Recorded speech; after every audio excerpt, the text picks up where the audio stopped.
I'm 22. Walking into the building for the first time after the shooting, it was crippling, but it had to be preserved. In response to the Pulse nightclub shooting that affected the LGBTQ community, Barbara Poma, owner of Pulse, founded the One Pulse Foundation to honor Pulse victims and survivors. If you're an ally of this community, speak out. There are more of us together than apart. It is the power of love in its rawest form. Join the fight for LGBTQ acceptance. Learn how at lovehasnolabels.com. Brought to you by Love Has No Labels and the Ad Council.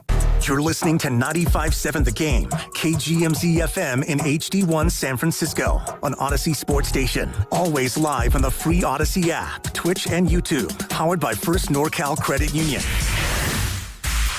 You're listening to 95.7 The Game, KGMZ FM in HD1 San Francisco on Odyssey Sports Station and the home of the Golden State Warriors and Valkyries. Always live on the free Odyssey app and now coming to you live from the Laughing Monk Studios.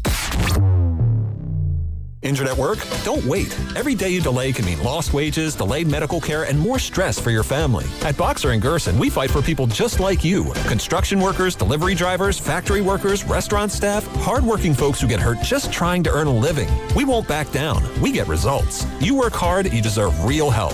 Call Boxer & Gerson now at 510-835-8870 or visit boxerlaw.com. The consultation is free, but waiting could cost you. Boxer & Gerson, justice for workers. Running a business means wearing multiple hats. So if you're like me, you probably started out using your personal phone, taking client calls and texts nonstop. As my business grew, I needed something smarter. That's when I switched to Quo, the #1 business phone system. Quo works right on your phone or computer. No carrying 2 phones, no clunky landline, just one easy app you can try for free. Your team can share one number and handle calls and texts together like a shared inbox. Any teammate can jump into the conversation, so customers get faster responses. And Quo's AI assistant summarizes your calls and responds to customers 24/7, so you never miss a lead or opportunity. All this starts at just $15 a month. That's basically 2 coffees. You can even keep your current business phone number. Find out why 90,000 businesses trust Quo. No missed calls, no missed customers. Try Quo for free at quo.com/sports. That's quo.com/sports to try Quo free. QUO.com/SPORTS. Neuropathy is a debilitating condition that is sometimes misdiagnosed. Symptoms can include pain, numbness, and tingling in your hands, legs, and feet. Neuropathy is a progressive condition that only worsens unless you get effective treatment. SF Bay Wellness is a leader in neuropathy reversal and uses FDA-cleared, non-invasive electric cell therapy to restore nerve function with no injections, no drugs, and no surgery. The treatments have a 95% success rate. If distance is a factor, ask about our virtual consultation option. Call SF Bay Wellness at 844-94-NERVE for the $99 neuropathy evaluation and receive a personal treatment plan that is tailored to your needs. Don't wait another day. Call 844-94-NERVE. That's 844-94-NERVE. Why keep suffering with the painful symptoms of neuropathy? You deserve to live a pain-free life. Start getting the treatment you need for your neuropathy symptoms. Call today. It's the Good Guys 42nd All-American Get-Together. High-octane Good Guys autocross racing action. Explore the Dead-End Magazine Lowrider Showcase and more. Happening all this weekend in Pleasanton. Details at good-guys.com. Doors and loading dock equipment are a crucial part of your business, and one you probably don't think much about until they break. A broken door or dock leveler can be a real security threat, along with disturbing the flow of goods in your business. Luckily, RNS is here for all your commercial door, dock, and gate needs. From overhead doors and security shutters to fire-rated and personnel doors, RNS can provide your business with safety and security. Call 800-FIX-A-DOOR to schedule a free estimate or visit rsdoors.com. RNS Doors. Look for the red truck.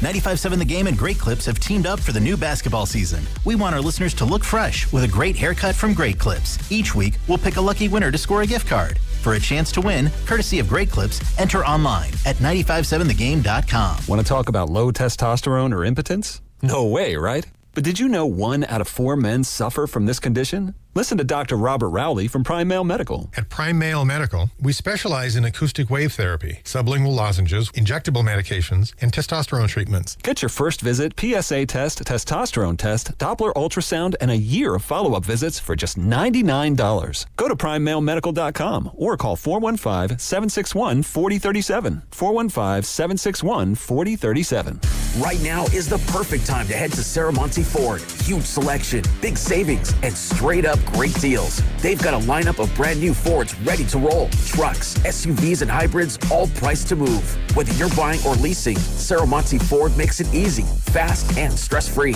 So don't wait. Stop in person right off 280 in Colma or online 24/7 at SaramonteFord.com. That's SaramonteFord.com. Saramonte Ford, your San Francisco Bay Area Ford dealer. Spreadsheets, clunky software, 100 different logins just to run your business? There's a better way. Odoo. One simple, connected platform that handles sales, inventory, accounting, and more. So you can focus on growing, not juggling. Make the switch today at odoo.com. That's ODOO.com.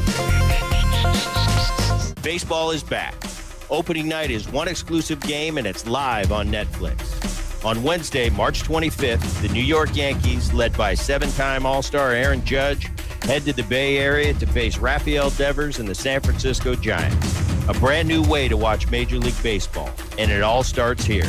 MLB opening night, Yankees vs. Giants, live on Netflix, Wednesday, March 25th at 8 p.m. Eastern, 5 p.m. Pacific. Upper 60s San Francisco, low 80s in San Jose. Weather brought to you by Staples. From posters and presentations to labels and loyalty cards, Staples has all the print to boost your brand. Shop now in-store and online. Staples. That was easy.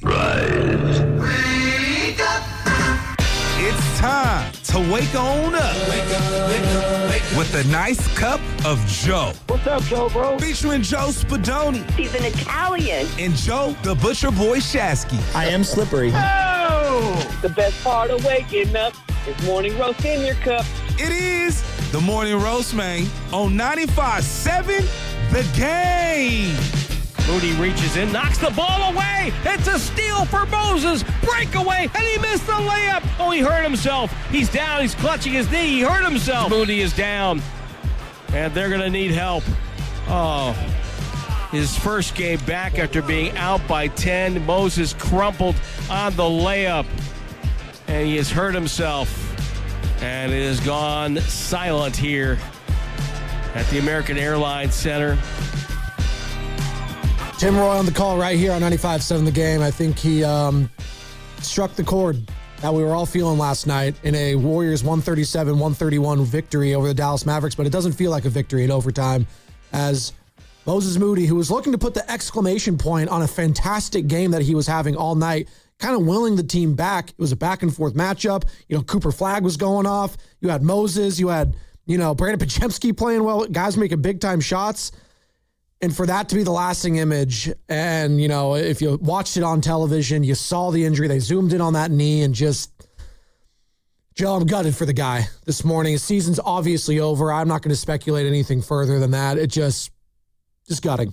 And I hope the best for the recovery of Moses Moody. Damn. I mean, the first thing I thought of was Kalena Azubuike, and he even referenced it almost right away.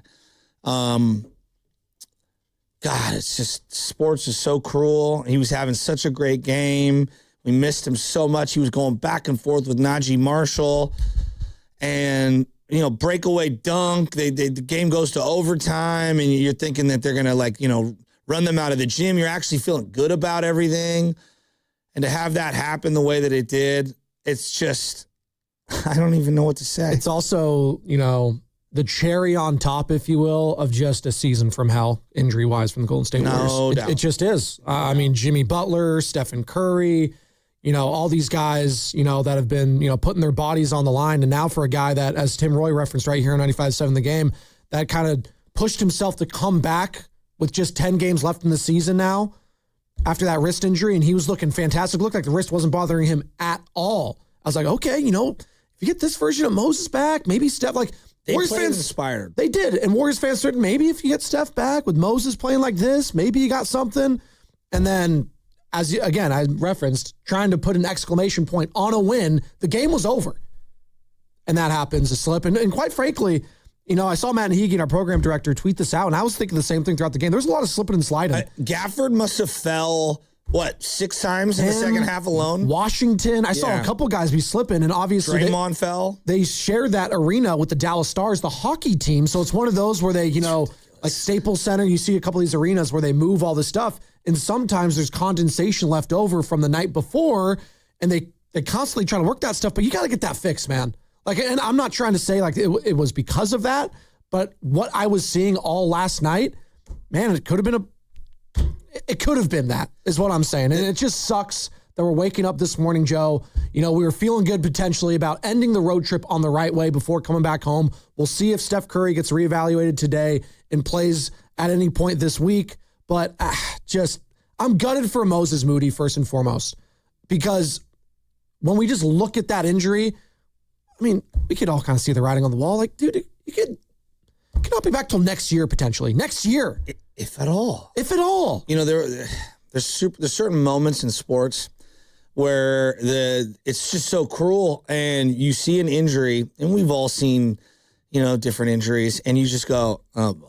Yeah. Where, not that you can't come back, but you're never the same. No. Even if you do. Yeah. And you start worrying about the individual away from the game of the sport.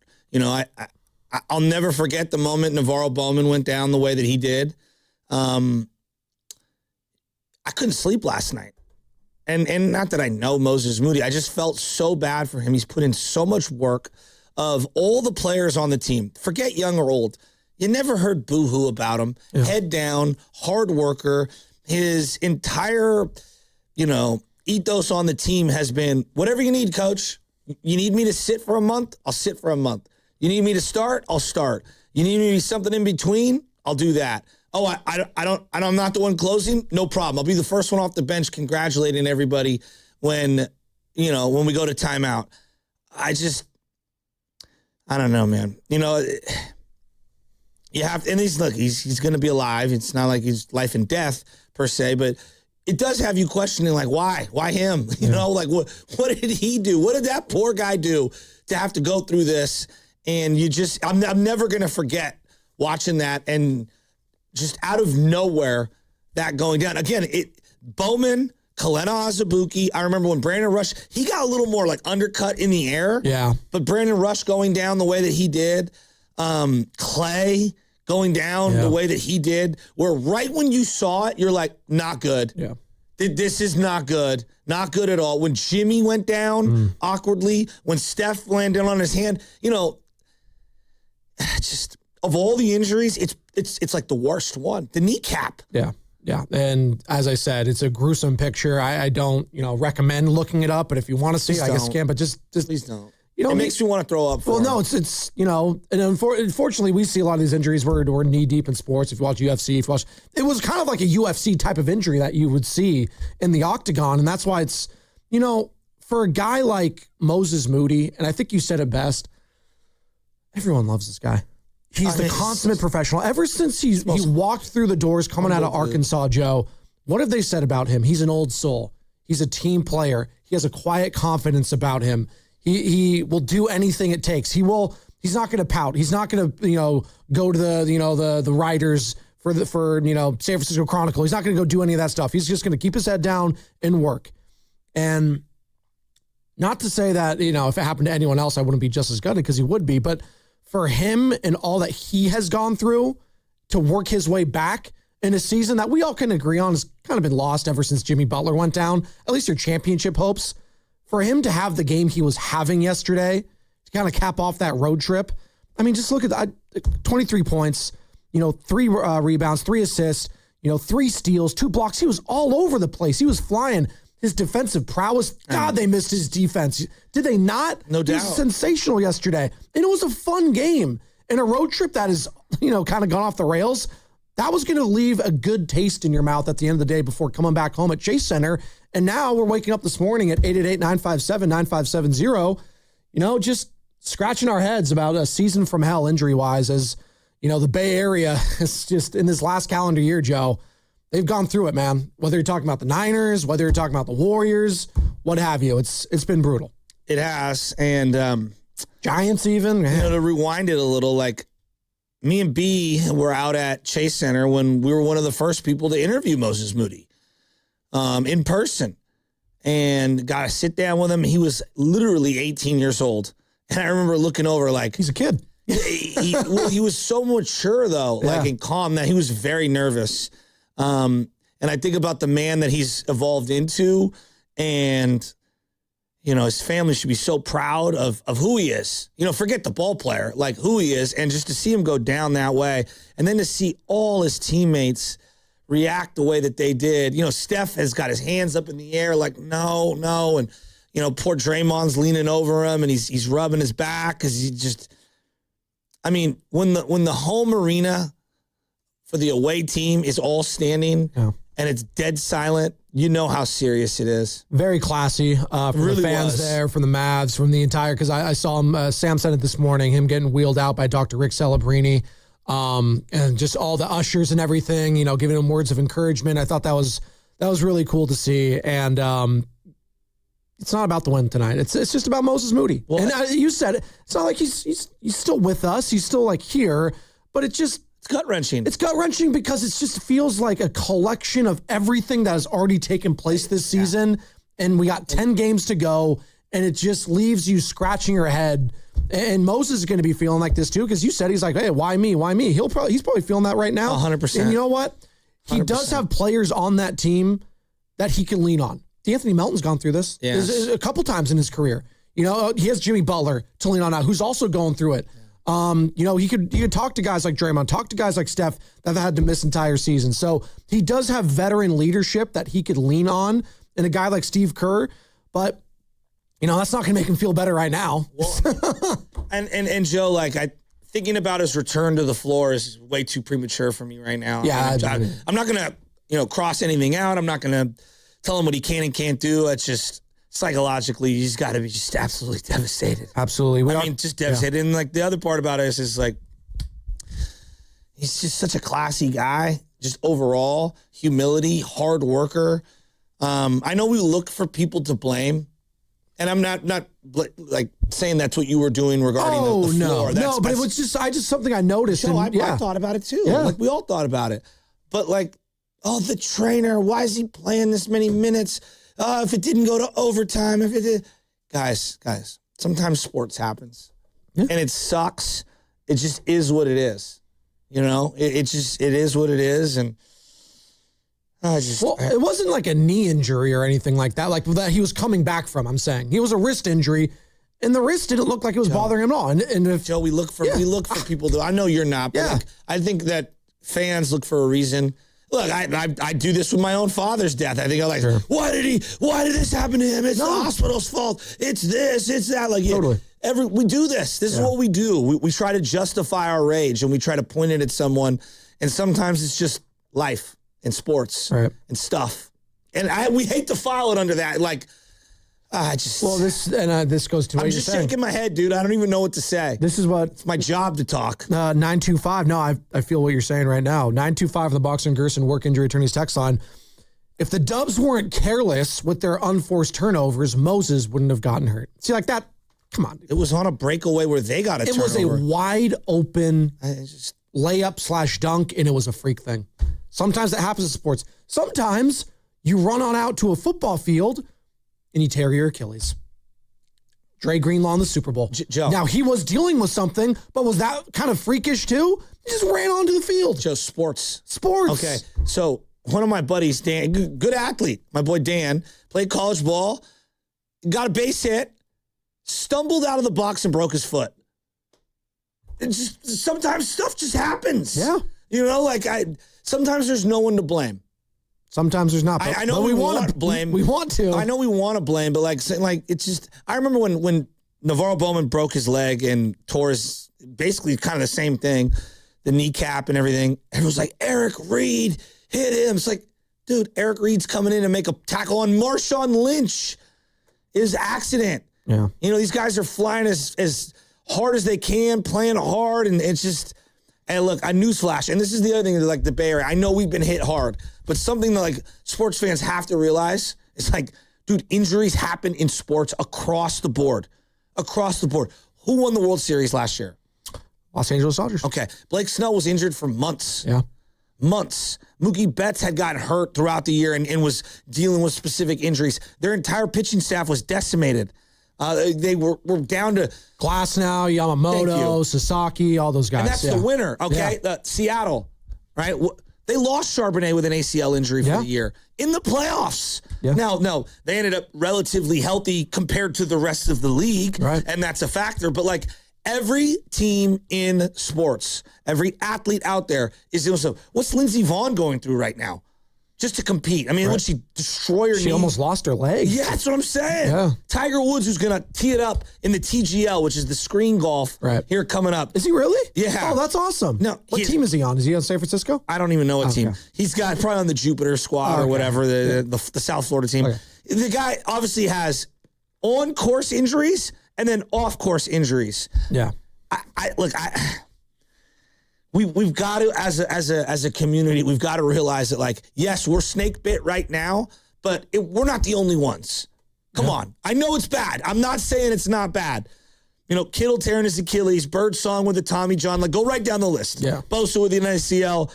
But go around, and if I did the same thing in Chicago, if I did the same thing in Dallas, everybody's dealing with them. It's, you play sports, you get hurt. 408, remember when Curry went up for a dunk and he slipped and fell on his back once upon a time. Yeah, I do remember that. I do. 888-957-9570. That's the big talking point this morning. Moses Moody left with a knee injury, and we're going to wait for the official diagnosis. We don't know. I think it's safe to say he's going to be out for the foreseeable future. I'm going to leave it at that. And this was the head coach immediately after the game. Just saw his leg buckle and saw him go down in a heap in pain, and we don't know what it is, but it sure looked bad, and it's just hoping for the best, you know, whatever the best case scenario is. That's what we're all hoping for, but it looked bad. It did, and we are coming live from the Laughing Monk Studios. Laughing Monk, righteously brewed in San Francisco, and the Morning Roast is presented by San Francisco Fire Credit Union, banking for heroes and anyone who wants to be treated like one. You know, I don't want to make this about Steph or LeBron or anything, but it is a wonder that I've had for many years. How LeBron can stay as healthy as he can for as long as he can. The way some people just have the luck, the genetics, whatever the combination is, the work ethic, you know, the nutrition. I don't know. Like, some people just thread the needle and they find a way. Other people have what Sean Livingston happened or what has gone through with Moses Moody, and I don't know if an MRI can predict that when you're 17 years old coming out in the NBA draft. You don't know. And, you know, it's a good point on LeBron and Steph. And just that's why I've just grown to appreciate those guys rather than hate as they get older. It's the same thing with Tom Brady as he just kept playing and playing and playing. And I get it's a different sport. And, you know, Tom wasn't known for his mobility and he could stand in the pocket. But it's still, to be playing at that age and doing what he was doing is just incredible. And, you know, this is the thing with Moses. He is young in the NBA still. Yeah. He is not an old man by any stretch of the imagination. If this would happen to someone that is in their late 30s, I would feel comfortable saying that could be his career. I'm not going to put that on Moses. No, I'm not either. But it's hard to not think about just the woulda, coulda, shoulda when you see Klay Thompson out there. Yeah. Now he's older as well. He is. But I mean, he had two, not one, but two. Injuries completely. Like, there's a line of demarcation in Klay Thompson's career. Like, there's no other way to say it. I feel bad for him. It's true. I mean, I'm legitimately heartbroken for people like Klay, like Moses Moody. When you give everything you can, it'd be one thing. Like, I'm not saying anyone deserves anything, but like, we know Moses Moody's a hard worker. Yeah. We know Moses Moody really wants it and has dedicated his life to it. We know Klay Thompson was a hard worker. Why them? You know what I mean? Like, it's just, it sucks. Jimmy Butler. It just sucks. Jimmy Butler's out for the year. We'll see what goes on with Steph. They've missed him for a couple months now. Moses Moody now going to be out for the season. Warriors fans, let's talk about it. 888-957-9570. You can call, you can text the Boxer and Gerson Work Injury Attorneys text line. We do have cousin Nick Fidell joining us at 8 o'clock right here on the roast, courtesy of the River Islands guest line. Covers the Warriors for The Athletic as our Odyssey NBA insider. He had a lot of good quotes from his article last night after the game, talking with Pods, talking with Draymond. We'll hear from all the players. We'll hear from the coach as Moses Moody has a gruesome injury to put the exclamation point on an overtime win, although it doesn't feel like a win this morning. Plus, we do have Bonte Hill. It is a Tuesday, so Bonte Hill is going to be joining us for the entirety of the 9 o'clock hour, presented by Saramonte Ford, your Bay Area Ford store. That's all coming up, brought to you by Fremont Bank, here for you, here for good.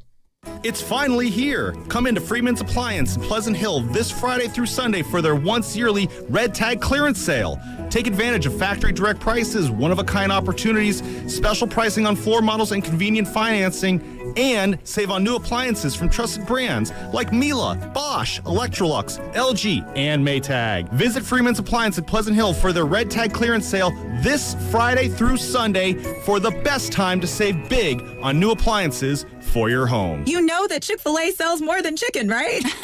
Hello, my name is Jaleesa, and a little thing I love about the Chick-fil-A sausage, egg, and cheese biscuit is how it's all of my favorite breakfast items in one good bite. That fluffy egg, that melty cheese with that perfectly grilled sausage. It just gives you that warmth, that comfort food that you love. It is the best possible option for a classic breakfast. Comfort is calling. Order a Chick-fil-A sausage, egg, and cheese biscuit with Simply Orange Juice on the Chick-fil-A app today. Real guests paid for their testimonial. You know that Big Bargain detergent jug is 80% water, right? It doesn't clean as well. 80% water? I thought I was getting a better deal because it's so big. If you want a better clean, Tide Pods are only 12% water. The rest is pure, concentrated cleaning ingredients. Oh, let me make an announcement. Attention shoppers, if you want a real deal, try Tide Pods. Stop paying for watered-down detergents. Pay for clean. If it's got to be clean, it's got to be Tide Pods. Water content based on the leading bargain liquid detergent. All right, Bay Area, if you're still paying monthly checking fees, like what are we doing here? Seriously, San Francisco Fire Credit Union has been taking care of people for 75 years, since 1954, when they started in a San Francisco firehouse. And despite the name, anyone can join. Members have no monthly checking fees, ATM access worldwide, and a top-rated mobile banking app. They're local, not-for-profit, and they put money back into their members and the community. Bank like a hero. Visit sffirecu.org/hero. That's sffirecu.org/hero. The institution is not federally insured. The credit union is not insured by any state government. Privately insured by ASI. Tune in to 95.7 The Game for Warriors Live, 60 minutes before tip-off. Every Warriors game throughout the season as we get ready for the action. Presented by Xfinity, your home court advantage. Brought to you by Xfinity. Watch all your favorite teams all in one place. Xfinity. Imagine that. Hey, it's your boy Guru. When it comes to pest control, don't guess. Go online and get the facts with Atco Pest Control. Atco is a family-owned local company that's been protecting the Bay Area homes for over 40 years. And quality service does not have to come at a crazy price tag. If you're dealing with ants, spiders, rodents, or anything crawling where it should not be, visit AtcoPest.com. That's ATCO Pest.com to learn more and schedule service today. Atco's got you covered. Hi, I'm David. I'm Chris. And I'm John. We are the three brothers who own Jack's Restaurant and Bar. And we are here to... That's not again. That's my line. That was my line. Boy, stop it. Mom? What are you doing here? Have you heard your commercials? They're terrible. That's not our fault. You taught us how to cook delicious food. Using only the freshest ingredients. And to treat all our guests like family visiting our home. But you didn't teach us how to write catchy radio spots. They remember that and get back to work. Yes, Mom. Jack's, serving delicious breakfast, lunch, dinner, and drinks the way our mom taught us. ILoveJacks.com. Yeah, Dan Dibley here for Fremont Bank, which, as you know by now, it's my bank, and it has been for more than 6 years. And I love this bank because it's a family-owned bank with the family-owned feel. They started back in 1964, and when they did that, it was just one branch, but now they have 21 branches. So if you go around in your Bay Area, you're going to find a Fremont Bank branch, and you're going to see it, and you're going to think, you know what? I want that full-service banking with no compromises, and you should. It's not a big box bank. It's a good local bank, and when you deposit your money with Fremont Bank, they reinvest it locally into businesses, philanthropy, home ownership, all the good stuff that makes our Bay Area the best area in all of the country. And that's why you should be a Fremont Bank customer. The money stays here. It's local. It's not a big box bank. It's a good, solid local bank. And we talk about Fremont Bank, and you know that they're here for you and here for good. That's the sound of James adding long-lasting Gain scent boosters to his laundry this morning. Several hours later, James sniffs the irresistible scent of Gain on his shirt. Game. Several hours later, James has even caught the attention of his mother-in-law, and she never gives him attention. Ooh, you smell amazing, James. Oh, thanks, Mom. I love you too. I never said that. Add Gain Scent Boosters to your laundry. Add joy to your day. During Lowe's Pro Savings Days, save more on what goes into the job. Add power to your lineup with a free DeWalt 20-volt max 5-amp-hour battery when you buy a select DeWalt 20-volt max tool. Plus, get up to 35% off select major appliances from Whirlpool, Maytag, and more. Get the job done right. Keep more in your pocket. That's Pro Savings Days. Our best lineup is here at Lowe's. Valid through 3/27. Selection varies by location. While supplies last. Ever dreamed of stepping onto the Warriors home court with a glass of wine in your hand? Kendall Jackson, official wine partner of the Golden State Warriors, is giving you a chance to have dinner on the court at Chase Center. For info and a chance to win, courtesy of Kendall Jackson, visit 957thegame.com.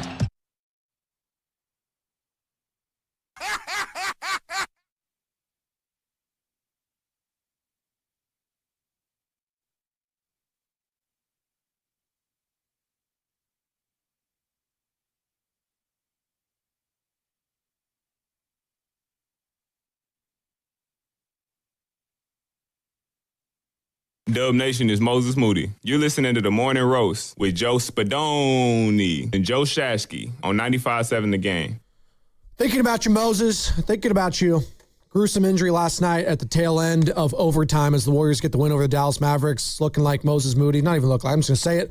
He's going to be out for the foreseeable future. We'll wait until the diagnosis is official, but it's a big story right now, folks, as you've already lost Jimmy Butler for the season due to a torn ACL. Now I've lost Moses Moody. Stephen Curry's been out for the last few months. It's been a season from hell. It really has been. But thankfully, I have something that'll cheer everyone up. Giving away some tickets this week. So, Bay FC's Hello Kitty match is back by popular demand. Who wants to win soccer tickets? That's what'll put a smile on everyone. Who wants to go to a soccer game? That's it. That one does put a smile on my face every time. Would you guys agree that me having you guys pull that is one of the great cuts of 95.7 The Game history? I'm so happy that you heard it in real time and remembered it. I almost fell off the freeway. AFC takes on Washington. Dude, by the way, that was the day they signed Mike Evans, and Guru was so happy. The callers were so happy. Steiny was not happy for whatever reason. He wanted to talk Warriors. That's why. And then out of nowhere, he's negative, and then this. Who wants to go to a soccer game? You got to see the best version of Steinmetz last night. So she said, Bay FC takes on Washington Spirit on Sunday, April 5th at PayPal Park. Don't miss exclusive Hello Kitty-themed merch activities and more on Easter Sunday. And for your chance to win a pair of tickets to the game, keep it locked to our show all this week and be ready after the injury report at 8 a.m. to call in. For more info, visit 957thegame.com. All right. Yeah. You brought something up. Oh, God. Let's just ask the audience. 888-957-9570. Either dependent or independent. It's your call. Of everything that's gone on this year. Make the case to sit Steph Curry for the rest of the year, or make the case for him to come back and play. I got an ESPN notification. It was ridiculous. And it was Kerr, and they spliced up what Kerr had said.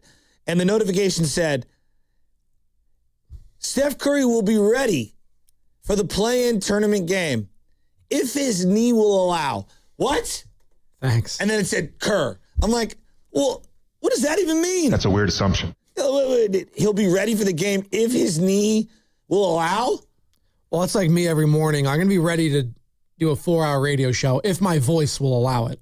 So we'll allow for the possibility that I lose it, but if that doesn't happen, he'll be ready. So we'll see. You guys know where I stand on this. Is there a chance he doesn't play any regular season games, just comes in for a play-in game? I'm out on that. Which would be absurd, by the way. I mean, look, there's no guarantee that even if you sit, that you won't get hurt in the offseason or you won't get hurt at the beginning of next year. There's just no correlation to that. I will listen to that. But my God, the omens? Do you believe in omens? Do you believe in like just a year from hell? A little bit. It might just not be your year injury-wise, but I also just saw a team in the Bay Area, the San Francisco 49ers, that lost damn near all of their best players. Yeah, but Kittle tells us later, like, oh, I was dealing with, like, torn ligaments in the other leg. Like, what are we doing? In footballs, they hide injuries and play through it all the time. But do we not know Steph is dealing with something? He is. Well, and we also know that there is a high likelihood if he comes back, he can re-injure it. Like, if he does come back, there is a possibility of it getting worse. Dr. Neuropathy, UCSF Health, a lot of other guys have said the same thing with this, patellofemoral, whatever, tendonitis, whatever it is. Now, look. Runner's knee. Look, there's an element of there's only so many years left, and you want to give the guy moments and things. I acknowledge all of that. Do you know why seatbelts are in place? To keep us safe. To protect you from yourself. Yeah. You know what they assume young men are going to do? I don't know why I answered that in a way that, like, I didn't know what seatbelts were for. What? They assume young men are going to be slamming the gas pedal and driving reckless. Have you seen those videos from, like, the 1980s where they're, like, interviewing people from, like, God knows where in the South, and they're like, I don't know why you guys are incriminating my rights. I don't need to wear a seatbelt. And this, like, lady has, like, a baby in the front seat, and she's, like, holding a Coors Light. I was like, this can't be real. No, it is. It was. It is. It's real. And look, at one stage in my life, I drove like a maniac. Now, some would say I still drive a little crazy.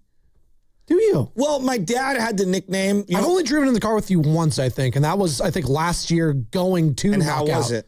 You were good.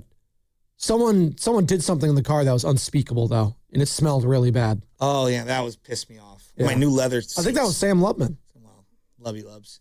This show and hygiene, I don't know what's going on. Or it was Ethan from sales. We don't know yet. We'll confirm. I don't know.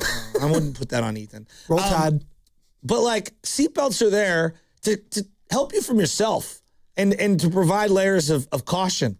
Put the seatbelt on Steph Curry. You got to protect him from himself and everyone from subsequent. We need the pick. Well, we have a seatbelt. It's called the medical staff, and they'll clear him accordingly. Sure, but you know Steph can override that. Kittle overrode it, I bet, to play. So instead of a seatbelt, you're saying just take the keys away. That just, too. Just take the keys, just boom. No, I'm going to toss them. You can't find them. I'm good with that. I'm good with that. I mean, Joe, like they need the draft pick. They need to get younger. They need to commit to the reality of where they're at. This year's a lost year. I get it. You want to win a plan. It's not even a plan. You'd have to win 2 plans just to get into a 7-game series. To earn the right to play the defending champions who have probably the back-to-back MVP. They might go back to back in general. They're just so good. I just keep watching them every night. They're blowing everybody out. And it'd be a hell of a story. Hey, Steph comes back and you play scrappy. The whole point of playing sports is to win, right? Yes. I understand that. There's also a time and place to like recognize it's not your year. Yeah. And I'm a believer in that as well. This is why teams sell at the deadline sometimes. They know that this is not their year and they need to kind of like regroup and figure it out. Like, I'm out on Steph coming back. Yeah. I know. It's pro sports. You want to play. I think it's more important that they lose these play-ins, get that lottery opportunity, give me one turn at the jukebox or whatever you want to call it, the slot machine. Sure. To try to get a number 1 pick, a number 2 pick, a number 3 pick, and let's just see where the chips fall. 925 on the Boxer and Gerson work injury attorneys text line. A couple people are with you, Joe. Are they? Not worth it for Steph to come back this season. Another one from the 925. Don't bring Steph back. They need to consider and have a talk with Steph. There's a lot of people that are echoing your sentiments. And I felt the same way when I texted you in the group chat yesterday. I was like, I can't help but thinking about Steph Curry. And that sounds heartless because it's all about Moses Moody, and that's the guy that's lost. But that's the loss. You've already lost Jimmy. Now you lost Moses. You have 10 games left in the season. I know. 10 games. I know. To earn the right to play in a play-in game, and then to earn another right to play potentially in a play-in game to play the defending champs or Victor Wembanyama in the Spurs. Those are the scenarios. I know. Has a 10 seed ever won a playoff series? A 10 seed. A 10 seed, I don't know. I know the Miami Heat with Jimmy. Well, they were the 7 or 8. Have been a play-in team that won the series. They were the 7 or 8. Yeah, so I don't know if a 10 seed's done that. Maybe the boys in the back can look that up. In the meantime, I just have a hard time seeing that, like, just the makeup of this team. I mean, You almost lost yesterday to the Dallas Mavericks. And I know Steph is going to add more to it. But even when you had Steph in a fully healthy team, you lost 3 of 4 to the Portland Trailblazers, who you'll probably play in the first play-in game. So, I don't know. Like, God, I feel like Lloyd Christmas right now in Dumb and Dumber. He's like, we got no food. Yeah. We got no jobs. Our pets' heads are falling off. So true. God. Petey Bird. Yeah. Petey Bird. Petey Bird. Paulie want a cracker? 916. The reality is Steph comes back to what? That's what someone just said. To what? Nothing. They said exclamation point. Which I'm not going to go there because for Steph, it is meaningful. For the player, it's meaningful. Maybe not to us fans, but to the player, it's meaningful. Look, it goes against everything that is in my core regarding like compete. Like you got to compete, but you also need to know like when to pick and choose your battles. Look, I've been married 16 years and I don't pretend to know everything. One thing Congratulations, that's an achievement. Yeah, one thing I learned from my dad is you better know when to pick and choose your battles. And know which ones are winnable and which ones are not worth dying on the hill for. You got to know when to hold them. Yes. Know when to fold them. Thank you, John Denver. Yes, thank you. Kenny Rogers, rest in peace. 888-957-9570. Moses Moody, gone for the foreseeable future of this season. Jimmy Butler, out for this season. What do we do with Steph Curry when and if he does get cleared to come back onto the court in regular season action? You protect him from himself? Who's having that conversation? Is it Steve Kerr? Is it the medical staff? Is it ownership? Well, who goes to the guy and says, Steph, this isn't the year? Well, let me ask you this. And I'm being serious here. Is that fair to Kerr if this is his last year? Is that fair to Draymond Green? I'm just asking because, look, Steph's not the only one in this equation. Has anyone considered that? Or is it just like Steph is so above all that it doesn't matter. I was gonna just go take the words out of your mouth. In a way, and this sounds horrible, and he'd never say this, and the players would never say this. He's above the team. Stephen Curry is God around here, and I don't say that like he is sports God, sports Jesus over here. You do whatever you can to protect him because, as Anthony Slater said, as Nick Fidell said, this was a 2-year timeline. Well, year number 1's done. Year number 2 in this 2-year timeline is next year. If that's the year, I need him at his, whatever it is, physical best. And if that is removing the keys from the ignition of this season, so be it. Sorry, Steph. I can't have you get in the car and we get in another accident here. Because we've already had 2. And I don't like to use that analogy because that's a serious thing and people have actually gotten hurt. I don't want to use that. So I apologize if that opened up any wounds. But like, that's kind of how we're feeling waking up this morning for Dub Nation. It's like, I don't want the worst case scenario to happen if Steph Curry comes back and some freak thing like that happens. And now I can hear Mark Willard's rebuttal punching air as he's walking the dog right now. I can hear it. It's fine. No, I know, but I know because I know what it. You gotta compete. You gotta compete. There's nobility in competition, and there are times you need to just wave the white flag. I'll never forgive the 49ers for winning a game against the Texans and not getting the number 1 pick in the Bush Bowl. I'll never forgive Jim Tomsula for beating the Rams on the final weekend of the year to give them enough ammunition to move up in the draft and go get Jared Goff. There are times when you need to get the draft pick. This is that time. What's coming up with the game is brought to you by Fremont Bank. Here for you, here for good. 888-957-9570. Did the Moody injury last night, did that shift how you feel about bringing Steph back potentially this season? 888-957-9570. Spadoni, Shasky, it's the Roast on 95.7 The Game. The chase starts here to make moments you'll never forget. Chase Center is rocking. The moment needs you on Warriors Day. Chase the moment. Buy tickets at Warriors.com. Did you know that most people wait 6 or 7 years before they buy a new TV? That's a lot of time in front of one TV. So why not get one of the best sets for the next 7 years? Like one of the top-rated Samsung, LG, or Sony models. Too expensive? What if you could get up to $1,000 trade-in for your old set? Who would do a stupid deal like this? Right now, at Video Only, you can get big bucks for your old set as a trade-in and a hot price on the new models. Don't be sorry. Check out Video Only. Come on, kids. We're almost there. The map says straight ahead. One-a-day 50-plus multivitamins are made for your overall health, with nutrients to support your brain and muscle function. Because don't you want to make the most of each day? So even on the family hike, you're not just keeping the pace. Hey, Dad, wait up. You're one step ahead. One-a-day 50-plus. The one for you. This statement has not been evaluated by the Food and Drug Administration. This product is not intended to diagnose, treat, cure, or prevent any disease. Home equity. Across America, there's $30 trillion of it sitting in homes, already earned, already yours. But for most homeowners, it's not easy to access. Until now. Unlock's home equity agreements help you unlock your equity without the usual headaches. For flexibility, for possibilities, for the things that actually matter to you.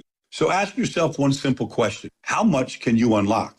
Find out at unlock.com/home. Terms and conditions apply. Not all homeowners will qualify. Use home equity responsibly. Hey, it's Willard for Underdog, and the tournament is back. Let's do this. The upsets are inevitable. Underdog is the best place to get in on this action, and we're looking for specific players to show out in this tourney because you can make picks and win money right now in California. As you know, playing on Underdog is easy. You pick whether your favorite players are going higher or lower on any stat. Point, rebound, assist, whatever it is. Get your picks all right. You can win up to 5,000 times your cash.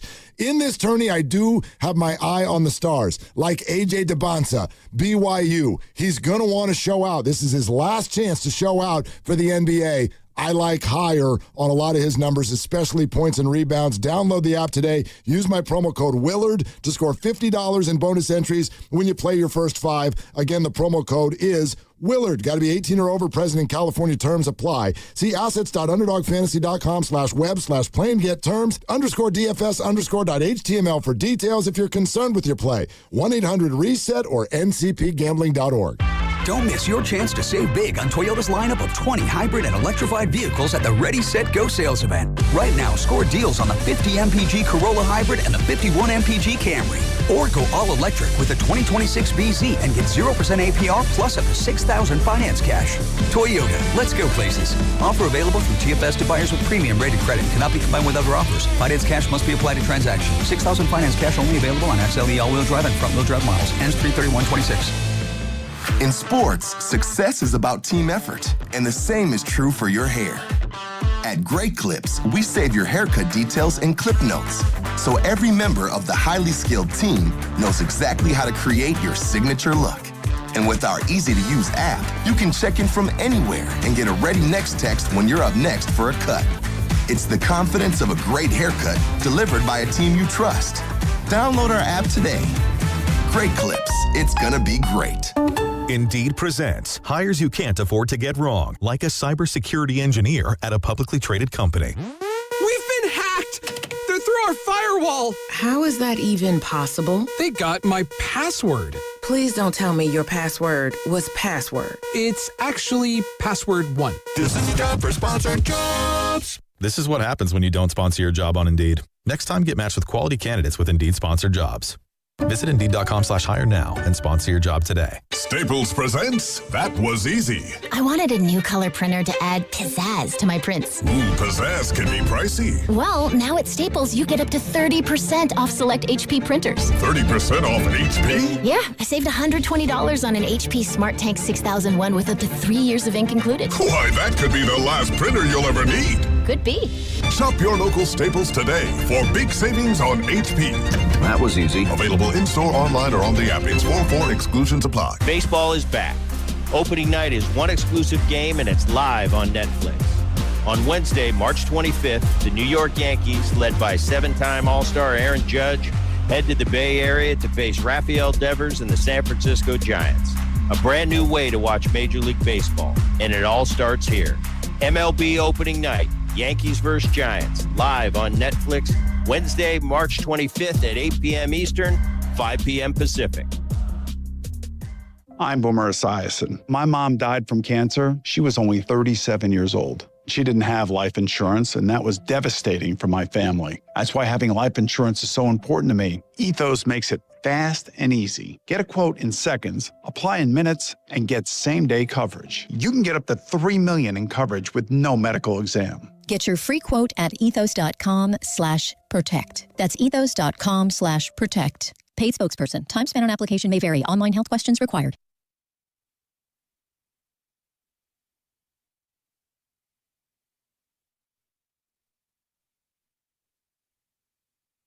Warriors on top. Moody off a screen. Catches, turns, fires for three. Got it! Moses Moody, 23 in his game back, and the Warriors take a 5-point lead, 131-126. Bay Area, it's Steph Curry. You're listening to The Morning Roast with Joe Spadoni and Joe Shasky. Coming to you live from the Laughing Monk Studios on 95.7 The Game. What up, Steph? Good to see him on this road trip, even though it was in street clothes, and he was obviously consoling the big story of last night and today.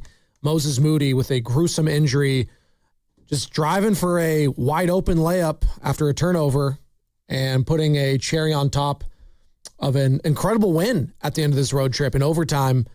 Ended up being 137-131, but he slips. You saw the picture of the knee. If you saw it on the broadcast, you heard Tim Roy right here on these very airwaves. Got to just say, well, we were all feeling just gutted for one Moses Moody. And naturally, you think about that. You think about Jimmy Butler loss. Hell, if you're a Niners fan on top of it, you think about losing Nick Bosa. You think about losing Fred Warner. You think about losing George Kittle in a playoff game against the Philadelphia Eagles. I mean, just within the last, 6-7 months alone, Joe, I can't think of a fan base itself geographically that has gone through more horrible injuries. Now, and I say all those other players, those are all pros, defensive player of the year candidates. Not to say Moses Moody, you can't lump in with those guys, but Moses is just so beloved by this fan base too. It's really just disheartening when you're waking up this morning. As you even said it best, you couldn't sleep last night. You felt sick to your stomach for this guy. And I think a lot of Dub Nation felt the same way when their heads hit their pillows. And, let's talk about it. 888-957-9570. What do you do going forward now with Steph Curry, who we're still waiting to see get up back on the court? Is that the best move? I don't know. I don't know, man. I just, on one level, I always compete. On another level, we also have to know when it's your time and when it's not your time. Right. And right now, it just doesn't feel like it's their time. And I think they need to be strategic about this. And the reality is that they really need some draft pick, whether that's the 10th pick, 12th pick, 4th pick, 3rd, 2s, all that. They need something. Right. Right now, they're a game and a half back from the 9th spot because the Portland Trail Blazers won yesterday, too. They're 34-38. Let me ask this. Sure. I don't mean to interrupt you. No, you're good. What percentage chance do you give? They're facing who in the 10-9 series right now? Blazers. Okay. And this would be in Portland. Now, they've lost with Curry to the Blazers, I believe, 3 times this year. Yeah, and Steph went off in 3 of those games with 35 or 40 plus in one of them. And I think Jimmy was there for 2 Correct. of 3. They were all healthy for the first matchup where they got boat raced. Now that was on the back end of a back-to-back. Kamara destroyed them. Yes. Yeah, but the Blazers have had their way a couple times against the Warriors, yes. All right. So you'd have to play. What do you give them in that game? What chance? I'd give the Warriors, even without Steph, I'd still give them a 35-40% chance of beating the Blazers. Maybe 50-50, depending on who's out there for the Blazers, because they have their own injuries. I'll give them a 50% chance. How about that? All right. 50-50. So 50-50. Okay. And then it would be the loser of what one? Suns, Clippers. Last time we beat the Clippers in a meaningful game was 12 years ago. Something like that. Yeah. Feels like. Yeah. Ty Lue's kind of owned them. Suns have been good this year. I'd give them, without Steph, 30%, with Steph, 40% in that matchup. Maybe 45. Yeah. Okay. Percentages are not on their side, Joe. They just lost Moses Moody for the year. You don't have Jimmy. What's the percentage that they can make it a 5-game series against OKC? Can they sneak one in against the Thunder? Can they? 10%. I'll give them 10%. Okay. So run that math, Loveman.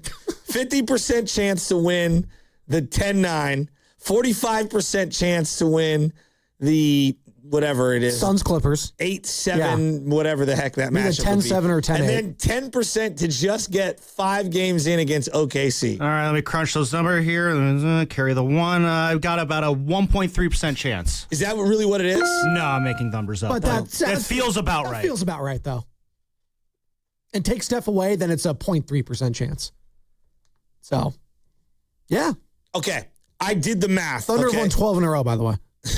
I did the math.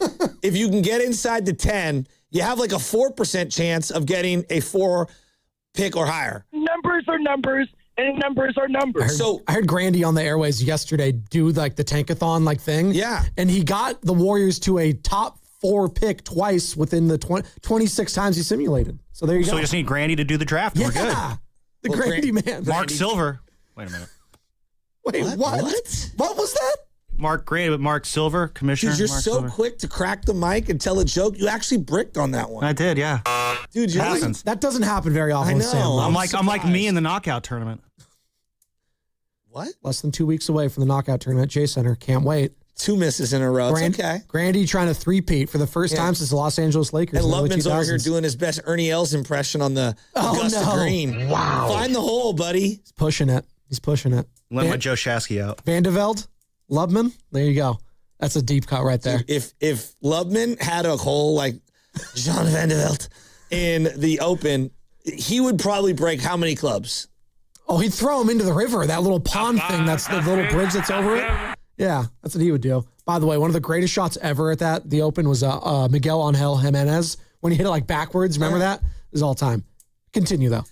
Loveman, do you have road rage? Now I'm thinking we about talked about that this morning, actually. Oh, we cannot get into this conversation on air. I have really, really, really bad road rage. Sam and I are in lockstep. Oh, it's so bad. If you have road rage, you're endangering not just the individuals you're going after, but everyone on the road. Yeah, but we're Okay, indoctrinated. It's in our DNA because 2 of our parents were also doing that. So you'll learn from mom and dad sometimes in this regard. Guys. And you want to break the cycle. So I'm trying to be better when Benny and Nora are in the car so they don't get upset.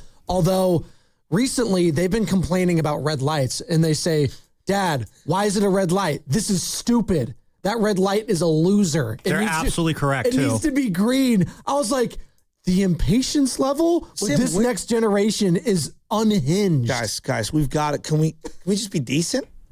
Like there are people that No are one can hear me. I'm just screaming in my car for no one else to hear other than me. It's only to my benefit or detriment. It does not impact the other driver at all. It's true. Do you guys know what my dad's nickname was driving? Oh, God. Because he was one of the most reckless, craziest drivers you've ever met. What was When it? he A had roller Big coaster. Red- I can't find the Tom. Well, we used to call him Dale Earnhardt. Oh, my, well, Because rest in peace. I know, God. but you know why? Why? Because he was the intimidator. Okay. He would my get God. right up on you. I was saying because he's a winner.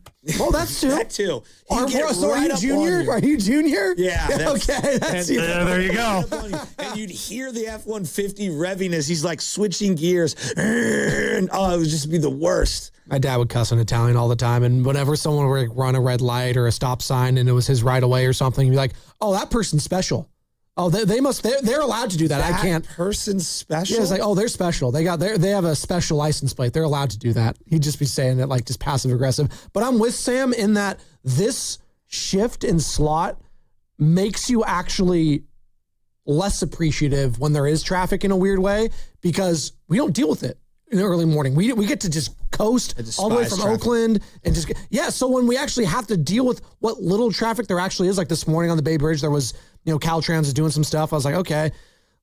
I was very upset. I was like, I'm usually, in and out of the Bay Bridge within like less than 10 minutes. It took like 20 today. I was very upset. I'll vouch for that. There were some all caps words in my car driving in on the bridge this morning. We're very privileged is how I'm going to put that. There's also a lot of dumb drivers out there. By the way, Dubs That I would agree with. Dubs fans have been very privileged to watch this team for the last decade. And these last couple seasons, last season ended up fun, but how did it end overall with the Steph injury, Jimmy injury? It sucks. The season prior to that did not end great. You had the play-in loss to the Sacramento Kings. Prior to that, you had, a loss to the Los Angeles Lakers in the second round, but, Andrew Wiggins was hurt there. So there's been their fair share of injuries since that tournament, since that championship, I should say, Joe, that have, you want to say snake bit? Sure, that's just sports, though. But no one wants to hear that this morning. That's sports. Hey. You want to be angry, you want to be upset. I'm allowing you to be angry and upset. Well, it just sucks. But I don't think there's any one or thing to directly blame. Now, I will listen to how is the floor so wet? Yeah, that was bad. It's a bad look. Because, the boss put out a video showing that, and that I have legitimate questions. And I'm not saying don't investigate and try to learn so that you can minimize future injuries. Of course, they should be doing all of that research. But, what is going on with the floor that we need to be wiping it up over and over and over and over and over and over and over and over and over within like a 5-minute period? Well, I was waiting for, the coach or the players to speak on that because they're the ones that are seeing it in real time and they're on the court. But no one spoke about, the condensation or lack thereof or whatever because they might not be allowed to. Exactly. And you referenced it, and I referenced it earlier. They share an arena, Dallas, with the Dallas Stars. And they played the night before, and sometimes there's condensation, all of that. Here's Steve Kerr. Could you imagine if, just from a league perspective, by the way, it sucks that it's Moses Moody. It shouldn't have to matter who the player is. Right. But if you would have lost Cooper Flagg, yeah, on that floor, if that was, the reality, oh my goodness. I know, which sounds horrible how we're phrasing that because, you lose Moses Moody, who's a key piece, obviously, to this team. This segment is brought to you by Golden State Lumber and Showroom. Serving the Bay Area for 3 generations. When you succeed, we succeed. Visit goldenstatelumber.com. Steve Kerr, after the game, speaking more on Moses Moody. Yeah, I saw the looks on the Mavericks' faces, Everybody on the floor was just horrified. So, yeah, it's just, players care about players. They know how fragile this business is and how short their careers are, and injuries can happen and can be catastrophic. And like I said, we don't know what it is yet. We're just hoping for the best. Yeah, we don't know yet. Official word, maybe it takes today, maybe it's tomorrow. There's swelling. You never know what's going on there. So just looked horrible. And I think Steve Kerr says it best. Like when you see those reactions from either the fans or the opposition. Remember once upon a time, game 1 of the season was Gordon Hayward. Remember it was his first game as a Boston Celtic. And it was against the Cleveland Cavaliers. And I think you saw Dwayne Wade's reaction. I want to say LeBron was on that team. It was horrible. And there's a handful of those that we've seen now. Hell, Fred Warner's was gruesome too. Yeah. Against Tampa Bay. That was horrible. And then you have some injuries where it's just it didn't look as bad on the replay, but then you come away like Nick Bosa's, for example, ACL injury. And he knew immediately because he's dealt with that in the past. Immediately. He knew. So it comes in any shape or form, but when it is that gruesome and you can see it, your heart breaks for the individual first and foremost. And I'm hoping the best and praying for the best for Moses Moody, that he can come away with this because he still is relatively young. And I'm going to bet on Moses Moody, the person, first and foremost. And I'm not betting against him in this rehab process, even though it will be a difficult challenge mentally and physically for him. And I think we forget the mental part of all this too, because, we saw and heard from a guy in Klay Thompson that dealt with not 1, but 2 just catastrophic injuries. First, the ACL in the NBA Finals, mind you, and then the Achilles. Have you ever been on the field where an injury happens and you have to finish the game out and everyone's just going through the motions? Yeah. I've had some scary ones. I kid you not, Little League, I think I told you this. I remember it was Mustang League. Neither here nor there. I was probably 10 years old, something like that. And the pitcher on my team was trying to throw back and, get a pickoff. Yeah. This is the third baseman. Third baseman had his glove up. They're little. They probably weren't paying attention. It was a really quick move. Yeah. Hits the guy right in the eye. Boom. And he was wearing glasses too, and the glass shattered, and it was this whole big thing. And it took a long time for him to get up. Thankfully, his not super no broken orbital socket. The eye was okay. But it scared me. I remember it to this day. Joe, that was 23 years ago. That was the scariest thing I've ever seen. And I was in the dugout watching it all happen. And it was just, things like that, you kind of sticks with you. And that's just on a Little League level. I've seen it probably, I don't know, half dozen times or more where an ambulance will show up. Yeah. And that is when everyone's like, oh boy. And it just, the whole feeling is, I just want to go home. Scary. And I was thinking about all those other players. They have to finish that game out last night. Yeah. And they're just going through the motions. And I'm not knocking anyone. Thankfully it was the end of the game. Thank God it was the end of the game. Yeah. Thank God it was the end of the game. It's really hard to muster up the energy to continue playing. It's just, I don't think people realize how difficult that is. Well, that's why I bring up the Gordon Hayward one. I think that was the first couple minutes of the game. Do you have the Kalena one? First couple minutes of the season. Yeah, no, exactly. Yeah. Do you have the Kalena one that I asked to pull? We're trying to find a better version of it. Oh, the audio might not be great because it was an old, I think the one you sent was a screen recording from, when that happened, which was what? 16, 17 years ago? 09 or 08. Something like that. It was the beginning of a Milwaukee Bucks Warrior game. The Warriors are wearing like the orange, the Golden Gate Bridge orange, whatever they called them, jerseys. And he went to the lane, and it looked like he jumped off a pogo stick. Yeah. Because he was so hurt. It was just, so sad. And then Barnett's like, I don't want to speculate, but this isn't good. It's not good. Kind of what we're saying right now. You don't want to speculate. It's just not good. By the way, update for Nick Fidell. He's going to be joining us at 7:30. So we get Cousin Nick, our Odyssey NBA insider, covers the Warriors for The Athletic. And in his latest piece, he does talk about one Moses Moody and gets a lot of quotes from his teammates after the game. And we'll hear from Pods. We'll hear from Gary Payton, amongst others.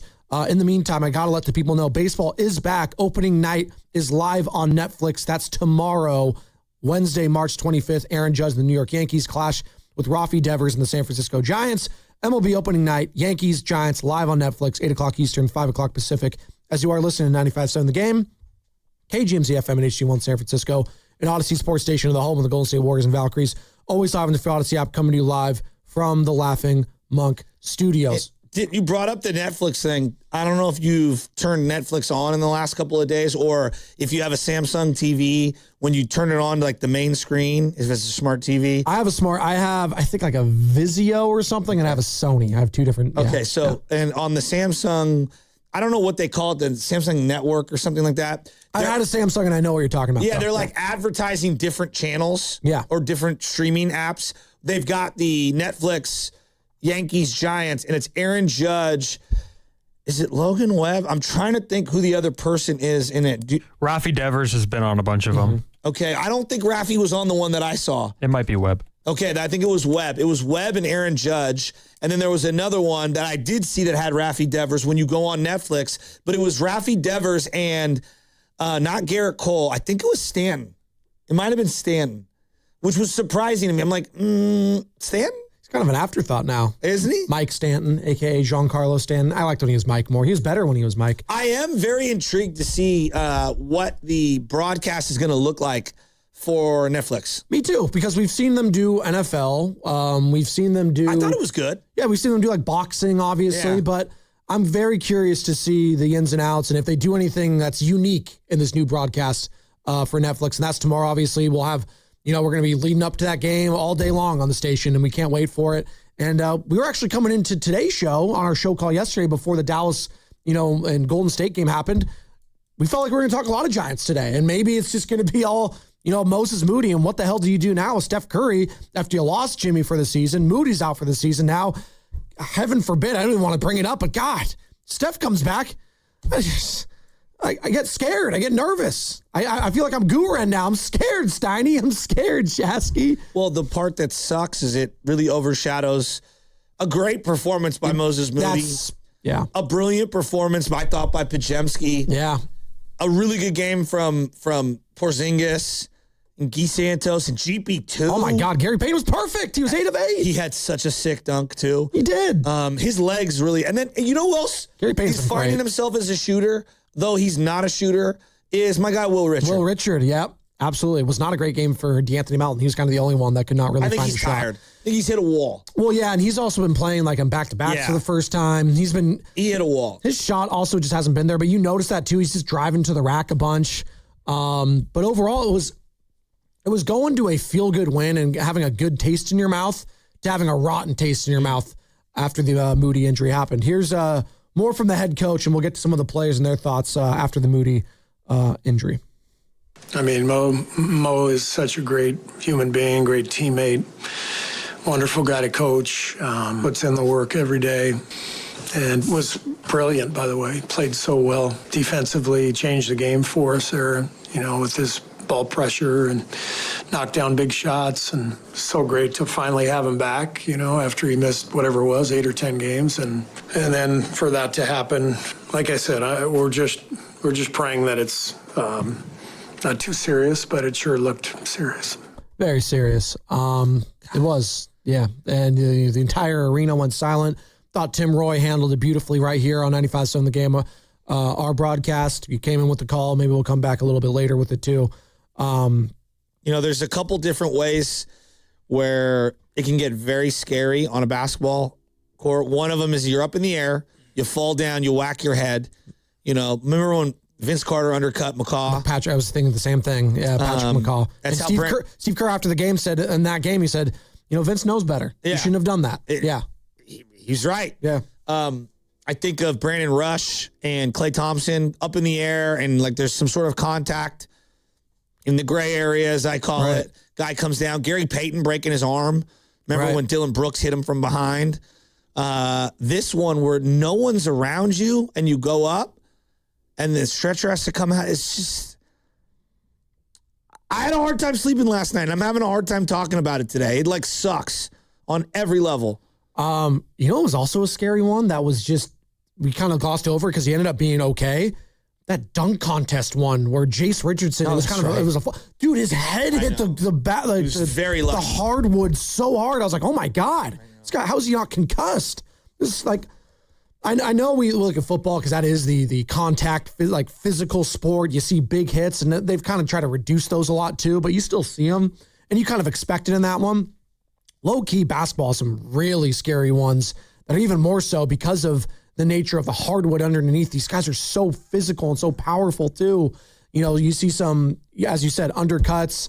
You saw, you know, Paul George once upon a time. These things happen. And, you know, it doesn't make it any easier.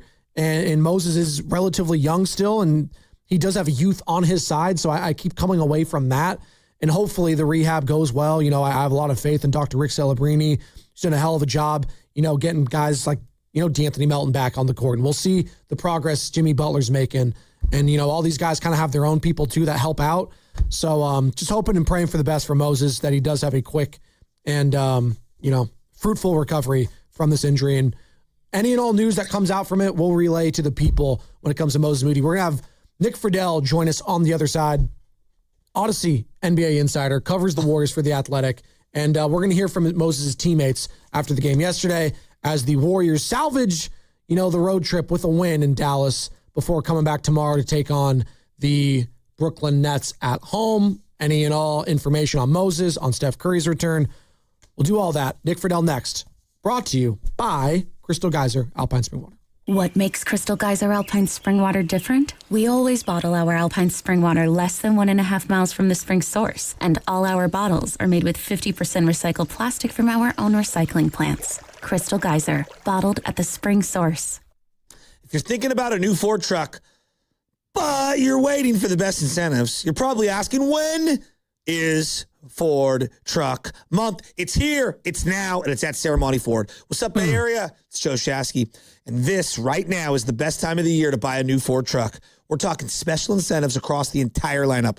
F-150, Super Duty, Ranger, Maverick, but let me zero in on the big dog, the 2025 F-150. And right now you can get 0% APR for 60 months, plus $1,000 in truck month bonus cash with 0 down payment and 0 payments for 90 days. That's power, that's value, that's timing.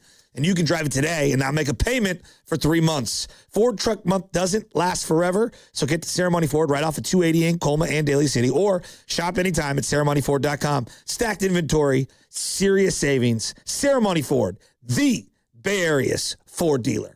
It's finally here. Come into Freeman's Appliance in Pleasant Hill this Friday through Sunday for their once-yearly Red Tag clearance sale. Take advantage of factory direct prices, one-of-a-kind opportunities, special pricing on floor models and convenient financing, and save on new appliances from trusted brands like Miele, Bosch, Electrolux, LG, and Maytag.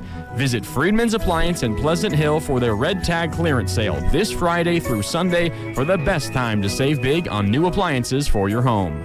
What if you could have the most reliable Wi-Fi? And get this, what if you could keep it at the same price for 5 years? That's the Xfinity 5-year price guarantee. Just 5 years of fiber-powered Wi-Fi that boosts speeds to the devices that need them most.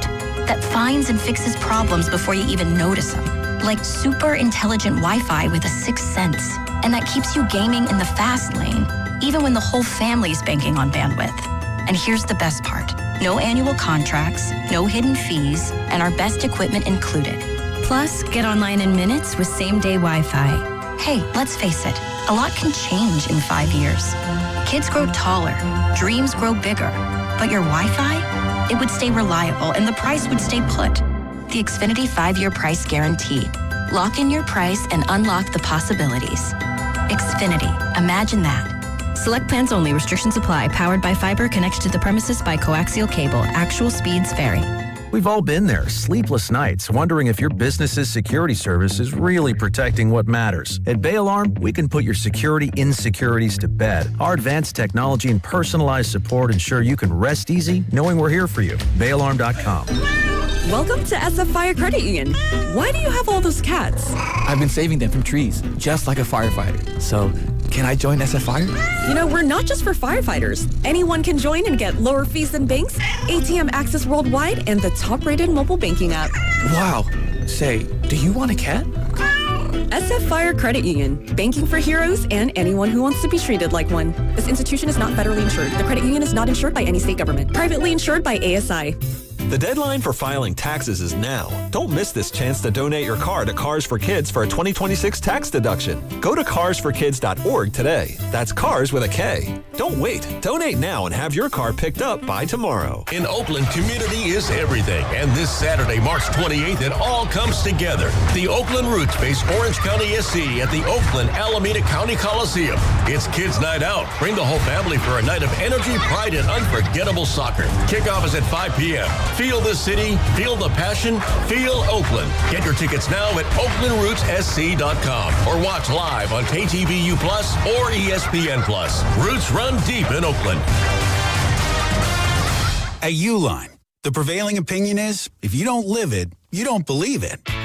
The people at Uline believe in hard work, and they live it by being there 24/7 to answer your call, having 41,000 items in stock, and offering same-day shipping from 12 locations across North America.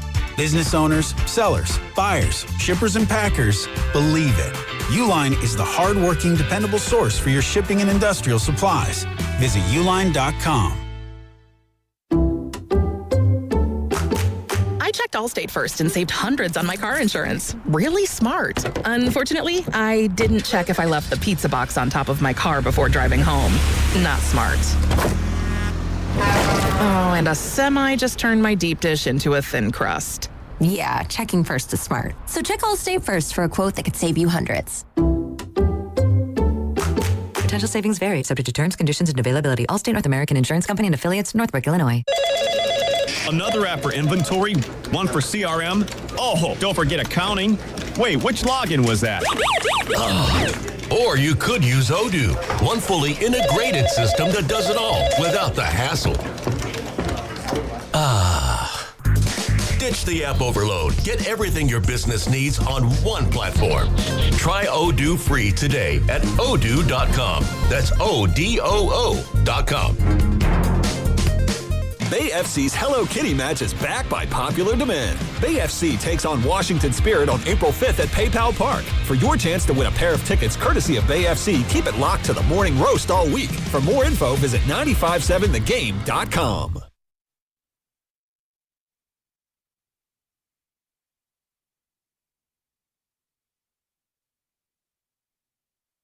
Is Union City's finest, Daryl the Guru Johnson, and I'm listening to my guy Joe Spadoni and my brother from another mother, Excelsior's finest, Butcher Boy Joe Shasky. Take it away, guys. Well, kick to sneak. Sports, man. I know, Goo, you're hurting right now. A lot of Dub Nation's hurting right now. Moses Moody. The big news of the last 24 hours goes for a layup dunk in Dallas to put the exclamation point on an overtime victory. Freak fall. Knee pops out. We've been reacting ever since. And you start thinking about, when Steph comes back, if he comes back, do you put this guy out there? I mean, God, I don't mean to laugh or smile. You got to laugh through the pain sometimes. Just the absurdity of this season.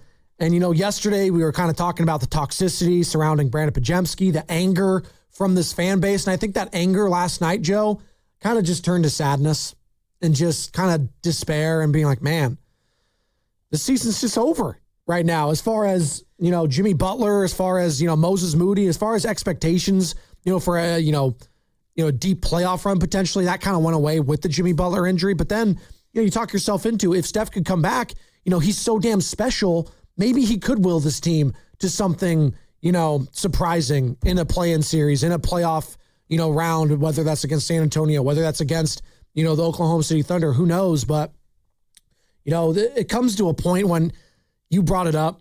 Sometimes you just lose too many people.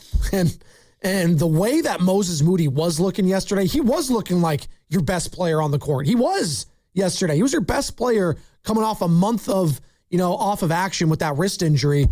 He was doing it both ways too. And that's really what hurts because, yeah, you missed some of the offense, but it's what he brings defensively overall, what this team desperately needs. Because, you watch that game against Atlanta on Saturday, they just got boat raced in that third quarter because they didn't have the legs defensively to go up against those guys. Joe, you never root for injuries for anyone. But some guys hit a little harder. And I think about Moses may not be on the level of any of the stars in the game. He's certainly not, a phenom like Cooper Flagg or anything like that. But in terms of overall Q rating, does anyone have anything negative to say about Moses Moody? No. Through his 5 years with the Warriors? Never said boo-hoo. Never worried about what his role was. Didn't care about whether he was starting or not playing at all or anything in between. And, really cared about his craft. It always felt like he was really thoughtful when he spoke. He hasn't passed away. I don't want to act like I'm like the guy is no longer with us on this giving earth. A eulogy for him. But Joe, this one is this would be the equivalent of Kevon Looney or something going down. I'm glad you brought up that name because I feel like Moses has been carrying the torch of what Kevon Looney meant to a lot of Dubs fans. He's just a dude everyone can root for. Yeah. And, sometimes guys are more alienating. I mean, yesterday we spoke at length on Brandon Pajemski, and he's very polarizing. I mean, gosh, Moses Moody, we could never do a show like that because there's not enough polarization. No. About what he is as a player. Now, we could argue about, hey, you think he's really good. I think he's kind of good, whatever. But gosh, this is just this dude, the most humble dude on the team, really? And I mean, it's a gut punch, I think, for the fan base. And I think, the way the fans and his teammates and coaching staff, speak about someone, it says it all. Yeah. And just all the love pouring in. You saw Steph on the court, in street clothes. You saw Draymond consoling him. You saw with the Mavericks fans, the Mavericks, team over there. Just nothing but respect and admiration for a guy like Moses Moody, who was just coming off his own other injury, not even related to a leg. It was a wrist injury, and he looked incredible. Looked like it wasn't bothering him at all. And, people keep coming in and chiming in on the Boxer and Gerson work injury attorneys text line 888-957-9570. We got Nick Fidell, our Odyssey NBA insider, joining us in 8 minutes. He was at the game yesterday. He got some quotes from some of the players. If you missed any of that article, find it on The Athletic.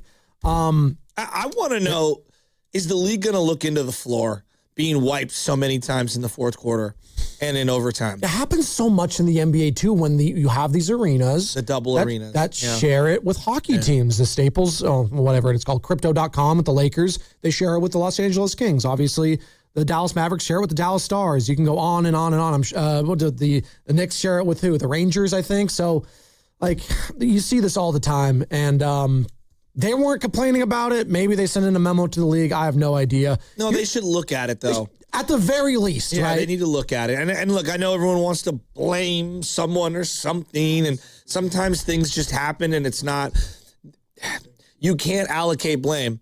But it is definitely something when an injury like this happens, you should look at everything. Remember when they had the floor raised in the NCAA? Yeah. And was it Kevin Ware? What was the guy's name? Kevin Ware. And it was Louisville for then Rick Pitino's Louisville team. Yeah, I never liked the floor being raised like that. There's so many injuries that can pop up that just I never liked that. You would see now in travel basketball, sometimes you see them playing, these kids playing on surfaces where they're just throwing down this I don't know what it's called. It's a composite style tile that they piece together. And they'll throw it into a hotel lobby. They'll throw it into a, like a ballroom. They'll throw it into a warehouse, and all the kids are playing on it. I'm like, yeah, no wonder we're all getting ACL injuries. I know exactly what you're talking about because it's a cheaper alternative to than just putting having a real hardwood floor, hardwood or really concrete sometimes too. In some of this, so I was like, I'd rather have that than whatever this plastic crap is.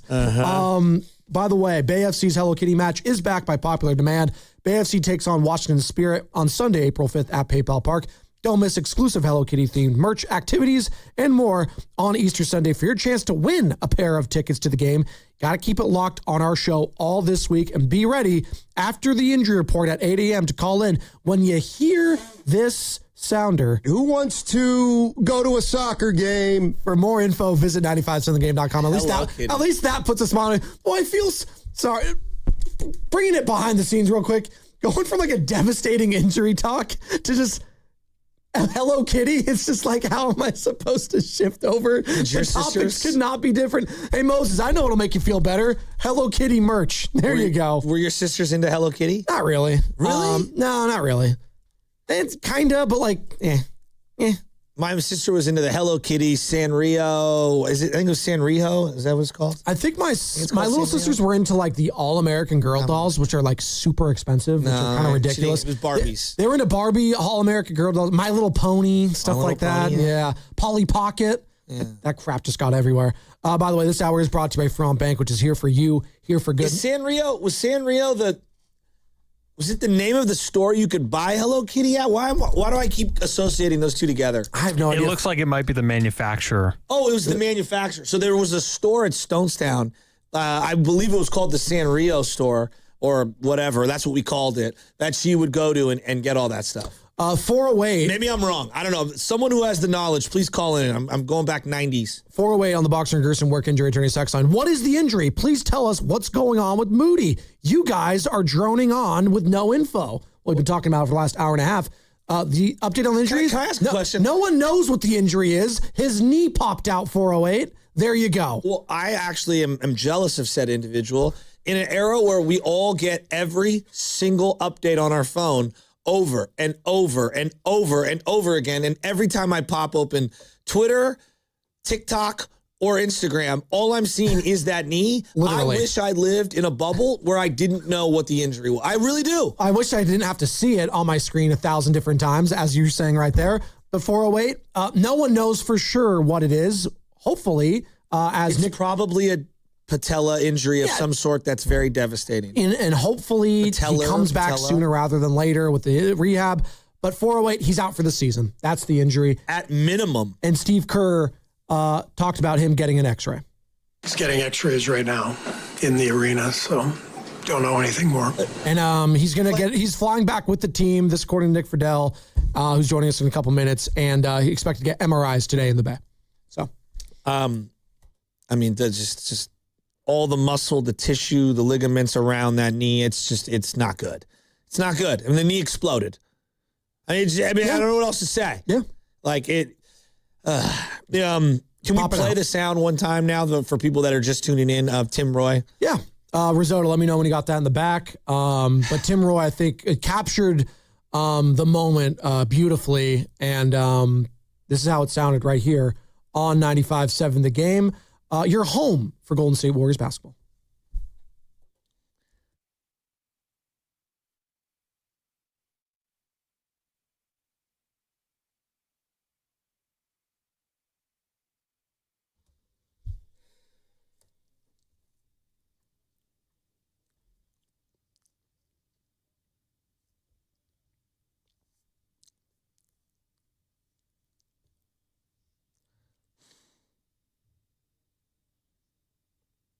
When he said, that's exactly what everyone thought. Yeah. He went down. I didn't have to see the replay. I was like, nope, no, I don't know. You cannot be kidding me. And it's just like, it's the poor guy. And that's when you would have like in the you see it a lot on the television feed, whether it's Fox or CBS, they have the little jingle where it's like it's like an injury timeout. That's when you have the little and it fades out into commercial. Like that's how they would do it in the NFL, but it's the NBA, and they kept the coverage there. It was overtime, and that's the other thing, Joe. the game was over. It was an exclamation point. I know. And it was over after that. That's why it sucks even more on top of it, because he hits that dunk. You're probably bringing everyone out and putting all the backups. I say put in the backups. It's the team full of backups right now. God, I'm pulling my hair out. Yeah. They went from being so stacked on the wing to now they have no wings. None. And obviously that's hopefully something they target in the draft. 10 more games to go, though, Joe. 10 more games, and they're back home tomorrow taking on the Brooklyn Nets. And the guy that's going to be in attendance for that, Nick Fidell.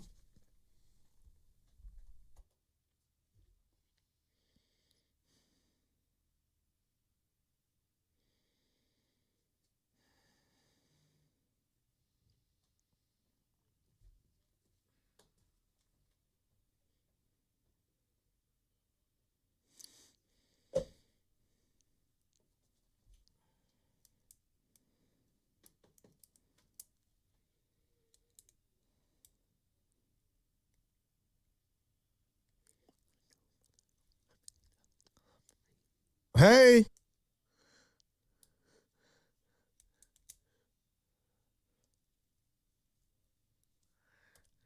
Uh-oh.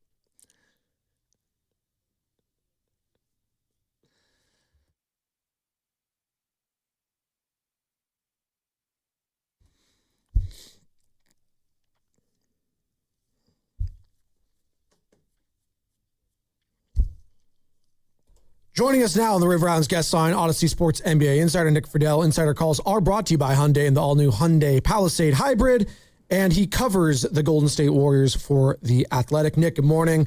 Spadoni and Shasky here with you, and obviously we're just reacting to the biggest news of the last 24 hours, Moses Moody and that gruesome knee injury, as they were putting an exclamation point on a feel-good overtime win at the end of a kind of brutal road trip. Just give us your thoughts and your takeaway from obviously what has just been a horrific injury for a guy that just came back from a wrist injury. Spadone, it was one of the saddest scenes I've seen covering the league. It was awful because immediately everybody knew. Moses knew when he went down. He immediately started motioning to the bench, like, please come over here. His teammates knew. It was just really, really sad. And I would tell you the scene that has stuck with me over the last few hours was Rick Celebrini, who Warriors fans have come to know very well. He runs the training staff. He's been there for a while now. He's really well liked. He walked out of the x-ray room and he was just stone-faced, emotional with what was going on. And he helped Moses kind of crutch to the locker room. And then they got Moses, showered and he changed clothes. And then it was Celebrini who wheeled him out of the arena. And it was awful. I mean, it goes to show one more time, and I know we've talked about it for years and we've talked about it through the last few months, but the guys who play this game are humans. They go through stuff just like everybody else does, and it's in those moments that it hits home even more. I mean, you're watching Steph on the bench, and he knew. Everybody knows what happened. And then Steph and DeAnthony Melton and a couple other guys were sitting outside the x-ray room in the arena just waiting for Moses. They wanted him to know that they were there. And as soon as the door opened, they went in and they went to talk to him. I mean, it was so sad. And Spadone, that it really, you just almost forget about the game. And they played really well. And they're playing so hard. No matter who's out there, they've been playing hard. They found a way to win. I mean, there's a lot to feel good about from the basketball sense, but nobody's thinking about that because of what happened to Moses. It's just, I mean, I'm devastated for the kid. Me and Bonte got to get one of his first ever interviews in the league. He was 18 years old, 19 years old, and he had just put his jersey on for the first time and came over. We're at Chase Center, and we got to meet him. And I'm like, you grow to root for guys, and you don't want this injury to happen to anyone. But like this guy in particular seems so humble, hardworking, never complained about what his role was, never said boo-hoo. You want me to start? Fine. Hey, I don't finish? I'm fine with that. First guy off the bench high-fiving people. I'm not going to play for 3 or 4 weeks. Hey, that's the NBA. You know what I mean? Like, never said boo-hoo. Like, I'm gutted for him. Nick, you've known him for quite some time. I mean, like, how gutted are you for him on a personal level? Forget the journalism hat for a second. Like, on a personal level, guy, I feel bad for this young man. Like, I'm heartbroken. I couldn't sleep. Yeah, Joe, you weren't alone. I got back to the hotel here in Dallas, and I felt like I was kind of in a daze, and I would tell you on a personal level, what is crazy as I was thinking about this is my 8th grade history teacher from Orlando, Florida, he switched schools, and he became an administrator at Moses' school at Montverde outside Orlando. So when Moses got drafted, Mr. Bernatavitz is texting me like, you got to go talk to Moses. He's one of the nicest kids I know. So what you were describing when you and B interviewed him, when I introduced myself when he got drafted, I said, Moses, Mr. B is one of my favorite teachers growing up. He's like, no way. So right off the bat, we had that personal connection. And I thought about that last night because I was like, oh my gosh, this young guy has made the most out of being drafted in the league. He's well-liked by his teammates. He's poured everything he has into his career. Joe, frankly, one of the things I thought about that I felt good for Mose about is that he signed that new deal. Yeah. So the money is coming in.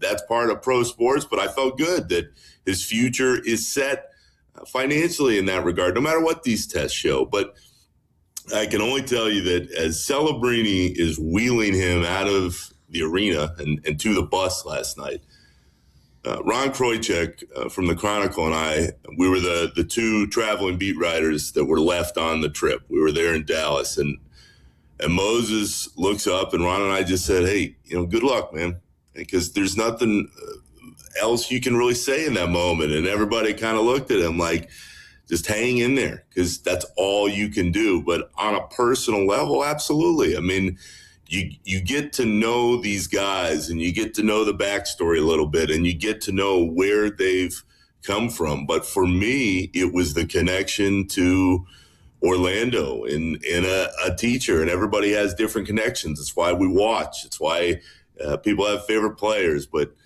I know in seeing Moses getting wheeled out of there, it was really rough for a lot of people because they're all thinking of those moments that they've come to know him best over these last 4 or 5 years. Odyssey NBA insider Nick Fidell joining us right now on the River Islands guest line. Insider calls are brought to you by Hyundai and by the all-new Hyundai Palisade Hybrid. Learn how it makes every day epic at HyundaiUSA.com. And he also covers the Warriors for The Athletic. And you can follow him at Nick Fidell on X. And I saw you tweet out that the Warriors said that he's going to get an MRI today, Nick. That's the plan? That's the plan. They landed late last night, or at least they were scheduled to. I haven't talked to anybody yet since waking up. But, Spadone, they didn't want to say anything. But, again, I mean, everybody knows. Everybody could see it. The replays were just awful. I can't remember, and I've been covering the league now about 20 years, an arena goes so silent. It was like everybody in Dallas, it was the end of an overtime game, and then there was intensity.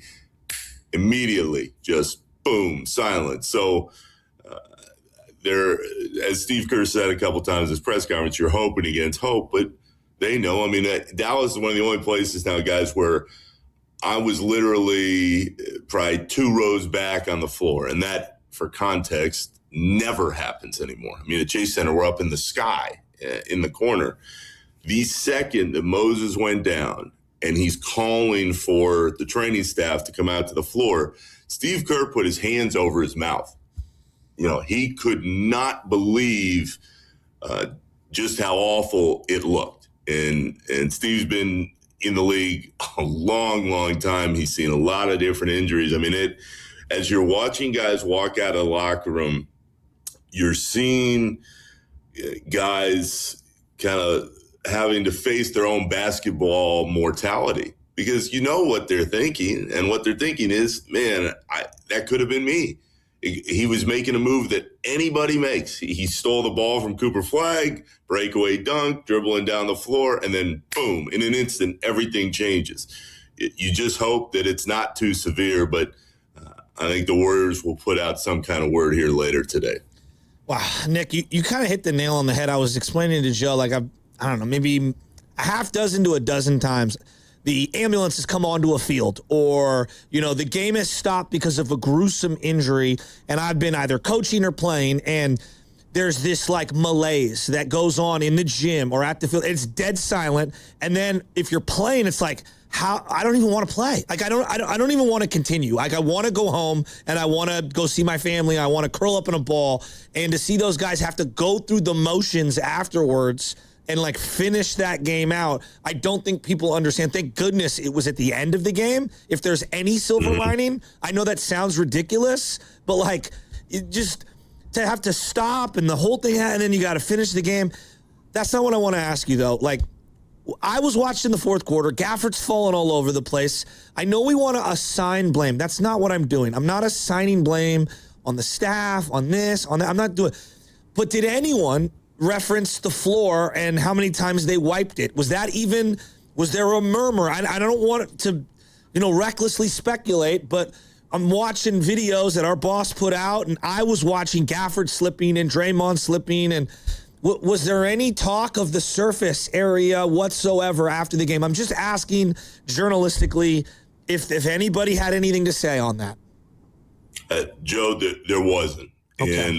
And, I understand where people are coming from there, because the little guys under the basket, the kids that were kind of making sure that the floor was okay, they were out there throughout the night, but nobody said anything about that. If that pops up, maybe down the line, we can have a different conversation. But it was just this idea that it was a freak accident in the moment. And, could it have been the floor? I mean, the stars play there. You never know with the condensation. I understand everybody's looking for a reason. But as far as the players go, and as far as Steve Kerr goes, this is just awful. And I would only add for context to this that Pods was at the podium because they closed the locker room, which again, for context, for fans, that hardly ever happens. And you only close it when there's a lot of emotion going on. They're trying to allow Moses to have privacy into what's happening. But Pods, I asked Pods, like, what was the mood? And he said it felt just like when Jimmy got hurt. Oh.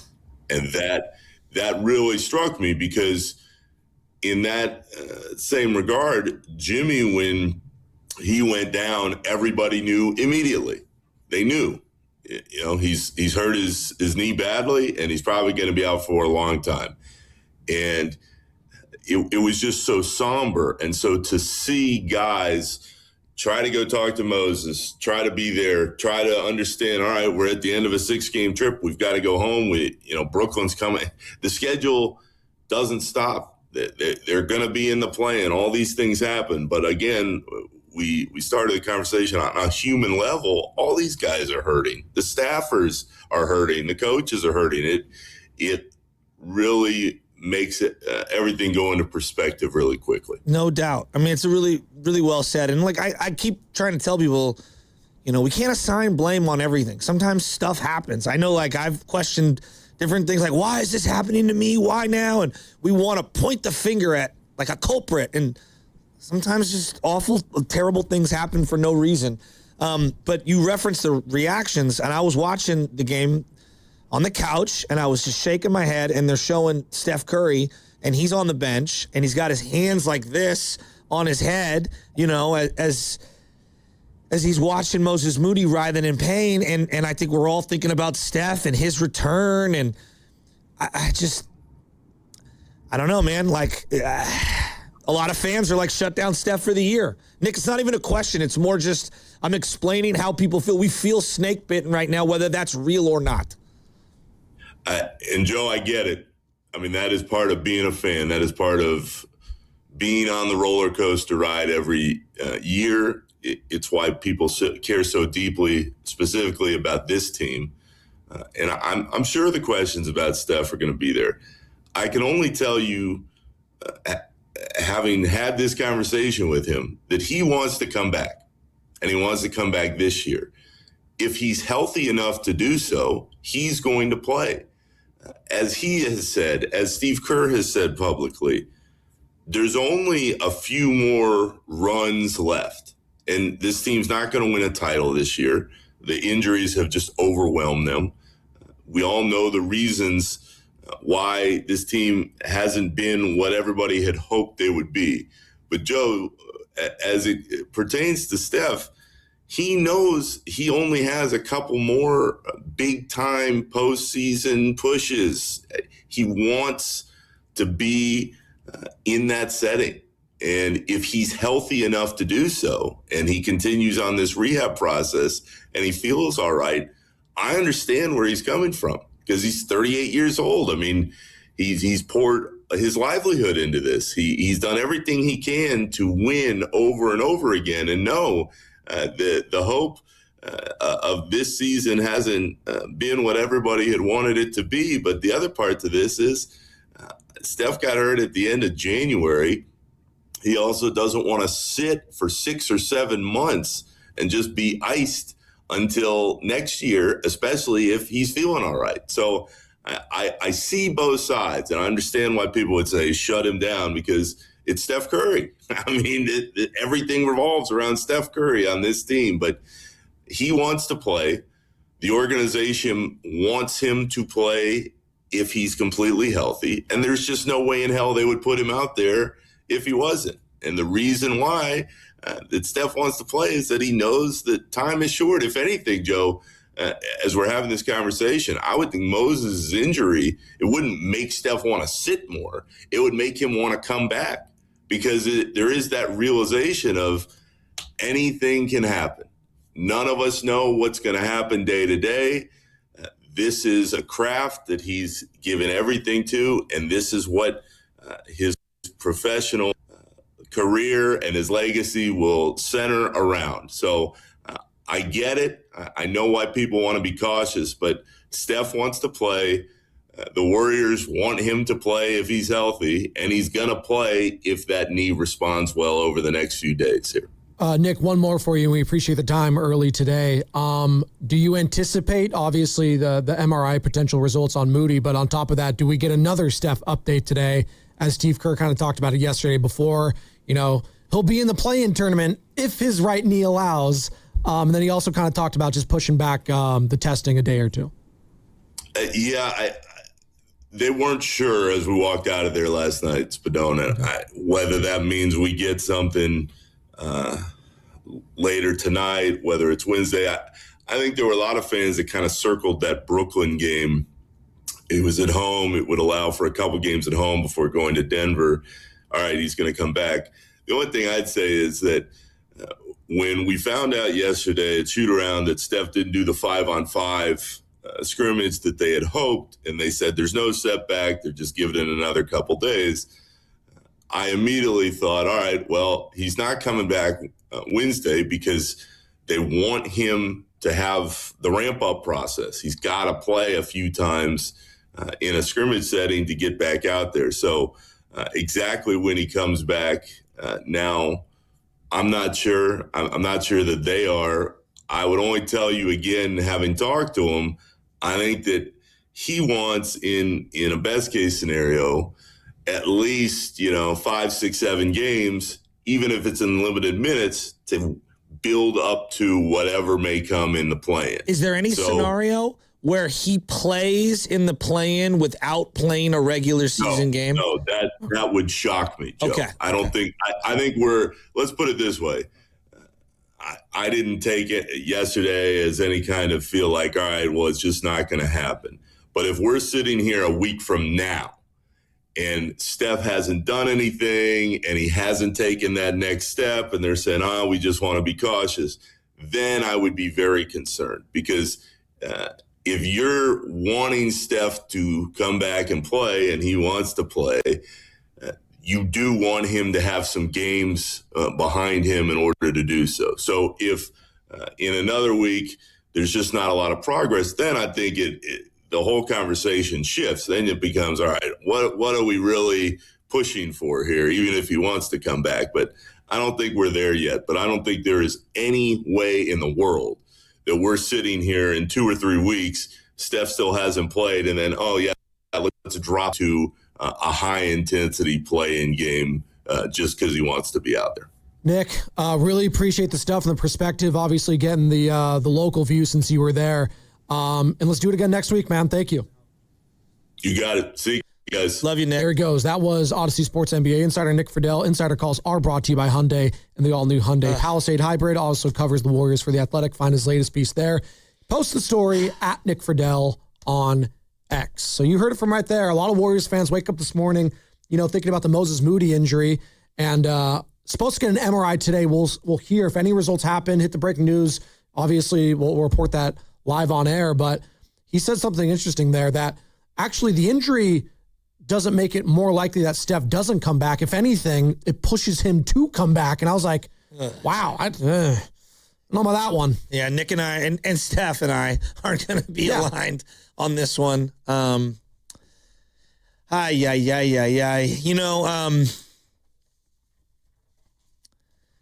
fact he hasn't practiced, like really practiced in a 3-on-3, 5-on-5 setting, it's pretty telling. And I think if by Friday nothing changes, you got to shut him down. Like you just do. I love that he said, though, he admitted it, because I wanted to know. I think the most important thing was, is there any scenario where he plays in a play-in game without a regular season game? And he said, no, not a chance. So that makes me feel much better. I mean, you can't go from not playing for 2.5 months to just going right into it, like dropped into a play-in game. I mean, season on the line. I don't even like him being dropped in, even though there's not much to play for in terms of seeding. I don't. This whole thing just reeks of, like, for who, for what? Like, where's Ricky Waters at right now? Right. And again, you'll have the people saying, hey, they want to compete. I want to see this team compete. I get that. I want to see them try to do something. But I think we're all under, we all understand what next year means compared to this year. What's more important, next year or 10 more games of this season? No, seriously. Everything should be geared about next year. Next year is all that matters. And this thing about, and I get why they would say, like, we don't know how many runs we got. It's like, well, I know this is not a real run. So, like, come on. Like, this isn't a real run. It's not a run. You know what this reminds me of? This is a fast walk. This is not a run. This reminds me of that Farhan team. Remember when they had Blake Snell? Like, we could still get into the playoffs. Yeah. Don't deal him. And you should have traded him. Bonte's going to be joining us at 9. What was his whole thing? Don't sell Snell. And he did this. And then he after the season, he's like, well, maybe we should have. Well, and we lost our draft picks. Exactly. Yeah, thanks. That was tough. Well, we will have And Bonte. we ended up having to pay him another $10 million to go away. We will have Bonte joining us on the 9 o'clock hour for the entire hour, presented by Saramonte Ford, your Bay Area Ford dealer, and 888-957-9570. Moses Moody, knee injury, is going to be out for the rest of the season. And did last night make you not want to bring Steph back at all? I think it's a simple question. Yeah. It is. And honestly, I think most fans, even prior to last night's injury, felt that way. And I think yesterday kind of solidified it for anyone that already felt that they did not want Stephen Curry to come back. It did. It put the nail, on the head, so to speak. But I'm not going to use one person's injury as a reason to why I wouldn't want to play, because everyone's got different bodies. Sure. I'm going just holistically, zooming out. This year's the lost year. Yeah. It's okay. You're 3-11 without him. It would be one thing. And I hate comparing and contrasting these sports because one player is just so much of a difference maker. Because when Jimmy Butler got hurt and was out for the year, you knew they weren't going to win a championship. Sure.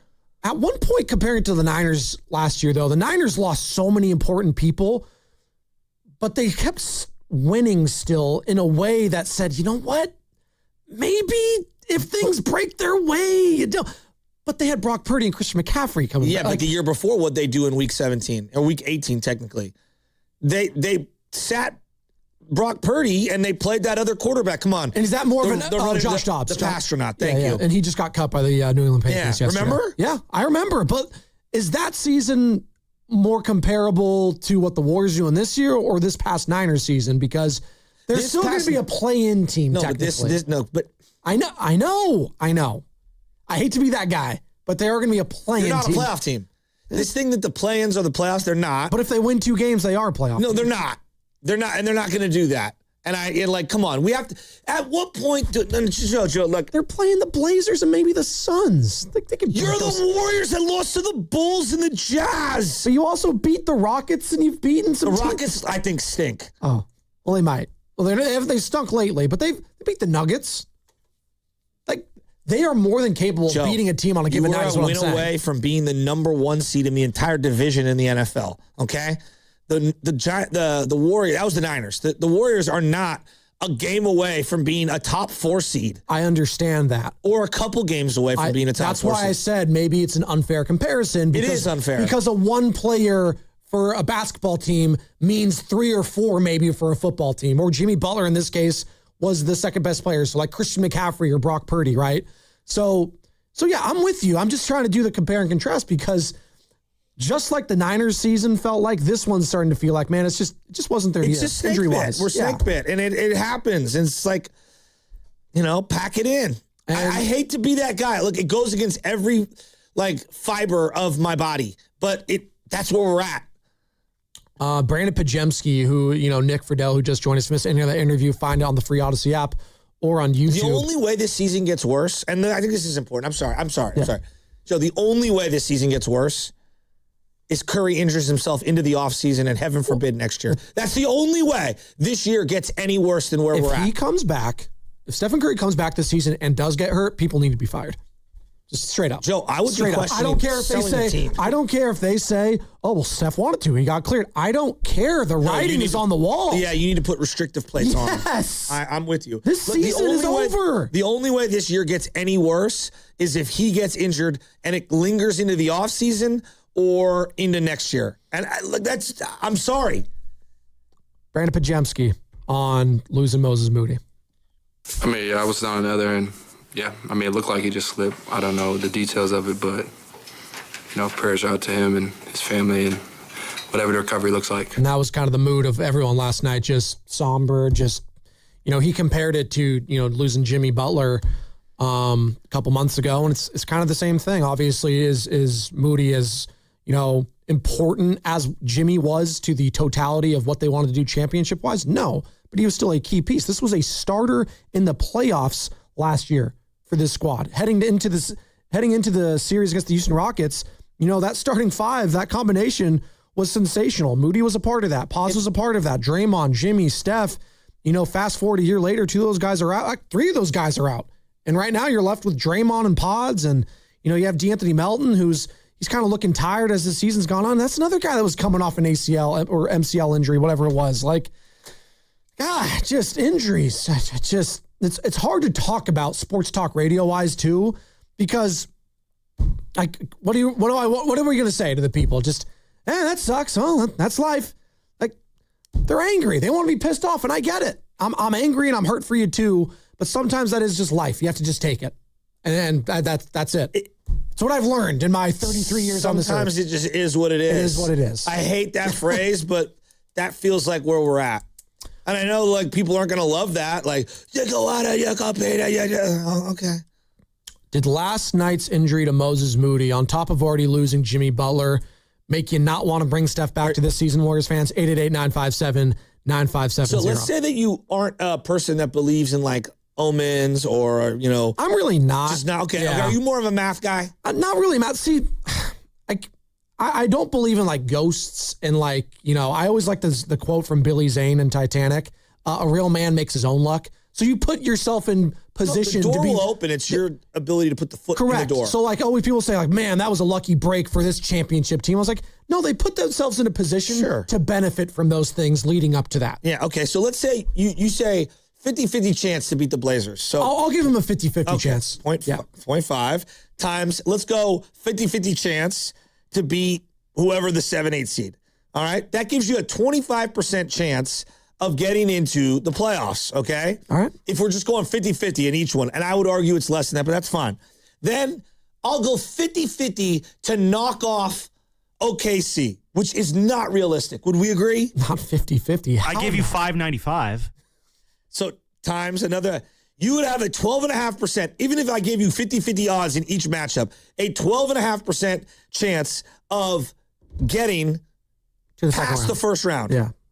You have an equal chance of getting a 1, 2, or 3, or 4 pick. That's literally what your percentage is, essentially. It's basically 3%, 2%, 1%. That is what you're going to be getting if you roll the lottery dice ball out there and you don't make it in. I wonder who's on the injury report.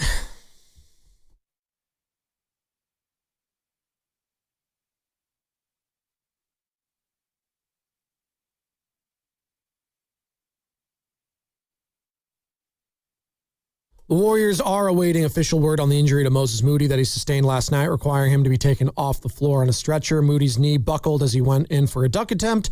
Late in the fourth quarter, he was getting x-rays after the game last night and is set for an MRI today. It was Moody's first game back after missing the previous 10 with a sprained wrist. The injury report was brought to you by Boxer & Gerson, Northern California's premier workers' compensation law firm, helping injured workers get their lives back for over 40 years. As you are listening to 95.7 The Game, KGNZ FM and HD1 San Francisco, an Odyssey Sports Station, and your home for the Golden State Warriors and Valkyries, always live on the free Odyssey app. And we are coming to you live from the Laughing Monk Studios. The Morning Roast is presented by San Francisco Fire Credit Union, banking for heroes and anyone who wants to be treated like one. Halfway home here on a Tuesday. We've been reacting to the last 24 hours. Can I give you the aforementioned injury to Moses Moody out for the season? Can I give you some good news, everybody? Sure. Good news? Guess who turns 50 today? Why is this Some good news, damn it. Guru Johnson? No, he's already 50. No, come on. Looks like he's 40. Peyton Manning. Omaha. Oh, who cares? Thank you, Francesa. Please get Peyton Manning. That doesn't make you smile? I like Peyton. No, he's great. Hey, I know Moses Moody had this devastating injury, guys.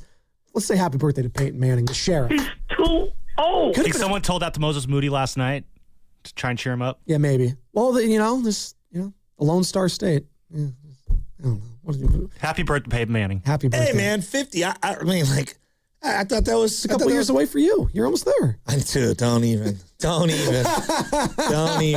Sure, Peyton still looks good enough to lace him up today. No, not a chance. I know. I'm just joking. Tom Brady does. Peyton, he had a lot more wear and tear on that body. That text message that he sent about a Manning when they did the Deflategate and they confiscated his phone. He's like, I'm going to play another 10 years. He's done. He was right. Well, apparently you said something about Peyton real quick. He has another son, or whose son is it? Is it Arch's? It's Peyton's. It's Peyton's kid, right? And he's throwing all the slant routes. He's going to be better than Arch? He's everything we thought Arch was going to be. Well, Arch is still going to be the number one overall pick next year. They said that, Arch Marshall, that's his name? Yeah, Marshall they said Manning? Arch is not the chosen one. This is the real one that's going to fulfill the prophecy. Oh, God. I thought that was a funny tweet. Well, yeah, Cooper Manning can't have the best kid. It's got to be either Eli or Peyton. Sometimes that happens, though. They said Cooper was supposed to be the best out of the bunch, but he had the neck They said that injury. about Arch, too. So. Well, because Cooper had, the mobility. Eli and Peyton, they're the biggest, stiffs you've ever seen. Although Eli sneakily could use his legs a little bit because he was strong. Peyton, my God, he's just... If you have a chance to land yourself a Manning, you do it. Well, you wanted Peyton Manning once upon a time in a Niners uniform, remember? 100%. After they got... I thought Harbaugh was going to wheel and deal and get him. Who wants to go to a soccer game? Who wants Peyton Manning? That's where you're going with that. Okay, Bay FC fans, you just heard that. Now is the time to call in for your chance to win a pair of tickets to the game versus Washington Spirit, April 5th. Be caller number 5 to the contest line at 415-523-4652. That's caller number 5 to the contest line at 415-523-4652. You'll score tickets courtesy of Bay FC. And if you missed Nick Fidell join us just a half hour ago, you can find the entire interview on the Free Odyssey app or YouTube. The latest on Steph Curry coming back sooner rather than later. I think there were a lot of fans that kind of circled that Brooklyn game. It was at home. It would allow for a couple games at home before going to Denver. All right, he's going to come back. The only thing I'd say is that when we found out yesterday at shoot-around that Steph didn't do the 5-on-5 scrimmage that they had hoped, and they said there's no setback, they're just giving it another couple days, I immediately thought, all right, well, he's not coming back Wednesday because they want him to have the ramp-up process. He's got to play a few times in a scrimmage setting to get back out there. So if you were hoping to see Stephen Curry tomorrow coming back on this homestand or just one game, well, got to wait.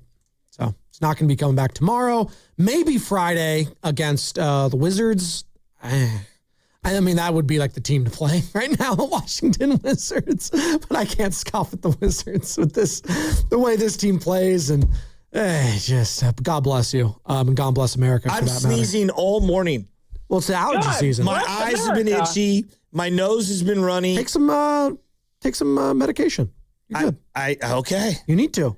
No, because you're talking to a guy. You can see it here. I mean, you see this honker, Joe. I mean, the pollen that gets sucked into this bad boy. It's exponential. And I take my nasal spray, and it's good. Take the medication, the drugs, and don't have to worry about the itchy eyes. Because I also wear contacts on top of it. And if you wear contacts during allergy season, dude, the eyes are itchy times 10. It's awful. So I kind of have to take the medication. Hell, I've had to call out sometimes. I've texted the chat like, dude, my allergies, I can't do it. Like, I have sneeze attacks that go on for like hours and hours, and it hurts. Hours? No, I'm telling you, dude. Hours? Look at this thing. Yes, the camera adds 10 pounds. No, it adds 3 inches to the schnoz. This thing is for real, baby. Come on. It hurts. Should we call you Humpty? Humpty Dumpty? No, my brothers used to call me the Schnozinator. The Schnozinator? Yeah. Acting like they don't have big noses, by the way. There's not a Spadoni out there that doesn't have a big nose. So I don't know. Check yourself. Okay. Anthony, Ray, Steve, Rob, Sam. I'll just go down all my siblings. Sisters, too. But you can't be mean to your sisters about their noses because it's not fair. They got honkers, too. That's okay. It's all right. I was told I had a big nose from second grade on, Joe. So I was like Tyrion, where he was told he was a dwarf his whole life. I'm not very smart, Joe. Yeah, I was told that. So dude, he sounds like he is struggling there. Say that again. Play that one again. I'm not very smart, Joe. I throw. What is? Did I just like smoke a pack of heaters right there? You need a little dirtiness. Well, that too. Yeah. You know. On the big dog. What do we do with Steph Curry? You can't bring Steph back now. Is that from one of my reads? On the big dog. I do like playing drops when you're doing your reads. Try to mess you up a little bit. Sometimes it works. Sometimes you have to laugh through it. I told the boss I was doing a pre-recorded one yesterday, and it was another flawless one. One take, Jake. Flawless victory. You are very good at doing those in one take, actually. I will say that. I'm the best, aren't I? Yes. Because I had to record it with Bonte a lot, too, and with Bonte, it's 3, 4, 5 cuts. Oh, hey. He's a studio production air, huh? Hey. I'm the Hey, they all sound good at the end of the day. I mean, that's because of me making them sound good. But wow. Hey, Shasky, you are very good at getting in, one take, boom, go home. How long did those Freeman ones take you? I'll say this. I didn't fire him out as fast as Shasky does. Here's the... Hey, I'm Ludman. I'm going to be at Freeman's Appliances this Saturday with Mark Grandy. I mean, I did that. That was my first try when I did that one. You are. This one actually makes sense because you will be at Freeman's Appliance in Pleasant Hill this Saturday with Mark Grandy. Are you excited about that? I'm very excited about that. Yay! They're live working vignette. Well, they feed you there, too. Oh, they so you better. got like snacks. The greatest commercial in the history of 95.7 The Game was you're right, Mark, was when Steiny and Mark were pitching some sort of alcohol. Oh, new vodka. God, bro, I was dying. Yeah, you're right, Mark. I think Filmo Mike actually made fun of it, too. I needed to laugh this morning. We need to laugh. Pasta. We need to laugh this morning, guys. There's too much sadness with this Warriors. Too much anger. Let's live a little, can't we? That one scared me, actually. I'm not going to lie. Inspector Gadget. That sounds like the bad guy from Inspector Gadget. Oh, no, it sounded like Dr. Evil. Oh, my God. $1 billion. Dude, I hit him up in the fourth quarter of that game about Draymond passing up like 9 different shots in the final 2 possessions. I got nothing. ... Because they were blowing that lead, and I think we all thought they were going to lose in overtime. Draymond Green on the Draymond Green Show, Odyssey podcast. Hey, the Warriors are a playing magnet. The Warriors are bound for the play-in, which ultimately makes 3 years in a row. I'm sick of the play-in. It seems like we're a play-in magnet, and that is the reality for us. We are not moving out of the play-in, and that's what Coach Kerr's message has been to the team. Like, guys, we're in the play-in no matter what. We have to continue building great habits, and so that's got to be the focus. But I feel like every year we coming in saying that we want to stay away from the play-in, and I feel like the play-in attracts us. If you ever go to a race car track, the one thing they tell you is like when the car is spinning, when you're spinning, don't look at the wall.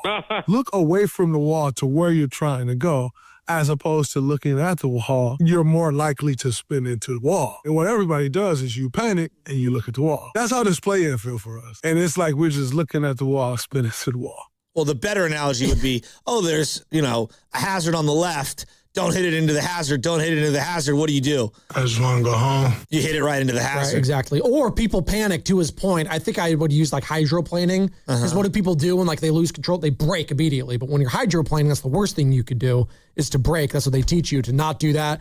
You just kind of ease off and then you slow down and then it'll eventually get back on track. Here's the reason why we're in the play-in. We're not good enough. Yeah. Sometimes it's simple as that. They're not. And they also don't have the depth anymore. And why aren't they good enough? Well, when you lose Jimmy Butler, who's the second best player on this team, that's going to hurt. You lose Steph Curry, who is the best player and one of the best players in the history of the sport, that's going to hurt. When you lose Moses Moody for an extended period of time, that's going to hurt. And now you're lost for the rest of the season. Your depth has already been tested. We're relying on guys named Yurtsevin and LJ Cryer. And LJ Cryer played well yesterday. He did play well. Can we get the guy a seat? It's really fun to see LJ tonight. He was sitting on the court. They don't have enough seats sometimes. Yeah. Get the man a seat. I agree with you. How are the short-handed Golden State Warriors not given enough seats? I don't get it. Dre made a pass last night. This season. He made a pass last night on the second to last possession. He volleyball. He kept volleyballing it back and forth to Porzingis. And then he one-hand cross-court passed it that got intercepted. It was so bad. He passed up, I swear to God, 6 shots underneath the rim. What do you do with Steph Curry, Warriors fans? That's the question at this point. 888-957-9570. Did last night's injury to Moses Moody affect at all how you feel about bringing Steph back potentially? 888-957-9570. And Nick Fidell, who joined us last segment, mentioned he's unsure when he's coming back. Exactly when he comes back. Now, I'm not sure. I'm not sure that they are. I would only tell you again, having talked to him, I think that he wants, in a best case scenario, at least, 5, 6, 7 games, even if it's in limited minutes, to build up to whatever may come in the play-in.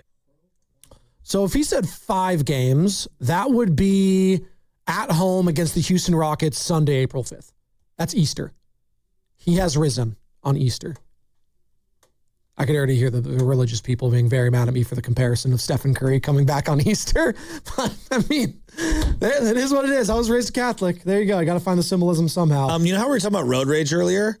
Yeah. ESPN hit me with a headline that stopped me in my tracks. I have to read it. Hold on. No. Tease it. Tease that. I want to know now. I want to know. It's the most insane headline I've ever seen on ESPN.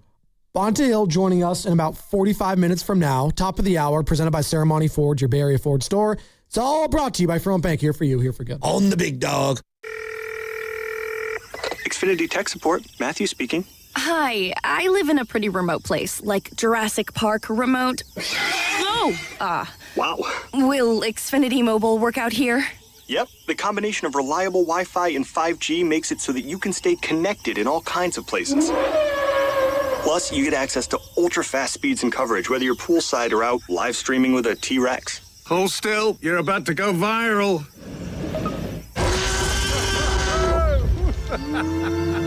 Welcome to a new era of Wi-Fi boosted mobile. Cut your mobile bill in half with 2 lines of unlimited. Learn more at xfinitymobile.com. Xfinity. Imagine that. Watch Jurassic Park with Xfinity. Restrictions apply. Xfinity Internet required. Savings comparison based on promotional rate for 2 lines of Xfinity Mobile Unlimited versus 2 lines of T-Mobile Experience More, Verizon Unlimited Plus, and AT&T Starter as of February 10th, 2026. Taxes, fees, extra. Hi, I'm David. I'm Chris. And I'm John. We are the 3 brothers who own Jack's Restaurant and Bar. And we are here to... Not again. That's my line. That was my line. Boy, stop it. Mom? What are you doing here? Have you heard your commercials? They're terrible. That's not our fault. You taught us how to cook delicious food. Using only the freshest ingredients. And to treat all our guests like family visiting our home. But you didn't teach us how to write catchy radio spots. They remember that and get back to work. Yes, Mom. Jack's, serving delicious breakfast, lunch, dinner, and drinks the way our mom taught us. ilovejacks.com. Neuropathy is a debilitating condition that is sometimes misdiagnosed. Symptoms can include pain, numbness, and tingling in your hands, legs, and feet.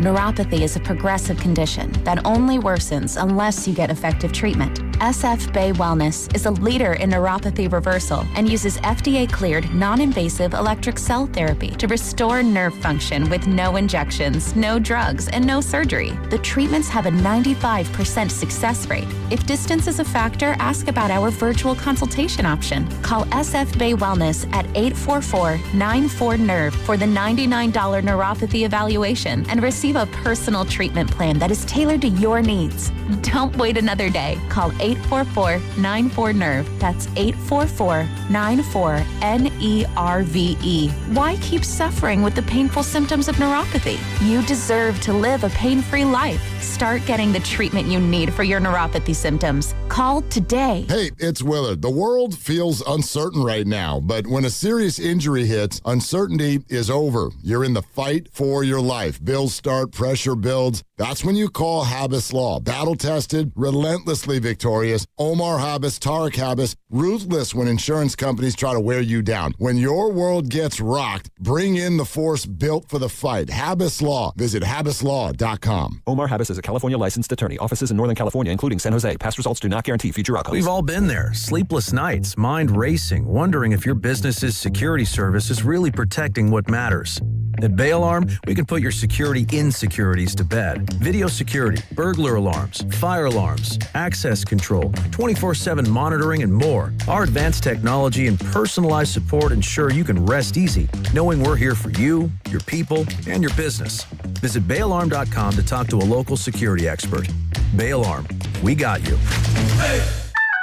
What in the world is going on? You didn't hear? You can get iPhone 16e at Cricket Wireless for $0 when you switch. iPhone 16e for $0. No way. Yeah, and it has Apple Intelligence so you can clean up your photos. Clean up your photos. Okay, but what's the hurry? The offer ends soon. What they said. Switch to Cricket and get iPhone 16e for $0 with no activation fee. Smile, you're on Cricket. Requires new line and port in on the $60 Supreme Unlimited plan. First month service charge and tax to its sale. Terms and restrictions apply. See store for details. Ever notice how your floors still look dirty even after you mop? Yeah, what's up with that? Swiffer Power Mop gives you a deeper clean you can actually see. I'm listening. Unlike string mops, Swiffer Power Mop absorbs more dirt and locks it away, even in those hard-to-reach spots. Like behind the toilet? Exactly. The new micro scrubbers deliver thousands of tiny deep cleaning actions, so your floors look, smell, and feel clean. Bye-bye, dirty floors. Hello, Swiffer Power Mop. Try the Swiffer Power Mop. Love it or your money back. Straight Talk Wireless presents Pickup Truck Wisdom. The smartest way to spend your money is not to. Straight Talk offers free 5G phones for new and existing customers on Verizon's 5G network. So the refund money I don't spend on that free phone is the refund money I get to keep for my family. Smart. Find us at straighttalk.com and Walmart. Straight Talk Wireless. Straightforward. Always. Taxes and fees apply. Plan purchase required for free phone offers. Copyright 2026 Verizon. I built this business the old-fashioned way. Hard work and a whole lot of spreadsheets. Yeah, about that, I upgraded us to Odoo. Odoo puts everything we need, sales, inventory, accounting, on one connected platform. No more juggling systems, no more headaches. So it all works together? Exactly. Odoo is the all-in-one business software that makes running and passing on a business easier than ever. Take your business into the next generation. Try Odoo free at odoo.com. That's ODOO.com. Hi, I'm I'm Michael from the War and Treaty. You know the jingle. Now discover the facts about Ozempic, a GLP-1. Only Novo Nordisk makes FDA-approved Ozempic. Learn about the real thing. Talk to your healthcare professional today. Call 1-833-OZEMPIC or visit Ozempic.com to view the medication guide and to learn more about Ozempic. Semaglutide injection 0.5 milligram, 1 milligram, and 2 milligrams.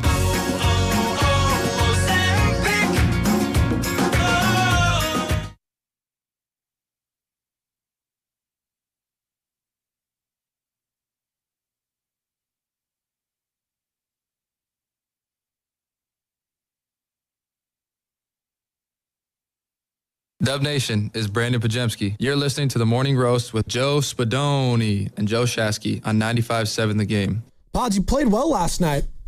He really did. He really did. After we talked ad nauseum, we had callers calling in saying their disdain and hatred for said player, and I thought a lot of it was actually kind of unfair. Not some of it. Most of it was unfair because it wasn't even basketball related. And you can get on anyone, for their play on the court or on the field. You can be critical of that, but once it starts getting personal, which it seems to have crossed over for a lot of Dub fans when it comes to him. My mom even says, "Babe, why do you hate this guy so much?" He says, I just do. Exactly. When it comes into that territory, it's like, come on, guys. That guy DM'd me yesterday. Did he really? Yeah, I want to defend him. Let's see. Wait, Pods DM'd you? Yeah, one sec.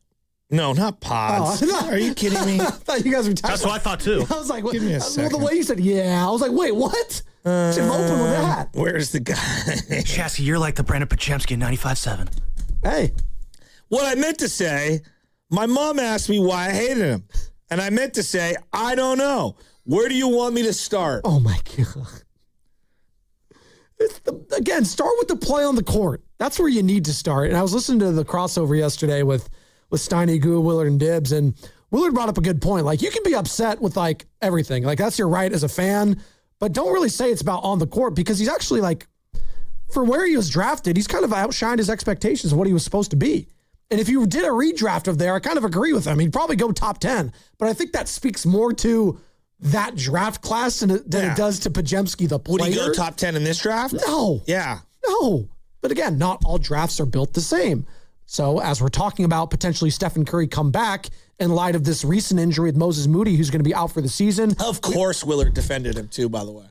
Defended who? Of course he defended Pods. We defend Pods. We defended him. Here's Mark, do me a favor. Mix in a random take that's not yours every now and then, because I feel like I know where he's going to stand on every topic. Well, he's not saying, in fairness to Willard, he's not saying that Pajemski's this amazing player or anything like that. He's just saying, I think we're way too hard on him in this fan base. Agree with. Yeah, that I agree with. That's all he's saying. And he said it's not so much basketball related as it is the outside stuff from what the owner, what the coach, and some of his own comments talking about not even the sport, quite frankly. Well, him and I disagree on his defense because I think he's a freaking terrible defender. Last night, for example, and he had a really good game yesterday, but last night, early in the game, he's playing his man so up over the three-point line and hacking him. He's getting away with mugging him.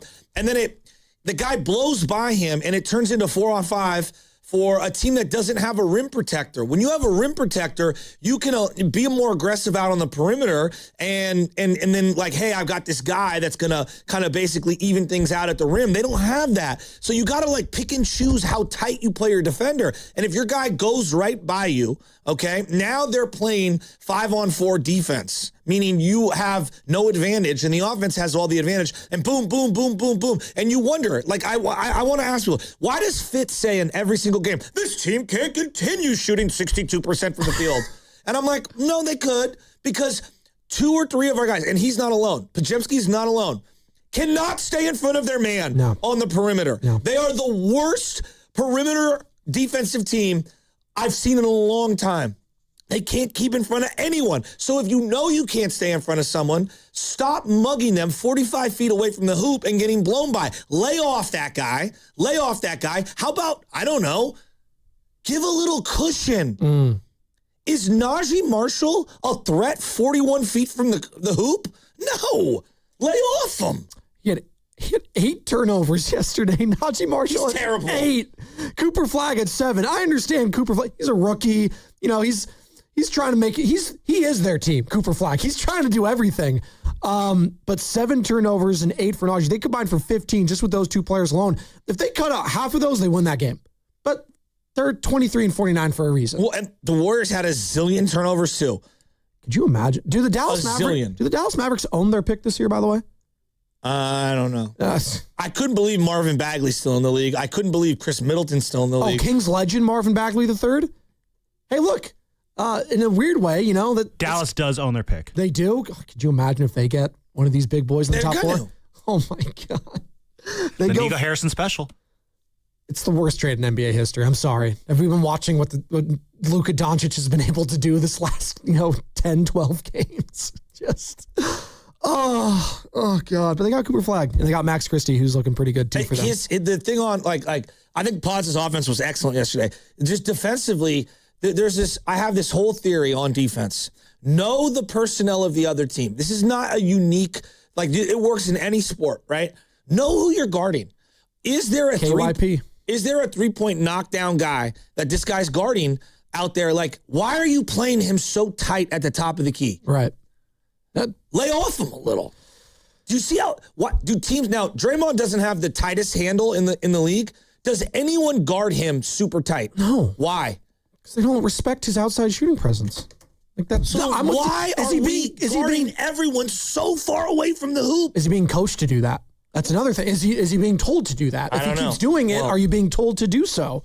That's a fair question. By the way, baseball is back tomorrow. That's right. Opening night is live on Netflix. March 25th, Aaron Judge and the New York Yankees clash with Rafael Devers and the San Francisco Giants. MLB opening night, Yankees, Giants, live on Netflix tomorrow, 8 o'clock Eastern, 5 o'clock Pacific. And yeah, tomorrow is going to be all gigantes as the Giants are rocking their gigantes uniform last night, tuning up for that epic showdown tomorrow. I know you're going to be there. I know Risotto, Lubman, can't wait to talk about it. We were going to talk a lot Giants today, but the big news, just within the last 24 hours, Moses Moody out for the season, it looks like. Not even looks like. It just, he is. His knee buckled, going for a layup / dunk attempt in overtime to kind of put a cherry on top of the win. Slips. Horrible, awful, gruesome-looking injury. And where do they go from here? Steph Curry probably not going to play tomorrow. That leaves just 9 games left in the regular season before a play-in game. We're starting to lose games here, guys, when it comes to Steph coming back. And Nick Fidell told us, Joe, he envisions no scenario in which Steph comes back to just playing a play-in game without having played in any regular season games. But we're kind of losing some of the games here, dude. Eventually we're going to be, what? Is it 4? Is it 3? Is it 2? I don't know. I just, man, I got to read this headline. Okay, yeah, you teased the headline. What is it? ESPN. Oh, God. Breaking news on my phone. Don't hit the breaking news sounder. I don't even know, this. I'm going to let each word just kind of sit there. Quadruple amputee, pro cornhole player, charged after allegedly fatally shooting a passenger in a car while driving during an argument. Is that the most insane ESPN headline you've ever heard? He was driving too? Quadruple amputee, pro cornhole player. Right there. Just boom. Stop right there. That's kind of crazy.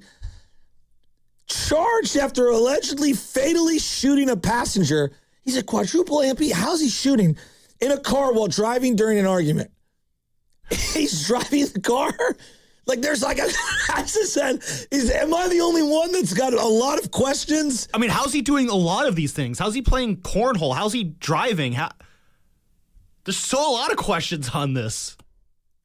Joe, that's got to be the most insane headline you've ever heard. Oh, I'm trying to look at the mugshot, but that doesn't help because it's just the head. Dayton James Weber. Dayton James Weber.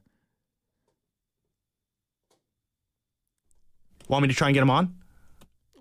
It would be his one phone call. Could you imagine? I'm a pro athlete. He can't hold the phone. I'm a pro athlete.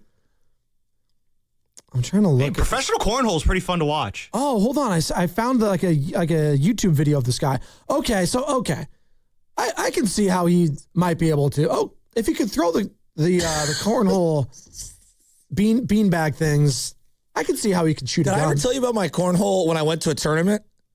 The absurdity of that. No. So Tommy Tommy Cole used to work at this station. He did. Is a big cornhole player, and he does this big, like, I didn't know it was a tournament. I thought it was a fundraiser. So he's like, hey, I do this cornhole tournament, yada, yada, yada, and, you know, do you and Michelle want to, like, compete in it? Sure. You know, whatever. I'm like, Tommy, for you, for charity, let's do it. And this was a couple summers ago. And I want to say it was like, I don't know, $100 or $200, you know, and I thought it was going to a good cause, which I'm sure it was. So we show up at 8 o'clock in the morning in Santa Rosa, and it's roasting hot. Yeah, it's Santa Rosa. There were teams that had the full-on outfits. Oh, yeah. The full-on outfits. Oh, yeah. Brought their own, cornhole bags. Brought their own cornhole bags. That's right. And there was this warm-up period. Like, you know, everyone, like, Michelle's like, where are the cocktails? You know what I mean? Because they had a food truck and drinks. And we're just having fun. We're throwing it. Because when you play cornhole, you should be drinking. That's literally the whole point of cornhole is a game at a bar or at a party. No, these people took it so dead serious. Oh, God. We're like 3 throws into, you go back and forth. I'm telling you, this guy is like, hey, man, if you want to be good at cornhole, you do. I go, shut up. I'm not trying to be good at cornhole. Like, I'm not. Nah, dude. Like, relax over there, buddy. In your personalized jersey with the number on the back. Like, relax. Don't be jealous of the sponsorships because they're getting paid by Jack's Link beef jerky. I told Tommy there's a couple dudes that need to, like, check themselves. Has anyone ever been in a cornhole tournament? No, but I told you about that show, that bowling show on HBO. You need to check it out. Like, it's about professional bowling, which I kind of liken to cornhole a little bit, although I think bowling takes more skill than that. Not to say that cornhole doesn't have skill, because I've played against some really good people, but it's called Born to Bowl. It's a 5-part HBO documentary series about professional bowling. I think episode 2 launched last night. Dude, Joe, you'll love it. Get into it. You will. Born to Bowl? Born to Bowl. It's hilarious. Like, the whole thing is just, it's crazy. So we ended up getting routed in this thing, like, and we got, you know, kicked into the losers bracket after 2 like quick L's. Then we faced a normal couple who were normal people, and we like went back and forth. Then we ended up normal people, yeah, not normal professionals. People. They weren't like one of Tommy's like all-star, like, you know, the guy's name was like, I'm Alex the Assassin. It's like, all right, Alex the Assassin on the big dog. Yeah, exactly. Oh, I guess. Oh. They like, I'm looking on Twitter, this guy that's the quadriplegic who is charged with murdering a man. Not quadriplegic. Quadriplegic is someone who's paralyzed. This guy is clearly not paralyzed. No, he's not, but excuse me. Quadruple amputee. Quadruple amputee. No, not you're to right. use it. I'm not you're using right. it. No, you're right. Apologize. But they have a video of him, this guy, shooting a gun. Like, so he can clearly pick up one and shoot it. I'm watching a video of him right now riding a bike. Yeah. And he has prosthetics? No. He is able to still pull the trigger with his right appendage. Arm? I'm going to get canceled. Yeah, let's just I'm move gonna on. get canceled. Next topic. I'm going to get canceled. Next topic. This is just, That is an insane story, though. This is absurd. I guess that, Moses Moody. His cornhole shot's pretty good, though. Have you ever played cornhole? Who hasn't? Oh, of course, yeah. I'm talking about in one of those settings. Oh, no. The only time I've ever played cornhole is either at like a, neighborhood block party or like at some sort of like sporting event where they have it like off the side as an activity. I've never played like official sanctioned cornhole. What do you think takes more skill? I'm going to give you a couple different sports or activities. I don't know how you want to phrase it. Bocce ball. Shuffleboard. A bocce ball's hard. It is. Shuffleboard. Shuffleboard's hard too. Cornhole. Cornhole's hard. Bowling. The hardest? Which one? In that order. Put it on the poll. Bocce ball. YouTube. Bocce ball's pretty hard, dude. Like it's a tough sport. Sam just honestly, I know you asked it in a certain way, Spadoni, but I'm gonna go the exact opposite way. I think the easiest of those 4 is probably bowling. I would agree with Shaz. I think bocce ball is. It's. Bocce ball is very hard to control. Each surface is slightly different. Like I don't know, man. Yeah, but as far as like physical activity goes, like it is the hardest because like you have to like generate momentum. You have to have the weight shift, all of that. You can pull something in your back. What are you looking at me like that for? I'm being honest. Watch that show I just referenced, the HBO documentary on bowling. it'll change your perspective. My uncle keeps telling me that he wants, so we drive by Larson, which is on 19th all the time. And dude, the pickleball courts are packed. And he's like, hey, you and me, let's go over to the pickleball courts and let's just run things for like 5 hours one day. We should have a 95-7 the game pickleball tournament. Dude, injuries galore in that sport. I would love to play that. Injuries galore in that sport. Let's play it. Let's do it. We need a we need to train? I'm being hella serious here. You need to like ramp up a little. Well, it's like in between table tennis and actual tennis, right? It's like kind of in between that. Joe, you're going to be starting, jump, moving. Like there's small explosions. Like it's way more difficult than you think. Yeah, Chris Mullen plays. Rick Barry plays. I'm down. I mean, those are two of like Hall of Famers. You're talking about and top Rick Barry 75 could hit a 300-yard drive before they even switched the golf clubs. The medal he's doing off Persimmons. Yeah, but my uncle thinks we could just like show up and just start running everyone. And he's a good athlete, but like we're just gonna show up and just like start taking fools out in pickleball. I'm like, dude, they've been playing. I've never played ever. Tennis is hard, really hard. Oh, it's incredibly Me and my hard boy sport. Mikey C had a death match one day. I always wish that I could have been like really good at tennis. I played tennis like camp when I was younger, and like I kept wanting to play more and more. My parents just didn't really kind of push me into that direction. I always wish I was good at tennis though. It's the one sport if I wish I could have dominated, it's that one. Because you get the Rolex sponsorships at the end of the day too, like Roger Federer. It's pretty snazzy. What? If you can get sponsored by anything sports-wise, Rolex, it's kind of the best. It's not bad. It's not like Porsche would be nice. Porsche is nice, but those are like, again, the bougie sports. You start doing that sort of stuff. 888-957-9570. Moses Moody out for the year. Jimmy Butler out for the year. Did last night's injury to Moses make you not want to bring Steph back? Or, as Nick Fidell said, did it push you in the opposite direction that says, hey, you know what? I want to see Steph because these guys are putting their blood, sweat, and tears into this team.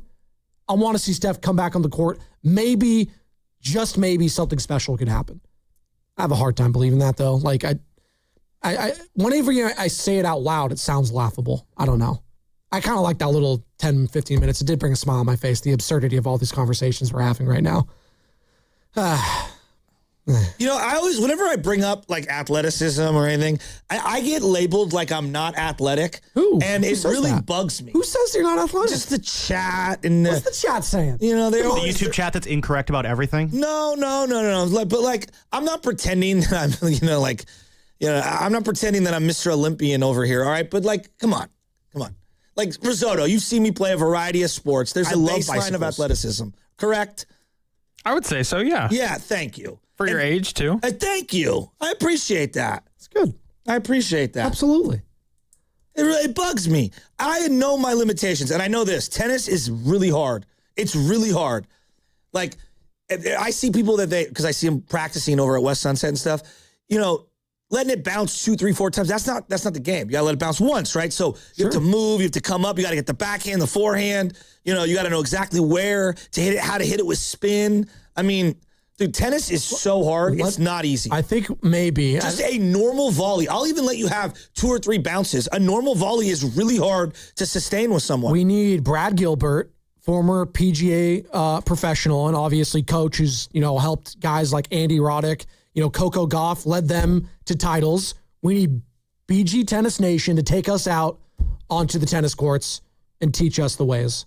We're probably hopeless, but I think it'd be good content, and I'm willing to try. I'm definitely willing to try. I would definitely love to try. Let's get Bonte in here, too, because Bonte's going to be joining us in 25 minutes. I'm going to go full headband. I'm going to go full double wristbands to, like, wipe the sweat. You're going to go Johnny McEnroe? Absolutely. You cannot be serious. Absolutely. Oh, my God. Do you have to wear white on white, or is that That's only? Wimbledon only. Okay. All right, that's their thing. But in wherever he's practicing, San Rafael or, I don't know, he's a North Bay guy, I think, BG Tennis Nation. I know he's a huge Raider fan. And Warriors fan, quite frankly. He was responding to some of our Pajemski talk yesterday. He's out on pods, too. Brad Gilbert, our guy. Oh, I've been knowing that. Yeah, he's out on Draymond. He's out on Draymond. He knows it, though. He gets it. He's probably a big roaster. 888-957-9570. Could Steph come back, Nick Fidell, just to play in the play-in with no ramp-up? That would shock me, Joe. Okay. I think let's put it this way. I didn't take it yesterday as any kind of feel like, all right, well, it's just not going to happen. But if we're sitting here a week from now and Steph hasn't done anything and he hasn't taken that next step and they're saying, we just want to be cautious, then I would be very concerned. Because if you're wanting Steph to come back and play and he wants to play, you do want him to have some games behind him in order to do so. So if in another week there's just not a lot of progress, then I think the whole conversation shifts. Then it becomes, all right, what are we really pushing for here, even if he wants to come back? But I don't think we're there yet. That last part is how Warriors fans have felt the last month. What are we really pushing for right now? What are we pushing for? What's meaningful basketball at this point for Stephen Curry? Just to come back and just play basketball? That might be meaningful for him, but like for the fan base, and again, they play for themselves. They play for their teammates. I understand that. We're talking to the fan base right now, though. The fan base is saying, get this guy the hell out of here. Steph, sayonara for next season, till training camp. Did you see what Dallas did? You played Dallas last night. Yeah. What did Dallas do last year? What did they do? Does anyone remember what they did? Oh, they traded Luka Doncic, and then Anthony Davis got hurt, and they kind of put everyone on bubble wrap and just said tank. Yeah. And then they got really lucky in the lottery. They did. They got lucky. All right, so I have to acknowledge that. They got really lucky. I mean, I think the Warriors need to get really lucky. And why can't they get really lucky? Why not them? Why not them? Well, Ramona Shelburne agrees with you, who joined Willard and Dibbs yesterday, kind of said, hey, if I was the Warriors, I'd kind of do the same thing as the Mavericks did last year. Man, I would think. I don't know. This draft is so good, man. I just think the way to get better in this league is to get a player in a really high caliber draft class. You've seen this. To me, the Warriors and the Heat are in very similar categories. They never go play for the draft pick. They never give up because they always think they can pull something out. If you want to get a really impact player and another guy who could be in the role that we thought Jonathan Kuminga was going to be in, you probably need a lottery pick. The way they're playing it reads to me like they're just trying to stay in it. They're going to be in the play-in, obviously, and hope Steph comes back and can create something. But what does that get you? First round with Oklahoma, first round with the Spurs? Is that really worth it? I mean, that's kind of where I'm at. But if fans want Steph to come back still, even in light of another gruesome injury and a guy that's worked his way back and become kind of a fan favorite, Moses Moody, I would love to hear why you want Stephen Curry back. How about that? Why do you want Stephen Curry back this season at this point? 888-957-9570. John in Oakland wants to join the conversation. We'll get to you, John. Bonte Hill will tell us at 8:20, check that, in 20 minutes. It's 8:40. He'll join us at the top of the hour at 9 o'clock. I'm sure he has many a thought on this.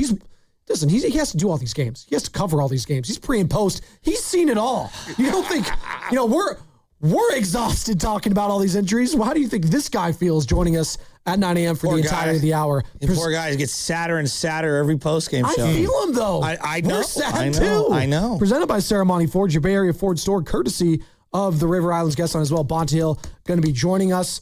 All that, plus maybe we'll touch maybe we'll touch a little Giants and Bonte Hill as well because, hey, they start their season tomorrow, guys. Giants, Yankees. I'm excited about it. I see all the guys decked out in their Giants gear. Although, Risotto, I thought you were a Giants fan. I don't see you wearing a lot of Giants stuff. I'm going to be honest. I'm putting you on the spot. I see Sam. I see Shasky. I see you wearing Padre stuff. I see you wearing Diamondback stuff. It's the journalist in him. What are you doing? I cover the team. So do I. I don't have a lot of Giants gear. So what? Oh, so you're not a fan? I'm a journalist. So wait, time out. Interesting. Do you think David Lombardi owns any 49er gear? I do not compare me to David Lombardi. Respectfully. Wow! Hey, he has 100,000 subscribers, dude. Yeah, just ask him. Get on his level. That guy lives in Tennessee. I'm so tired of him claiming San Francisco. He files taxes in Tennessee. Stop. That's okay. Fraud. Nobody's mad. Get Nick Shirley on David Lombardi to find out where he's filing taxes. Oh, God. All right. Give me a break. Bonte Hill coming up next. John in Oakland, Spencer in Oakland. They have combating views on whether or not to bring back Steph Curry. Dub Nation, are we bringing back Steph? We got 10 games to go. Probably not going to play tomorrow. Gives us 9 games till the play-in. What do we do next? Moses Moody, out for the year. Jimmy Butler, out for the year. 888-957-9570.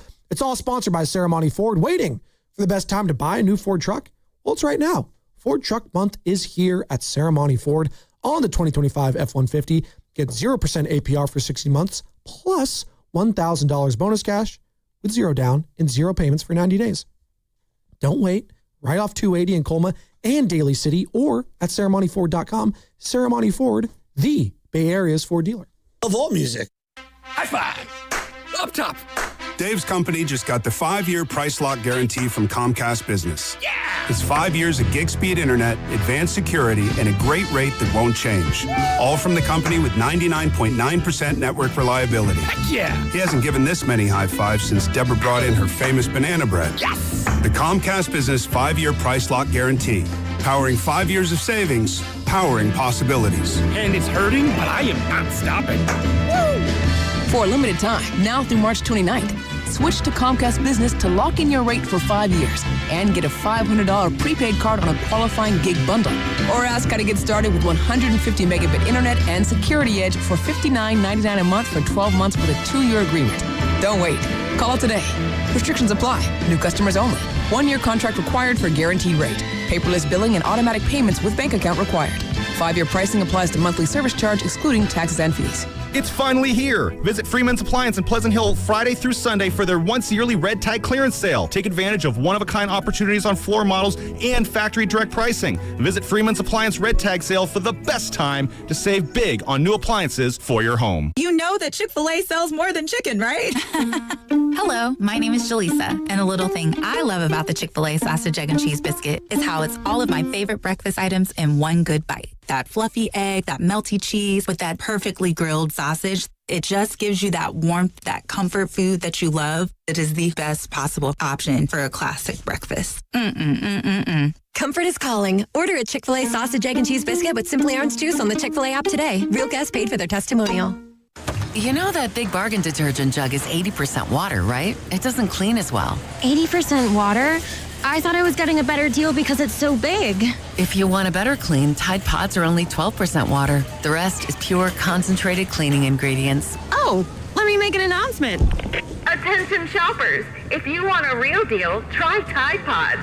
Stop paying for watered-down detergents. Pay for clean. If it's gotta be clean, it's gotta be Tide Pods. Water content based on the leading bargain liquid detergent. Boxer & Gerson, Northern California's premier workers' compensation law firm, helping injured workers get their lives back for over 40 years.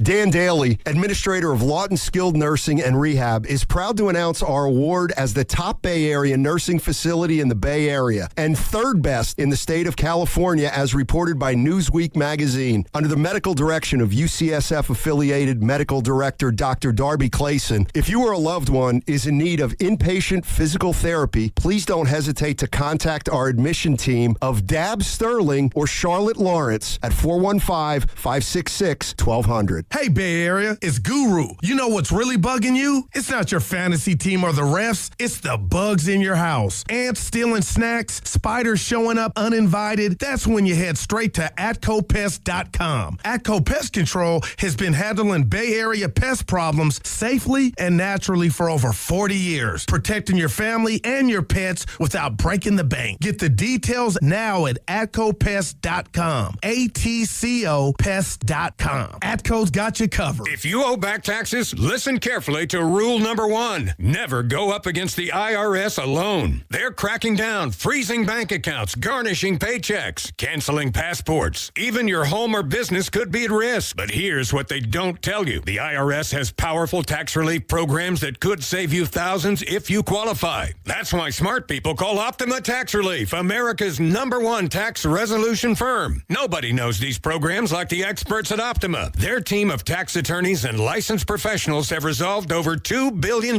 in tax debt for people just like you. The IRS is not stopping, so don't wait and don't take them on alone. For tax help you need, for tax help you can trust, call Optima today for a free consultation. Call 800-708-5977. 800-708-5977. 800-708-5977. Optima Tax Relief.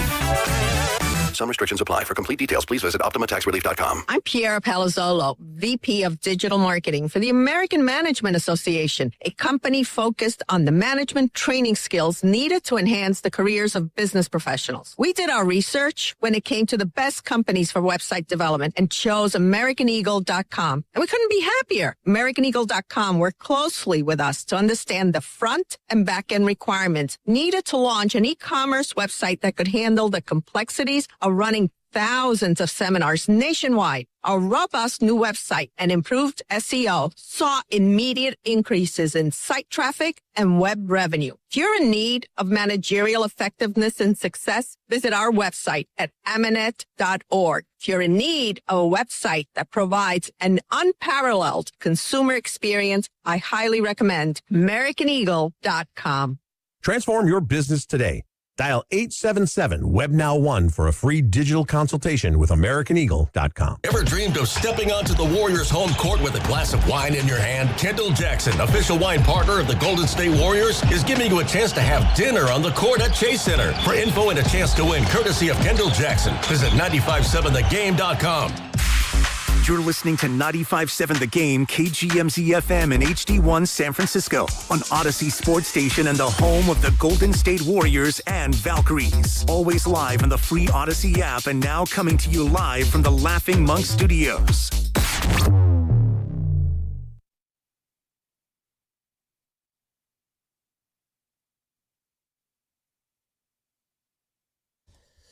Pain from a rap cat, man. You didn't know that. 3 a.m. man. Beautiful Marin right now. Well, you can't get a prettier place than here in the country. Dub Nation is Brandon Pajemski. You're listening to the Morning Roast with Joe Spadoni and Joe Shasky on 95.7 The Game. Oh, my God. What's going on, Spadoni? What's going on, Melvin? Oh, thank you, Risotto, for making me smile, because there's been a lot of sadness going on with Dub Nation this season, and hopefully Bonte will bring some smiles to some people. In about 10 minutes' time, Bonte will join us for the entirety of the 9 o'clock hour, which he does each and every Tuesday. And it's presented by Saramonte Ford, your Bay Area Ford dealer. In the meantime, we're asking the question, Moses Moody, horrific injury last night, going to be out for the season. Already out Jimmy Butler for the season with a torn ACL. Did last night make you not want to bring Stephen Curry back? Or is it the opposite? Did last night make you say, you know what?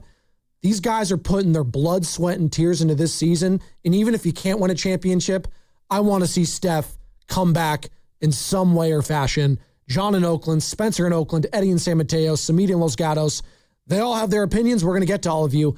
888-957-9570. I'll ask it to you, Joe, right now, though. I think you've been pretty steadfast in your approach here in regards to Steph. You'd shut him down if given the opportunity, right? Well, just listening to those that are in the know, it does sound like, there's some level of risk no matter what. And the fact that it's lasted this long, like, it's an alarming injury.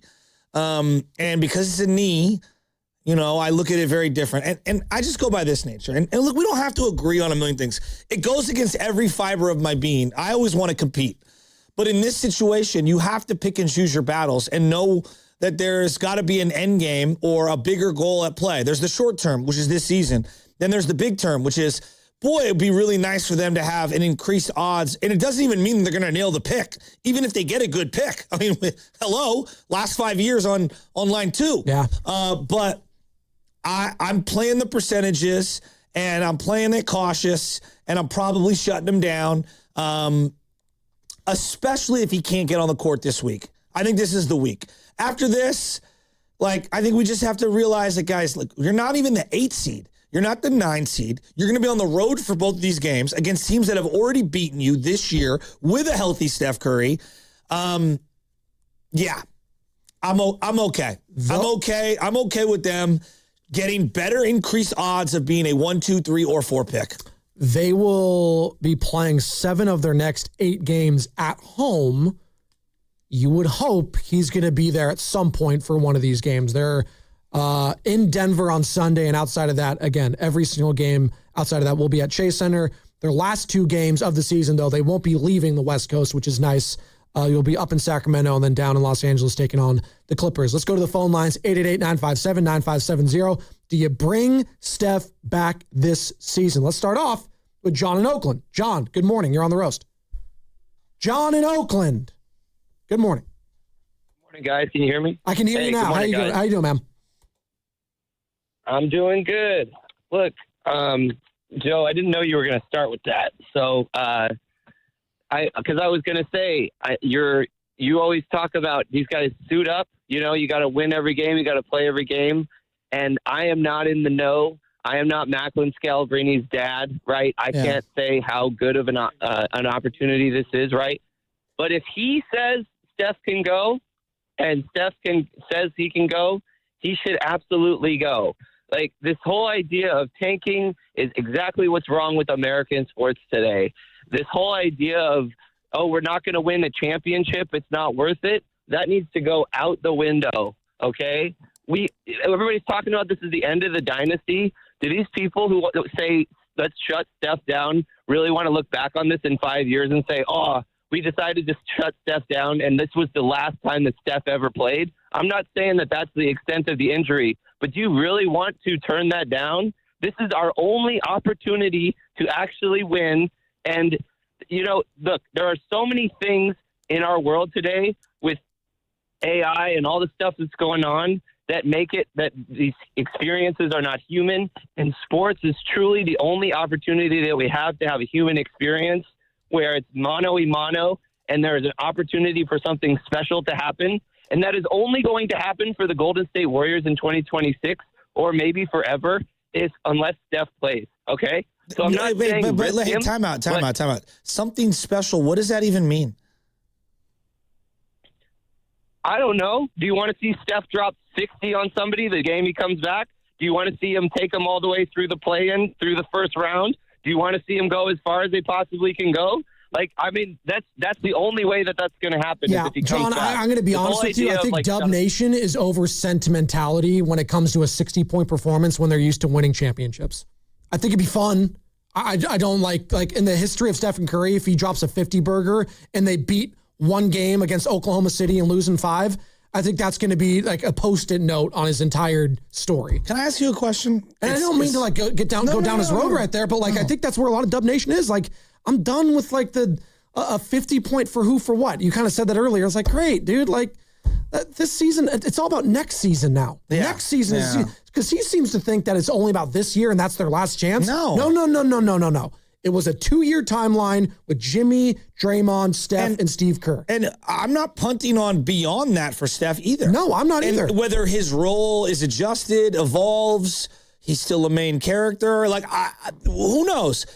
But I find it funny, like these moments, if I polled Niner fans, okay, probably the most beloved universally player is Jerry Rice, right? Oh, absolutely. Now, Joe, even though Joe's very, very, very beloved, like for some reason, there's nobody that hates Jerry, even like a little, right? There are a couple people that for whatever reason don't like Joe. And he's pretty universally known as the greatest of all time. Okay. Yeah. Does any 49er fan remember his final playoff game in a Niner uniform?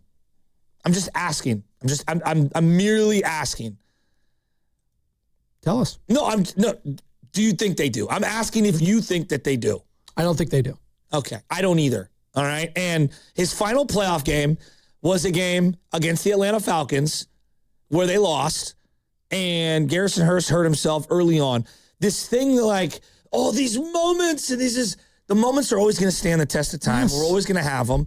And we think we're going to remember these minute, like tiny little moments, but we really don't over time. I remember because I'm a sicko who Barry Bonds' final home run was off. Do any of you know who his final home run was against? I don't. No. Not against Lubman? Against the team or against Barry Bonds' final home run, okay? Because it's a trivia. I know it. Against the team or a person? The pitcher. Against the pitcher. Oh. He ended up staying around. I think he was on the Cleveland, the Rockies. He's on a bunch of teams. Oh, Ubaldo Jimenez. Very good knowledge. Opposite field. Very good knowledge. There you go. But would you agree, most sports fans and most diehard Giants fans don't remember that? Yeah. Right? Yeah. So I know we want to have these moments with Steph Curry, and I do too. To think that they're actually going to, he's going to come back after not playing for 2 months, and he's going to carry them from the 9-10 on the road, then to maybe, and then beat the Oklahoma City Thunder? Come on. I love the guy. We all love Steph Curry. We're the flagship. He's a unicorn. We want to see Steph on the court, but we also I want to see him on the court a lot more next season. Yes, and can we just deal in reality? Can we? We're irrational, Joe. We talk about that all the time. We're not the rational roast. We're the irrational roast. Spencer in Oakland. Spencer, you want to bring back Steph? Absolutely not. Absolutely not. If this season has taught us anything, it's just let folks on the end of the bench play. Look, there's other teams in the NBA that have tanked. We didn't tank. We got here organically to the 10 seed, via injury and everything else. Just let it lay.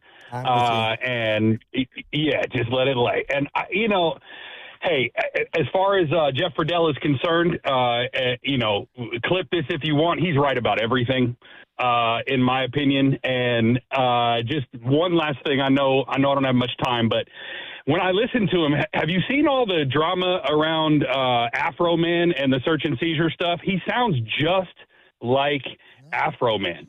I don't know. It's been all over my social media lately, but the Lemon Pound Cake guy. Zigzags, baby, that's all we need. God, that first Afro Man album was so Spencer. good. Like a great party album. Now we got to get Afro Man's voice and compare it to one Nick Fidell. I do Hello, ladies. Hello. Is that Val Venus? No, he did. He did. That's the intro. Who's Jeff Fidell? It's his cousin. It's Nick's cousin. So maybe he also has a deep voice. I'm kidding.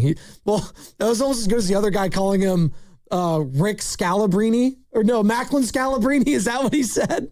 Not Rick Celebrini or Macklin Celebrini. It was Macklin Scalabrini. He just needs some red hair and then he was good. Eddie and San Mateo before we get Bonte joining us here at the top of the hour. What's up, Ed?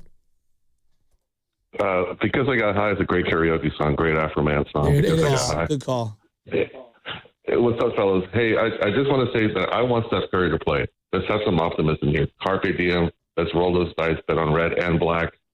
I think as the Warrior fan, I want to see them be competitive. I don't like seeing every scrub.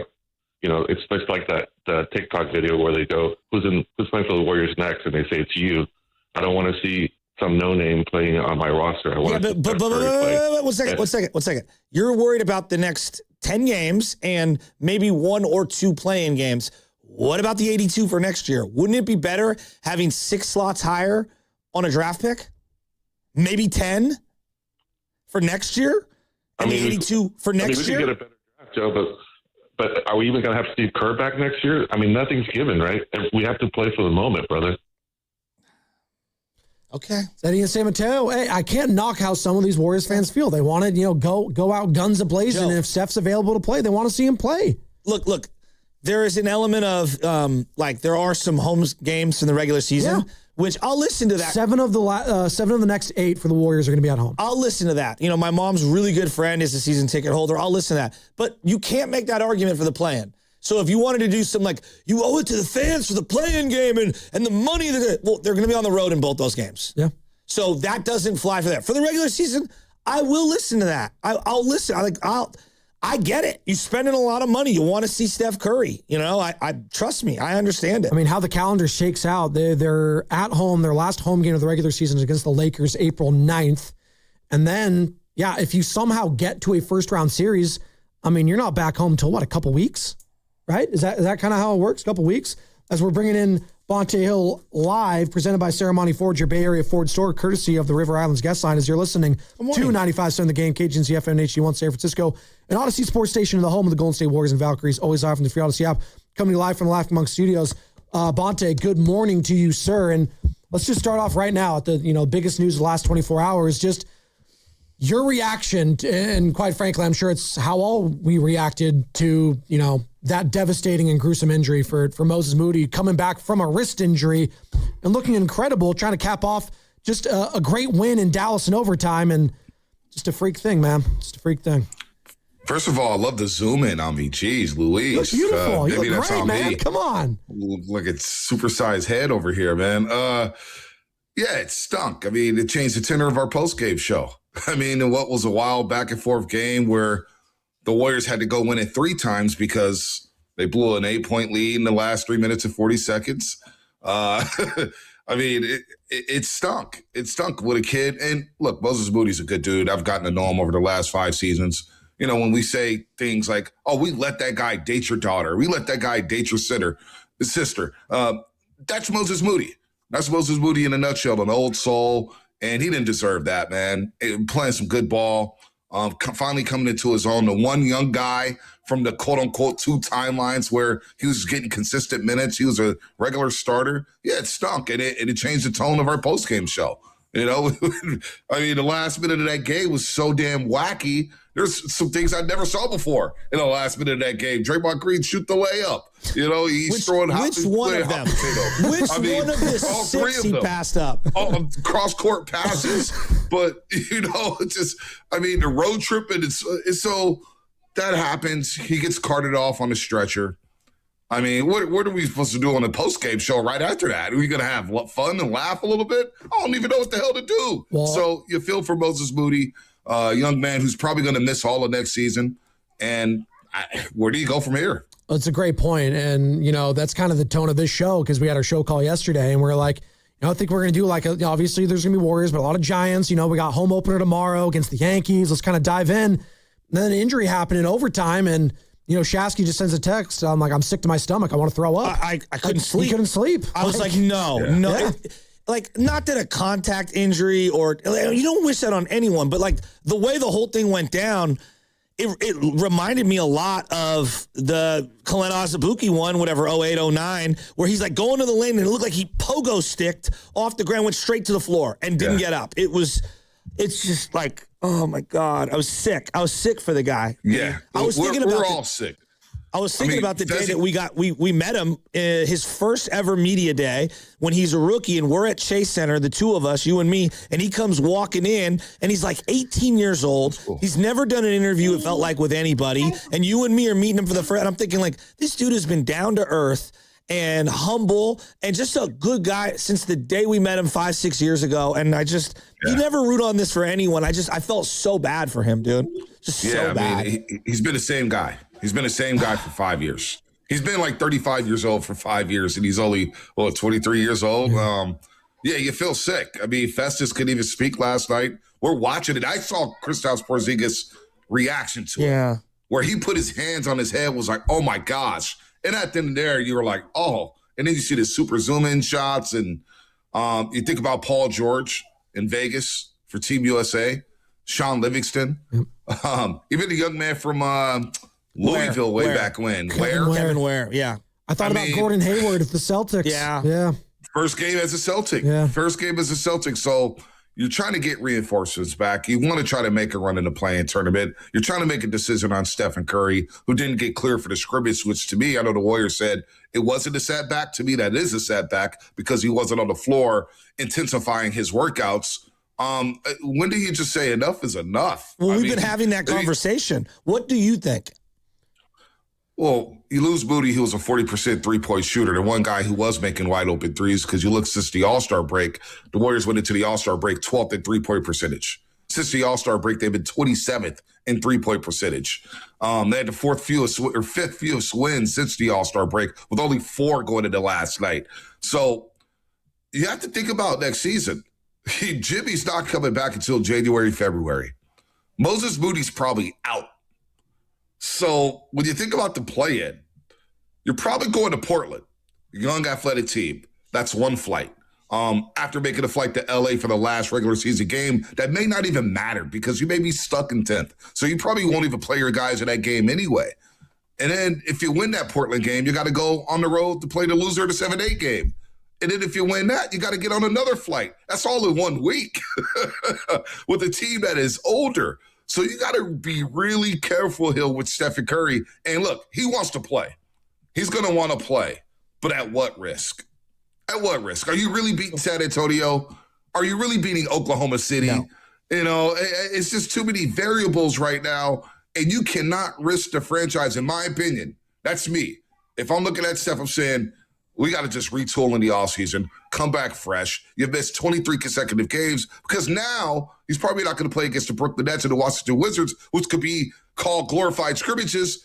Now you're going to throw him in against Denver, who's looking for a top 6 seed. Now you're going to throw him in against San Antonio, who's chasing the top seed in OKC. You're going to throw him in against Cleveland, who are jostling for position in the Eastern Conference. These are high-intensity games where you're asking a 38-year-old to say, hey, come save the day after not playing in 25 consecutive games. And it's every other day. All those games are every other day. Here coming up, they got 2 back-to-backs. And then maybe an Easter, I was talking about that with Shasky, like, he comes back Easter. I don't want him coming back against the Rockets. They play so physical. I'm not calling them dirty or anything like that. But that's the last team I want him to come back to face. So let me ask you this, because it sounds like, Bonte, you and I are in unison on this one, because I lean toward I don't want him to come back. I think we have a better chance of falling into the top 4 than we do of doing what you just said, which is winning on the road in the 9-10, winning again in the 7-8, and then finding a way to beat whoever in the first round. Like, that is very unlikely to me. You have like a 5% chance of getting inside the top 4. Is that fair to Kerr? Is that fair to Draymond, the rest of the guys, or does that just not, this is bigger than that? I mean, I feel for all those guys that you mentioned and the fans. I'm at Chase Center during these home games. People are flying all over the world to come see Stephen Curry. All over the world.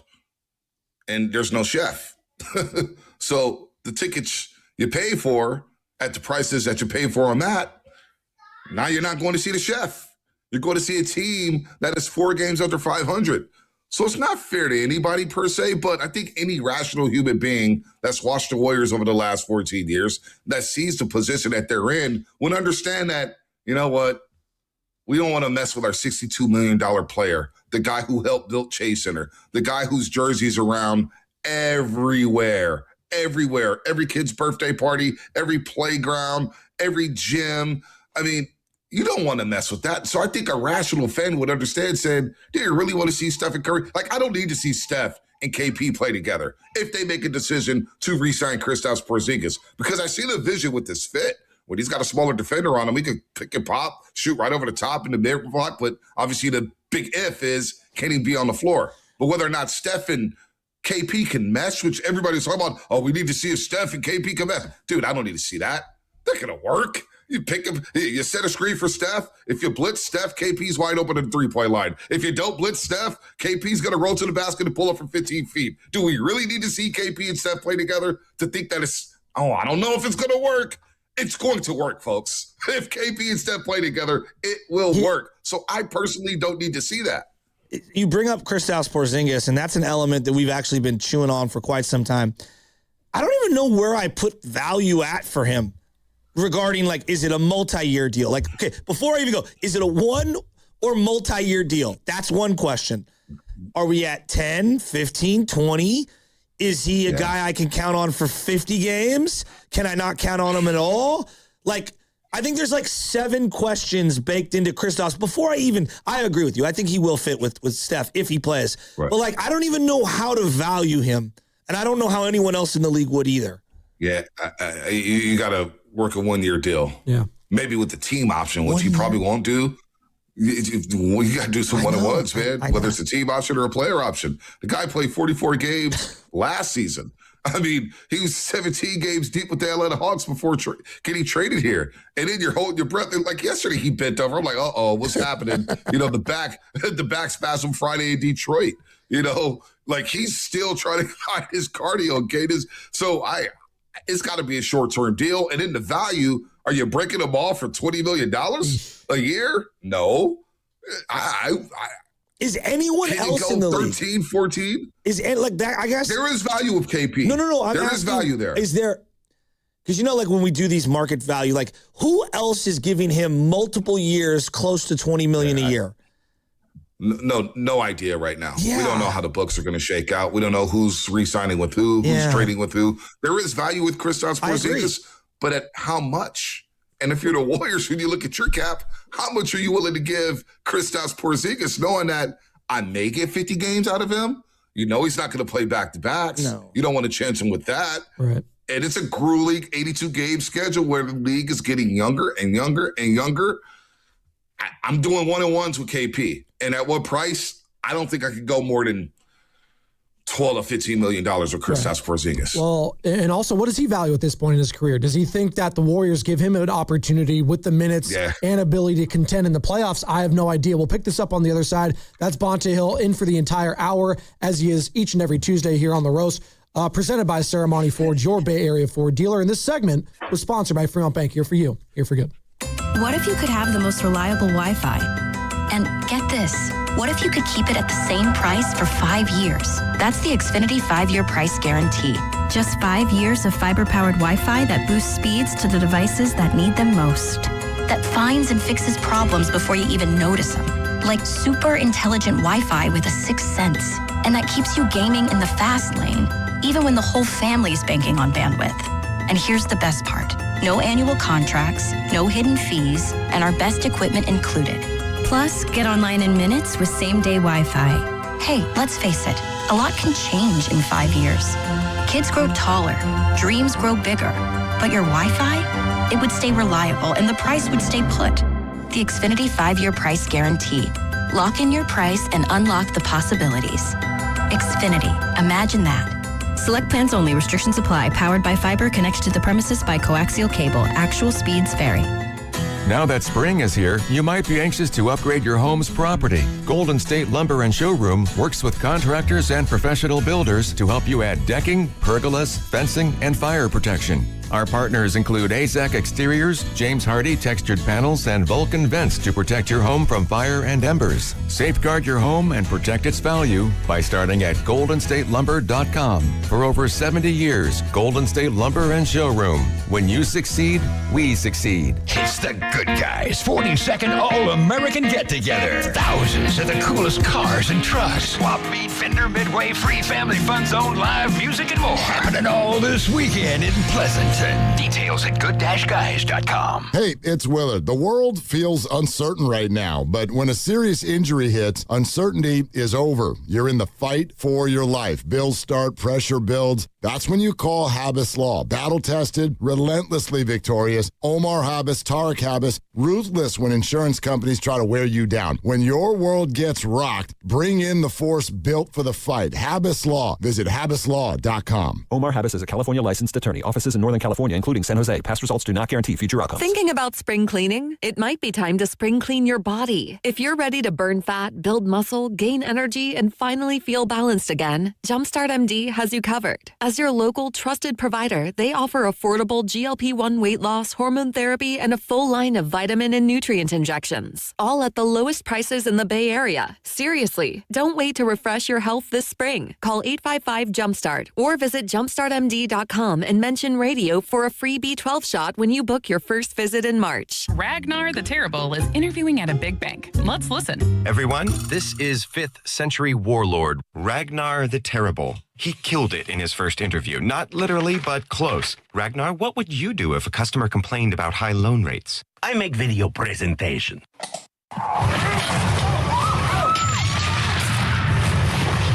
Star One is nothing like the big banks. We have better rates, minimal fees, and friendly customer service. Star One, in your best interest. 1-877 Cars for Kids. KARS Cars for Kids. 1-877 Cars for Kids. Donate your car today. 1-877 Cars for Kids. KARS Cars for Kids. 1-877 Cars for Kids. Donate your car today. Ready to get rid of that old car? Donate it to Cars for Kids. Call 877 Cars for Kids to speak to a friendly live agent. Donation is super easy, and your car can be picked up as soon as tomorrow. Go to carsforkids.org now or call 877 Cars for Kids to donate your car today. 1-877 Cars for Kids. KARS Cars for Kids. 1-877 Cars for Kids. Did you know you can donate real estate too? Go to carsforkids.org. That's cars with a K. Baseball is back. Opening night is one exclusive game, and it's live on Netflix. On Wednesday, March 25th, the New York Yankees, led by 7-time All-Star Aaron Judge, head to the Bay Area to face Rafael Devers and the San Francisco Giants. A brand new way to watch Major League Baseball, and it all starts here. MLB opening night, Yankees vs. Giants, live on Netflix, Wednesday, March 25th at 8 p.m. Eastern, 5 p.m. Pacific. Staples presents That Was Easy. I wanted a new color printer to add pizzazz to my prints. Ooh, pizzazz can be pricey. Well, now at Staples, you get up to 30% off select HP printers. 30% off an HP? Yeah, I saved $120 on an HP Smart Tank 6001 with up to 3 years of ink included. Why, that could be the last printer you'll ever need. Could be. Shop your local Staples today for big savings on HP. That was easy. Available in-store, online, or on the app. It's 4-4 exclusions apply. It all comes down to this, folks. Yep, the entire season is on the line. But my throat has officially thrown in the towel. Sounds like you need Vicks VapoCool drops. They're max strength and vaporize sore throat pain. Whoa! These VapoCool drops hit fast. Speaking of fast, did you just see that play? Yeah, he vaporized that ball. That pun should have come with a penalty. Vaporize sore throat pain with Vicks VapoCool drops. Use as directed.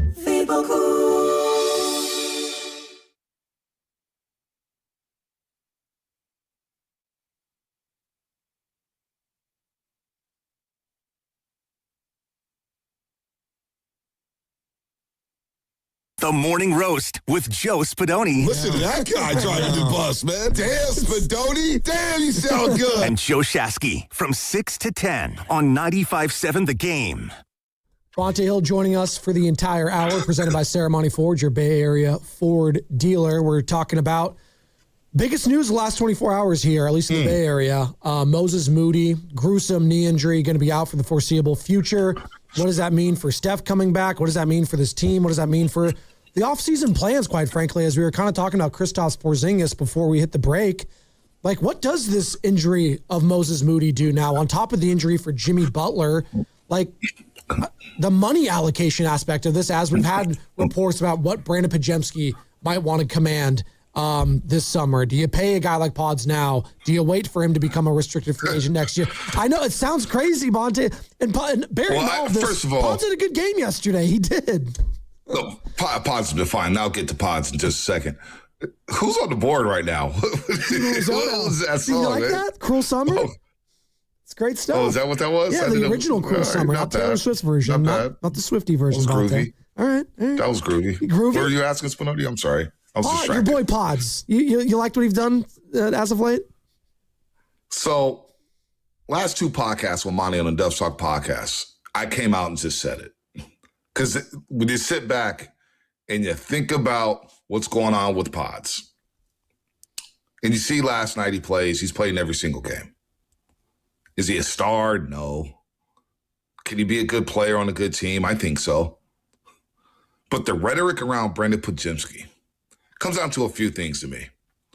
One, all the chatter he's had and what Joe Lacob said in Summer League a couple years ago, like he's a future all-star. Fans say that. I'm like, what? He's not an all-star? Probably not. But I remember going to the playground as a kid, and we see a white boy who had a little confidence and some cockiness, and we didn't like that guy. You know, something about a white guy having some confidence and a little arrogance to his game that we just don't like. There's a segment of people who don't like that stuff. I see that with Pods. But he's got to be arrogant in this league. Guys are going at you every single night. If you don't have confidence and borderline arrogance, you can't survive in pro sports. It is what it is. So you got that aspect of it, right? The racial component with Brandon Podziemski. It's there. Let's just admit it. It's there.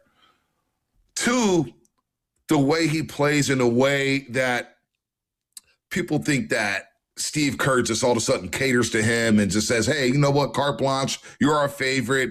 You're going to play no matter what. You can do no wrong. No, he does a lot of wrong. But for whatever reason, outside of Kuminga, he's become this polarizing figure where it's like, oh, it's Brandon Podziemski's fault. Oh, I get it. He had a bad shot late in the game yesterday, and he turned the ball over. But damn, he was balling. So the rhetoric around Brandon Podziemski's just gotten toxic. It's gotten downright delusional. When I think about players, and Moody said it last night, the guys in the gym, like, people don't notice. Off days, on the road, he's looking for a gym to work out in, right? He's trying to work on his game every single guy. Like, one thing about Pods, he loves the game. I can roll with a guy who loves the game. when we're in the society of load management and we got stars not playing, we got bench players not wanting to play, you got the Utah Jazz capping dudes at 15 minutes, teams not playing their guys in the fourth quarter, I can roll with a Brandon Podziemski. Now, he ain't the greatest guy in the world in terms of basketball, being a basketball player. He's not an all-star, but the rhetoric around him is just ridiculous. Well, we got to pump the brakes on him. I think he has become the face, the avatar of, if you don't like Steve Kerr and what he did with other people, you point to Podziemski and you use that as the microcosm of how he is treated, and you contrast that with how others are treated. And then you hear Kerr at the podium, he's exploring and he's kind of figuring himself out. And you're like, wait a minute, why wasn't this guy allowed to explore? Why wasn't this guy allowed to create?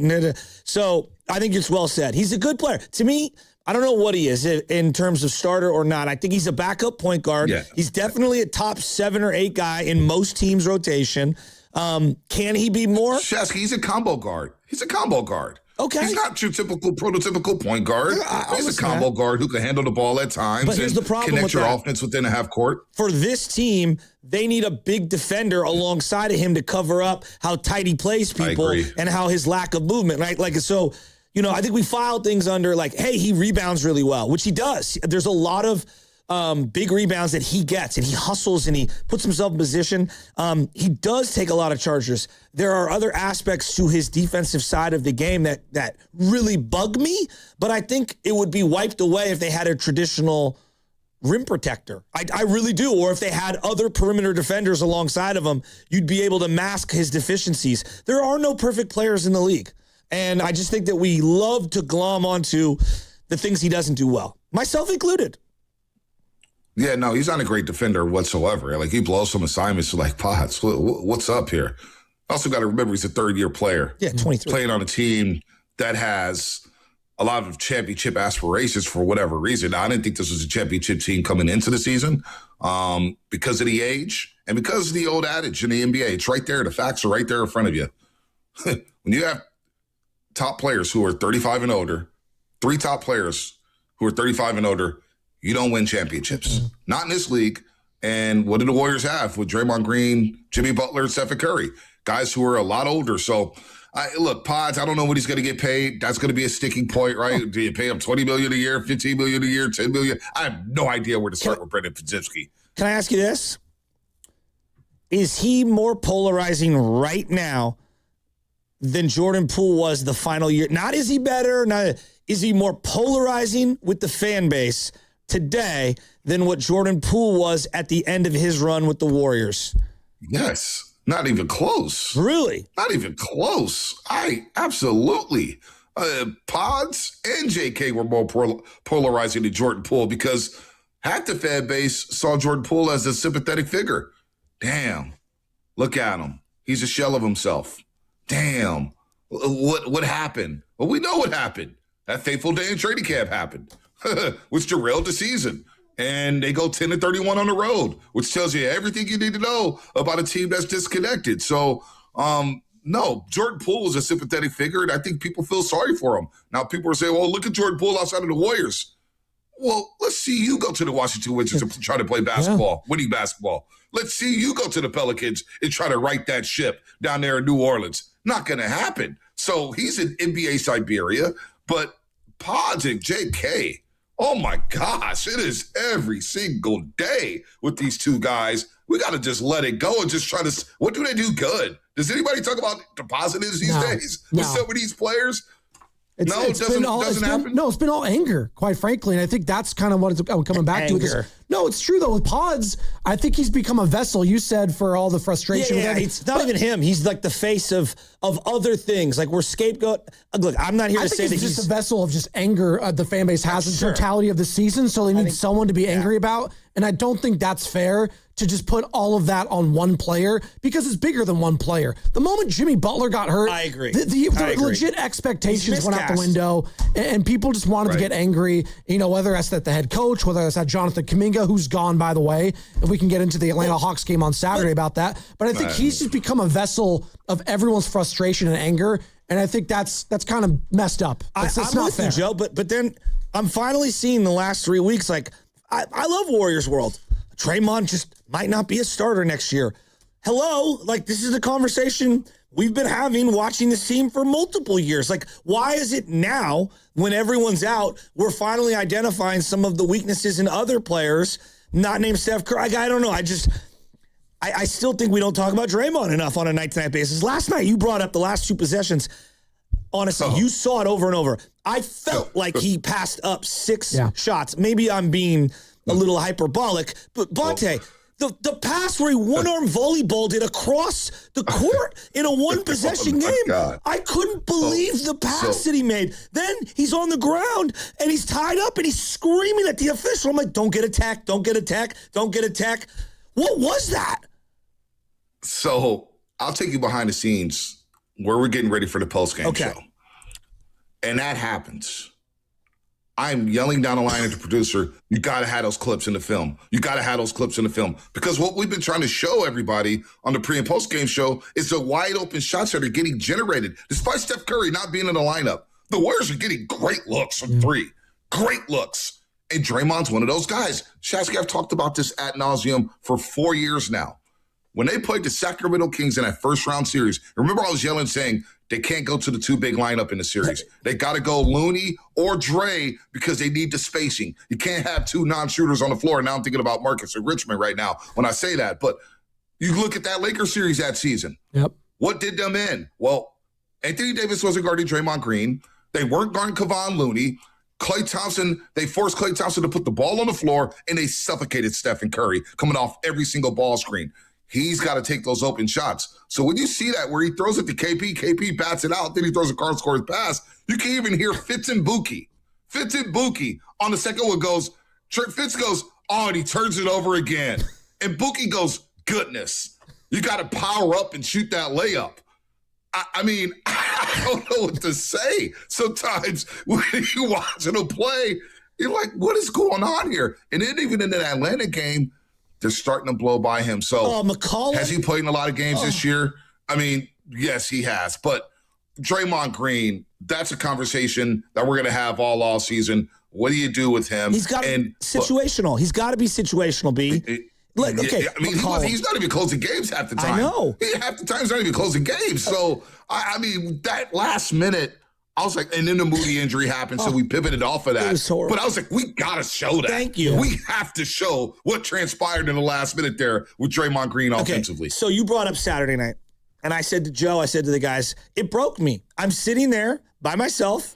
Kid went down to bed early. Michelle's watching whatever upstairs. I'm watching downstairs, and I'm like, CJ McCollum looked like he transformed 10 years ago. Sleep upstairs. Dyson Daniels looked like Michael Jordan in the first 6 minutes, Bonte. Let's say you look like Jalen Johnson. Let's not go well, that was the joke because he looked incredible. Like, come on. They were getting 6 minutes. Anything they wanted at the rim. It wasn't even, it was like 4.5 minutes. And I'm like, how? This game's over. And it broke me. See CJ McCollum go to the rim over and over. It broke me. It did. It like, that game, think about those two games. I don't even know.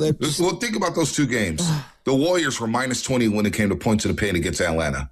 They were minus 30 when it came to points in the paint against Detroit. And Detroit didn't even have Cade Cunningham. No. Dennis Jenkins, who just signed a standard contract with the Pistons about a month and a half ago, went like 22, 8, and 7 against them. I don't have the exact numbers. He went off against the Warriors, off against them. And the Hawks just, they played a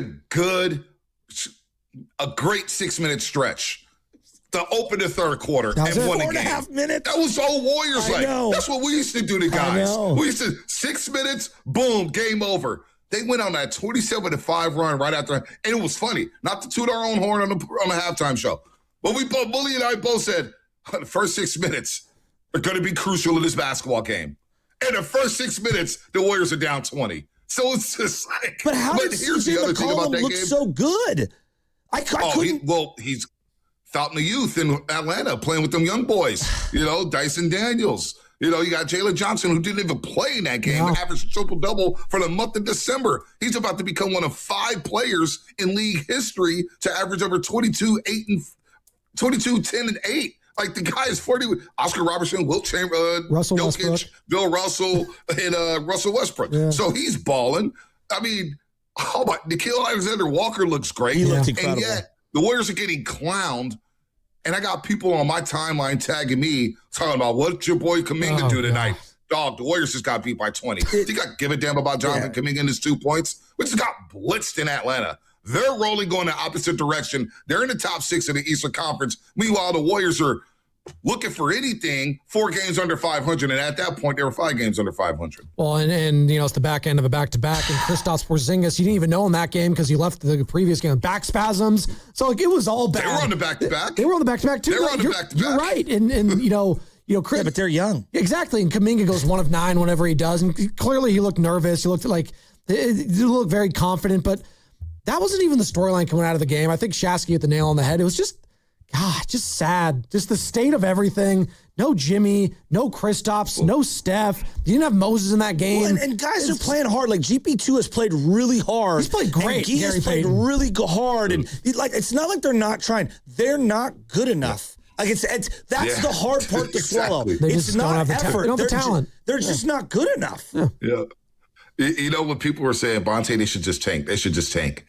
And this is before the Utah-Chicago game. Then they lost the Utah game, and then back in the back-to-back loss to the Bulls in overtime. I said, dog, they don't need to tank. Just trot out the lineup. You're not going to win a lot of games. Like, even against the Wizards. The Wizards have lost 16 consecutive games. Wow. 16. The Nets, who we'll see on Wednesday, have lost 8 consecutive games. And even those teams look quicker and fresher than the Golden State Warriors. So you don't have to tank. You're just not good enough right now. And that road trip was a microcosm of that. I mean, they were up 6 against the Wizards with about 4 minutes left in the fourth quarter, then got destroyed by Boston and Detroit and Atlanta. So, yeah, they're not good enough right now. This is not. They are the Wizards. They are the Bulls. Yeah. They are the Jazz. Yeah. What are they, 3-11 in their last 14 or something like that? 2-8 in their last 10. So yeah, it's not good. Yeah. Can we pivot to the Giants very quickly? Something, a little happier. Yeah, we got opening day tomorrow, boys. Yeah, trust me, I'm happy. In a sentence that's never been uttered on 95.7 The Game, let's pivot away from the Warriors and to the happier team, the Giants. Let's go. No, we've done that before. Trust me, we've done that before. We wanted to pivot to Farhad Zaidi. Thank God he's not around. He's gone. He's out of here. Lord. Yeah, we don't need that guy. Monte, I'm really excited for this year's Giants team. I don't know how good they're going to be, but I think they have a really big opportunity with the Niners not playing a real game until about August, late August. And I just think they have a chance right now to kind of capture our hearts this summer by just being good. They don't even have to be great. Just be in the mix, be good. And I look at this lineup. I'm so pumped with the lineup. Clearly they need pitching. Clearly they need bullpen. I don't love the closer situation, but this is as good as I've felt about their lineup in a minimum decade. How about you? Oh, you heard me before. I mean, you know what time it is with this lineup. We got boppers, baby. We got dudes who can have the park. I mean, you got household names. Rafael Devers is going to be a household name. Willie Adames, he's got to get off to a faster start, but I feel good about him. Harrison Bader, he'll mess around and get to 20. Is he Elliot hurt Ramos right now? in a down year. Did Bader just get hurt? I think he just got hurt. Over the weekend. Hamstring tightness, they're calling it, but he's tracking to be available tomorrow. Okay. There you go. My bad. Oh, I didn't mean to stop on that. I don't like that. Yeah. Latest headline is he's tracking towards playing on opening day. Just said it. All right, that's cool. You got the Bronx Bombers in town. Great times. Are you ready for Netflix? Are you going to be out there? Well, the Warriors got the Nets. I'll be out there early before the game, and then I'm going to walk down to Chase Center. Cool. I'll be around there today. I got to do some things around there today. Oh, so a parade for the King from one venue to the other. Hey, just say that's what I do, baby. Come on now. Come on. Ain't no one trick pony over here. Damn.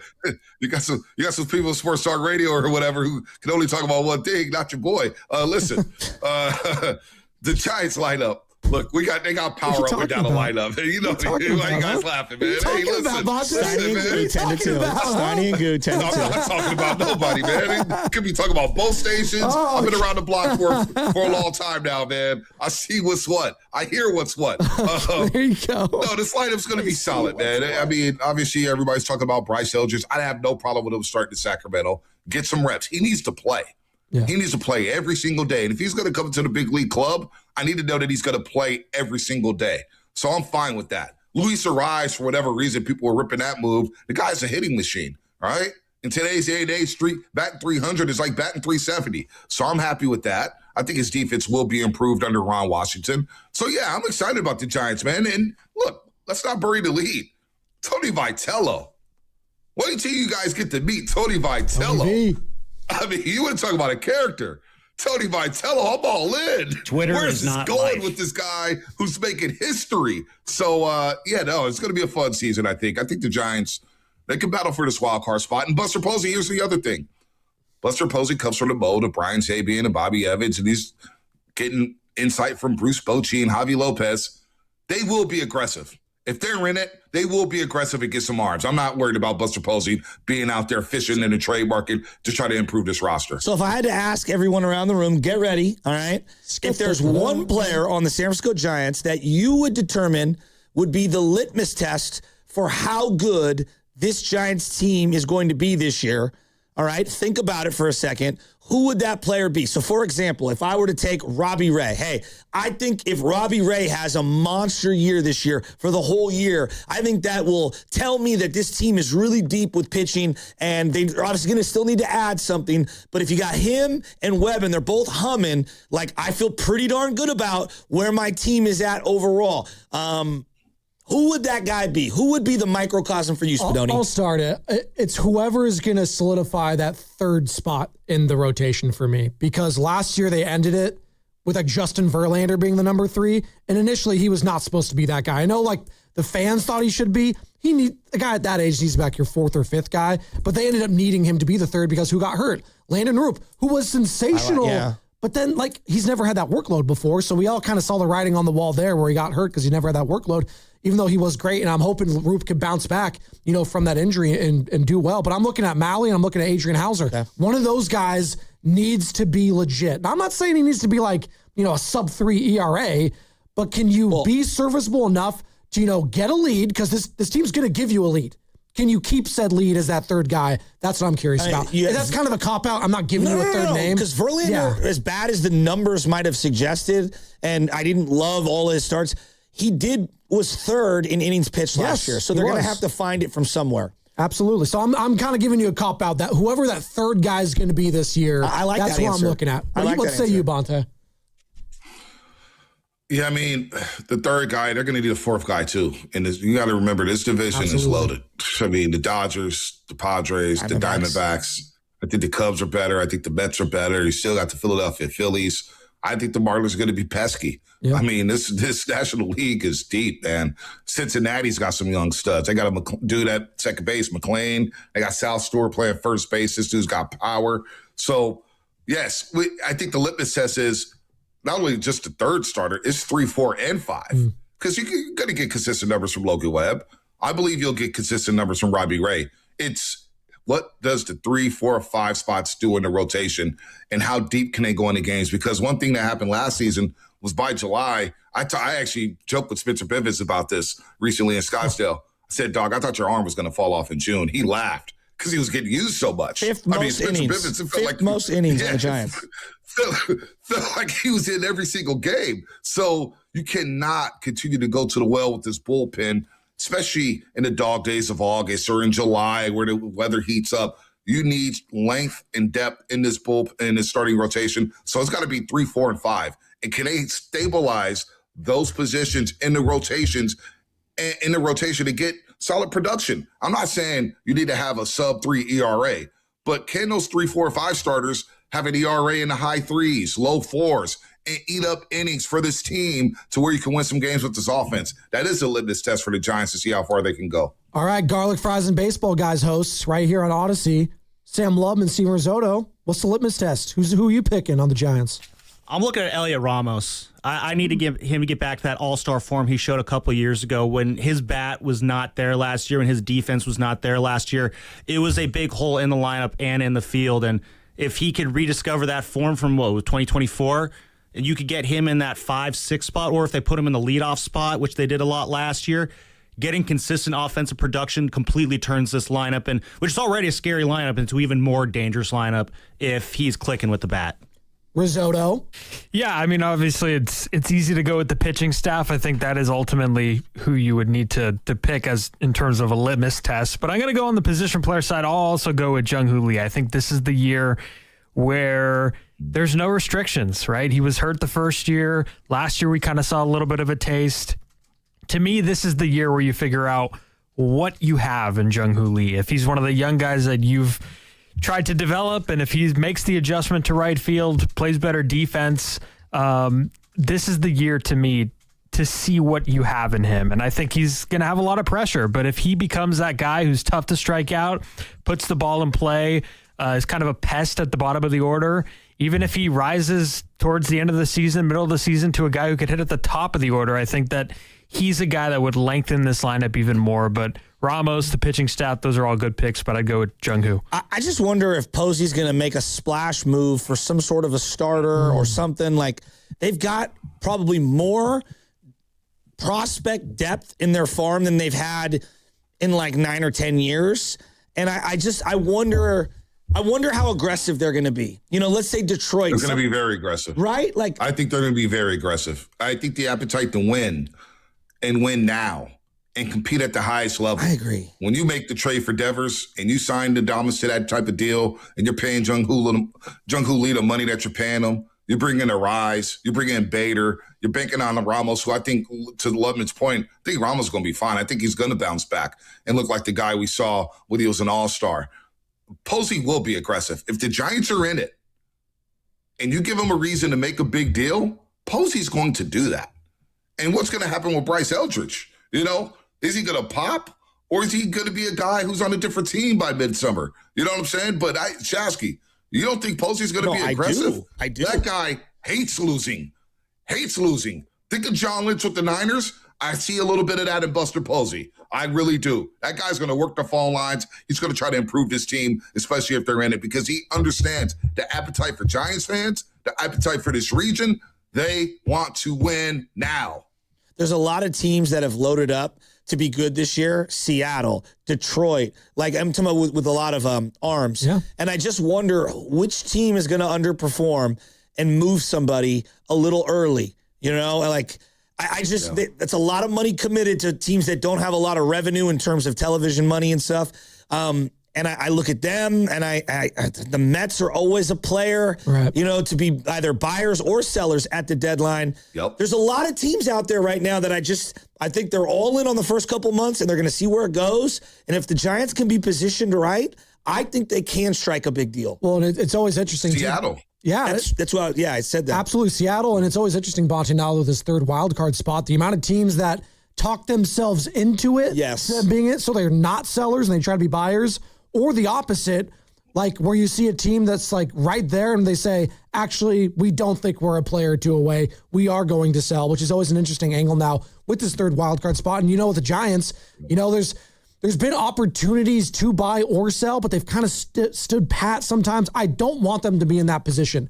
I need them to be in a position where they are for sure buying at the deadline. And I think, you know, with all these additions of Devers, of getting Adames, you know, you have Robbie Ray, like that's another name to bring up because Robbie Ray, a lot of Giants fans felt last year, agent. Hey, yeah, he's a rental potentially for a guy. And Skubal could be hitting the market this offseason. Yeah. And I hope that's not the case, but that's a thing to monitor too as this season goes on. So we'll see. I mean, if Skubal, what are the Braves going to do? Yeah. You know, the Braves, I mean, you got some teams in baseball that have high hopes, man. I'm excited about baseball this year, man. We get the Yankees.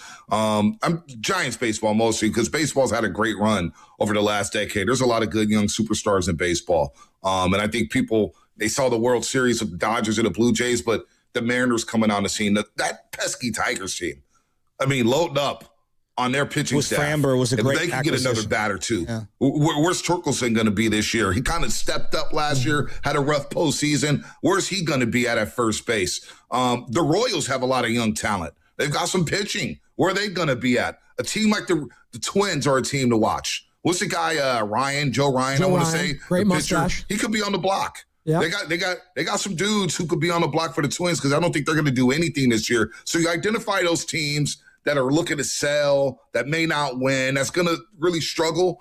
that's who you strike. That's where you strike on and try to give them a prospect or two. Well, and you brought up the Tigers. I guess this is just kind of breaking right now. They're calling up their top prospect and number 2 prospect in all baseball. No, Kevin McGonigal. They're bringing up right now. Shout out to Harry Potter fans out there who knows Professor McGonigal, but he's coming up. And, that brings me, you brought up Bryce Eldridge earlier. Obviously, he's not going to start on the opening day roster, but, Pavlovich is on yesterday, Willard Dibbs, your teammate over at NBC Sports Bay Area, saying he expects him probably like a couple weeks into April, maybe towards the tail end of April. He'll be joining the team. And he just needs reps right now. You'll see him. It's not like the last couple years where it's just like he might not come at all. He's going to be here sooner rather than later. Yeah, I don't get the panic around Bryce Eldridge. So word when I talk to you guys from Scottsdale, it's like, look, he's probably going to start in Sacramento. There's no harm in that. The guy has barely played in AAA. He needs reps. He struggled a little bit in Scottsdale. Now the power is real. The power is real. We know that. The kid's going to be up sooner rather than later. But again, when you call him up, he needs to have a position to play every single day. There can be this, hey, you play on a Tuesday night, you pinch hit on a Wednesday, you don't play Thursday, and all of a sudden you're back in the line on Friday. No. He needs 3 to 4 at-bats every single game to get the reps, to see what we have, because he may not be it. There's a chance he may not be it.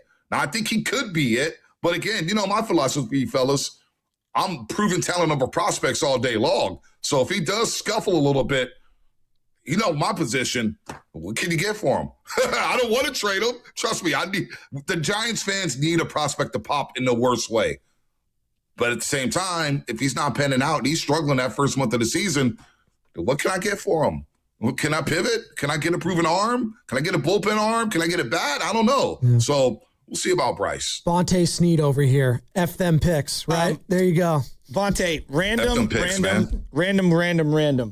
We were talking about, like, people were like, you got to play the play-in. What if he has a 60-point game? Talking about Steph Curry. And I brought up, does anyone remember Jerry Rice's final playoff game with the 49ers? Not with the Raiders. I'm talking about with the 49ers. Do you remember it off the top of your head? Because I don't think was it against the Green Bay Packers? No. Was it against the Green Bay Packers? No. And he was hurt that year in '97. He tore the knee up. It was the very so it had to be against the Atlanta Falcons. Yes, it was. At the Georgia Dome. Yeah. I don't remember his game because they lost 20-16. And Garrison Hurst tore his knee up on the first play of the game. Yeah. Was it 18 or 16? 2018. They scored a little pass late. They were down 20-10, but basically they were down 14-0 in that game, and it felt curtains. Chris Chandler barely threw the ball. Steve Young was awful, and Jerry scored a touchdown, to cut it to 14-7. But no one remembers that game. Don't remember it. We do this thing in sports. Where we these moments. We only remember the glorious moments. We don't remember when they go out. We just don't. History doesn't remember it. Does anybody remember the play-in game from last season? Nobody ever talks about it. No. It's Memphis. They won that game. That game was boring. It was unbelievable. They won 121 and 116. Nobody remembers. Oh, Ja rolled his ankle, the losses? Right? Yeah, Ja rolled his ankle. There you go.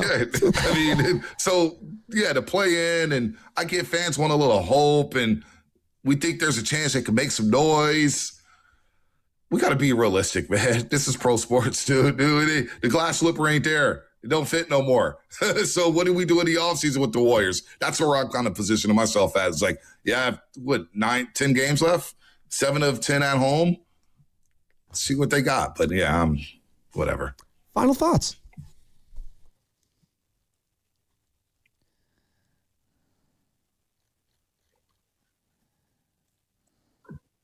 Alex Cobb.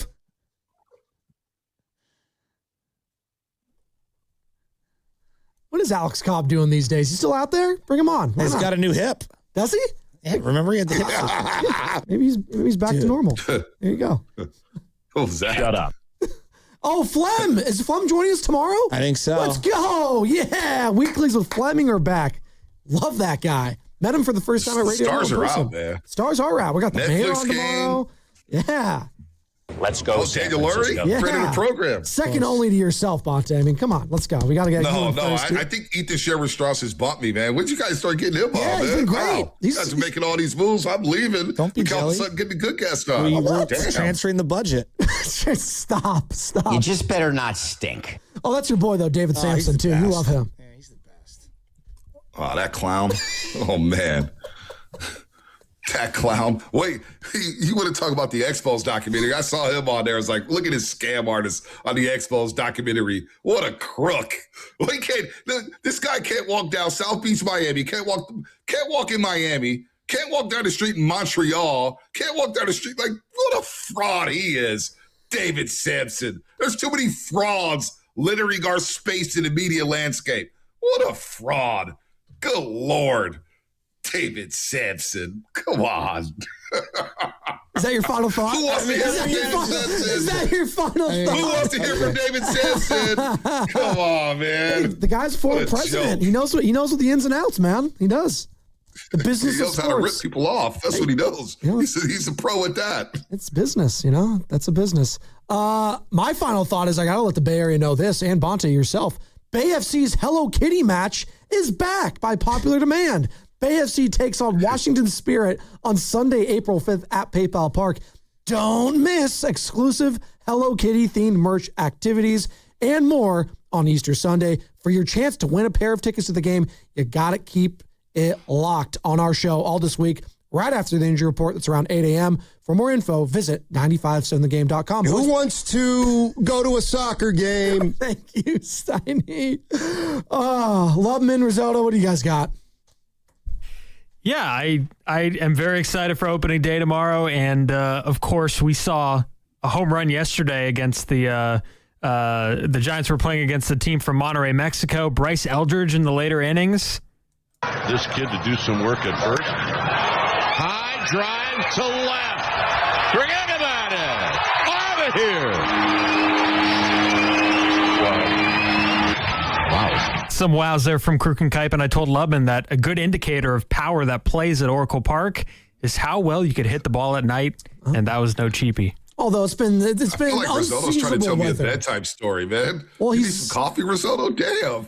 Well, I called him out earlier, Bonte, because I said Mr. Rogers' neighborhood. And that sound courtesy. It's morning roast, man. Won't you be my neighbor? That sound courtesy NBC Sports Bay Area, obviously. Risotto, do the Fleming. Thank you, John.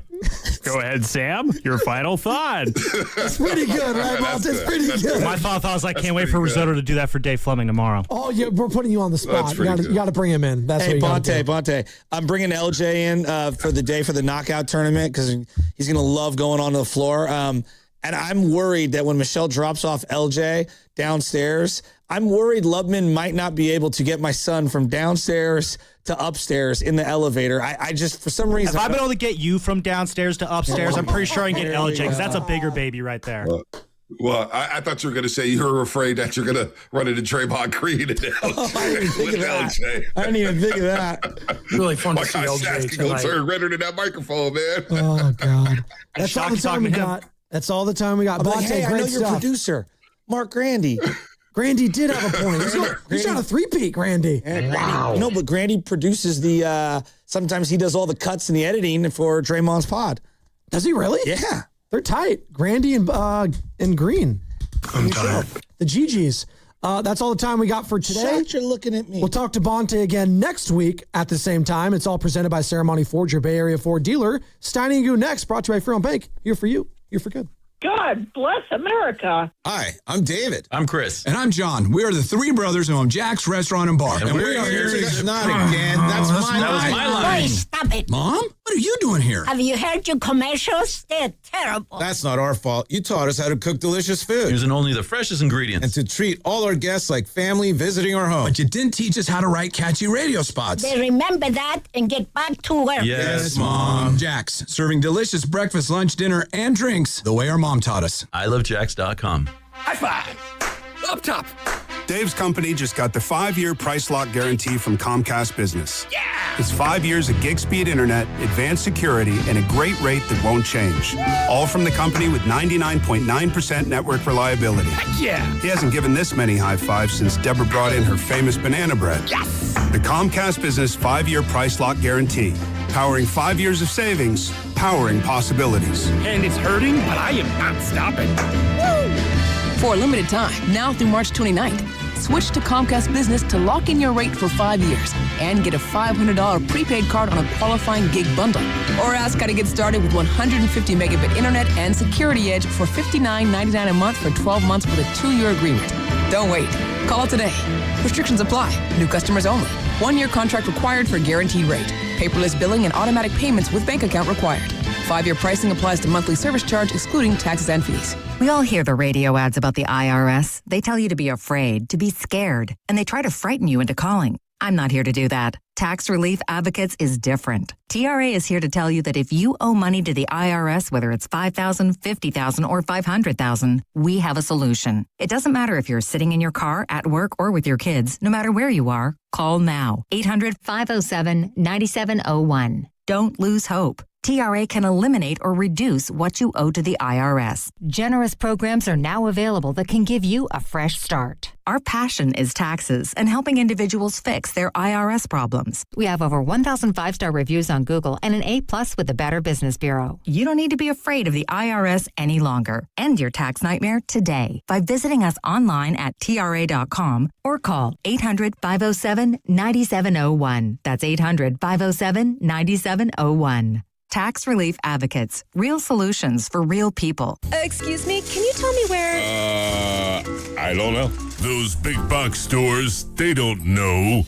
Dolan's knows. Dolan's Lumber has been serving the Bay Area for over 60 years. Dolan's knows TimberTech decking blends the warmth and beauty of natural wood and splinter-free comfort. TimberTech materials are on sale now through the month of March. Dolan's knows. Visit DolanLumber.com. That's DolanLumber.com. Want to interact with the hosts but can't call? Text the Boxer & Gerson Work Injury Attorneys text line at 888-957-9570. Boxer & Gerson, Northern California's premier workers' compensation law firm, helping injured workers get their lives back for over 40 years. History San Jose presents the Time Traveler Summer Camp, a 2-week-long escapade in June where 8 to 12-year-old campers get hands-on experience to explore the past. Enroll your young adventurer to become a time traveler in training. Camp runs Monday through Friday from 9 a.m. to 2 p.m. beginning June 15th. Book in March with code EARLYBIRD26 for $45 off your registration, combined with a History San Jose membership and sibling discounts for even more savings. To learn more about all special offers, visit historysanjose.org. When selecting a financial institution, how do you know you're making the right choice? As Bay Area bank customers find themselves at a crossroads, maybe it's good to consider if you want your bank to be community-oriented or corporate-minded. Fremont Bank has grown by providing stable, consistent service to the region, its families, and its businesses for 60 years, all without a single merger. And we intend for more of the same for the next 60. Fremont Bank. Here for you, here for good. It's finally here. Visit Freeman's Appliance in Pleasant Hill Friday through Sunday for their once-yearly Red Tag clearance sale. Take advantage of one-of-a-kind opportunities on floor models and factory direct pricing. Visit Freeman's Appliance Red Tag sale for the best time to save big on new appliances for your home. For years, Gone South has been a podcast about crime in the American South. But for our new season, we're widening the lens. Through deeply reported, narrative-driven stories, we're digging into the myths, scandals, and power structures that still shape the South, and in a lot of ways, the country itself. Follow and listen to Gone South Season 5, an Odyssey podcast, available now on Apple Podcasts, Spotify, or wherever you get your shows. T-Mobile has an exclusive bundle for customers 55 and up. I'm Sarah Bowl. Yeah, I'm Frank Bowl. A reliable network is key for us. And with T-Mobile, it's been wonderful. And going to the 55 plus plan saved us so much money. A lot. And that's important. Trying to keep costs down. The home internet's been perfect. It's fast, it's quick. The setup was so easy, it took less than 15 minutes. It was like, if you want simplicity, coverage, reliability, you want the whole package, T-Mobile has it. Right now, T-Mobile customers 55 and up can get 2 phone lines on America's best network, plus America's fastest 5G home internet for just $30 each. $30 per month each line with autopay plus taxes and fees. Minimum age 55. Pricing for home internet rely on 2 lines of Essentials Choice 55. $35 connection charge per line required. Best mobile network and fastest 5G home internet based on analysis by Oak Cliff Speed Test Intelligence Data 2H 2025. All rights reserved. You're listening to 95.7 The Game, KGMZ-FM and HD1 San Francisco on Odyssey Sports Station and the home of the Golden State Warriors and Valkyries. Always live on the free Odyssey app and now coming to you live from the Laughing Monk Studios. He brings the passion. For what? I want to know now. I'm mentally invested. Don't tell me to pray and you don't say what for. He brings the perspective. Yeah, I think they both have a great point. Get off me, text line. He's truly one of a kind. That is wow. Oh, my God. And he's doing a great job. I need you to man up and say what you really want to say. Simon, you're doing a great job. Misread the calculations. And together, they're Steiny and Guru. Yeah. On 95.7. What are you guys talking about? What are you bitching about? Dude, the show ain't even started. We're good. We had What word would you describe our meeting we had? You, Evan, and I, and Pasta getting ready for today's show. I think we bonded. I would use bonded. Yeah, I guess. I didn't notice any difference today. All right. But, man. Yeah, where we start? Yeah, you know where we got to start. We got to start with Moses Moody. Oh, boy. Can you share with the people real quick? I'm interrupting you. As we left the building together, we normally don't ride the same elevator. Yesterday after the show, we were on the same elevator. We got to the doors.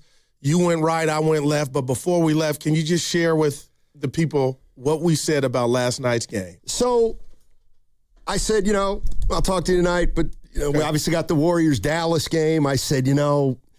It kind of feels good, like one of those games where,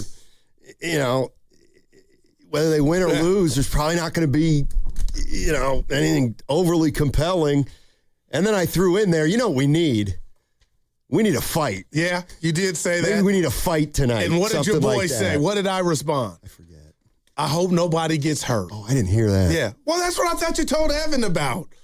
And no, I just said I wanted to see a fight. All right. And I said, hopefully nobody gets hurt. But Steiny, I'm over here again. The Bay, the basketball world, heartbroken. And can I break out tomorrow? Game is not promised. Who saw that coming? After a young man busted his ass to get back, having the game of his life, taking the ball right and left from Cooper Flagg, just showing you what we missed. And for that to happen, it's basketball tragedy to me, man. I feel bad for him and his brothers. Yeah, I mean, so much was happening last night. It's interesting because as the game was winding down in regulation, I texted you guys, and I think you thought I was messing around, but I really wasn't. I was saying, this is kind of a great game. Right. And I get it. It wasn't a perfect game by any stretch.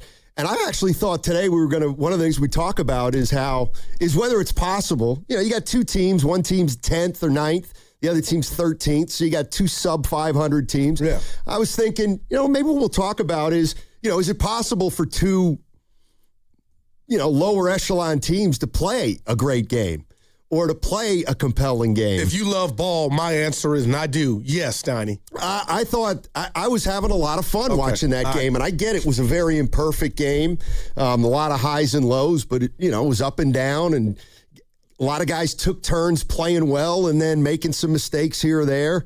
But, I mean, everything just changed when Moody makes that steal of Flagg, and he just goes down. And it's weird. I can't remember if I thought about it before he went up or after he came down. But, he made the steal. He poked it a little bit ahead of him.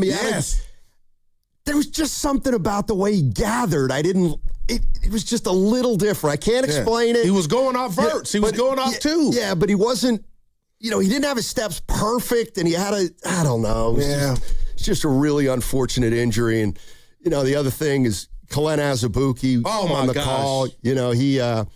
He basically said that's a patella, and which is an injury that he suffered. And we went back and watched that. He said his kneecap was in his quad when he did it. I mean, if you go watch when it happened to Kalen Azubuike in 2009, I mean, that was really scary. You brought it up this morning, but Butch disagreed with me a little bit, but it looked like they slipped on a banana peel type. Yeah. That's what it looked like with Moody. Yeah. Now, I got to be careful here because I'm in a mood. We're all in a mood. But do you have a problem? And it's thoughts and prayers with Moody all day. And I know you guys have fun with me. Oh, Goo, you scared. but I've been consistent with this take I'm about to give you. And watching Moody go down in the fashion that he did when it happened, him coming off injury. Stoney, did you think about Steph at all? Because I did in regard to, do you just call the dogs off and be careful? Because if that were to, happen to the chef, and the one thing about this Moses injury, again, is it's going to go into next year. But I just thought about Steph Curry. Did you think about him at all? No. Okay. I didn't. I mean, I'm just being real not with you, right man. away. But, yeah, I mean, I'm just looking at my notes. And, does the Moody injury have any connection, to what the Warriors may or may not do with Steph Curry? I don't see a connection there.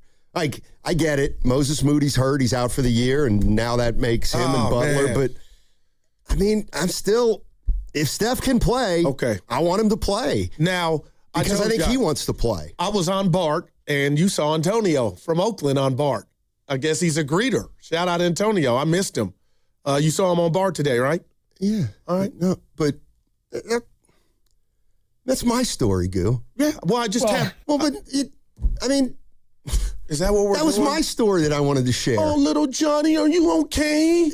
Goo. You okay? Goo, Johnny, you don't know what happened. That's my story. I just taught. You just hurt my feelings. No. You can still tell the story. Right, Well, I don't want to. No, but now we're not asking. And you know what? I didn't see him on Bart. You messed up the story right off the bat. All right, my whole point is, I'm trying to make you and Evan didn't get mad at me, and it's okay. But when somebody tells you they're not hating, they're hating. Okay. And when a team tells me a player didn't suffer a setback, but there's a delay, that's the setback to old Goo. And that's why I'm bringing up Steph Curry. I was on Bart just thinking about, why did you have to specify there was no setback? If it was just, Curry, he was supposed to scrimmage. So I'm getting worried, partner. That's all. We got 10 games left. I don't know where this thing is going, and we are going to miss the hell out of Moses Moody, man. I can't believe that happened when it happened and how it happened after his first game back where he was balling. Yeah. A couple things I was thinking. He did play a lot of minutes in his first game back. And I heard Chasky talking about this in the morning, and I realized, I hadn't thought about that. But what did he say? They were the ball boys were on the floor a lot last night. Oh, the boss. Sopping up the sweat after guys had fallen down. Now, what do we do with that? Do you think there was something there? I mean, was that the same when Kalina happened, or science, or God and injuries just going to happen? But I did see it was odd. Yeah, I mean, there may have been a sweat spot on the floor. And Fitz said the last game they had like 18 dudes cleaning up the condensation. This time there was only like 4 or 5, but I can't believe that happened, man. We're all shook, but man, this goes into next year and his career for Moses to get back, Yeah, no doubt about it. 888-957-9570 is the number. Obviously, Moses Moody's a big story today, and it's too bad because, the Warriors might have been looking at a positive week. They got Brooklyn coming in here. They got Washington coming in here. And you were talking about, look, they're going to be 9 or 10. But I want the game at home. Yeah, well, then you got to win. All right. You got to win tomorrow. And they did last night. You got to win Friday. Yeah. But, to me, the big story last night was Steve Kerr was asked about Steph Curry, and he basically said he will play in the play-in game if he's healthy. There's no doubt. He said, what did he say? He just said that if he is healthy, he will start to play. It's funny, you and I were talking before we left too yesterday, and you said, Steiny, if you had a bet, you had to bet, do you think Curry's coming back or not? I said, well, if I had to bet, I would bet yes. I still think he's coming back. It doesn't sound like you do. No, and I hope I'm wrong on a lot of bets as usual. So we'll see it. And again, I thought the 5-on-5 was so symbolic when Kerr said they were going to do it, Sunday. And to find out that didn't happen, I'm like, it's not ready, and it's okay. And if you want to give me the old line, hey, he'll come back with 2 games left, 1 game, I get it. but obviously I would prefer some continuity, guys getting used to playing with each other, vice versa. But there's just something about this runner knee and how long it's kept the great Steph Curry out that has me thinking, I feel like time's running out. Steve Kerr asked about, he didn't scrimmage, and Kerr just said it's all part of the rehab and all the different testing he does. Just pushed back a day or two. All right. That was what Steve Kerr said. Okay. 888-957-9570. Let's get into it. Does Moody have any connection to what you may do with Steph Curry? And also, at some point, we got to get into Porzingis because he's different. Yeah. And when he's out on the floor, he's an interesting player. There's no doubt about it. What's coming up on the game is brought to you by Fremont Bank. Here for you, here for good, and it's finally here. Come into Freeman's Appliance in Pleasant Hill this Friday through Sunday for their once-yearly red tag clearance sale. You can take advantage of factory direct prices, one-of-a-kind opportunities, special pricing on floor models, and convenient financing, and save on new appliances from trusted brands like Miele, Bosch, Electrolux, LG, and Maytag. Visit Freeman's Appliance in Pleasant Hill for their red tag clearance sale this Friday through Sunday for the best time to save on big new appliances for your home. What makes Crystal Geyser Alpine Spring Water different? We always bottle our Alpine Spring Water less than 1.5 miles from the spring source, and all our bottles are made with 50% recycled plastic from our own recycling plants. Crystal Geyser, bottled at the spring source. Looking for lifelong financial guidance? Look no further than Pettinelli Financial Partners, your dedicated financial coaches for every stage of life's journey. Whether you're planning for retirement, starting a family, or buying a home, we're here for you every step of the way. Visit PettinelliFP.com. The financial consultants at Pettinelli Financial Partners are registered representatives with and securities offered through LPL Financial. Member FINRA SIPC. Investment advice offered through Stratos Wealth Partners, a registered investment advisor. Stratos and Pettinelli are separate entities from LPL Financial. Xfinity Tech Support, Matthew speaking. Hi, I live in a pretty remote place, like Jurassic Park remote. Wow. Will Xfinity Mobile work out here? Yep, the combination of reliable Wi-Fi and 5G makes it so that you can stay connected in all kinds of places. Plus, you get access to ultra-fast speeds and coverage, whether you're poolside or out live streaming with a T-Rex. Hold still, you're about to go viral.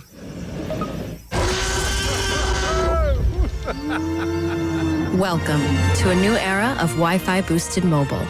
Cut your mobile bill in half with 2 lines of unlimited. Learn more at xfinitymobile.com. Xfinity, imagine that. Watch Jurassic Park with Xfinity. Restrictions apply. Xfinity Internet required. Savings comparison based on promotional rate for 2 lines of Xfinity Mobile Unlimited versus 2 lines of T-Mobile Experience More, Verizon Unlimited Plus, and AT&T Starter as of February 10th, 2026.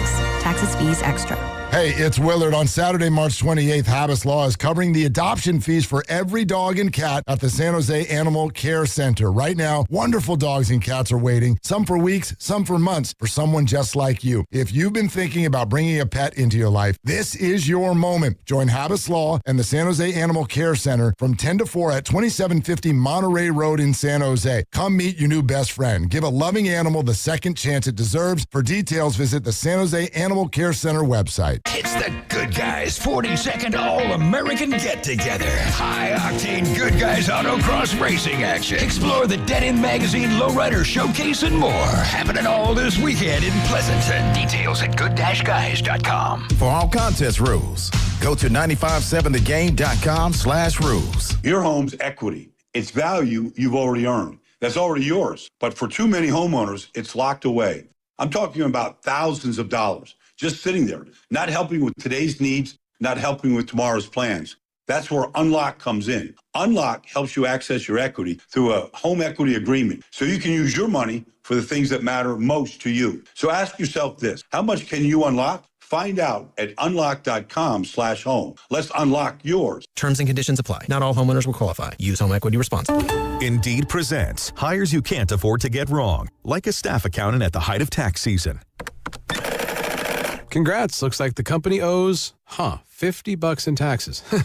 How about that? That seems low. Why only 50? Why do you care so much? It's not your money. This is time for Sponsored Jobs. This is what happens when you don't sponsor your job on Indeed. Next time, get matched with quality candidates with Indeed Sponsored Jobs.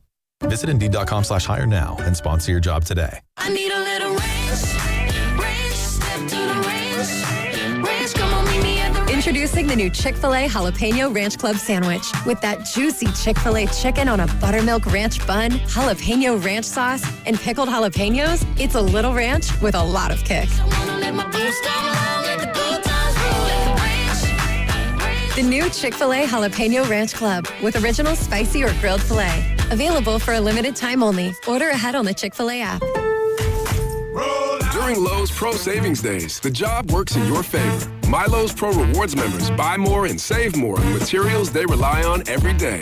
Get up to 25% off select molding when you spend $1,000 or more, and up to 25% off Pergo Evercraft laminate flooring. Put Pro Savings Days to work for you. Members get more at Lowe's. Valid through 3/27. Selection varies by location while supplies last. Loyalty program subject to terms and conditions. Visit the Pro Desk or Lowe's.com/terms for more details. Subject to change. Pump up the volume. Business moves fast. Orders roll in, deadlines close in. When you ship with USPS Ground Advantage, you can keep up with confidence. Every package stays in our secure network from dock to door. And with nationwide reach, dependable tracking, and upfront affordable pricing, you get built-in peace of mind. You run the business.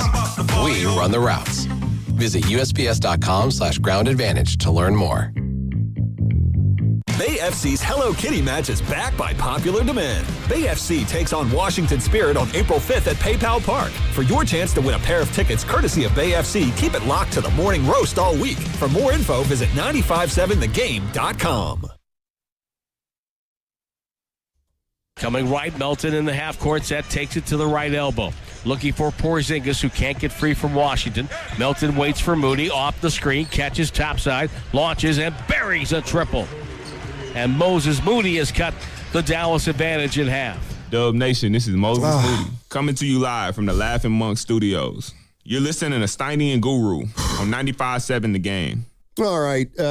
Thank you, Moses. 34 minutes. Thank you for those 34 last night, man. Yeah. 20 shots. Hoisted up 20. Yeah, Warriors, they win a game, but they lose Moses Moody for just who knows for how long. I think it's safe to say for the rest of the year is an obvious statement.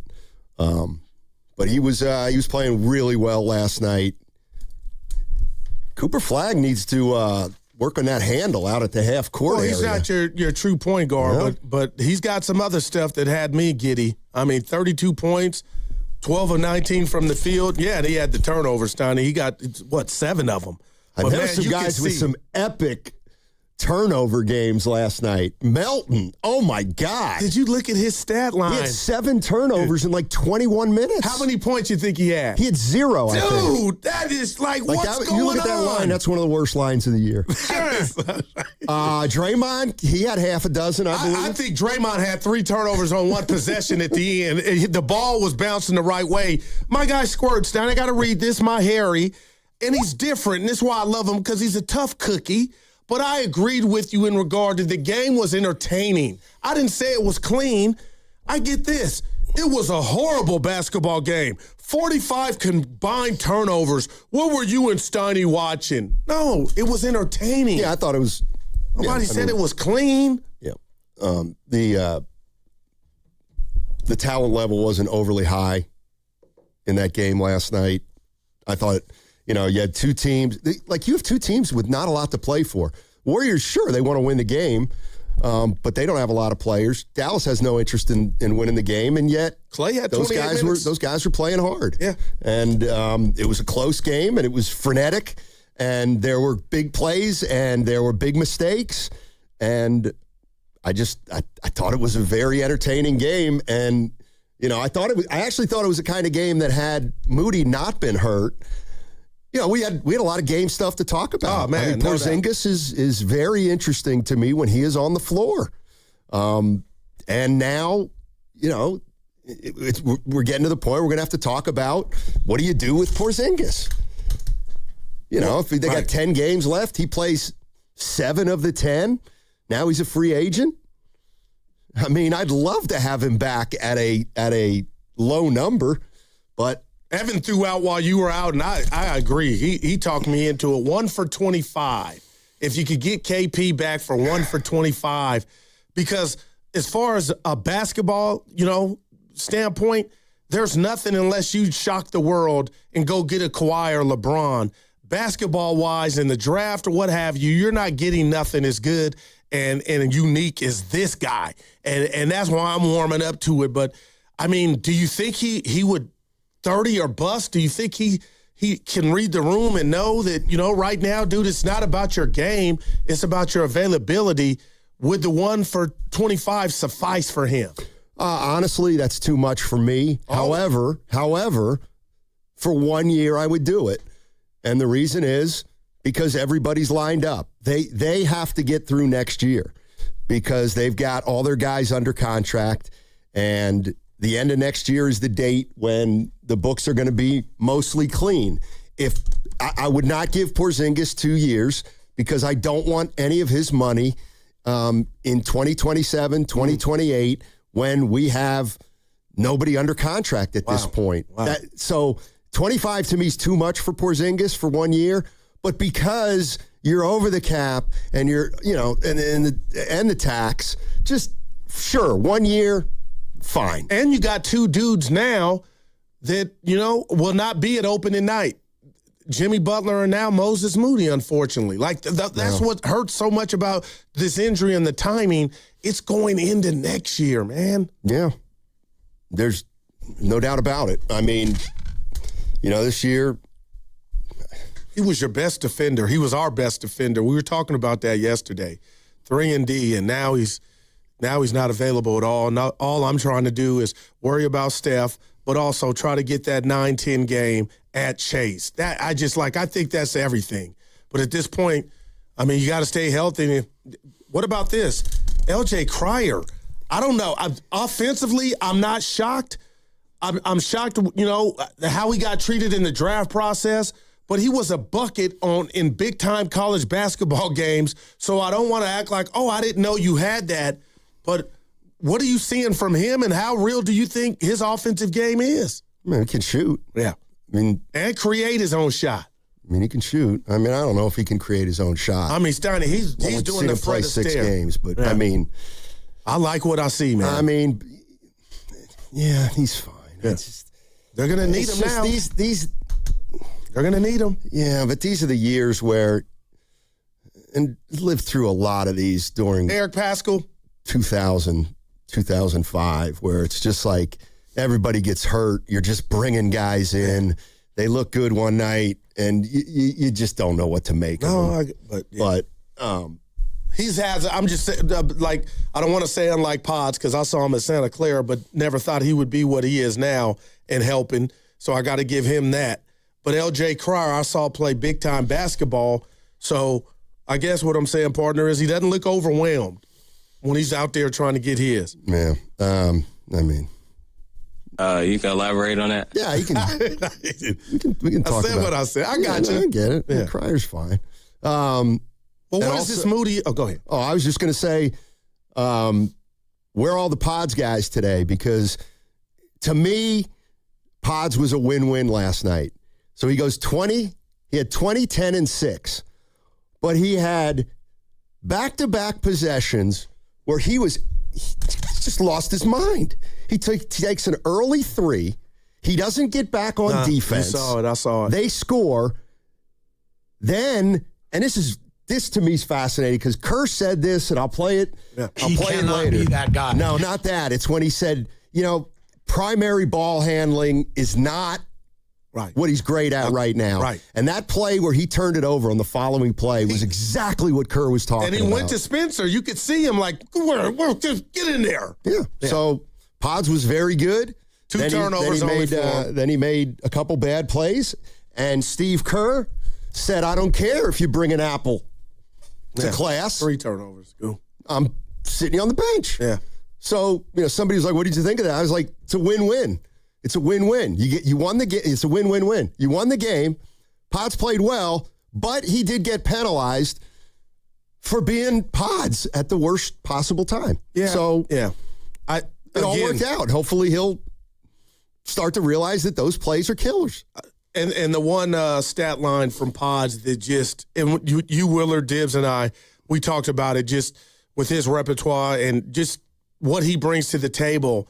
I'm watching that game, and I need you to help me kind of, is this just a function of the three-pointers are being hoisted at the rate that they're at? The Warriors attempted 47 last night, but Pods leads both teams with 10 rebounds. That's a want-to and will. It just is to me. Well, and I get they're coming off long. They're easier to get now. But that he's had that from the – like, I would tell Kuminga, how the hell can that guy out-rebound you? And that's what happened.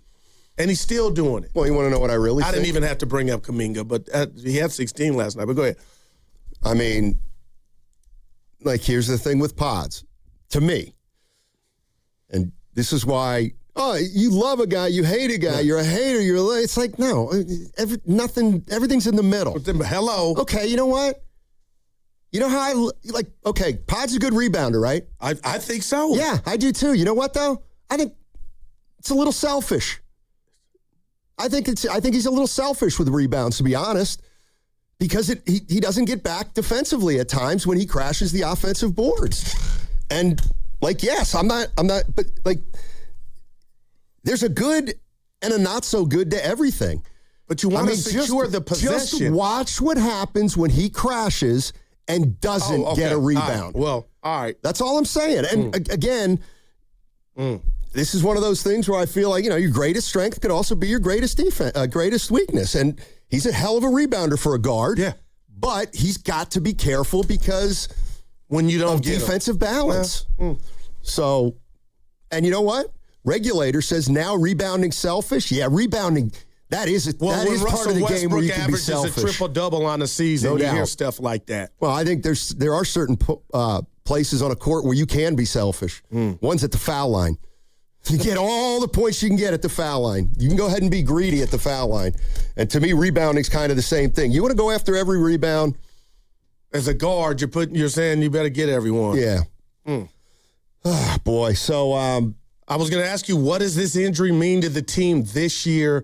And with Steph being where he's at, like, truly, I was reminded, and I'm a fan of his, we all are, but Moody's prowess on the defensive end, he was your best defender. So now when you play in that said game against Kawhi or Portland, to not have him there that's a big deal. Well, keep in mind that Draymond was a guy who, has been defending those types of players like Kawhi.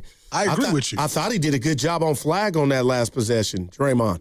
I mean, he got down like, come on. It doesn't help that Moody got hurt. But, I mean, the other thing is, is he so important that now things are significantly more desperate than they would have been with him? But my question to I just don't think it impacts Curry. It doesn't impact Curry. It doesn't impact Curry. I don't think. Well, if he doesn't, then who does? Nobody. Like, nobody. I'm just imagining, this is where I think we don't get it, is, I think Steph Curry is, okay, let me read you the quotes. But before you do, I'm talking about... why would he not play if he feels like he can play? No, okay, you're talking about that correlation. Yeah. I'm talking about the basketball of it. Now our defense is weakened, even with Steph on the floor without a Moses Moody. So did your ceiling or your floor change because of Moody? I don't think it did. You're not going anywhere with or without him. It obviously makes it harder. Right. I'm just saying the chances decrease, man. To win one game now. Maybe a little. I don't know. Kerr said about Sunday him not playing 5-on-5. Yeah. It's all part of the rehab and all the different testing he does. Just pushed back a day or two. Okay. Then he said this. This is Steve Kerr.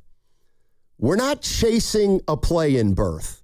We are squarely in the play-in no matter what we do. The bottom line is if Steph's healthy, he is going to play because that's what we're here for. The chance to get into the playoffs is a big deal for us, a big deal for Steph.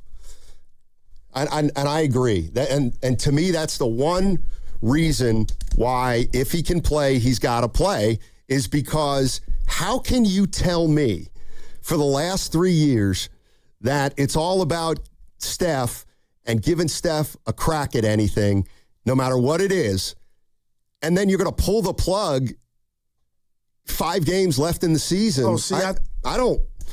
We're having a misunderstanding. It's not. I'm with that. If he can go, go. Yeah. And he said to us, our face, I just want a chance. What I'm trying to shake you on is, and I know you're not getting radio mad at me, is what else do you need to see, or are you not getting nervous that if it's not? Why, if he was supposed to scrimmage, Steiny, why are you saying that's not progress? What do you need to see? Like, I feel like you're in denial. About what? Obviously, his body is not getting to the point to where he could go do 5-on-5, but you're okay with just kicking the can down the road. And I'm saying, with that, you don't have to tell me it's not a setback. What do you need? The knee must not be responding the right way. And if you expect a 38-year-old to just step on the floor and pick right up where he left off, and Portland or whoever they play, watch out. Well, I got some land for you in Union City for sale. My point is, this thing is more serious than we thought. You don't know that. And he was supposed to scrimmage. You don't know that. He was supposed to scrimmage, but you're like, hey, nothing to see here. I get what Kerr's saying. Okay, so I'm worried about the body. The body, not words. Dude, stop being scared. He's an NBA player. No, you quit acting like you know he's coming back, and that's why you're smiling. It's not hard, dude. If he's healthy, he will come back. Okay, when he's... Oh, is he on the court? If he is healthy in 3 weeks... I'm not talking about 3 weeks. I'm talking about today. Did he miss Sunday? The answer, partner, is yes. Okay, so what? But you just got to feather up your stuff to where you just think, oh, he's fine. This is great. Okay. No, it's not. He was supposed to scrimmage. He didn't scrimmage. Okay. Talk to me when he scrimmages. Okay. You know more than Steve Kerr. No, you are acting like you know more than Steve Kerr. Steve said if. I'm worried about the body, not words. The body. Okay. I have no idea. Bottom line is, if Steph is healthy, don't you see? It doesn't He's matter. Not healthy. That's right, but he's got 3 weeks to get healthy, all right. Not 3 days. Right. That's the point. He's got 3 weeks to get healthy. All right. Bottom line, if Steph is healthy, he is going to play, because that's what we're here for. You can't go 4 freaking years and say we're doing everything for Steph, and then we get to the playoffs and he's healthy, but we're going to be scared to play him? Nobody's saying that. You've devised a whole strategy for 4 years around this guy. What if it's not better? Well, then he doesn't play. It's not that hard. Okay, so why are you screaming? Why am I screaming? Because why are you screaming at me? No, the I'm bottom just telling line you, is it's a possibility he might not be healthy. Ways to talk about. Then he doesn't play. Like, what are you worried about? That he doesn't play. Well, we lose, obviously, if he doesn't play. That's my thing is, I'm not feeling like ultra confident like you are that he's coming back. Well, I'm not confident he is either. And when you send out a presser, it's not a setback. Why even put that in there if it's not a setback? What are you talking about? No, you know what I'm talking about. What presser are you talking about? No, they sent out the release that it wasn't a setback, that he didn't play 5-on-5. They didn't send out any press release saying he was or wasn't. Kerr said it wasn't a setback. Why do you got to specify or even put that in? He was supposed to do something. He physically was not able to do it. Okay. But we got 3 more weeks left in the season. All right. I mean, you know what? You did this 3 years. You did this 4 years ago. 4 years ago, when he missed the last 11 games of the year, and you're like, what if he doesn't play? What if he doesn't play? And he came back for the first game against Portland, and he had like 30. You got the answers. You're a doctor. I don't have the answers, but like, to sit here and what? Have us try to determine should he, shouldn't he, when? Well, why are you so emotional? If I'm just telling you how I feel, and then you misinterpreted what I said. No. If he can go, you totally go. I'm just getting worried that you can't go. Okay, then if he can't, what happens? Like, that's the point. Like, if he can't go, he can't go. Conversation over. Yeah. But you're panicking, and I'm not panicking right now. Well, I just, and here's the other thing. Like, I don't. What do you want me to do with you're worried that that he had a setback? I don't know what to tell you. Kerr said, he'd push it back a day or two. I don't know what to make of it. But I'll tell you what, I'm not worried that they're going to put him out there and he's not healthy.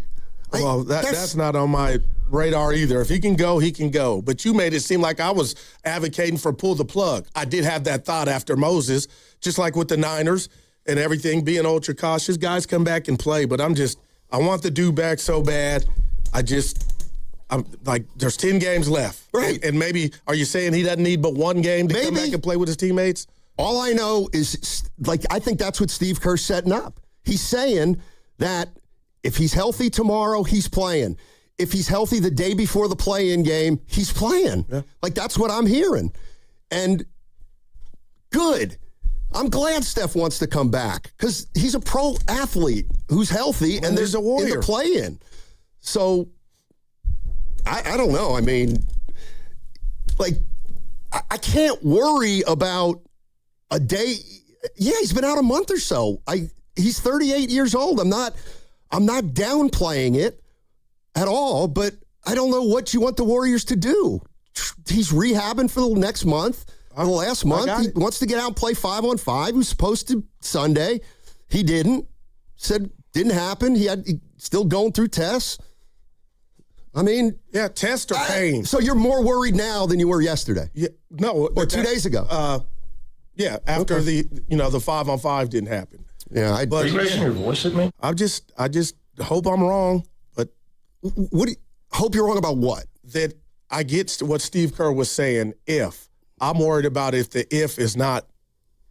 body doesn't respond to where he can play. Then he doesn't play. No doubt. That's what I'm worried about. That's what I'm worried about because you feel more confident that he's going to play. No, but my point is, if he doesn't play, then he's got 7 months off before next year. But if he does play, he plays one game and he comes back next year. Okay, and then runner's knee could flip. This is something that he's never experienced before without it being a soft tissue, and to last this long, I'm way past panic. Okay. And I have been, and I was looking towards Sunday to be like, okay, now he's back running, and I'm just thinking without knowing, I'm just feeling like, man, for you not to go out there and do those activities, maybe he's feeling something a little bit. There has never been less of an incentive for the Golden State. I wouldn't bring Steph back until the last possible moment, in a way, because the problem with the NBA and this damn play-in game is they're stuck anyway. But how are they going to look? So you don't believe? I don't care if he doesn't play and plays. No, I don't care about continuity. Wow. I really don't. Wow. If Steph can play, he's twice as good as anybody else on the team. I'm not worried about an adjustment period because we only have one game anyway. We're going to have to win that game. Then we're going to have to win another game. So, but again, the other thing is if Steph Curry's healthy and he doesn't play, then I got a problem. Then I got a problem with Steph Curry, honestly, because then you're a player who the organization has tried to do everything for to get you that fifth ring. I get it. It's probably not going to happen, but you said you wanted to play meaningful basketball.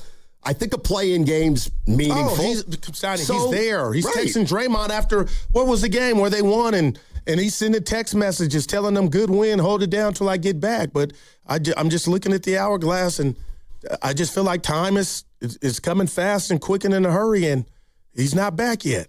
888-957-9570 is the number.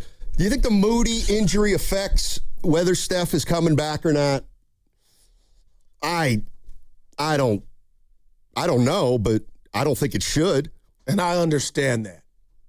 So we'll find out. The other thing is, I kind of want to talk about that game, too, in terms of, Kristaps Porzingis. It's easy to say, well, he doesn't play enough. It's easy to say, he's got all these maladies. But, man, when he's on the floor, he's a good player. He's a good player, but he's a tricky situation. There's no doubt about it. What do you do? What's the goal with tricky? What's the goal with Kristaps Porzingis? Do you want him on the team next year? To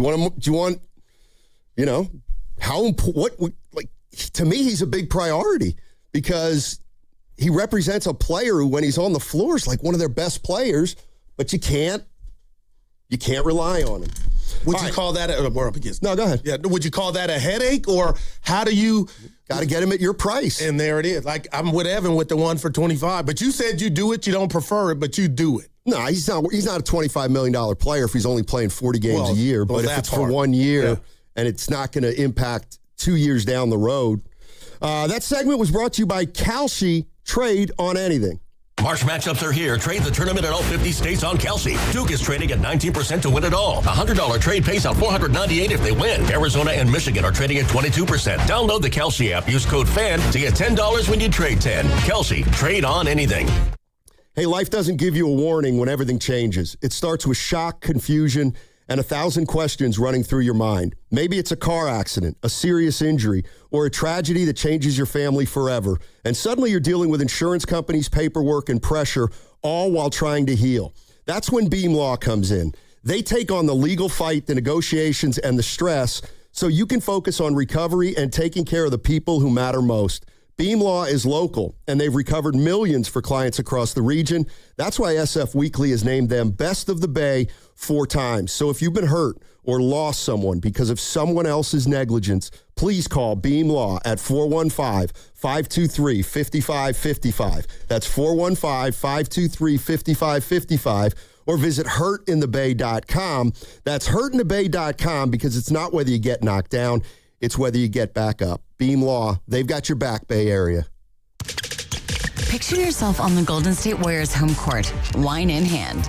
Kendall Jackson Wines invites you to dinner on the court at the Chase Center on Saturday, April 4th. Enjoy an exclusive Q&A with Warriors legend and ESPN reporter Mark Spears. Then savor a dinner paired with world-class wines from Kendall Jackson and their esteemed partner wineries from across the Napa Valley and Sonoma County. Dinner on the court, Saturday, April 4th. Tickets are $250. Get yours or enter to win a pair at kj.com/Warriors. We've all been there, sleepless nights, wondering if your business's security service is really protecting what matters. At Bay Alarm, we can put your security insecurities to bed. Our advanced technology and personalized support ensure you can rest easy knowing we're here for you. BayAlarm.com. Pizza's here. Oh, great. I'd love some, but I'm worried about my stomach issues. If you're worried about having diarrhea, gas, bloating, stomach pain, or loose, oily stools, it may not just be stomach issues. It could be a condition called exocrine pancreatic insufficiency, or EPI. With EPI, the pancreas doesn't release enough enzymes to break down food, but EPI is manageable. Use the symptom checker on identifyepi.com and talk to your doctor. That's identifyepi.com. Sponsored by AbbVie. Okay, kids, let's get these firefighter uniforms on and start acting heroic. Welcome to SF Fire Credit Union. Why are you all dressed like firefighters? We'd like to open an account. You don't have to be a firefighter to do that. Anyone can get lower fees than banks, the top-rated mobile banking app, and service inspired by heroes. Wow. I guess we'll just keep the uniforms in case the barbecue gets out of hand. SF Fire Credit Union. Banking for heroes and anyone who wants to be treated like one. This institution is not federally insured. The credit union is not insured by any state government. Privately insured by ASI. If you're thinking about a new Ford truck, but you've been waiting for the best incentives, you're probably asking, when is Ford Truck Month? It's here, it's now, and it's at Saramonte Ford. What's up, Bay Area? It's Joe Shasky. And this right now is the best time of the year to buy a new Ford truck. We're talking about special incentives across the entire lineup. The F-150, Super Duty, Ranger, the Maverick. But let me zero in on the big dog, the 2025 F-150. And right now, get 0% APR financing for 60 months. Plus $1,000 in truck month bonus cash with a 0 down payment and 0 payments for 90 days. That's power, that's value, that's timing, and you can drive it today and not make a payment for 3 months. Ford Truck Month doesn't last forever, so go to Saramonte Ford right now off of 280 in Colma, Daly City, or shop anytime at SaramonteFord.com. Stacked inventory, serious savings. Saramonte Ford, the Bay Area Ford dealer. When back to the office means back in traffic. Blocks. That's slowing. Turn to the traffic leader, KCBS. Blocking the right lane there. Brought to you by your NorCal Honda dealers. Looking for an award-winning and fuel-efficient sedan? There's a Honda for that. The Civic and Civic Hybrid. Shop the spring event now at your Northern California Honda dealers. It is not hard to destroy a college. Last season, the podcast Campus Files brought you stories of fraternity drug rings, stolen body parts, campus cults, and more. And now, Campus Files is back for another season. There's a guy screaming into his phone. He's like, I just saw Charlie Kirk get assassinated right in front of me. Every week is a new episode and a new story. It was so chaotic. It's almost like a university under siege. Listen to and follow Campus Files, available now wherever you get your podcasts. Running a business means wearing multiple hats. So if you're like me, you probably started out using your personal phone, taking client calls and texts nonstop. As my business grew, I needed something smarter. That's when I switched to Quo, the #1 business phone system. Quo works right on your phone or computer. No carrying 2 phones, no clunky landline, just one easy app you can try for free. Your team can share one number and handle calls and texts together like a shared inbox. Any teammate can jump into the conversation, so customers get faster responses. And Quo's AI assistant summarizes your calls and responds to customers 24/7, so you never miss a lead or opportunity. All this starts at just $15 a month. That's basically 2 coffees. You can even keep your current business phone number. Find out why 90,000 businesses trust Quo. No missed calls, no missed customers. Try Quo for free at quo.com/sports. That's quo.com/sports to try Quo free. QUO.com/SPORTS. Ever dreamed of stepping onto the Warriors home court with a glass of wine in your hand? Kendall Jackson, official wine partner of the Golden State Warriors, is giving you a chance to have dinner on the court at Chase Center. For info and a chance to win, courtesy of Kendall Jackson, visit 957thegame.com. Touchscreen Thompson, they leave him wide open. Defensive breakdown. Steve Kerr didn't like that at all. One of the best shooters the game has ever seen.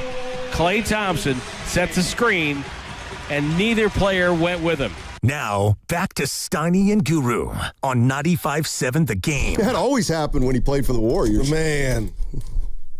Somebody would get lost, either on Curry or Durant or... Next question. I'm emotional, man. We all are.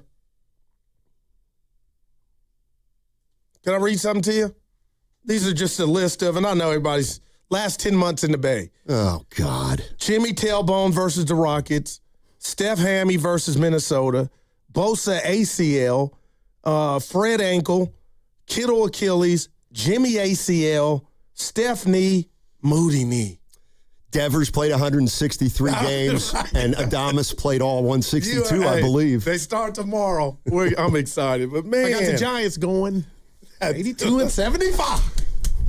Oh, partner. Anyway, let me tell you how you want to start your morning. Even though it almost got hijacked from me. So I get out of BART today, and I walk up Montgomery Street, BART. I'm a man of the people. Gotcha. Well, we got to get into you and Bart, too.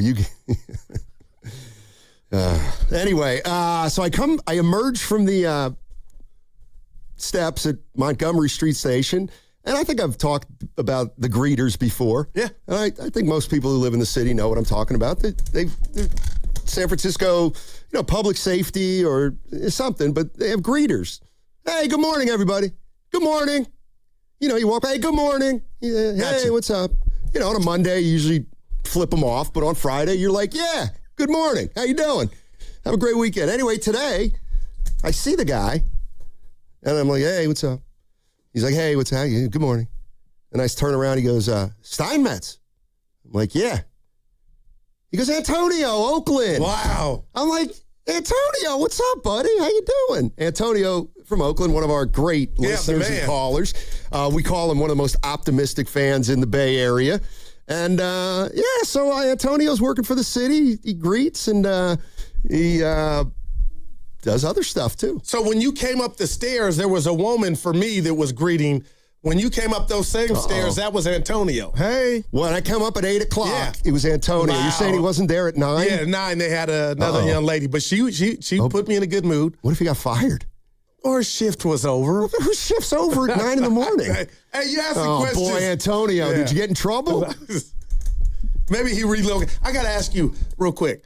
Do you take the escalator where you don't have to walk, you just stay on it and it takes you, or do you go over there and do the stairs? Vary. Oh, no. I felt like a lazy butt. I was on the escalator. I take the escalator. Get over there and work out. I mean, don't get me started on... Move to the right if you're not going to walk up the escalator. It's not very hard. But you got to be careful these days, I know. Yeah, because you almost saw something yesterday in the San Francisco streets. Yeah. Crazy stuff happens. Let's go to Leroy in Oakland. Get us started. Lee. Hey, what does doxing mean? Good morning, Steiny. Good morning, Guru. I'll ask again. Man, Goo. Oh, go ahead, Leroy. Beauty in Black, new episodes, baby. But go ahead, Lee. Yes, sir. Goo, you remember the great R&B legend, blues legend, Tyrone Davis? Yes. Had a song called In the Mood. Okay. A lot of rappers sampled it. Redman sampled it. In the Mood. Steinmetz, I'm in the mood, man. Moody. Oh, wow. Oh, man. I'm with you guys, man. I feel so bad for him. And the question that you guys asked was, how does this affect Curry coming back? And in a perfect world for me, like going into the play-in or the playoffs, the starting lineup that I would like to see would be Curry, Pods, Horford, Draymond, and Porzingis, with Moody coming off the bench as the sixth person. And so that's where I think it affects going forward. So my thing is, now that Moody got hurt, and let's face it, Memphis is not going to do nothing. We're probably assured that play-in game. I say rest Stephen Curry until that game. Goo, sometimes there's a player that comes along that he's just that dude. Yes. And you already know this, that he don't need no warm-up. He don't need no warm-up games. That's Steph Curry. And that's why it's so intriguing when we think about him getting in a playoff game. Okay. Or him getting in a playoff game. His greatness, what he can do. We know when Curry is at his best, he can carry a team. And we don't know how far they can go, but we sure going to have fun trying to find out, because he's just that dude, man. And he's one of the greatest to ever play the game. And when you give him a chance, and I think that's why he's chomping at the bit, just give me a chance. Just give me a chance. And we've seen his greatness on display here in the Bay Area. So I say just go ahead and rest him. And one more thing, Steinmetz. Yeah. Pod's got to grow up now. Yep. You got to grow up. No more excuses. You don't get the young man tag anymore. It's time for you to grow up. Stop making silly mistakes. You get rebounds in your sleep. You got the coach's approval. You got the team's approval. Now it's time to grow up. And Porzingis, now it's time to do what we brought you here to do. Now it's time to be that veteran. Now it's time to lock in and wait for that man to come back. Hey, Leroy, before you go, you know what my song is? Can I Change My Mind? Tyrone Davis. No, you can't, but it's a nice song. Thanks, buddy. Get Evan puzzled over there. It's just a feeling. You really familiar with that guy? Ty Davis? You sure you didn't just look it up? Well, I heard something playing, Evan, you didn't hear. Yeah, it's Tyrone Davis. You can't do that. You cannot do that. He's on my Spotify playlist. Yeah, but we have copyright issues. Oh, okay. Please really? don't. Yeah. That sounded great. You told me I could get fired? Quit trying to cheer me up. Oh, man. Make sure the boss is listening right now. Yeah, maybe we'll just turn it into a music station right now. Copy. Steiny, let me ask you a question. How long have you been doing radio for? About a third of the time Dibley has. All right, I got to do this. No, do it. This is like the Seinfeld. You don't even know what a copyright is. Copyright law? Dude. Oh, man.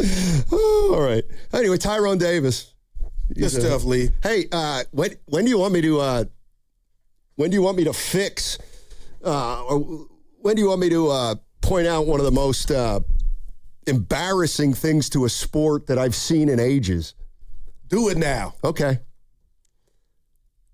Women's college basketball. I was watching the game. You got to lessen the number of teams in that tournament. Man. That's a joke. Wow, man.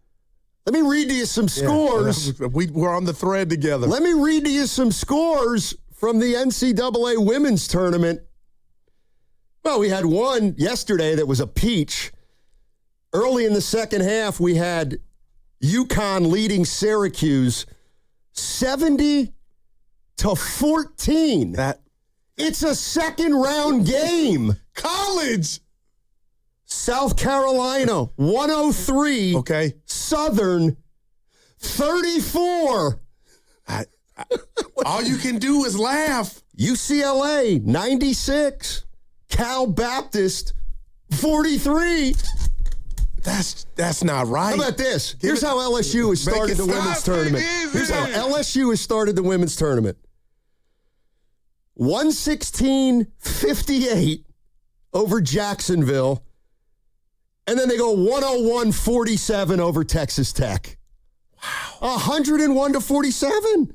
And Gino was enjoying it. That's what I didn't like about it. Like, man, you don't go sit down. We got TCU 86, UC San Diego 40. Oh, this one was a little. This one was closer than the score indicated. Texas 87, Missouri State 45. That was actually a closer game than people think. That's where you clean up on them dogs in women's college game, man. UConn 90, University of Texas San Antonio 52. Come on. Oh, my gosh. Yikes. Good. But I'll tell you, when it gets to the nitty-gritty, like the Final Four, it's like the WNBA for me. Those games are lit. Yep. They call them litty. Yeah. Yeah. What's your point, Steiny? Reduce the field to 32, for goodness sakes. That's what you do. But then Cal State Northeastridge isn't going to get in, even though they were 14 and 18. Give me a break. And I know you like it. They just have an open tournament. If you want to go, you can declare. That was a turnoff. Those scores. All right. Let's go to Christian in Fairfield. I would have gotten to Christian earlier had I known this is what he's going to talk about. Hey, Christian, what's going on, man? Hey, what's up, fellas? Good morning. Hey. Donnie, I got to have a talk with you real quick, but first I want to shout out my former teammate at San Francisco State, Ricky Croy, the coach of Cal Baptist, led them to the most wins in school history this year. Men's or women's? They played a great game against Kansas. Men's? Yeah, men's. Cal Baptist, not the team you just read. Men's coach. They just got 25 wins, and they lost to Kansas in round one. I know you was on vacation. You weren't watching. No, I knew they were in it. But, yeah, go ahead. Go rip me. Get him, baby. So why are you nitpicking Pods?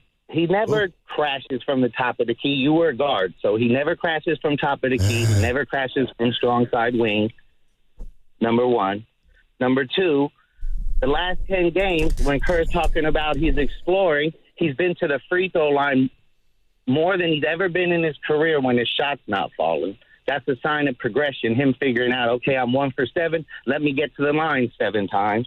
And then a couple of weeks ago, before you went on vacation, you said you would like to see Pod shoot 48% from the field, 80-something from the free throw, and 39 from three. I 100% agree. But I'm going to read his stats from postgame and tell you what that makes him if he does that. Post All-Star. So since post All-Star game, the 17 games, he's averaging 16 points, 4.5 assists, 7.4 rebounds, shooting 74% from the free throw, 34 from three, and 43 from the field goal. If he does what I agree with you, Stein, he shoots 48% from the field goal, 39 from three, and let's say 82 from free throw, he's averaging 23 points a game to go with those 7 rebounds and 4 assists, and he's an all-star. LJ Cryer can't sniff his draws. Guru, come to Jay's in Fairfield. It's a black-owned barbershop. Wendell Cooper played basketball, Bakersfield, and let's talk some real hoops. I love y'all. Leave Pods alone. Get at me on the IG. Let me know where it's at. Christian, how clueless are you? Leave Pods alone. I'm not the guy. I like Pods more than most people. Jesus. Not today. Dude, his ears are his ears, man. Well, you came down from crashing the board. Forget, that's what he heard. You guys. Don't put us in guys that. That was worst. Christian. You guys are the worst. That was Christian. It's like, that's the point. You're a guard. I'll stick up for Pods, but I'll say, it's a double-edged sword with the rebounding. Yeah, it's great he gets them, but when he doesn't get them, they sometimes lose their defensive balance. Don't get rattled. I'm not rattled. You should know that. Come down somebody's road who actually thinks the guy isn't very good. I think he's a decent player, man. He's fine. Future All-Star. Again, was that the time for me to go, that's a joke? No, that's not who I am. He wants to say he's a future all-star. I'll let him talk about him like he's a future all-star. Got a long way to go. Yeah, you know what? I realize what's going on here today. You're listening to 95.7 The Game KG. I realize what's going on here. Let's just put it that way. You're listening to 95.7 The Game. I know. You think I don't. You're listening to 95.7 The Game KGMZ. I'm telling you. You think I don't know what you guys are doing today? No. You're not that important. You're listening. Hey, let me do the legal. You but did let me it tell 3 you. times. Let me tell you. I know what's up. You're listening to 95.7 The Game, KGMZ FM and HD1 San Francisco and Odyssey Sports Station. Always live on the free Odyssey app and now broadcasting from the Laughing Monk Studios. Laughing Monk, righteously brewed in San Francisco. Man, that was hard for me. Don't let Christian come between us, man. I'm not in this one. I mean, like when I get a call like that, I say to myself, I would have been better off just ripping pods for the last 6 months because Christian thinks I have. Oh, man. You were no, just today. Mixed. Pods was very good last night. I'll take the knife out. He was very good last night. And just a wonderful, by the way, a wonderful coaching move by Steve Kerr. Oh, yeah, he's a brown-noser. Kerr plays him because he's his favorite. Took him right out of that game at crunch time. I saw it. Right out of the game. Yeah. Never mind that he played 40 minutes at team high. But he took him out of the game, people. I don't like him. That's my man. Priest. Did you guys talk ball at all, or you guys just kicked it? Yeah, it was. Yes, it was. All right, okay. So you got some takes It was such a refreshing conversation that I had with, him. Yeah. It was just great to talk basketball, with somebody like that, Goo. Yeah, I did it all week. I had Evan in for you. Oh, boy. No, seriously. So how you over there feeling about it? Just no, don't ask me about Steph Curry's injury. No, Moody. Just like it sucks. But I don't want to do Christian on you because that's our guy. But you feel like if it ain't Steph, the ship is still headed to the same plateau, huh? I don't. Moody, I said it yesterday when we were talking about how much should he get, pods, should it be more than Moody? That was Exhibit A on just taking the rock from Cooper Flagg, and he's done it to others to where you try to make it more difficult. And to get that back and get a glimpse of what we've been missing with this talent-starving team, I mean, that's like the basketball guys just playing. That was cruel. And now, this will follow us and what we look like into next year along with Jimmy Butler. I don't like that stuff. And the one thing that really has me down, not even down, but it's your word. You're known for going to the birth certificate. You never say older guys just get hurt. But that was Exhibit A, a youngster, just experiencing a catastrophic injury that might change the course of his career. And that might be strong, but nobody's safe, Stoney. And I know you're into age, and I get it, but nobody's safe. It's part of sports. And listen, and this is going to sound harsh, but that was real. And this is where you and I probably differ. Yes, it may change the course of his career. It's not going to change the course of the Warriors' future, right. I don't think. All in all, would I preferred it not to happen? Of course. Yeah. Of course. And on this team, we've gotten to know Moody for 5 years, and we like him. Because love him, man. He just keeps his mouth shut and goes to work. Down to earth. And probably had as much of a beef over the years with Kerr as anybody, but took the he just kept professional route. He just kept playing. He just absolutely kept playing. Let's go to AJ in Los Angeles. Wants to talk about Moody. Class act, Moses Moody. Yeah, man. Tough guy, man. I'm sad for Moody, being that from St. Louis. My guy from Little Rock, I've watched him for a very long time. Him and Yuri Collins and Caleb Love and all them, watching them rock together for years playing. It sucks, man. It really does suck. I do have to question, the minute distribution of 34 minutes going into overtime, coming off of sitting down for a month. I mean, Steiny, you mentioned Kerr making an excellent coaching decision with pods. Was he watching out for my boy Moody in the game? That was And so I hate to see that for him. It's a sad time in basketball. Now, yes, he's a nice guy and all that, but don't get it twisted. Remember, Moody was the first to tell the world that he didn't trust Kerr. Okay, right?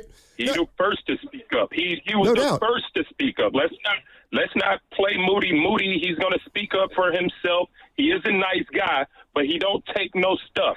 He's a country kid. He's going to speak up for himself all the time, all right? Yeah, but... Respect to Moody. Yeah. I'm sorry, what you said? Yeah, no, I mean, we're not having a disagreement here. I love the way that he went about talking about his situation, because it was obvious that it was tough for him, but it never affected his play. So that's why I have a lot of respect for him. Yeah, for sure. I just, burn some sage or whatever you need to do, whatever, for, the word of Kyrie, burn some sage for him. Yeah. Man, I hope that he can get back going. But, I mean, this is one of the ones where it's going to be a long road back for my guy. Man. Thanks, Well AJ. said. I think, yeah. What did he mean by – what did I miss with Kerr when Moody said something about – over the years, Moody has – but while you think about it, the one thing that he said that I'll never forget is he would rather be in the NBA, the 12th man, and stay on his NBA journey than balling in college. So he was okay with his number. Obviously, he didn't want that to be the case, but he was okay with his number not being called. And that was the biggest exhibition of maturity I've seen from a young guy in forever. And this a couple years ago. But the caller, he had some energy and mustard on something that he said about Kerr that I missed. I think he's 3 or 4 times over the course of his career, he has talked about how, I don't know if I'm going to be playing 30 minutes one night, but that's just the way it is. And, I'm going to be ready when my name's called, but it's been frustrating at times. But that's what makes you love him, because he did it the right way. Exactly. Yeah. No doubt about it. And to his point about Kerr, what will you give me for this? I'm no doctor, and Kerr don't need me. But he didn't hurt it. He didn't have an injured leg, right? Or it was the fact that he was just off so long, Moody. His legs weren't hurt, so, you know what I mean? It was a hand issue. It's a freak injury. Just, I don't know what to say. It sucks. I mean, it sucks for the guy. It really does, because, I do think, obviously it's going to linger into next year. That, man. And now a lot of these Bay Area injuries are. I mean, that's two players you're going to go into next season. 2 starters. With it. Well, maybe. But, to me, the question I'm asking Warrior fans is, did anything that occurred last night with this Moody injury make you less likely to bring Steph back? The way I look at it I'd be lying to you if I didn't have that thought. Go ahead. Yeah, I just don't. I mean, look, Moody's fine. He's a fine player. And if you got to play Portland, would you rather have Moody than not have him? Of course. Yeah. But you can beat Portland without Moses Moody. I don't think you if you play Oklahoma City, you ain't beating Oklahoma City with or without him. So I get it. It hurts, but I don't think it lowers or raises the Warriors' ceiling or floor from where it was, just because. But it clouds it moving forward, because he won't be available like Jimmy. Yeah. Well, his going to be longer than Jimmy. You know what I mean? That's what stinks about it. And then if you talk about giving guys rest next year, Moody was a guy that could go play you 25, 30, 32 minutes a game. And he's earned that trust. Now that's not available. Evan, did you think anything about Kerr playing him 35 minutes? I did a little bit, but I know. The injury before wasn't a leg injury. Like Melton's was. So, yeah, plus I think, do we know for sure? No. But I think every time some player has come back, I think Celebrini does a pretty good job of making sure they're 100%. And if they do come back with a minutes restriction, that's set ahead of time. It's just a freak thing. Yeah. Yeah. Now, what I want, we're up against, I'll tell you, I'll say for the other side. You want to tease it? Something you said about the beginning of this season with the Warriors and continuity that I feel like now you're not saying it, and I'm hearing it from a lot of fans in regard to Steph coming back. I'll tell you on the other side. All right. 888-957-9570 is the number. Obviously, Moses Moody's injury hurts for the Warriors, but it hurts mostly for him. I mean, he's a guy for the last 5 years we've gotten to know. Not the most animated player, but a true pro, and he's just obviously a great teammate and has been nothing but class since he entered the NBA. All class. So that's why you really, really hate to see it with a guy like Moses Moody. But there was some other stuff that happened. What do we do with Warrior fans? What do we do with Kristaps Porzingis? Can't deny the guy helps you when he's on the floor. 888-957-9570. Hey, baseball is back. Opening night is live on Netflix tomorrow, March 25th. Aaron Judge and the Yankees clash with Rafi Devers and the Giants. MLB opening night, Yankees-Giants, live on Netflix, 8 Eastern, 5 Pacific. Injured at work? Don't wait. Every moment counts. You may be entitled to medical care and financial compensation, but time matters. The attorneys at Boxer & Gerson are here to protect your rights and fight for the treatment and support you need. Boxer & Gerson have helped thousands of people across Northern California who were hurt on the job. Don't wait, don't guess. Get answers. Call Boxer & Gerson today at 510-835-8870 or visit boxerlaw.com for a free consultation. Boxer & Gerson, your life is worth the fight. Running a business means wearing multiple hats. So if you're like me, you probably started out using your personal phone, taking client calls and texts nonstop. As my business grew, I needed something smarter. That's when I switched to Quo, the #1 business phone system. Quo works right on your phone or computer. No carrying 2 phones, no clunky landline, just one easy app you can try for free. Your team can share one number and handle calls and texts together like a shared inbox. Any teammate can jump into the conversation, so customers get faster responses. And Quo's AI assistant summarizes your calls and responds to customers 24/7, so you never miss a lead or opportunity.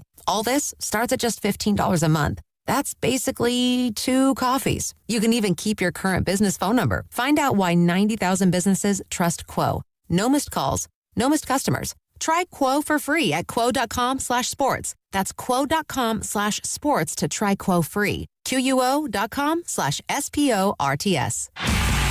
Now it's time for the closer of the week.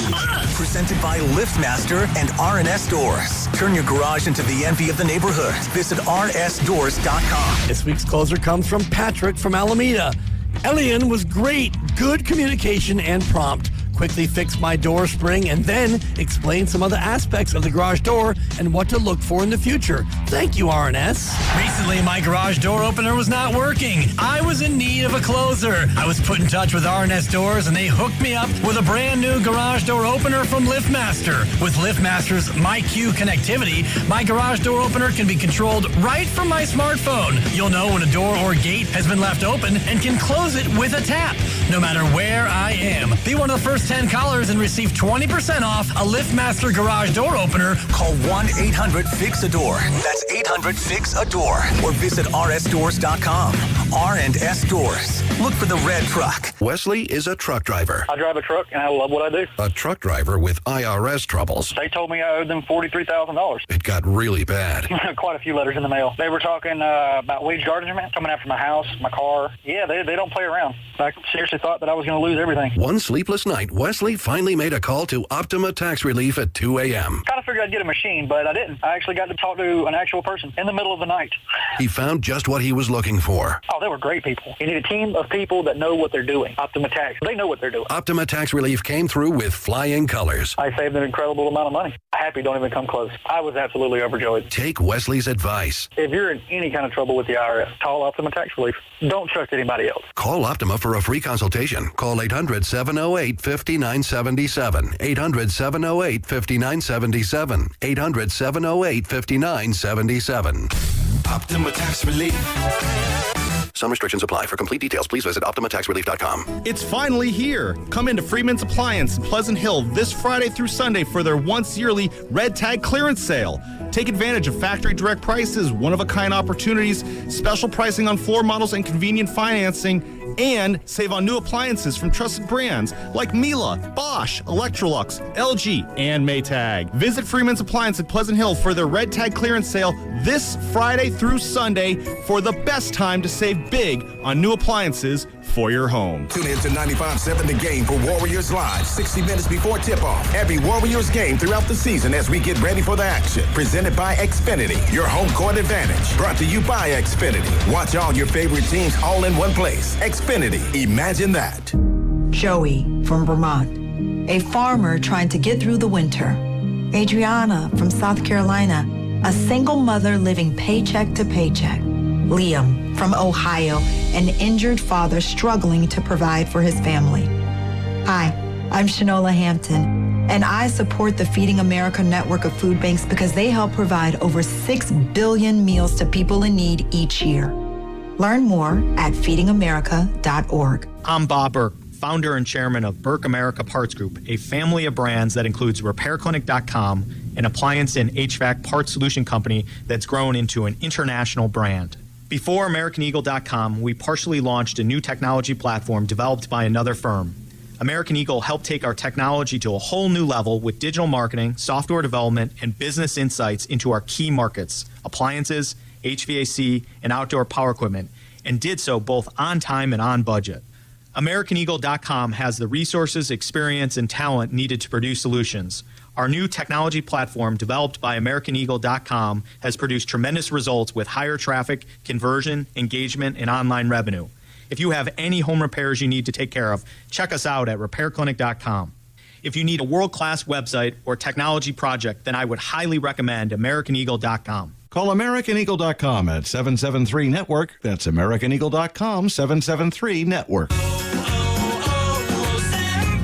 Hi, I'm Chef Franklin Becker. You know the jingle. Now discover the facts about Ozempic, a GLP-1. There's only one FDA-approved Ozempic made by Novo Nordisk. Learn about the real thing. Talk to your healthcare professional today. Call 1-833-OZEMPIC or visit Ozempic.com to view the medication guide and to learn more about Ozempic. Semaglutide injection 0.5, 1, and 2 milligrams.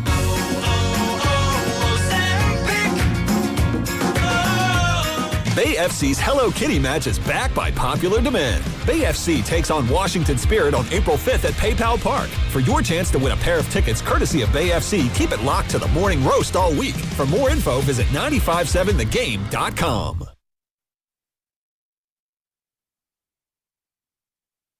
Pajemski off a pick. Stops top of the key. Nowhere to go. Finds Spencer. Guarded by Flag. Ball to Porzingis. Crowded by Washington. Left-hand dribble. Porzingis brings it up top. Hand off Pajemski. Deep three behind the arc. Swish. Well, Golden State had to have that. Dub Nation, this is Brandon Pajemski, coming to you live from the Laughing Monk Studios. You're listening to Steiny and Guru on 95.7 The Game. Wow, Evan, you missed it. I don't want to have to do this on air, but I might have to. Well, I was just kidding. Go ahead, do it. Okay. So I shared with the world and all my loved ones that I play Prize Picks, and last night I put 20, hit 800, hit 8 picks in a row. You made 8? This is my second one in the last 2 weeks because I put, I sent it to every percent Willard and Divs and everybody let my boys know. So I'm telling Steiny that before we come back, Evan, he goes in the loud voice, am I ever going to feel that? Am I ever going to see any of that? And I'm thinking, whoa, this is not the station, bro. No, what? He goes, am I ever going to see it? I go. No, I said, am I ever going to feel it? Now, correct me if I'm wrong. Phrasing. We went to a couple venues, Radio Row, and Goo was like, give me that. When it was the bill, give me that. Give me that. Right, so now we can do it again. Well, yeah, it seems like you forgot that is all I'm saying. You know what's actually kind of frustrating about this is I think, so at the Sharks game, there was a situation like this, right? Where you said, give me that. Oh, my God. I think you've spent more money on other shows than you have ours. Wow. You started. You know what? Dude, that bill was, I swear to God. I didn't even think of it that way. Hey, we went to our guy who gave us the wrong bet that owns the one bar. I got to go see him. Come on, man. Your boy been splurging on my team, man. I told my boy back east last night, I can show you the text. At about 6 o'clock, I said, dude, you're welcome. You need to jump on the Warriors tonight. Yeah, we all did. And he didn't get back to me, and I'm like, dude, I'm telling you, the Warriors are winning tonight. They've lost 7 of 9, but they're winning tonight. Jump on them. Well, I got to say this. I mean, Najee Marshall hits a 3, and we're not talking about that. And then they had By the way, Draymond turned it over. Was it 3 times on one possession, but the ball kept bouncing the right way to where we kept it. I'm like, Dre, what are you? I swear. Sometimes I wonder if it's fatigue with his turnovers. They're like, I just got to get rid of the ball. Where it lands, it lands. Like, that's what I'm like, Dre, you can't do that. It's always a fun game. I love you, Dre. He only had 6 turnovers last night, which was 1 less than Melton. What was up with Ant? Yeah, Ant. D'Anthony. I'll call him Ant. Count the bucket. No. There's only one Ant. Thank you. By the way. Now there's only one Ant. I can't with you all. We got Ant and Benicia. Come on, man. Yeah, I tell you that the Syracuse women's team was down 70-14 yesterday. Hey, by the way, risotto, I got a message for you. So, some people know, I was in Puerto Rico last week. Brought nothing back. What do you mean? Yes, I did. For us. White Henny? Oh, no. I saw it, though. I saw White Henny. Why you didn't get it for Kenny? Because you said we could just go around the corner and get it. Well. We lied. I saw that I saw White Henny at Duty Free, and I thought of Kenny. I did. Oh, and then I thought, I'm believing Guru because it's going to be, I'll get it around the corner if I want to get Kenny some. Anyway, so, we're in Puerto Rico. So, Stein, what do you do in vacations? What do you do? Well, I love doing crossword puzzles. Love it. Wow. Sitting outside in the sun, sipping a margarita, doing the crossword. And then I'll get up and go for a swim in the pool. Then I'll come back, do a little more crossword. Then I'll go swim. Then I came back and I'd sit and I'd read my Bob Dylan Life magazine that Risotto bought me before the trip. And I just wanted to tell him that I appreciate that because it enhanced my vacation. Wow. Just reading a lot of it. I got about halfway through it. And, anything you didn't know about him that, are you overwhelmed with what you're getting from this book on your guy? It's pretty comprehensive. I'm glad you liked it. Yeah, it's pretty comprehensive. The mystery, I don't know, if I talk about Bob Dylan, is that going to be a copyright issue? It's a memory. Skinny. It's mainly for a YouTube audience, Tiny. Okay. Because, listen, Dylan got to New York when he was 20 years old from Minnesota. Nobody knows anything about his life from 0 to 20. Apparently he had a brother, and and they'd ask him about it. And he would, what's your family like? And he's like, I don't have much family. Been in a 3-ring circus. I was in a traveling carnival, stuff like that. So there's not really a lot of information on Dylan early when the genius was being created. So you think he had a bad upbringing to where he doesn't want to talk about it? Great question. I mean, that's a great question. I don't know the answer to that. Dude, you had me when you said you went for a swim, sipped the margie, read. I was like, man. Ocean or pool? Both. We had a pool at the place, and then the beach was, short little walk. That was nice. Okay, let's who do you want to get? Let's get into Curry first. All right, Nick Fidell was on with the morning roast. Okay, what's the latest on Steph Curry after he didn't scrimmage Sunday? I think there were a lot of fans that kind of circled that Brooklyn game. It was at home. It would allow for a couple games at home before going to Denver. All right, he's going to come back. The only thing I'd say is that when we found out yesterday at shoot-around that Steph didn't do the 5-on-5 scrimmage that they had hoped, and they said there's no setback, they're just giving it another couple days, I immediately thought, all right, well, he's not coming back Wednesday because they want him to have the ramp-up process. He's got to play a few times in a scrimmage setting to get back out there. Oh, that was it. Yeah. And that was my whole, before you start yelling this morning, that was my whole premise is what about continuity? I'm going to let that go. Because, listen, you should, because you overreacted. Then I started yelling. Well, you started No, I had it. to admit, I just started. No, it's fine. It's over. We got over it. But you started it. But it's fine. Okay. Yeah. We're going to leave it Just alone move after on. I say this. No, you're not getting the last word. No, I'm in the H here. Shout out Roy Firestone. I'll tell you what. Just let it go. But I got to say this. Let's listen to Nick. Problem for a month. No. What about I let's teased listen to more- something? Oh, yeah. What did you tease? This was it.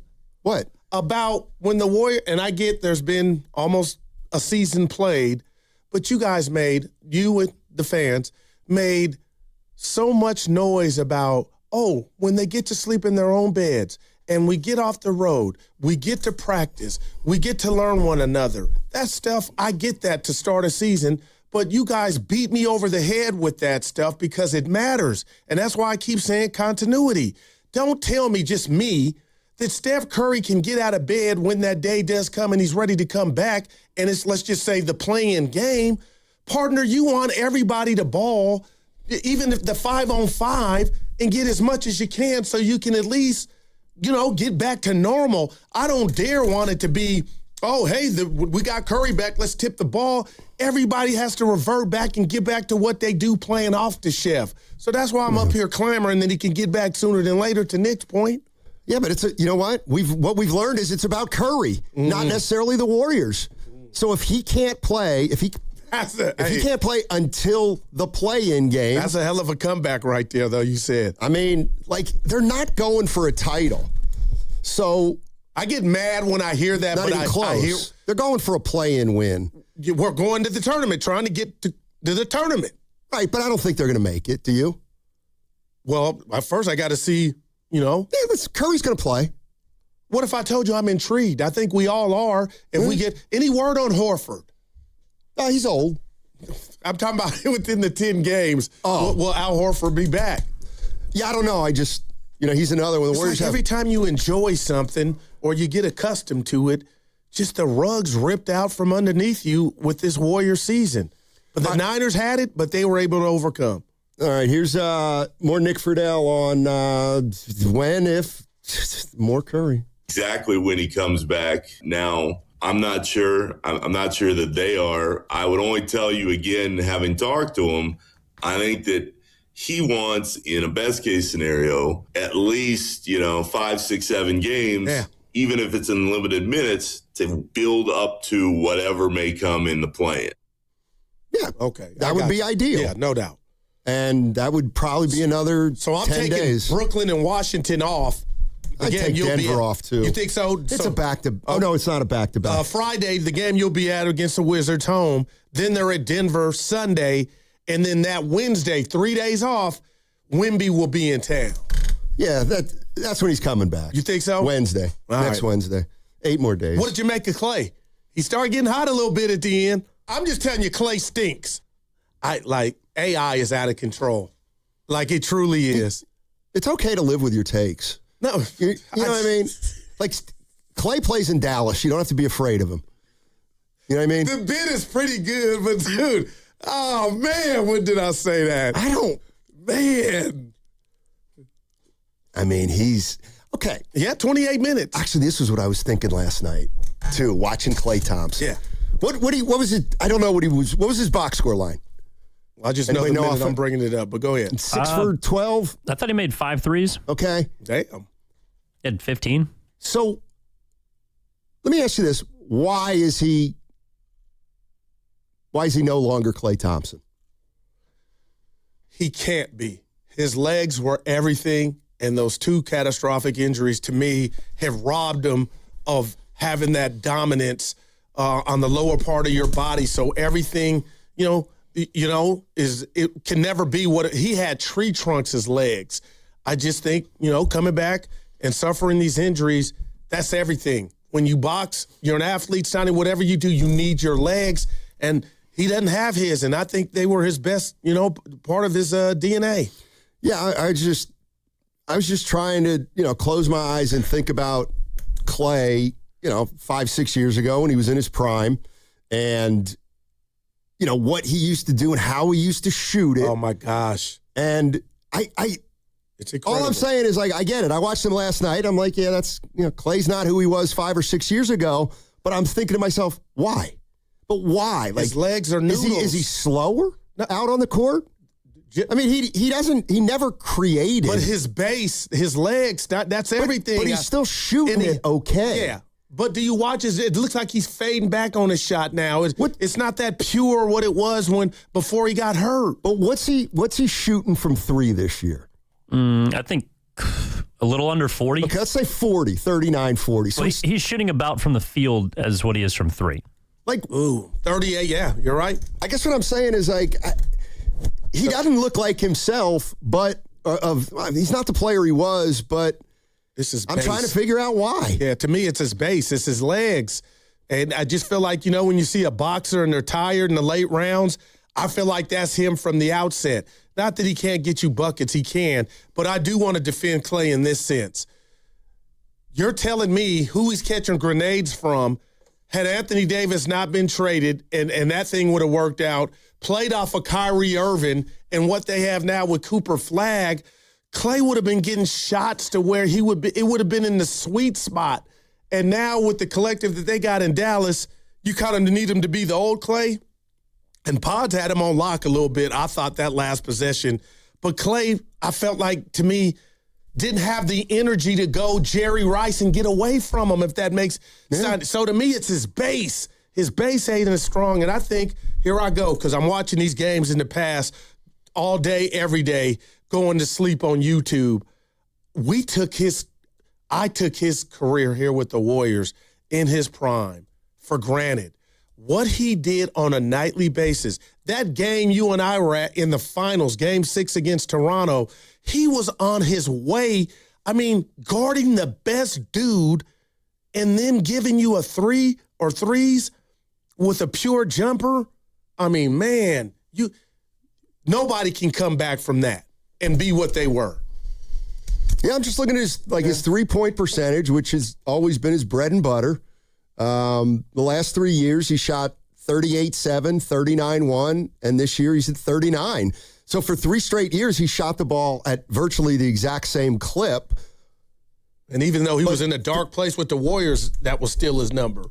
But like his last year with the Warriors, he averaged 18. This year, he's only averaging 12. But you pointed out, there were a lot of up and downs in that year as far as when he would miss.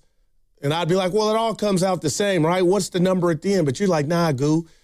He would go stretches of not being able to hit, and then when he got hot, he got hot. Let's go to Bleacher Dave. Oh, man. Bleacher Dave. Are you in San Juan, Bleacher Dave?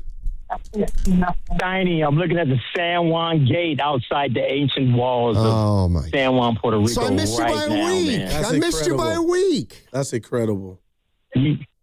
You did, but, I'm trying to see if you was down to go to the court in La Perla or if you was too scared of the ghetto. No, I saw it. It's really cool. It's, you overlook the court on that street that's high and it's got walls. That's the one you're talking about? Yeah. Yeah, it's good. It's awesome. And they have bleachers on the one side. Yeah, it's cool. It's totally cool. And that's super. Yeah, it looks like they paint it different colors at different times. That's right. They repainted it. You looked up how I'm actually going to, brave and the tourist information and go down on La Perla and go down to the ocean river, me and my wife. Because, we're from the hood. We can handle it. We ain't birds in the daytime, right? I thought it was fine. I didn't really notice anything. They call that Carmelo Anthony's court, right? It's Carmelo Anthony's court. Man, this is fantastic right here, man. I'm watching these old walls from 1600s. Wow. Outside of the walls. This is a gate where the people came in 1600s. Yep. This is fantastic. I'm just looking for an opportunity. Go ahead. So you've been there before? One time. This is only our second time. We're just here for a day. We're here at 10:30. There's an outstanding brewery here. There's a local kind of liquor they make. It's super cool, made of a bark of a tree. This is fantastic. No matter what people think or say, come here, man. This is a fantastic part of the United States. No doubt. Just Paseo del Moro, where you go outside the walls, is perfect. The weather might be better than his right now, but I'm loving life. Hey, Dave. Man. Appreciate what y'all doing. Hey, real quick, D. So Steiny didn't share with us on his IG all the beautiful locations. I follow you on social media. Are you taking pictures or videos, or are you just doing the same thing he did? Bruh, you're not following me on my Facebook because I got all the shots.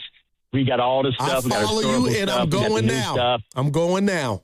I appreciate you, bro. We keep putting it up. Look, let's just enjoy the Warriors. What a tragedy for Moody. No expectations. Have a drink for him Hopefully today. we're going to see Steph back in a minute. Look, I already had 3 for you. I'm going to have another one. Look at Dave. Well, it's 2:30. It's 2:30 out there. That's fair. I appreciate y'all being today folk, man. Y'all for real deal. Appreciate y'all. One love. Be good, y'all. All right, Bleacher. Thank you, buddy. Appreciate it. But he said he's there just a day, huh? So is he on a cruise? No, I don't know, but that makes me. It feels like maybe he's not staying in San Juan. Okay. He's staying like an hour away on a beach. Yeah. But he went into San Juan to spend the day. A lot of people don't know Melo's half Puerto Rican. Carmelo Anthony. Yeah, that's the court he's talking about is called the Carmelo Anthony Court. Was it a game going? There was nobody shooting when I was there. No. It was like 2 in the afternoon. It was pretty hot. But yeah. Bleacher Dave called last week and said they definitely play there. Although if he hadn't been there in a while, I don't know how he'd know that. Yeah. Nevertheless, thanks for checking in, Bleacher That Dave. was dope. Yeah, San Juan is. I know it's about. Go ahead. I was going to bring up the Giants. San Juan is just. Tomorrow. It's a great city. Really, it was really cool, man. What if I asked you what makes it great? Well, one of the listen. That's a for big intent word. and purpose. It's the United States. Okay. All day. But San Juan was founded in like 1600, so it's older than anything in the real, in the mainland. He was talking about the walls. And it's obviously an island, so there's forts on the island with these huge walls and monstrous open space. Yeah. So they could see ships that might be invading, but it's old like a European city. It's awesome. And the colors, you cannot paint your house the same color as your neighbor. You cannot. Come on, man. No, you have to. You cannot. Have you seen some crazy colors then? Yeah, that's the point. It's an incredible visual city because the houses are green and red and beige and then mauve and all these really cool colors. The only dumb question is the one you don't ask, and I'm intrigued. Yeah. So give me downtown Puerto Rico. Is there the Bank of Puerto Rico? Is there a downtown to where we know we're in downtown, or is it all just kind of it's the same. There's Old San Juan, which is the historical place, gotcha. And that's really cool. It's out on the tip of. Yeah, you got to look at a map because Old Town is really out close to the water, but we didn't really get into. Other parts of San Juan, but well, that's how big it is. Yeah, it's big. Yeah, okay. Population, I think I looked it up, 400,000 in San Juan. Right. So it's about as big as Oakland in terms of population. I know it's the Warriors all day. I get it. But, Stoney, I can't tell you and the listeners how excited I am about tomorrow, this Giant game. And the two storied franchises. But I got some numbers. We'll get to them later just about where the Giants, how many they've won since 2016 and the lack of playoff appearances. Again, they didn't ask me, but if I could print some T-shirts with the Giant logo, partner, it's time. It is time, man. And I heard Vitello. The Giants to make the playoffs. It ain't just okay. What you thought? I was going to say. I was going to say they're starting tomorrow, so this is the time to be optimistic. Well, now they got, I love this lineup. I like the coach. He said some fond stuff about Kyle Shanahan. Oh. No, he was being real. Can you like a manager before he's ever managed the game? If you know nothing about him? It's like a job candidate, somebody you hire. You like them in the interview, but the real thing is how they're going to be as an employee on a daily basis. But you like them, and I like Vitello thus far. Wouldn't you? You would give him a thumbs up. Why? Why wouldn't you, I guess? Well, he's obviously ridiculously sensitive. I think he's going to. I can't wait. Like, I made no judgment on Vitello, except, keep an eye on him. But what about keep an eye on him? This is the difference between you and I. The personality I love. What I don't know his personality. I haven't heard him enough. A communicator, Son, I thought one of our things is That's his reputation. Wow. No, I got that when they had his introductory press conference. That's not what you meant. Come on. Well, it's where you start. Then y'all find out. Yeah, it wasn't a good start for him. Well, the Tennessee thing tainted. That was a little. But before then, it was all good. Now the real part's about to start. It's part of the beginning. No, we'll see tomorrow. Okay, so he had a great press conference, and then he did something that had everybody scratching your head. Yeah, that doesn't count. But the press conference is good, so no, I'll never say it's a mixed bag early. Don't you think it's a mixed bag early? No, I thought it was odd. I thought it was odd. You putting it in the file? Yeah, there you go. Okay, there we go. That's all I'm saying. Yeah. All right, 888-957-9570 is the number. We'll get back into the Warriors on the other side. Update you more on Steph Curry. We'll get into Moses Moody. I still want to talk Porzingis. Yeah. I mean, what is there to say basketball-wise? We are all in. It's about health, and that's the one damn thing you can't predict. Well, that's the point. Are you all in if it's all about health, knowing you're going into next year already without two guys? Man. I want Porzingis back, but I can't pay him like a relied-upon player. 888-957-9570 is the number. Giants aren't the only team back. The Valkyries are back also for season number 2. Single game tickets go on sale this Thursday. Wow, that's 2 days from today, obviously, at 2 p.m. And fans who wish to purchase tickets may do so by visiting Valkyries.com. March matchups are here. Trade the tournament in all 50 states on Kelsey. Duke is trading at 19% to win it all. A $100 trade pays out $498 if they win. Arizona and Michigan are trading at 22%. Download the Kelsey app. Use code FAN to get $10 when you trade 10. Kelsey, trade on anything. Lawton Skilled Nursing and Rehabilitation Center is a 5-star facility located in the Sunset District of San Francisco and in close proximity to our preferred partner, UCSF Medical Center. At Lawton, you're in good hands with world-class nurses led by a well-known and UCSF-affiliated medical director in Dr. Darby Clayson. Contact Administrator Dan Daly at 415-566-1200. That's 415-566-1200 for any additional information. It's finally here. Visit Freeman's Appliance in Pleasant Hill Friday through Sunday for their once-yearly red tag clearance sale. Take advantage of one-of-a-kind opportunities on floor models and factory direct pricing. Visit Freeman's Appliance red tag sale for the best time to save big on new appliances for your home. In sports, success is about team effort, and the same is true for your hair. At Great Clips, we save your haircut details in clip notes, so every member of the highly skilled team knows exactly how to create your signature look. And with our easy-to-use app, you can check in from anywhere and get a ready next text when you're up next for a cut. It's the confidence of a great haircut delivered by a team you trust. Download our app today. Great Clips. It's gonna be great. Home equity. Across America, there's $30 trillion of it sitting in homes, already earned, already yours. But for most homeowners, it's not easy to access. Until now. Unlock's home equity agreements help you unlock your equity without the usual headaches. For flexibility, for possibilities, for the things that actually matter to you. So ask yourself one simple question. How much can you unlock? Find out at unlock.com/home. Terms and conditions apply. Not all homeowners will qualify. Use home equity responsibly. Hey, Bay Area sports fans, get ready for game day with Laughing Monk Brewing. Whether you're watching with friends or heading out after the final whistle, Laughing Monk has the perfect beer for the moment. With locations in Sunnyvale, Scotts Valley, and Bayview in San Francisco, there's always a monk nearby. And now, check out their newest San Francisco location in Nopa. From crisp lagers to bold IPAs, every beer is righteously brewed in San Francisco. Grab a pint, grab your crew, and make game day better at Laughing Monk Brewing. Righteously brewed in San Francisco. Americans pay about $5 billion to control termites and repair their damage every year. Many people underestimate exactly how much damage they do. Call Pacific Coast Termite today at 800-PACIFIC for a free home inspection. Certain restrictions apply. No tenting, though. No double bagging your food. No pet sitting. Mention KCBS and get 10% off termite treatments and a 2-year guarantee on their work. Call 800-PACIFIC. 800-PACIFIC or go to PacificCoastTermite.com. If you need to sell your house fast, this is for you.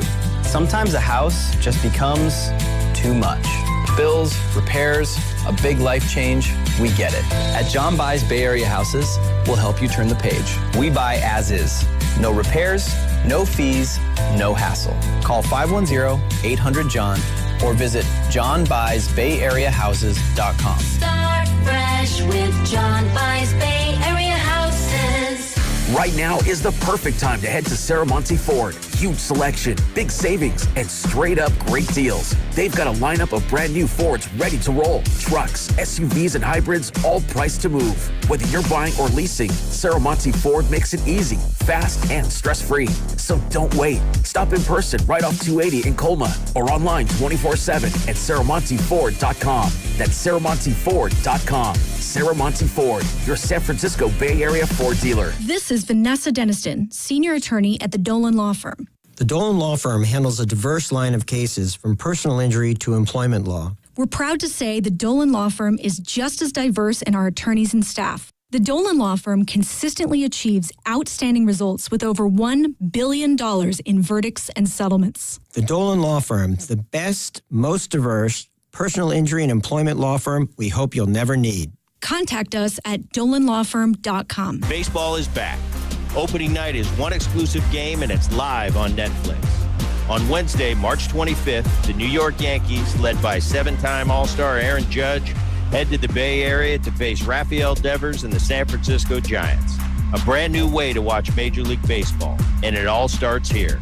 MLB opening night, Yankees vs. Giants, live on Netflix, Wednesday, March 25th at 8 p.m. Eastern, 5 p.m. Pacific. My car smells fresh, so fresh, always so fresh every day. My car smells fresh, so fresh, like I cleaned it yesterday. Got that Febreze car on the vents, living life with that just clean freshness. Febreze car, if you know, you know. Up to 40, there's a scent on Lowe. My car smells fresh, so fresh, always so fresh every day. My car smells fresh, so fresh, like I cleaned it yesterday. That's right, breathe happy Febreze, la la la la la. Low 80s in San Jose. We're looking at upper 70s in Hayward. Weather brought to you by Duke's Mayo.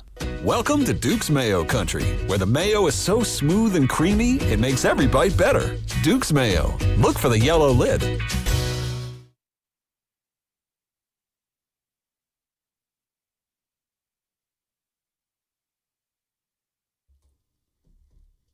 That's 86 seconds. I'm a freaking idiot. It's the Guru, Steiny, Guru show. Let's go.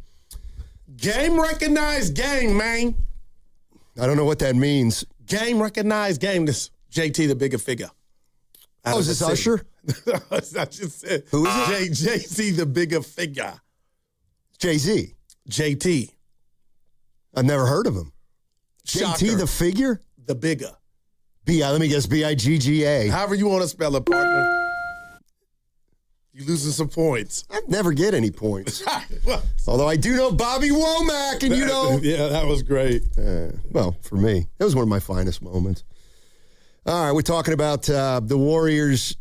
They won a game last night, but obviously they lose Moses Moody for the rest of the year at least. We'll find out more info when it comes, obviously, and when we get it, we'll pass it along. Nothing yet. Overshadowed a couple positive moments. He was playing terrific. Porzingis was good last night. Pods was good last night up until the end. But it's all about Moody today, and whether or not the Moody injury affects Steph at all, and whether it impacts whether you want to bring him back or not. Yeah. And I don't see why it would. If Curry is healthy, I think he's going to play. If he's not, he won't. And this is the last thing Nick Fidell said about it this morning. That would shock me, Joe. Okay. I think let's put it this way. I didn't take it. I'm going to set it up. He said, Shasky's question was, is there any chance Curry would miss the entire regular season and then just play in the play-in game? that would shock me, Joe. Okay. I don't think – I think let's put it this way. I didn't take it yesterday as any kind of feel like, all right, well, it's just not going to happen. But if we're sitting here a week from now and Steph hasn't done anything and he hasn't taken that next step and they're saying, we just want to be cautious, then I would be very concerned. Because if you're wanting Steph to come back and play and he wants to play, you do want him to have some games behind him in order to do so. So if in another week there's just not a lot of progress, then I think the whole conversation shifts. Then it becomes, all right, what are we really pushing for here, even if he wants to come back? But I don't think we're there yet. Yeah, I'm with Nick, but we ain't far. A week is, he won't be at the game. You'll be attending Friday when they take on the Wizards. Why not? After Steph won't be playing in the game. Playing. Yeah, but he'll be at the game. My point is, I'm surprised he was even on the trip, really. Yeah. I don't know if he was there the whole time. I want to say he went back to Charlotte, though, at some point for his dad's retirement. Yeah, but I think it was a good sign he was on the trip. And my thing is, when he does play, and maybe it's just practice, when he does that 5-on-5, how is it going to feel the morning after? Then after you put, maybe 2 practices back to back, 2 days in a row, on that 3rd, 4th day, that's why I just feel like it's so imperative that he get back as soon as possible. And obviously that's what he's trying to do. But I'm just like, man, the Moody thing, 2 different injuries, 2 different bodies. But, partner, I just got all melancholy just thinking about, man, is this with the Jimmy Butler injury? Is this just, are we snake bitten? And this is the one where you just, had that been Curry, and we feel this way about Moody because it was just so, heartbreaking. But imagine that being the chef. And that's why I just have these thoughts in my mind that I share with you all on a daily basis. Like, it's getting late in the game. But like Nick said, about another week, and if there is no, progress or activity, then I think it's real.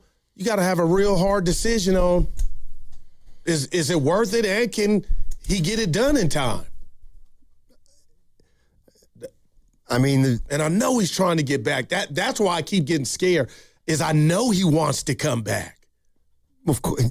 You know what He should. Right. Like, he's an NBA player. But I'm speaking to the injury like, man, maybe it's going to be a while at 38. It's definitely going to be a while. It could be, maybe he played his last game this year. Wow. I hope wow. Yeah. We'll find out. Let's go to Big Smoothie in Oakland. Hey, Big Smoothie, how you doing, my man? Hey, gentlemen. Bobby Womack, if you think you're lonely now, wait until tonight. But listen. That's a great line. So listen, man, I'm trying to put a good perspective on this. I love here's the thing, man. KP, when healthy, you always see that. It's not like that's what you see when he's healthy. You saw it against the Warriors. A guy who can get shots up with a nice touch, and a guy who could be a rim protector. I love him, man. I love his game. I obviously want to see him back. I do, the healthy version. We want to see him back. We want to see DeAndre Melton. DeAndre Melton had a terrible game last night, but it's okay. He had one. I think he had like 7 turnovers, something crazy. Yeah, it was nuts. And I'm gonna give Pods credit because think about Pods. He had a good game. We got to give him credit for that, but sometimes his game doesn't translate to the eyeball test. I don't know why that is that. I don't know. He had a pretty good game last night. But then he also made a couple bonehead plays. And here's where my mind drifts, man. What if we don't go to overtime, man? We never lose Moody. I get it. Can't really do that. But I can't help it from drifting there. What if we don't go to overtime? Maybe he didn't get enough ramp-up time. All these things come into play. But what I really want to say is this, man. This team, man, if we have to – listen, we could get by further, and this is going to sound crazy.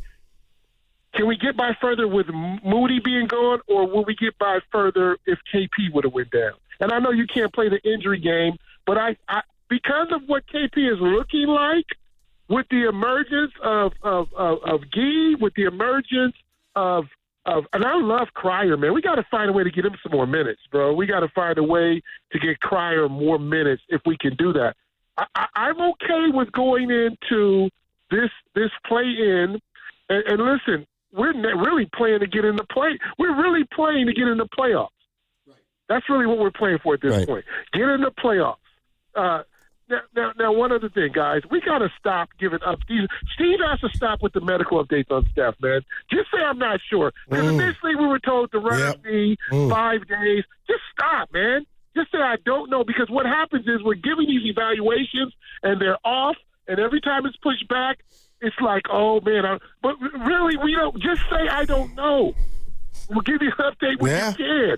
But remember, when he started, I remember Kerr saying vividly, this is not that bad of an injury.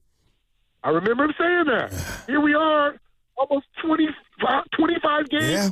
Bro, these evaluations have to stop, man. Every time, if you've noticed, every time they've been pushed back, just stop it with it. Just stop. And just say, we'll let you know when we know something. I'm feeling that. No, I feel you. I feel you 100%, man. All right, y'all. Have a great day. Thanks for the smoothie. No, I feel him, and that's why I guess that news it wasn't Kerr's fault, but it was heartbreaking that he broke it like it was imminent, and to not get out there, he's still feeling something in that knee, in regard to runner's knee. Runner's knee is still up on the scoreboard until he can get active again. Runner's knee might always be up on the scoreboard. That's another, oh, boy. Yeah, something is gone, he's older. It's going to be tough for him to play as many games as we all want him to play from now until he retires, whenever that is. You're good with names. Who was our caller from L.A. that didn't like AJ? Yeah, do you remember? Stood up for Moody and said Moody stands up for himself. I agree. But he had a problem with Kerr playing Moody 35. A lot of people I can't do that, man. He didn't have a lower extremity injury. I just forget Kerr. If it was a coach at James Logan High School, I'd be like, that's not fair. Your thoughts on that? Was that too many the first time back? Melton was on a pitch count because he had a lower extremity injury. Moody said it was his hand. He's young. Woulda, coulda, shoulda.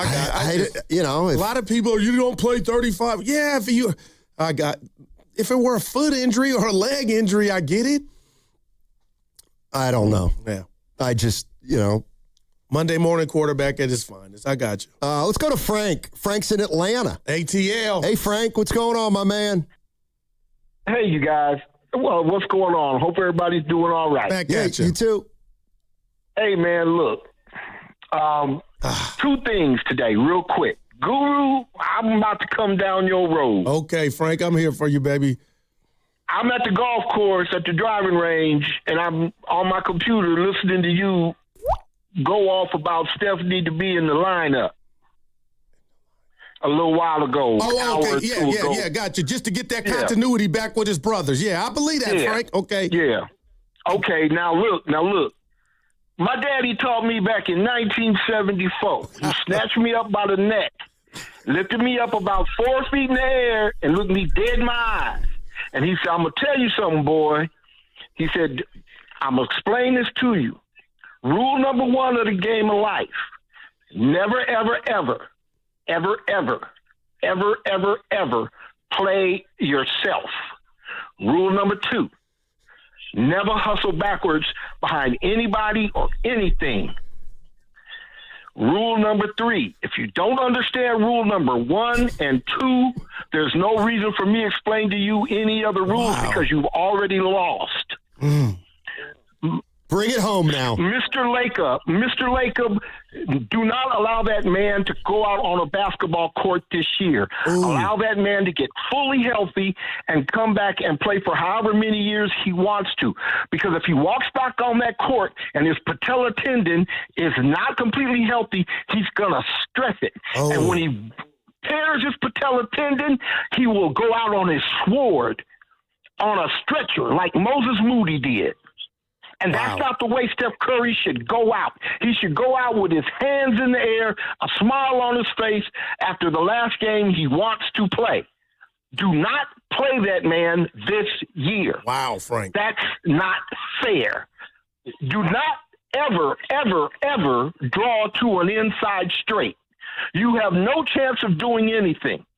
Fold your hand up and play the next hand. Frank, I didn't know that's where you were going. I'm shocked. Go ahead, man. I didn't know that's where you were going. The next thing, real quick, who's going to be the Giants' third, fourth, and fifth starter, and who's going to close, and who's going to be the setup man? Well, because I cannot figure it out. Well, we got Walker closing, right? He'll get the first crack at it. Walker. Oh, okay, Walker. He's going to be the close. Well, is Roop healthy? You got Molly. Who else we got? Hauser. You're in good hands, Frank. Okay, we'll see. Frank, they're in trouble. I'm with you. That's a stop. All right. Dude, thanks, buddy. You got to be honest. Pops was OG. I didn't think he was going there. I thought he was saying just bring him back like you when he's healthy, insert him in the game, and Bobby McFerrin and everything will be all right. I didn't know he was going, and you didn't say nothing to him about him not playing. He's saying it ain't worth it. Okay. And that might be right. But it's not worth it to whom? Who's it not worth it to? It's probably not worth it to the Warriors. And I guess Frank was making the point. But it can't be not worth it to Steph. Well, what if something, and I'm being, what if something were bad to go wrong with that patella tendon? Then what would we be saying? Oh, you should have shut him down. But Steph would have to live what Moody's about to live with, as well as Jimmy Butler. You're listening to 95.7 The Game, KGMZ FM and HD1 San Francisco, an Odyssey sports station, always live on the free Odyssey app, and now broadcasting from the Laughing Monk Studios. You know, to me, what it sounds like is, you know, a lot of people for the last 3 or 4 years, you know, understood the Warriors and understand the Warriors' strategy of, you know, we're gonna do everything for Steph Curry. And over the last 3 or 4 years, they've tried to do everything for Steph Curry. It hasn't worked. They haven't gotten their 5th title. But as recently as before this injury, you can shut him down if he's not healthy, obviously, but if he's healthy, like you can't tell him no. If Steph Curry is healthy and says, I want to play, how can you say no? Like, you can't say no because it would fly in the face of your whole outward strategy for the last 3 years. And here's the thing. If you want to say, well, Steiny, we really meant playoff games and series. Okay, then just acknowledge that the play-in isn't really mean. Like, if you want to shut him down, even if he's healthy, then just acknowledge, you know, the play-in ain't it. And we ain't, come on. If he's healthy and doesn't play, that means the play-in's not meaningful. Right, and I don't believe that. That means the Warriors had 2 games to make it to their destination. Yeah, right. And they punted. And they won't. For Steph. And they won't. And I believe, listen, I'm 100% in agreement with you, but what I think you fail to realize is I don't think it's going to be up to Steph. I think this runner's knee is going to win out. That's what I'm afraid of, and I hope I'm wrong. So he's Captain America. He's a warrior. So I get it. I don't think that's going to be, hey, Steph wants to play, we're saying no. I don't believe anybody in that organization is thinking that way. My fear, and I'm just sharing it with you, and I have 2 weeks ago, is this runner's knee might win out. So that's why when Kerr waxed poetic about, it's not a setback, it'll be, the whole thing was where we've been at from the beginning, if. So Frank is kind of saying just shut him down and take the keys from him. I'm saying I don't think Father Time in this runner's knee is going to get any better soon enough for him to go out and run up and down like we expect, all that running to get open. I mean, you got to be feeling, it's got to, a miraculous recovery. And I just feel like reading the tea leaves and what it takes and what he exudes on a daily basis playing basketball, it just might not be time. I'll take it a step further. For 4 years, you've been saying anything and everything for Steph. For 4 years, you've been saying, how can we get him his 5th? How can we get him his 5th? And I'm just telling you right now, last year, he gets hurt in the playoffs. He gets hurt in the playoffs. That happened. Okay, fast forward to this year. Now you're telling me, like, I don't care if they shut him down for precaution or they shut him down because out of fear. I don't care why or if they shut him down. But if he gets shut down this year, what are you going to do? Come back and say everything for Steph next year? When he missed the playoffs last year and he missed half a season this year. You got to come off that strategy. What are your options if you do? You start saying we got to rebuild. That's what you say. But you don't say, look, the necessary. We love Steph Curry. But when does we that all start? love Steph Curry, but he didn't make it through last season, and he missed half of this season. What are we supposed to do? But when does that start? Right at the end of the year, if they shut him down, he did get hurt. You want to talk about kicking a can down the road? I mean, do people think Steph's going to come back and play 70 games next year? Right. Regardless of whether he comes back this year or not? No, that was real. I mean, I get it. You got to be careful when you talk about Steph Curry because he's earned it all. But he has let you down the last 2 years. His health has let you down the last 2 years. So maybe it's time to pivot. That's all. Let's see. Let's go to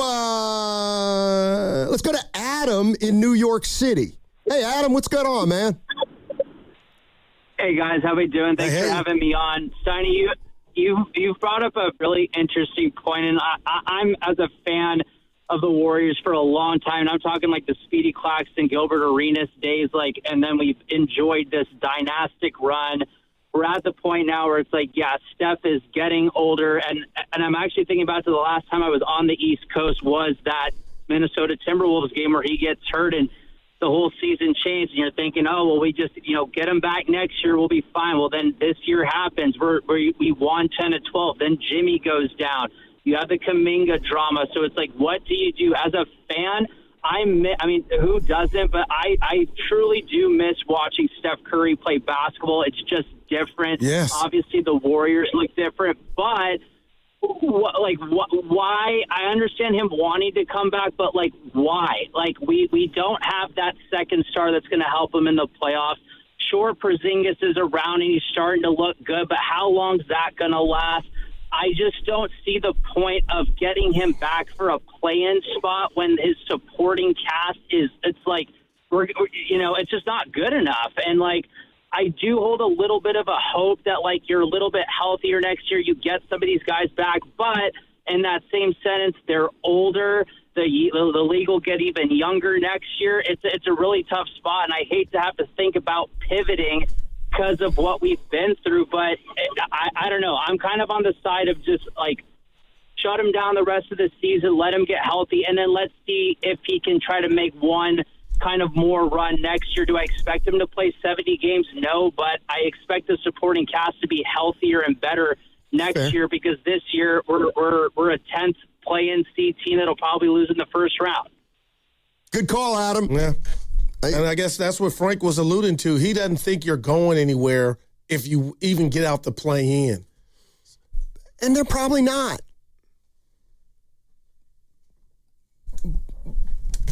But you've entrusted Steph with so much responsibility that and playing ball, which he loves to do.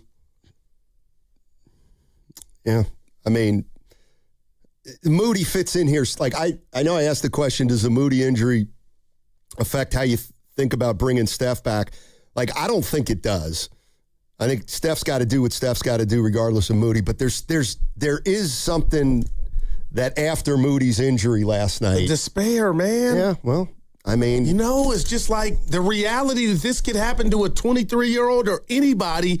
But, man, right now, arguably the franchise, which is Steph Curry and everything for him, he's showing you his mortality.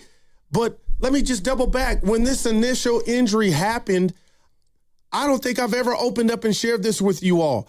I am stunned times 20 that it's taken this long for him to come back.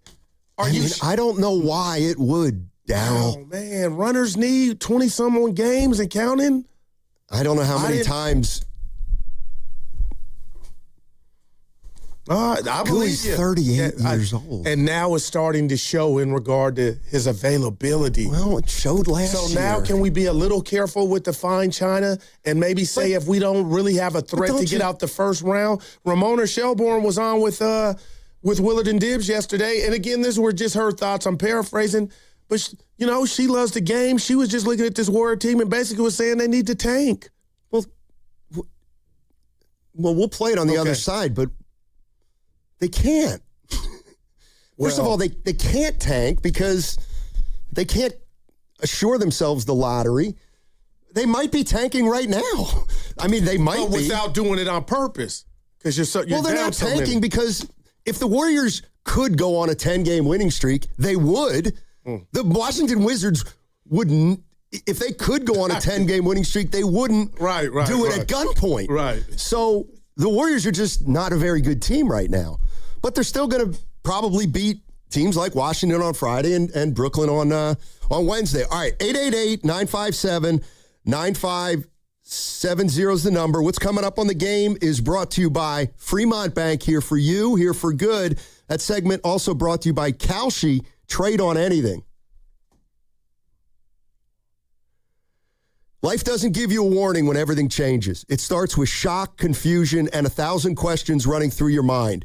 Maybe it's a car accident, a serious injury, or a tragedy that changes your family forever, and suddenly you're dealing with insurance companies, paperwork, and pressure, all while trying to heal. That's when Beam Law comes in. They take on the legal fight for you, the negotiations, the stress, so that you can focus on recovery and taking care of the people who matter most. Beam Law is local, and they've recovered millions for clients across the region, and it's why SF Weekly has named them Best of the Bay 4 times.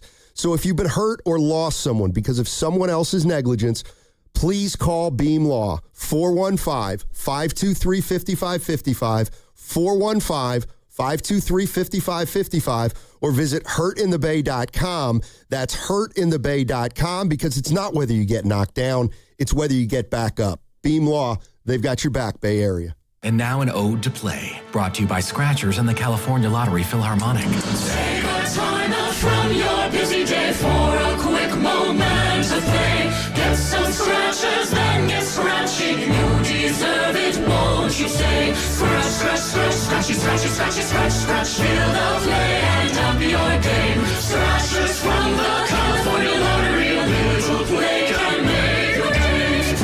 Please play responsibly. Must be 18 years or older to purchase, play, or claim. Running a business means wearing multiple hats. So if you're like me, you probably started out using your personal phone, taking client calls and texts nonstop. As my business grew, I needed something smarter. That's when I switched to Quo, the #1 business phone system. Quo works right on your phone or computer. No carrying 2 phones, no clunky landline, just one easy app you can try for free. Your team can share one number and handle calls and texts together like a shared inbox. Any teammate can jump into the conversation, so customers get faster responses. And Quo's AI assistant summarizes your calls and responds to customers 24/7, so you never miss a lead or opportunity. All this starts at just $15 a month. That's basically 2 coffees. You can even keep your current business phone number. Find out why 90,000 businesses trust Quo. No missed calls, no missed customers. Try Quo for free at quo.com/sports. That's quo.com/sports to try Quo free. QUO.com/SPORTS. Neuropathy is a debilitating condition that is sometimes misdiagnosed. Symptoms can include pain, numbness, and tingling in your hands, legs, and feet. Neuropathy is a progressive condition that only worsens unless you get effective treatment. SF Bay Wellness is a leader in neuropathy reversal and uses FDA-cleared, non-invasive electric cell therapy to restore nerve function with no injections, no drugs, and no surgery. The treatments have a 95% success rate. If distance is a factor, ask about our virtual consultation option. Call SF Bay Wellness at 844-94-NERVE for the $99 neuropathy evaluation and receive Achieve a personal treatment plan that is tailored to your needs. Don't wait another day. Call 844-94-NERVE. That's 844-94-NERVE. Why keep suffering with the painful symptoms of neuropathy? You deserve to live a pain-free life. Start getting the treatment you need for your neuropathy symptoms. Call today. It's finally here. Come into Freeman's Appliance in Pleasant Hill this Friday through Sunday for their once-yearly red tag clearance sale. Take advantage of factory direct prices, one-of-a-kind opportunities, special pricing on floor models and convenient financing, and save on new appliances from trusted brands like Miele, Bosch, Electrolux, LG, and Maytag.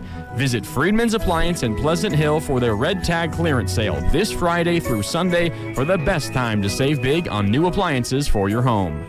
The deadline for filing taxes is now. Don't miss this chance to donate your car to Cars for Kids for a 2026 tax deduction. Go to carsforkids.org today. That's cars with a K. Don't wait. Donate now and have your car picked up by tomorrow. Baseball is back. Opening night is one exclusive game, and it's live on Netflix. On Wednesday, March 25th, the New York Yankees, led by seven-time All-Star Aaron Judge, head to the Bay Area to face Rafael Devers and the San Francisco Giants. A brand new way to watch Major League Baseball, and it all starts here. MLB opening night, Yankees vs. Giants, live on Netflix, Wednesday, March 25th at 8 p.m. Eastern, 5 p.m. Pacific. Come on. No. It's just a golf lesson, champ. Listen up. I can't. See that Hyundai Santa Fe? Yeah. I only paid Finish up on your own. I gotta run. Deal's so right, it almost feels wrong. The Hyundai Getaway Sales Event. Get 0% APR for 60 months, plus 0 payments for 90 days on the Hyundai Tucson, Tucson Hybrid, Santa Fe, or Santa Fe Hybrid. Now, during the Hyundai Getaway Sales Event. Hurry, offer ends March 31st. Call 562-314-4603 for details. New Game Plus with Oxy makes your laundry smell incredible and fights stubborn smells, like the ones your dog Biscuit brought into your freshly made bed last night.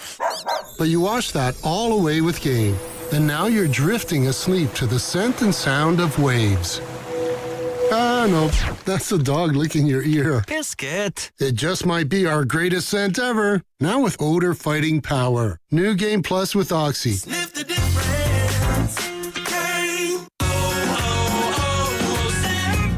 Hi, I'm Maria, salon owner. You know the jingle. Now discover the facts about Ozempic, a GLP-1. There's only one FDA-approved Ozempic, made by Novo Nordisk. Learn about the real thing. Talk to your healthcare professional today. Call 1-833-OZEMPIC or visit Ozempic.com to view the medication guide and to learn more about Ozempic. Semaglutide injection 0.5, 1, and 2 milligrams.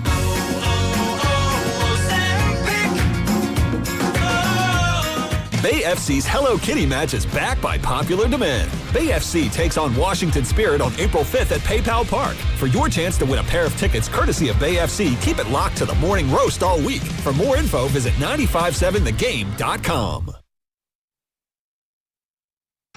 Spencer, chest pass to Cryer, off a screen. 3-ball, good topside. And just like that, Golden State has taken a 6-point lead. Coming to you live from the Laughing Monk Studios. You're listening to Steiny and Guru on 95.7 The Game. Well done, Steve. It's a good read. It's a solid read. I think you put a lot of effort into it. I thought Jimmy Butler did a great job with his read. He went above and beyond. You're listening to Steiny. Listen, though. Now keep going. You're listening to Steiny. To Steiny and Guru on 95.7 The Game. Coming to you live from the Laughing Monk Studios. There it is. That's the extra effort that Butler can give you. You thought he was done, but he still had more to read. And you know what? That's the kind of guy Butler is. You know what? Good for Jimmy Butler to care. Ryan Rollins. Good for Jimmy Butler to care about the way to pronounce a guy's name. I'm very... Well, I lost my word choice. I think that's very important to call people by their correct first names. I believe it's the first sign of respect that you can give to a person. You know, I wouldn't be like, "Hey, Evan, how you doing, buddy? What's up, Evan? Evan Jittings." You just wouldn't do that. Well, sometimes you make mistakes, though. Was that a real one?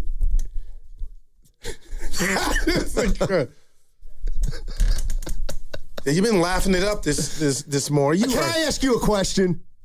I'm hurting right now. I need a second job. You okay, Goo? No, I'm not. No, I just got the call from hell. Can I ask you one question? Is it the caddy? Yeah. Do you have to drive a Cadillac? Like, do you have to? That's my question. That's all. My street name is Cadillac, D-Lac. I thought it was Guru. Well, that's the radio name. But no, answer my question. Goo, do you have to? Do you have to? What is it that makes you have to drive a Cadillac? The comfort. Okay. I'm a big guy. That's fair. I've had Escalade, 78 Seville, DeVille, Coupe de Ville, and now, Evan, I just get a call from the mechanic. People think I got an old Cadillac. I got a newer Cadillac. It's 2019, so is it that old? 7 years. For me, that's 2 years. So I wasn't getting any AC. It wasn't the cool air. The fan was blowing. So Norm told me the worst thing that you need, Evan, the worst thing that can happen is when they do the diagnostic, which is 169. If you need a new compressor, that's like a new heart as far as the wallet. He calls me yesterday and says, no, it's not the compressor. I'm happy. Sure. Just called me now. Steiny's laughing because I'm over here like, how much is it? $1,300 to get a new compressor, but I need AC. And the car's good. But you were laughing that I got to spend that money.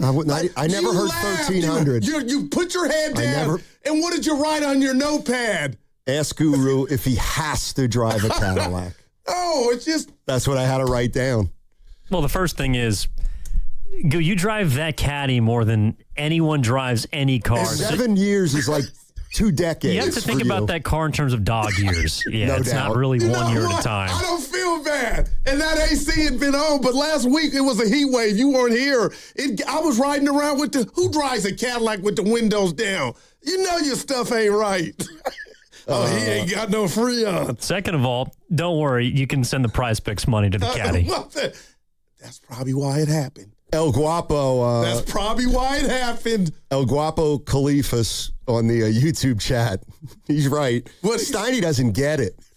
The lack is a lifestyle. D-Lac, baby. Oh, but you were grinning at 1,300 down the drain. Remember when Seinfeld said, I'm even Steven. I lose 20, I get, hey, you win 800 for Prize Picks? You sink it into the caddy's air conditioning. I got to be honest. Now you guys got to win yourself another 500. Evan, you're right. The dog years, really. I'm ahead in the game if you look at it through there. Why don't you drive like a Honda? They last forever. Yeah, D-Hon. The caddy, it's not the engine. It's the AC. It's a luxury, but you need it. Apparently not. What do you mean? I mean, who buys a caddy and... No, just look. The compressor went out, not the engine, to the AC unit. Okay. Hey, but before you left, I didn't tell you this because I like to laugh. You brought up the Seinfeld episode where my guy parked in front of George Steinbrenner so he would see. Yeah. I went and dialed that one up. So funny. So funny. I knew what he was trying to accomplish. And then... Dude, I dialed it up like, this is genius. Yeah, it's pretty funny. Anyway, back to sports. Giants tomorrow. That's right. Can I give you some information? I did some notes. I saw the top of your list that said Moody, good guy. Listen, can I just go over with you all real quick here for the Giants? Their win totals and where they finished in the division since 2016, the last time they went to the NLCS. Last time they were in the playoffs in a series against the Cubs before they won the 107 against the Dodgers.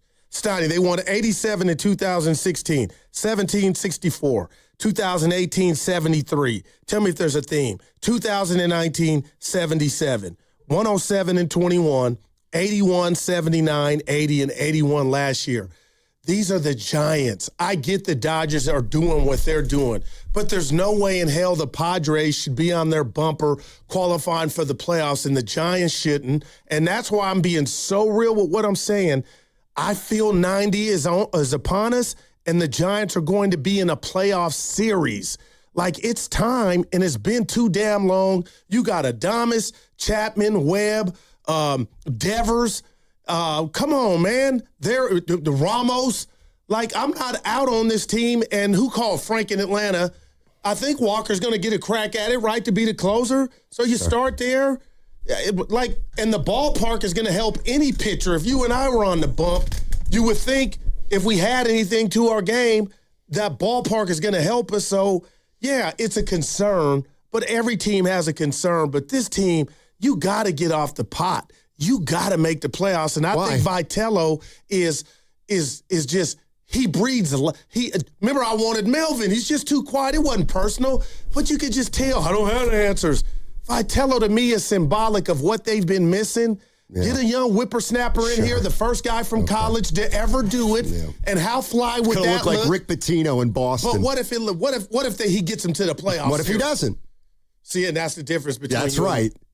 And here's what I think. They're not a bad team, man. I do want to I do want to get back to the Warriors because we got people. Here's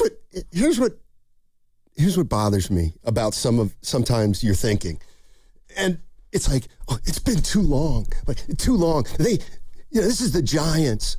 Okay, I really mean that. Okay, so the Giants moved to the West Coast. This is what I mean. The Giants moved to the West Coast in '58. They made the playoffs 2 times in 26 years. Twice. What does that do for us? We weren't here. My point is, stop trying to tell me that the Giants are some incredible franchise because of what they did over a 5-year period from 10 to 14. No, which was they've been bad more than they've been good. Nobody deserves to get good just because they've been bad. Well, listen, I hear you, and you're having fun, and I'm laughing inside, but you talk about, and nobody's going to bring this up, but I do. This is the Guru Computer. We're going to always watch and see what Kuminga turns into. Well, the Giants decided, and I believe they pushed Bochy out, or he didn't want to stand and have less responsibility with the analytics or whatnot. But to watch him leave, a guy that captained you to 3 chips in 5 years, to watch him go to the Lone Star State and win a World Series and show you he had something left, I just question what went into, okay, Farhan, you want it done your way. Frank Sinatra, get rid of the old. That didn't work. And now I feel like Vitello, why not go get the first of something, a college coach to take a crack at it? Because it's going to be disappointment city to me if they don't get in here or they win 80 or 81. See, I look at it differently than you. With a whole year of Ralphie, and you got Adames, and you got Chappie, and you got a Rice. Come on, man. And you got Webb, Ray. Like, if we want to get into 3rd, 4th starters, yeah, there's going to be some teams that just blow you away. But, man, injuries, I like what the Giants got on paper. Okay, and you know what? Like, you're right. This is the difference between you and me. Oh, hey, this is great. It's all great. You know what I look at? They got a GM with no experience, and they got a manager with no experience. I'm not going to just say they're great. But they haven't failed yet. One hasn't even started. Well, first of all, they haven't succeeded either. They haven't succeeded. Like, do you think it's possible? The Denver trade for Buster was great. Terrific, great. And they didn't make the playoffs. Do you think that it's possible that Buster Posey could fail and Vitello could fail? No, there's no. Okay. Come on now. Exactly. Yeah, right. So. But why look at it like that? Like, I guess you want to be if you're optimistic. A Giant fan, if you look at this lineup on paper offensively. Evan, are they better than the Padres? No, of course not. Okay, so they're 3rd best in that division to start the season. They're number 3. But that's Evan's opinion. And if you ask me, I'd probably say the same thing. It doesn't mean they can't have a better season than the Padres. Yeah, they can finish higher than the Padres, but right now they're not a better team. Yeah. Right. You look at that whole rotation and like, yeah. But again, it's okay if it's just like the Niners with the Rams and Seahawks. Yeah, you got those guys in your division, but you still want a playoff game on the road. That's not what you want, and it's not sufficient. I'm just telling you this. I'm comparing the Giants to the Giant themselves of years past. Don't. Ooh. Because Guru, let me ask you a question. Yeah.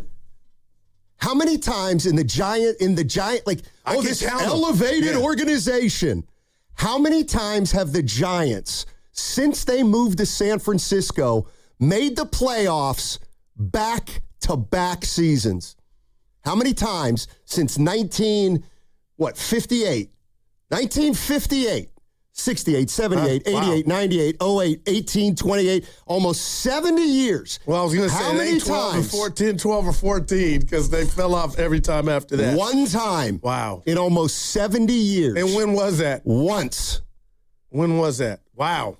I didn't have that one. Oh, it is 2002, 2003. Oh, man. Was that the year? Could have been. No, that wasn't their 103 win year. The year before. But that. you don't believe with the acquisition of Arise, and I know the new. You know, I just like the team, man. Sorry. You know who Arise is? He's Moody. It's just a guy. He's better. You're living off a guy who did what he did 2 years ago. All right, let's get back. We got some callers. We'll talk baseball all day tomorrow. And we have the 90 bet, right? That's in the book. Yeah, absolutely. Absolutely. I won't mind losing that bet, but I'm not gonna.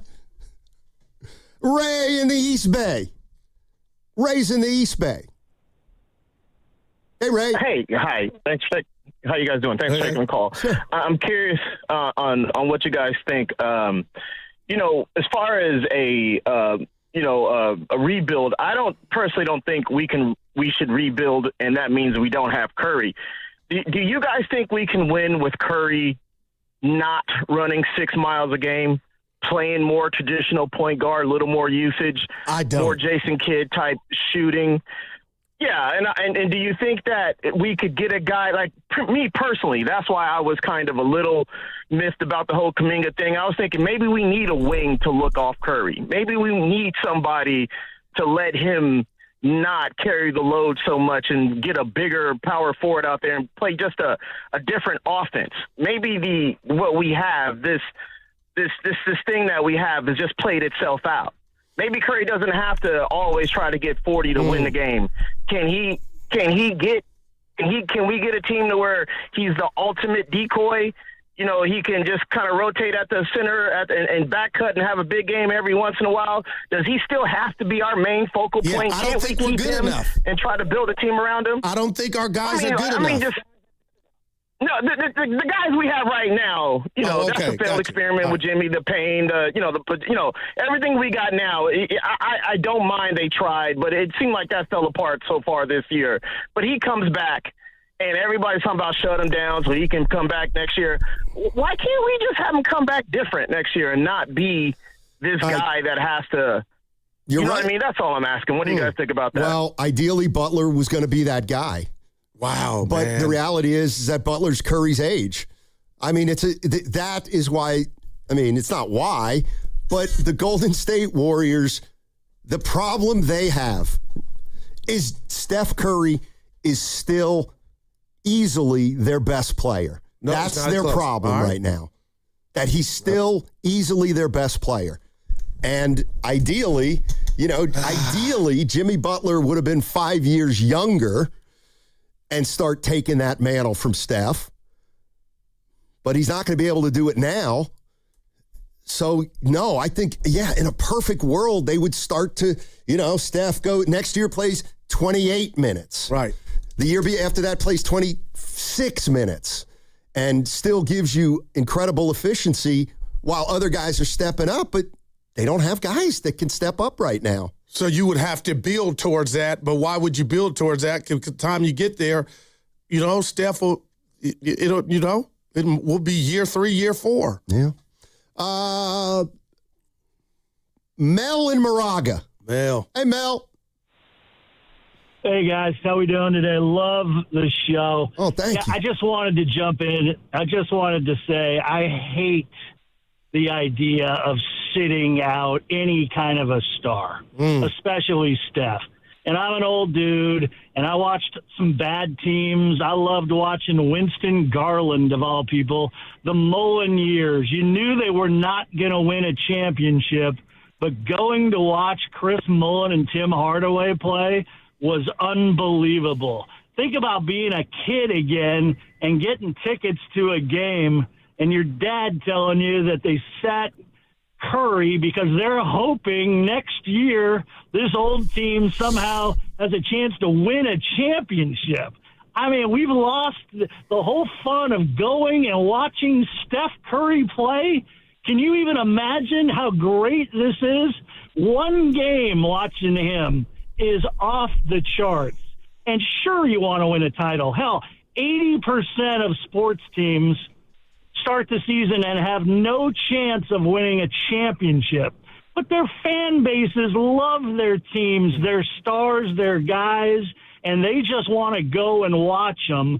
And, I just think get him out there if he can play, enjoy the game a little more, and don't make it a championship or bust mentality, and maybe we'll have a little more fun watching these games again.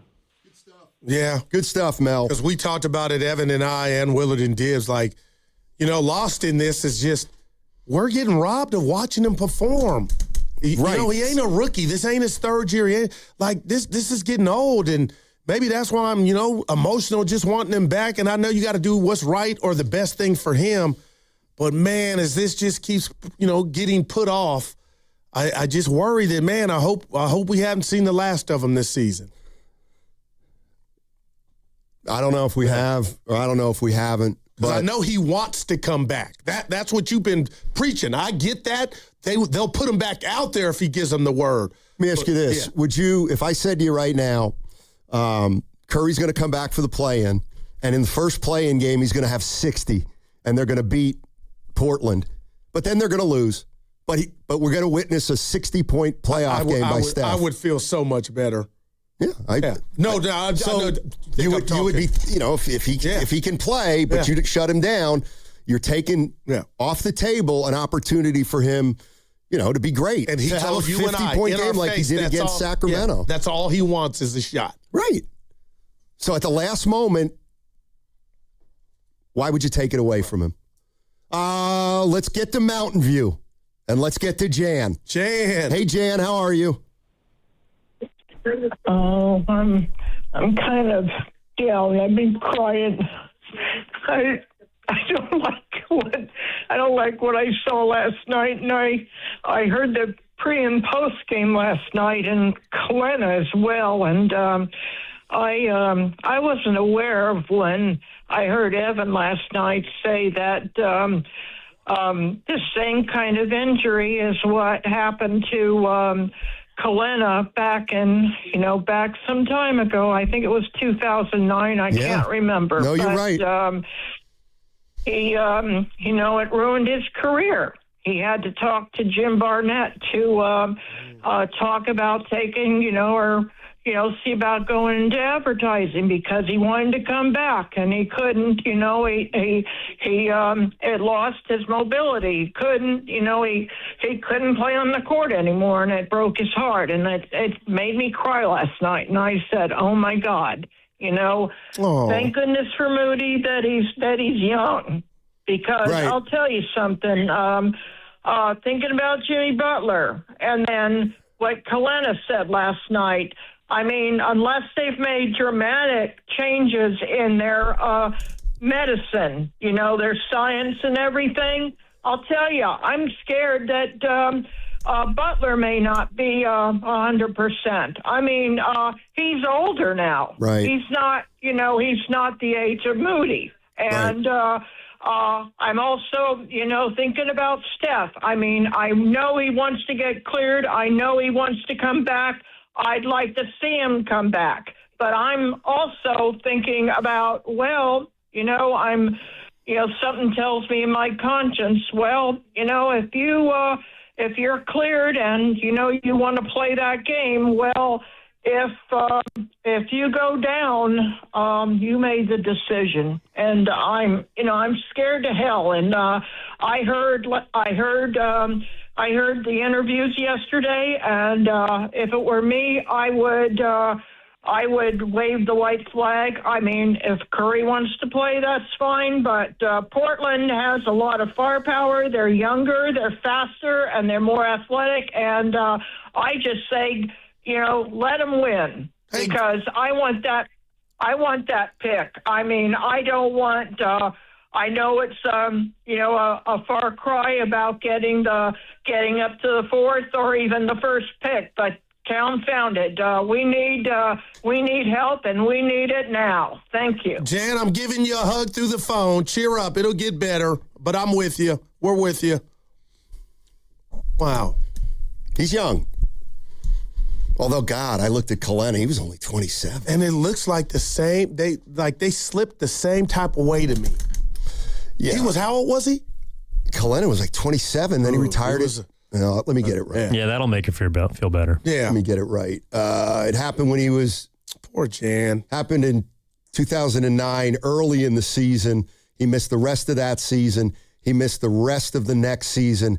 And then he played only 3 games for Dallas after that. So it effectively ended his career. It's funny, not funny, but that was a big... for 55. That was a big part of last night's game is that like Kalena had to watch that, and that's the exact same. He knew it. Kalena knew it. He said the kneecap was in the quad. He knew it. Wow. And, I just in full disclosure, we were talking as a show last night. I said we should try to get Kalena on today, and Evan reached out to Kalena, and it was kind of clear. Kalena was like, if I'll try. Yeah. But I don't think he wants to talk about it, and I understand that had completely. The same injury, man. Yeah, so... Man, thoughts and prayers up to Moody, man. And then they had to go to Steiny. It's a shame. Yep. It's part of sports, and now he's got a long recovery coming. Right. And hopefully it's a recovery where he can get back out there. All right, 888-957-9570. I want to get into some of the things that Ramona Shelburne said yesterday to Willard and Dibbs about where the Warriors are and maybe what they should be doing right now that they aren't. 888-957-9570. That segment was sponsored by Saramonte Ford. Are you waiting for the best time to buy a new Ford truck? It's now. Ford Truck Month is here at Saramonte Ford. On the 2025 F-150, here's what you get. 0% APR for 60 months, plus $1,000 bonus cash with 0 down and 0 payments for 90 days. Don't wait. It's right off 280 in Colma and Daly City, or you can always go to SaramonteFord.com. Saramonte Ford, the Bay Area's Ford dealer. Hey, it's Joe Shasky from the Morning Roast, and tomorrow me and Joe Spadoni have a killer show for you. Giants-Yankees home opener. It's going to be on Netflix. We're all excited. And we've got Larry Baer. You know who, the CEO of the San Francisco Giants, going to be joining us on the Morning Roast. We got Dave Fleming, the voice of the San Francisco Giants, and we've got my good friend, the mayor, Daniel Lurie, also set to join us. It's a who's who. You don't want to miss it. 95.7 The Game, Spadoni and Shasky, Morning Roast, tomorrow. It's finally here. Come into Freeman's Appliance in Pleasant Hill this Friday through Sunday for their once-yearly Red Tag clearance sale. Take advantage of factory direct prices, one-of-a-kind opportunities, special pricing on floor models and convenient financing, and save on new appliances from trusted brands like Miele, Bosch, Electrolux, LG, and Maytag. Visit Freeman's Appliance at Pleasant Hill for their Red Tag clearance sale this Friday through Sunday for the best time to save big on new appliances for your home. Pump up the volume. Business moves fast. Orders roll in, deadlines close in. When you ship with USPS Ground Advantage, you can keep up with confidence. Every package stays in our secure network from dock to door. And with nationwide reach, dependable tracking, and upfront affordable pricing, you get built-in peace of mind. You run the business. We run the routes. Visit USPS.com/Ground Advantage to learn more. You've got a big day, so you use Unstoppable Scent Boosters to give your laundry non-stop freshness. So no matter how long the day goes, you can't stop this power, this walk, this pose, this strut, this look, this talk. Your clothes will be so fresh you can confidently strut into that end of the day meeting like a bosses. Let's talk business in my office. Add new Unstoppable beads to your wash for 24-hour non-stop freshness so you can smell unstoppable. High five! Up top! Dave's company just got the 5-year price lock guarantee from Comcast Business. Yeah! It's 5 years of gig speed internet, advanced security, and a great rate that won't change. All from the company with 99.9% network reliability. Heck yeah! He hasn't given this many high fives since Deborah brought in her famous banana bread. Yes! The Comcast Business 5-year price lock guarantee. Powering 5 years of savings powering possibilities. And it's hurting, but I am not stopping. Woo! For a limited time, now through March 29th, switch to Comcast Business to lock in your rate for 5 years and get a $500 prepaid card on a qualifying gig bundle. Or ask how to get started with 150 megabit internet and Security Edge for $59.99 a month for 12 months with a 2-year agreement. Don't wait. Call today. Restrictions apply. New customers only. 1-year contract required for guaranteed rate. Paperless billing and automatic payments with bank account required. 5-year pricing applies to monthly service charge excluding taxes and fees. If you owe back taxes, listen carefully to rule number 1. Never go up against the IRS alone. They're cracking down, freezing bank accounts, garnishing paychecks, canceling passports. Even your home or business could be at risk. But here's what they don't tell you. The IRS has powerful tax relief programs that could save you thousands if you qualify. That's why smart people call Optima Tax Relief, America's #1 tax resolution firm. Nobody knows these programs like the experts at Optima. Their team of tax attorneys and licensed professionals have resolved over $2 billion in tax debt for people just like you. The IRS is not stopping, so don't wait and don't take them on alone. For tax help you need, for tax help you can trust, call Optima today for a free consultation. Call 800-708-5977. 800-708-5977. 800-708-5977. Optima Tax Relief. Some restrictions apply. For complete details, please visit OptimaTaxRelief.com. The following is an attorney advertisement. If you get sidelined by your workplace injury, the workers' compensation attorneys at Boxer and Gerson can help you get back in the game. Our team of skilled attorneys will fight by your side for the treatment and compensation you deserve. We care about justice for injured workers. That's what makes us Northern California's premier workers' comp law firm. Call Boxer and Gerson at 510-835-8870 or visit BoxerLaw.com for a free consultation. Boxer and Gerson, your life is worth the fight. We've all been there. Sleepless nights, mind racing, wondering if your business's security service is really protecting what matters. At Bay Alarm, we can put your security insecurities to bed. Video security, burglar alarms, fire alarms, access control, 24/7 monitoring, and more. Our advanced technology and personalized support ensure you can rest easy, knowing we're here for you, your people, and your business. Visit bayalarm.com to talk to a local security expert. Bay Alarm, we got you. Hey! Yo, Harvey, Zoe, group selfie. Ooh, nice new iPhone 17, Drewski. Let's do a triangle formation. I'm in front. With a center stage front camera, everyone fits in the shot. You got it at T-Mobile. But switching takes forever. Not anymore. Now you can switch to T-Mobile in just 15 minutes. Focus, people. Nail your pose. And you get a new iPhone 17 on them. No way. Yes way. No way. Yes way, guys. Switch to T-Mobile and get iPhone 17 on us. And right now, we'll pay off your old phone up to $800. I'm grabbing my phone and switching to T-Mobile right now. Get back, Harvey. We're taking a let's go again, y'all.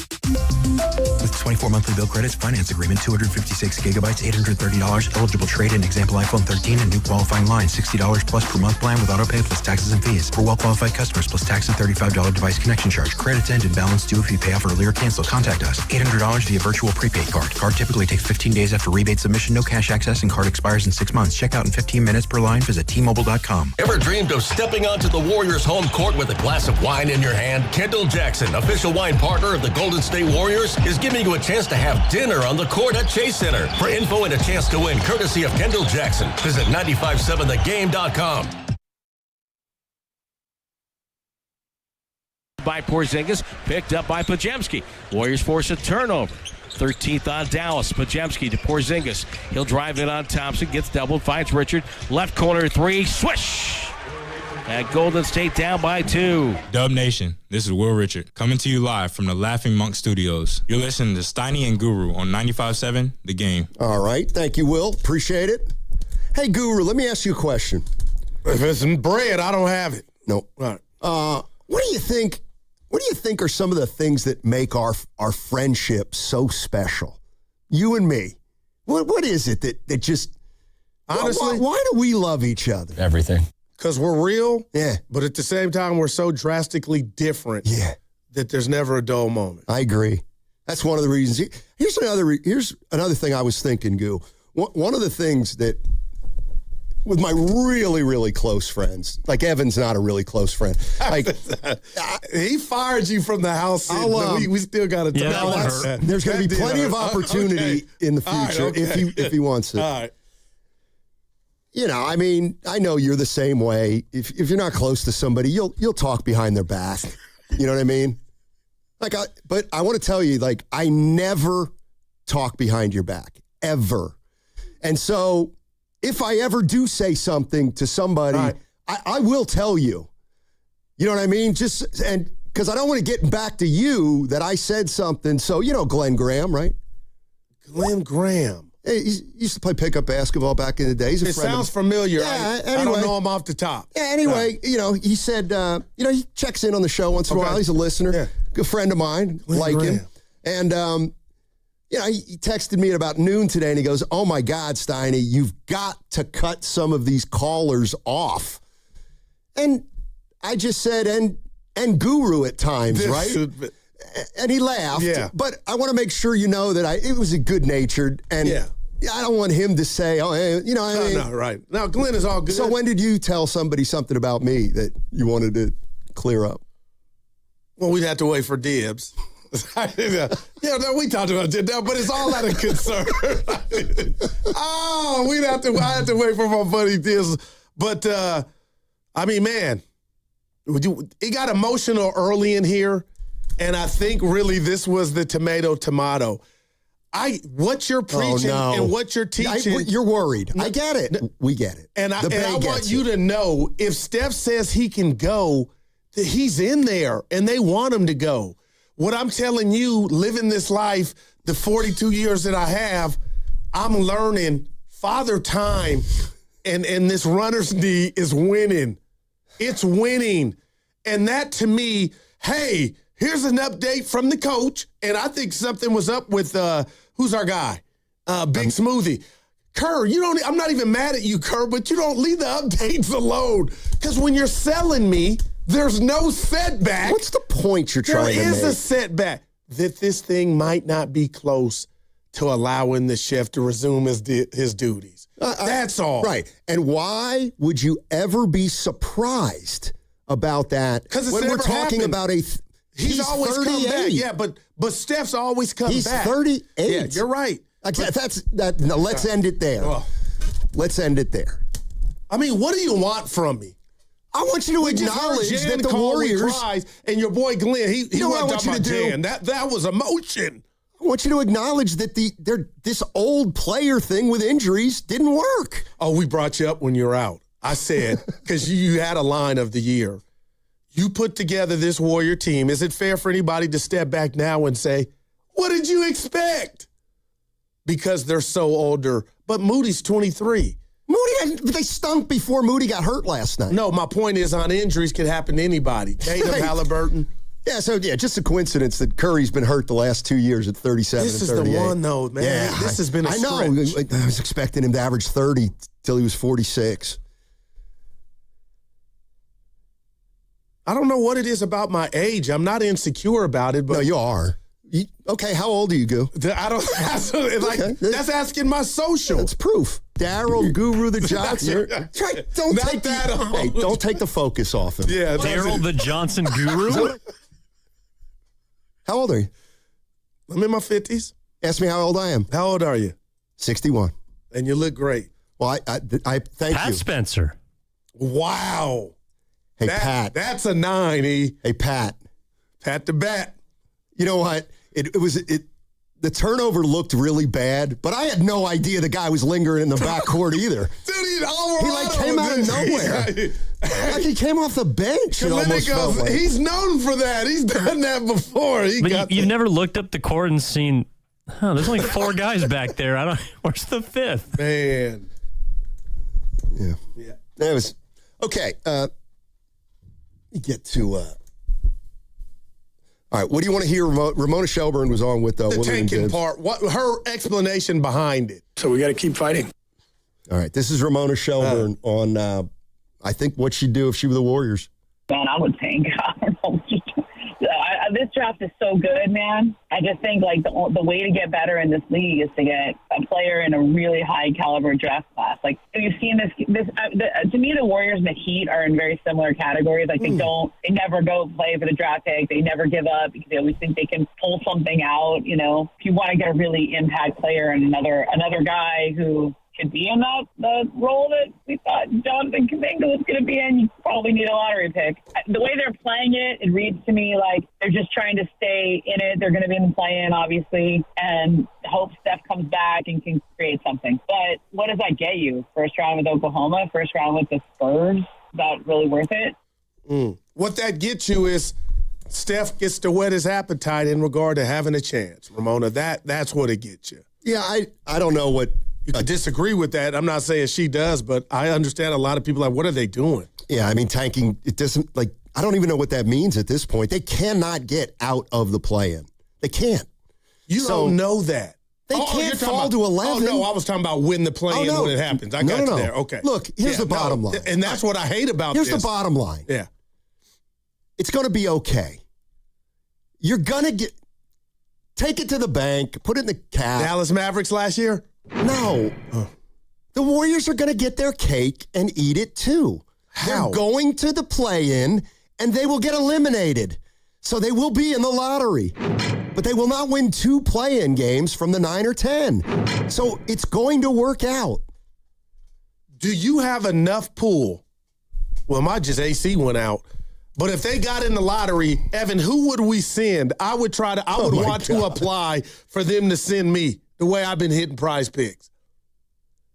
Send me. Quit begging. Well, I am. Well, who would they send?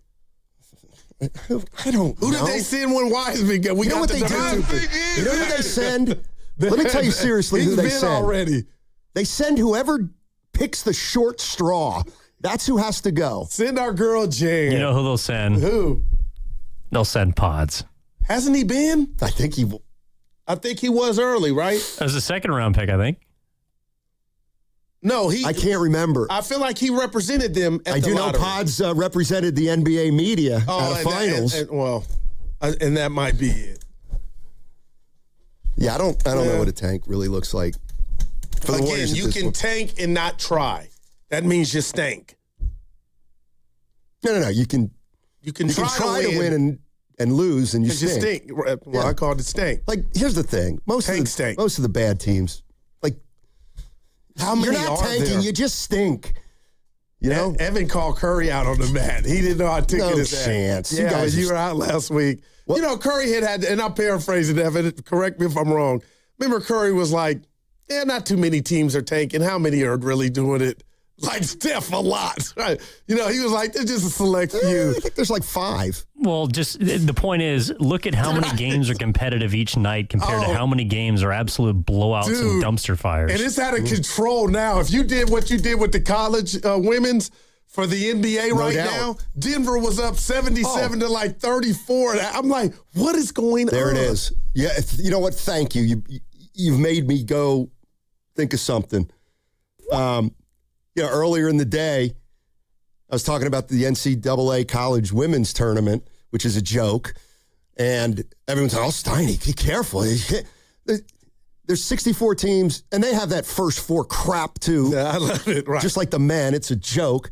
So anyway, we're in the some of these scores. UCLA, 96-43. Look, UConn led Syracuse. Syracuse! Okay, that's not Franklin and Marshall. I got you. All right, it's not Carnegie Mellon. It's Syracuse University, and UConn was leading 70-14. All right, so I'm like, it's a joke. Can you please reduce it to 32 teams?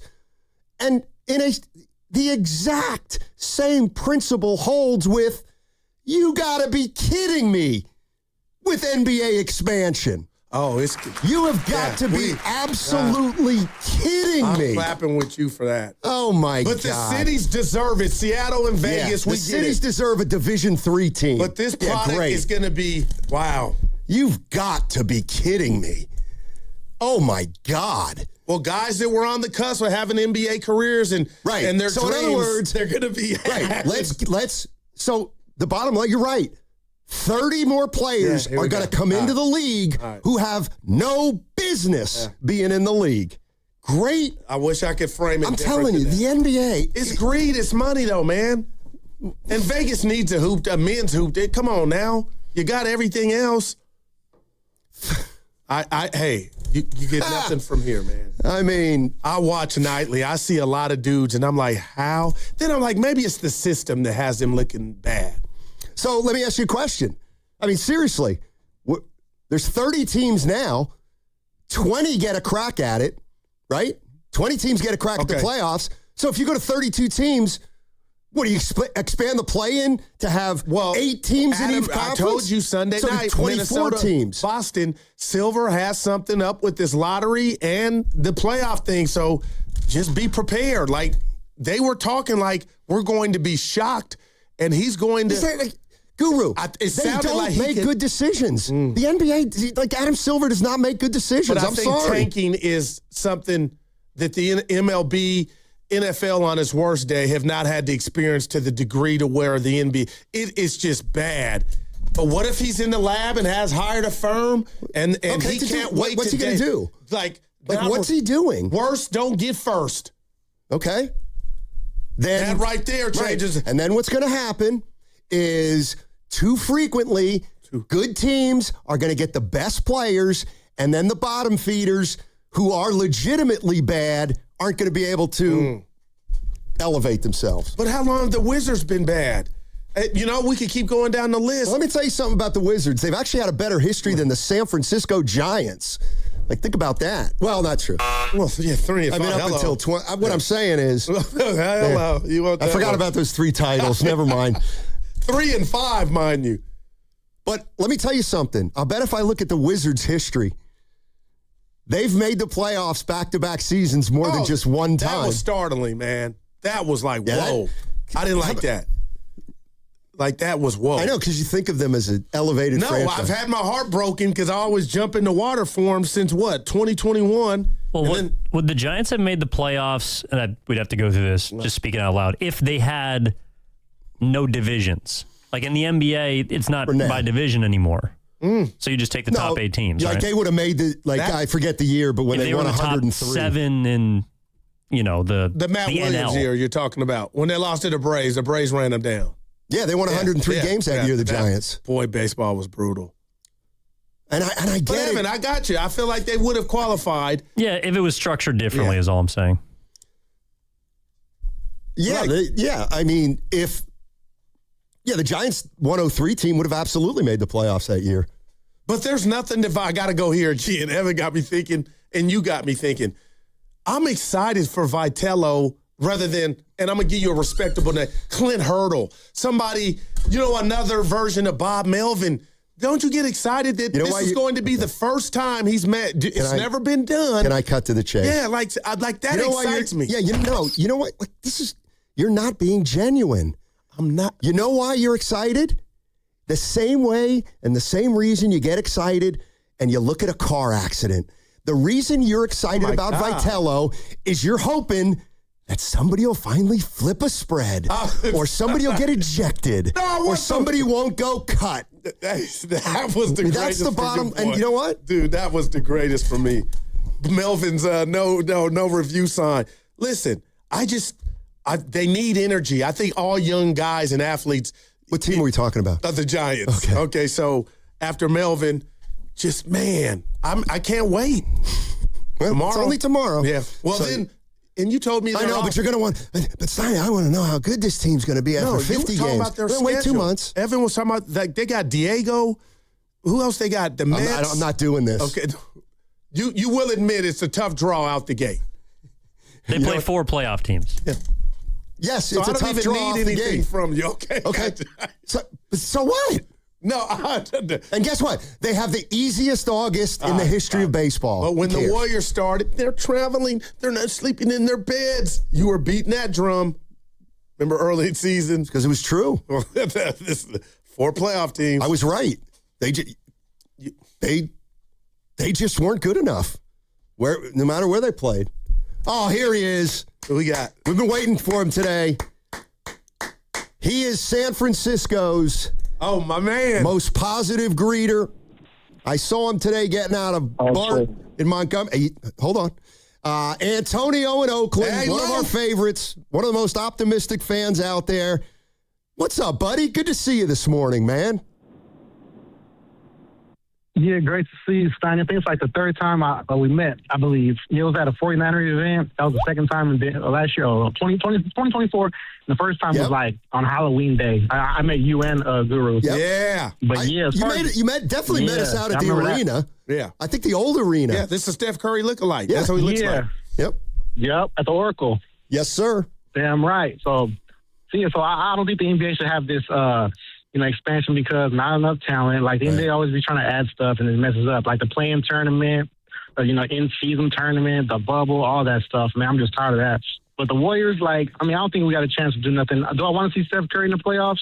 I mean, of course I want him to come back, but I don't know if he can carry it at his age. We need to probably miss the playoffs, hope we get a high pick, maybe go out and trade that for like a Jokic. Maybe they can get a reset because Jokic is entering his 13th year next year. So, I don't think they got enough either. So, it'd be a good match. Jokic and Steph, the best point guard center duo since Magic and Kareem, or at least Penny and Shaq, one or the other.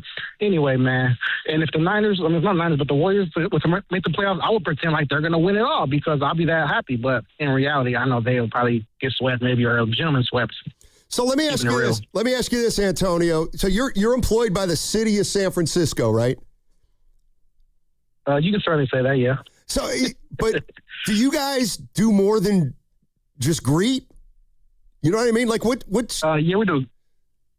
Yeah, do power washing, do painting. Oh wow. Do some cleaning. Okay, so driving the truck, things of that nature. Okay, so when I saw you this morning, you were doing one of, let's say, one of your 8 tasks that you do for the city. Yeah, basically, pretty much. Yep. That's the morning task I got. Oh, wow. Today, so, hey, Antonio, I gotta believe. Go ahead. I got to believe. So would you rather stand at Montgomery BART and say hello to people, or would you rather power wash? It depends on the weather. I mean, I don't mind either way. I like looking at the females, to be honest with you, man. I like greeting, too. Hey, Antonio. Yeah, Steph in the house. I just got some bad news. The compressor went out in the caddy, so it's going to cost me $1,300. I'm like, you got them jobs. Let me owe something. Oh, man, I got you, man. What's up? Wow. You know I'm playing. All right, buddy. Hey, good seeing you, man. And as always, thanks for listening. Good seeing you, too. All right, Antonio in Oakland. Man, one of the good guys. That was a good question about his job. He does a lot. It ain't just greeting. You know what I think else he's got to do? Not 6, not 7. Like, it was I think a joke, people. I think one of their jobs at times, shoot, I should have asked him this. Yeah. Why are you whispering? Because you're sensitive. I think one of the things they got to do is they got to nudge the homeless. That's one of their job descriptions. I don't know. You get old Harry laying on the corner, and 7 o'clock, people starting to go to work. They hated on the other guy that was homeless by our job because you thought he homeless had Joe? Yeah. He had a racket. Dude, you and Shafty. He had a racket. You got to be some type of evil to just hate. He is up to something. It's not Friday. He was gaming the system. Hustling. But back in the 70s, to me, the 80s, you wouldn't just step over somebody that was down on their luck like we do. The stuff I see at BART and let me go get my dry cleaning. Oh, let me step over this said individual. What happened to, waking somebody up and trying to help them get a shower or something, some coffee, some food? You all right? When's the last time you did that? I'm scared. No, but I'm just, my heart's in the right place. I just see it too. We just worry about ourselves, man. Well, it's the only thing you can do. I was driving on 880 the other day, coming to work. Uh-oh. And this guy and gal couple, I thought were broke down. They're just walking on the I was like their car's probably coming up. I'm seeing them. Man, I wish I could help them. I got to get to work. But I was like, what's happened to where the freeway is terrain to just walk? I'm with you there. Like I saw it, Evan. They were like, it wasn't a picnic, but it was like, yeah, we're all right. I'm like, what are we doing? I can only imagine that someone who's walking on the freeway may not have a great grasp of the fact they're walking on the freeway. And it was the side, but you know what I was saying, man. Anyway, Sometimes you can nudge the homeless in a gentle way. No, you can. Sometimes you shake them and they're incoherent. They can't. And then I was on Bart. Somebody they weren't homeless, went number 1 on Bart. And you know me. Did you see him do it? Of course I saw him. And I wanted to just wrestle, but I was like, you got to be careful, just man. Go to another car. Yeah. You know you can walk between the cars. I've been taking Bart since you even moved out here. You know, that's how we used to, my boy Ron T, his auntie used to work for the security at the Warrior games. Okay. So this was the game I was at where Chris Washburn didn't have his actual jersey under the warm-up, Evan. Like Ralph And a young George Karl told him to go in the game. I saw that with my own eyes. But we've seen a lot, man. I know I have. What's the most embarrassing thing you've walked onto a athletic surface with? How would you probably got, man. For example. You have one. One time, I got pinch hit for in a playoff game because I didn't think I was going to play. I was like a sophomore. And I had my cell phone in my back pocket. I totally forgot. Evan! Oh! I never had that problem. Who did you hand it to either, Coach? Did they come get it? I didn't, but I could hear people behind home plate whispering, is that his cell phone? Oh, so you went to bat with it. I swear to God, I didn't know it was there. That is wild. What do you got? You remember what you did? I think I walked, and then I gave it to the first base coach. On the down low. Oh, man. I'm trying. What you got? I'm sure you got something. I'm not sure. I don't know.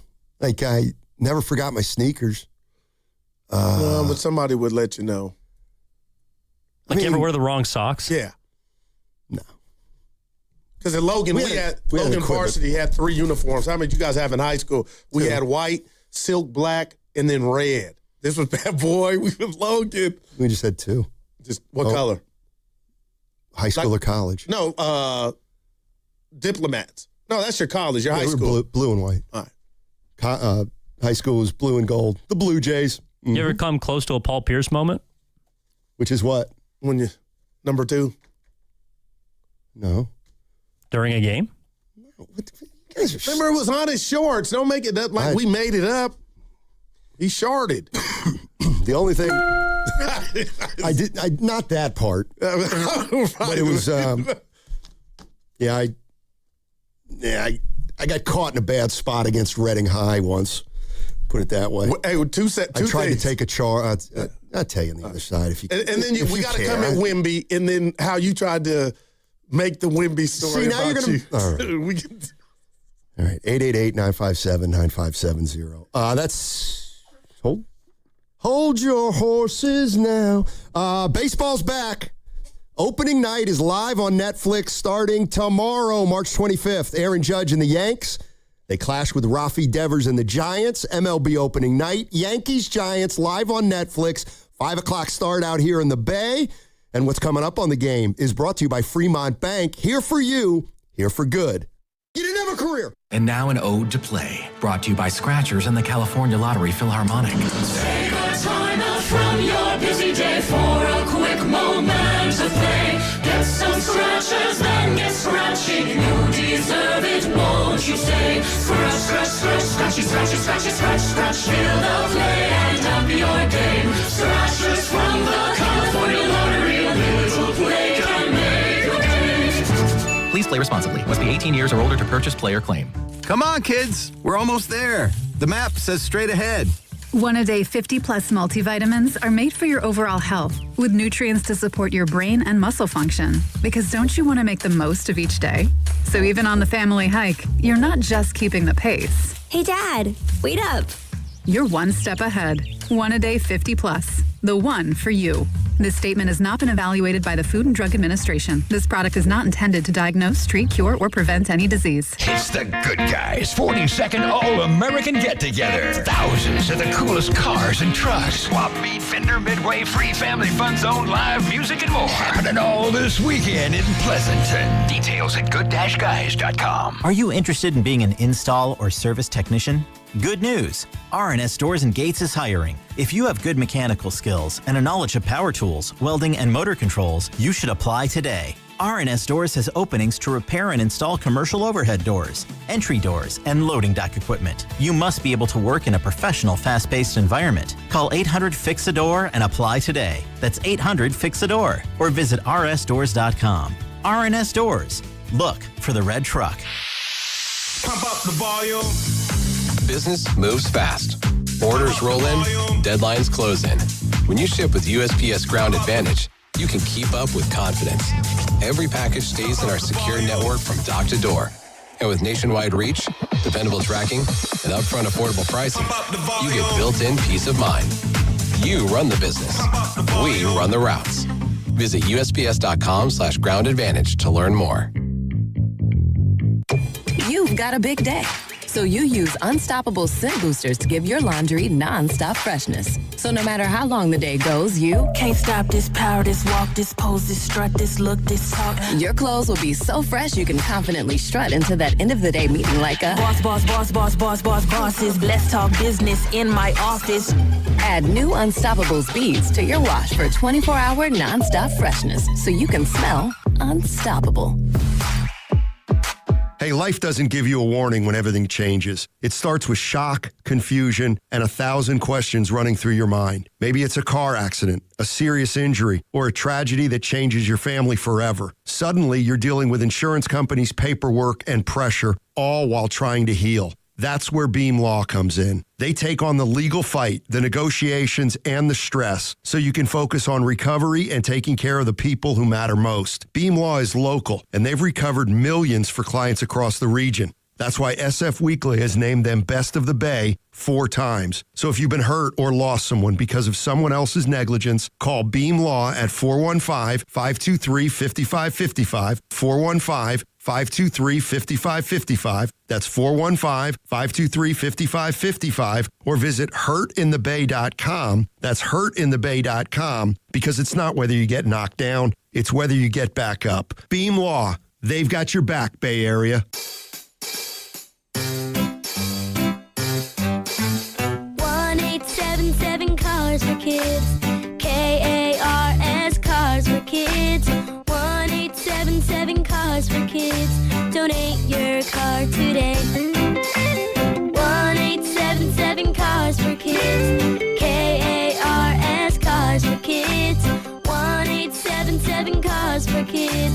Donate your car today. Ready to get rid of that old car? Donate it to Cars for Kids. Call 877 Cars for Kids to speak to a friendly live agent. Donation is super easy. In your car, go to carsforkids.org now or call 877 Cars for Kids to donate your car today. 1-877 Cars for Kids. KARS Cars for Kids. 1-877 Cars for Kids. Did you know you can donate real estate too? Go to carsforkids.org. That's cars with a K. Joey from Vermont, a farmer trying to get through the winter. Adriana from South Carolina, a single mother living paycheck to paycheck. Liam from Ohio, an injured father struggling to provide for his family. Hi, I'm Shanola Hampton, and I support the Feeding America network of food banks because they help provide over 6 billion meals to people in need each year. Learn more at feedingamerica.org. Did you know about 1 in 3 people with plaque psoriasis may also develop psoriatic arthritis, which causes joint pain, stiffness, and swelling? Does this sound like you? Listen to what it sounds like to be a million miles away. Tremfya guselkumab, taken by injection, is a prescription medicine for adults with moderate to severe plaque psoriasis who may benefit from taking injections or pills or phototherapy, and for adults with active psoriatic arthritis. Serious allergic reactions and increased risk of infections and liver problems may occur. Before treatment, your doctor should check you for infections and tuberculosis. Tell your doctor if you have an infection, flu-like symptoms, or if you need a vaccine. Imagine being a million miles away. Explore what's possible. Ask your doctor about Tremfya. Visit Tremfya.com or call 1-800-526-7736.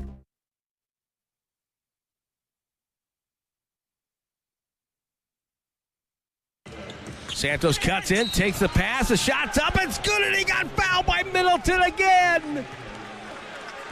blasting down the right side on the baseline inbounds play. And Middleton was surprised by it. Now, back to Steiny and Guru on 95.7 The Game. Podsy went back door. That was Gee. Oh, you sure? Want to get away? Santos had the N1. I was thinking of the play where Clay lost. Right. Oh. Yeah. Philmo Mike text me. Let's see Bobby Womack knowledge. Are you familiar with the single Harry Hippie? No. He said, I guess that's a banger.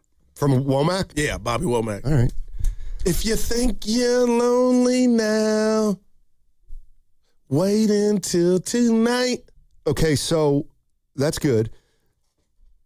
People think that I don't have the feel-good bone in my body. Would you agree with that? No, there's no. I think Evan and I know you don't have. I'm here to shatter that because something happened yesterday that I thought was so cool, and I got to share it with you. Texas Rangers are playing a game, right? Yeah, exhibition game, and you obviously know their manager, who it is, right? Skip Schumacher. Yeah, I was about to say Bruce. Yeah, I mean, of course, the manager's name is Skip. Anyway, Skip Schumacher is the manager of the Rangers, and they have a pitcher, a rookie, Carter Baumler. What a name. And Carter Baumler was on the mound yesterday, and I guess he gave up a couple hits or whatever, and the manager goes out to ostensibly talk to him or make a pitching change. Yeah. And I guess they had it set up, and all the infielders came in, and the manager goes out to him and says, hey, relax, you made the team. Congratulations. You're in the show. Welcome to the show. That's incredible. It was just cool. And emotional, I'm sure, for him. Yeah, so they were just all smiling and laughing. And the announcers, Evan had me thinking, do you think they knew beforehand? I think they might have. I think the manager may have clued in some players and maybe the media that he was going to do it, but the player himself didn't know. That was dope. That's cool. That's when you like ball. You guys remember when you got called up for the first time? For something that you really, it was like really important to you? Oh my gosh, yeah. Yeah. I remember mine. What's yours? I have a lot I'll of go them. after. The best. When you got fired, no, that didn't matter. No, like when I got called up to varsity as a 10th grader in high school. Oh, so that happened. Yeah. When I that happened to Rutherford. You know, I played a little bit freshman year of college, which was, they had a freshman team. But I played for the freshmen, but I dressed varsity, so that was a nice I was going to use Evan, I'm being real. Tell me if this qualifies. Not the lucky break. It was after, and they told me I was doing my first show filling in for Bonte on Afternoon Delight. No, I think it was my first show with Papa. I did a show with Greg Papa. Oh, you're not talking about the 1 a.m. shows. I got to stop. And what's wrong with 1 a.m.? But that's just But no, I'll never forget it. I got the call, and I remember that. He like, wow, man, working with the Godfather. No, that's pretty cool. You have one? Yeah. Oh, he made his NBA debut. Hello. That's my UV Brown. Hello. That was the most recent one, but no, when I got called up to varsity in high school, I was actually kind of pissed. Why? Because I thought I should have been there already. But I bet you knocked it out the park then. It went okay, but I remember my coach. So, like, imagine that in that moment you're talking about with Skip Schumacher. He walks to the mound and he delivers this news that in his mind is going to have such an immense amount of impact. Yeah. And he delivers it, and maybe he makes a small joke, and he gives the line, and everyone's smiling, and then the guy goes, all right. Kind of went like that. Wow. I could see Evan saying something like, I don't even want to play on your team anymore. Well, if he did that, he would have been holding in his feelings. You know what I mean? Just Willard's team. I was like, man. Hey, you got to tell people what Evan talked about with Wemby and what he did, which none of us liked. All through the whole, we rebuke it. Evan said, this is like, I don't like it for Wemby. So yesterday the Spurs won by 25, 30 points. It was one of the 17 blowouts in the NBA, which is happening every day now. So after the game, I think it's Jared Weiss of The Athletic went to the locker room and apparently had a conversation with Wemby about his MVP candidacy. Yeah, okay. And so then after that, Wemby eventually went and did his public presser, and Weiss asked him to tell people about the conversation they had in the locker room, which was Wemby making his own MVP case. And I brought it to you guys today because I just wanted to ask your thoughts, and I think the listeners might care too. Do you like that? A player presenting their case? I'm going to go first. I don't. And Wemby's so smooth. He comes off as humble, but I think he fell for the cheese. And that reporter, I know he's a grown-ass man, put him in a bad position. And this is what we talk about with pods, fair or foul. Never toot your own horn. Let others do that. He should have said, I'm just focused on this season, my team. But to go down and itemize, and he did his study, why he should be MVP, I thought for any player, like, you don't want to do it that way. I think it's like a generational thing, in a way, because he's young. Like it's. Well, Evan didn't like it, and he's... No, I didn't like it either, but I could kind of see... Could you imagine Steph saying that, or LeBron? Well, no, but Kobe or Mike? But he's 21. You know what I mean? I'm trying to think. I'm Wemby. Hey, do you think you should win the MVP? I mean, sure, I think I should win the MVP. How come, Steiny? I mean, I would say it's for you guys to figure out. But what if he said that when he did, behind closed doors, just one-on-one? But I would have came at the reporter like, why you want me to air that out? I don't know. I didn't like hearing that from Wemby. Yeah. But let me come in before we get back to it. Yeah. Giannis is a turnoff. I don't even want him here now. Yes, you do. No. Stop. Listen, his team is 29-42. They're 11th seed. And you did all that mumbo jumbo with acting like you wanted to get up out of Dodge during the trading deadline, then put up that Wolf of Wall Street video, which irritated me because I did want him here then. But now I feel like you're only making the news because you got hurt again. And, dude, his Carfax report is quietly, getting some miles on it. But to act like now you want to fight the organization because they want to shut you down, miss me with trying to be the basketball Martin Luther King, because that's not what you're doing. It's not what you're going to become. But why do I feel like he's doing it just for the clicks? Tell me I'm wrong. Man, come on, don't air out your organization. Like, they trying to shut you down? Go golf. But don't come at us like you're Mother Teresa now and you going to stand on business and you want to play. And you've been hurt every time. Sit your ass down. Yeah, okay. That's what I really want to tell you. Go sit your ass down. I can't wait till the headline at ESPN tomorrow says, Warriors allegedly inside track on Giannis. And you'll be like, I don't want him, Steiny. Yeah, okay. No, okay, Goo. I might have healed by then, but I'm just... By tomorrow. Why are you doing this to your organization, man? They shut you down. You've been hurt. Go sit your ass down. Winner, chicken dinner. But nah, you want the Bucks to... He's just sticking their face in the mud, man. Now you want to fight the organization. They can't win. You think he comes back and plays, or it's a wrap? Hey, but 10 left. Talk about it. Does it even matter? So you think he's out of there for sure? Yeah, I do. I think they'll trade him. Let's go to Mike in Newark. Hey, Mike, what's going on? Mike. Yeah, hey, guys. Great show. Oh, thank you. Hey, a couple things. You know what? I go back and forth. Yeah, a bittersweet win. I mean, especially for Moody, man, you got to feel. I mean, the guy missed 10, 12 games. He comes back, he was balling and goes out. You know what this reminds me of? I'm not even a Niner fan, but this is reminding me of what the Niners kind of went through this year, and they're just falling. I mean, they're just falling left and right. So I get it, Steiny. You know, guys, I mean, they make the play-in, but they don't win the play-in. And if they do win the play-in, they'll get swept in the first round. Wow. It's just sad. And I'd love to see Curry come back. But, I'd love to see Curry play. And I know he's biting at the bit. But, hey, I don't know, Steiny. I think he should come back and play. I think if he can, he will come back and play. You know what? And I agree with that. The can part is what's scaring me. I mean, I think the saddest part of all this is we know deep down inside, even if Steph comes back, they're not going anywhere. Like that's wow. But I got to see it. There's some excitement to but I hear you. I hear you. You know, I don't think. You know, maybe Can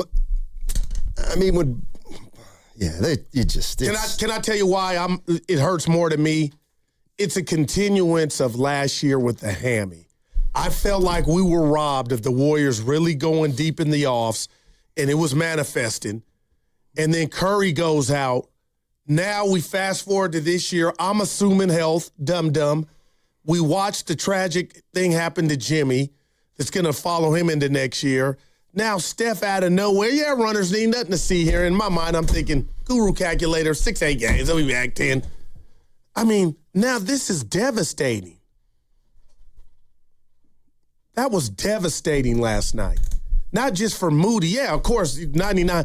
But just the Warriors where's Al at? Al Horford, who I was just whispering sweet nothings about.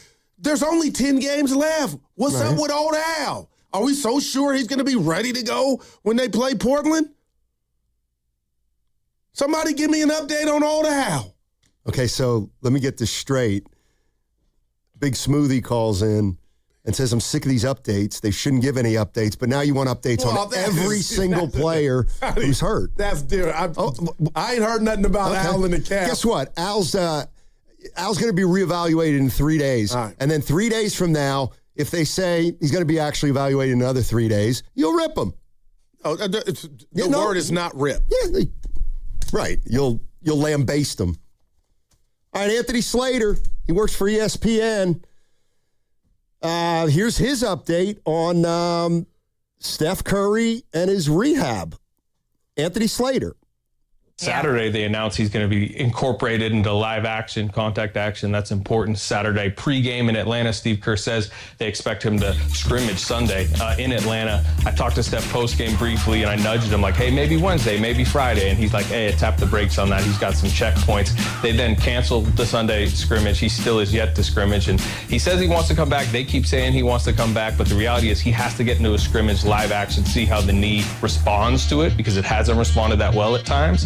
And he hasn't scrimmaged, so he will not play Wednesday, and we don't know beyond that. All right, so he's officially out tomorrow against Brooklyn. Yeah. And it's not about him playing. Yeah, that's obviously good news or trying. It's how the knee responds. That's what I've been pushing. Like, how is it going to respond? What have you been pushing? Once you get out there, doesn't mean, he's ready to go. Right. How are you going to wake up? How is it going to be feeling then? Because when you're older, you got to deal with that stuff. Yeah, that's assumed. That's baked into the equation. We haven't got past there. Again, I just come Union City, California. If you're saying I'm not hating, you're hating. When you tell me something's not a setback, it's a setback. Okay, it's a setback. All right, that's all. A delay. Yeah. Who would have thought it? Well, okay, this is an update on Moody, or at least his opinion on Moody. MRI this afternoon in the Bay Area. They're trying to figure out the extent of the damage, patella, some of the ligaments, but it's bad. They know it's bad. It's going to be a lengthy recovery, and this is where this tragic Warrior season is going to bleed into next season. Jimmy Butler is going to have a rehab for his torn ACL that's probably going to last at least through half of next season. Moses Moody, at this point, you'd probably expect to miss a majority, if not all, of next season. That's a starter and their second best player we already know out for a chunk of next season. So it's problem time.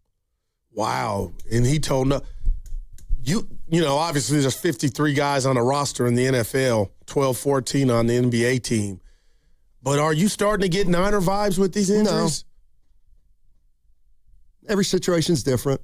And it's 49ers that's football and Warriors basketball. But still what? It's happening a lot. Yeah, and Steph's currently out. I know. Don't I know it? I mean, if you're a Laker, what are you thinking right now? I mean, there's something about now what's happened is like... Talk to me. It's hard to explain, but like... Next year's this year. Now. It's 2 years in one. Well, that's what they're like, man. And that's why I'm thinking George Kittle. His injury that'll follow him into next year. Bosa, hopefully not, and Fred Warner seems to be on the mend. But, what if they wanted to get in Moses? I'm praying for you. I am. You're one of my favorites. But even if they wanted to get frisky and go big game hunting and use Moody in a package, like that's even off the board. Right. Yeah. Guru, what I mean is, like, next year was looking like a roll of the dice. Right. And now it's absolutely a roll of the dice. Well, we don't know yet without seeing what happens this offseason. Okay. But I hear Let me ask you, what can happen? Are you still giving up 4 picks for a guy? Kawhi Leonard. Okay, you giving up 3 firsts for Kawhi? And I'm not. Not now. Would you think about it? Nope. Now, what's not now mean? So, Mood, I am not now more than that. Like, don't you get it? The longer they go like this, the more downside there is to moving their picks. Like, if you were going to do it, you needed to do it 3 years ago. Oh, man. So, oh, my gosh. But you got to hit these picks, too. That's the other part of it. If you don't, like, I don't know how you would run an NBA team, but I would run it like this.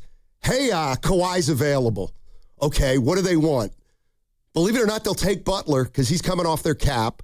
Kawhi's going to need an extension. You're going to need to do exactly what you did with Kawhi or with Butler to Kawhi.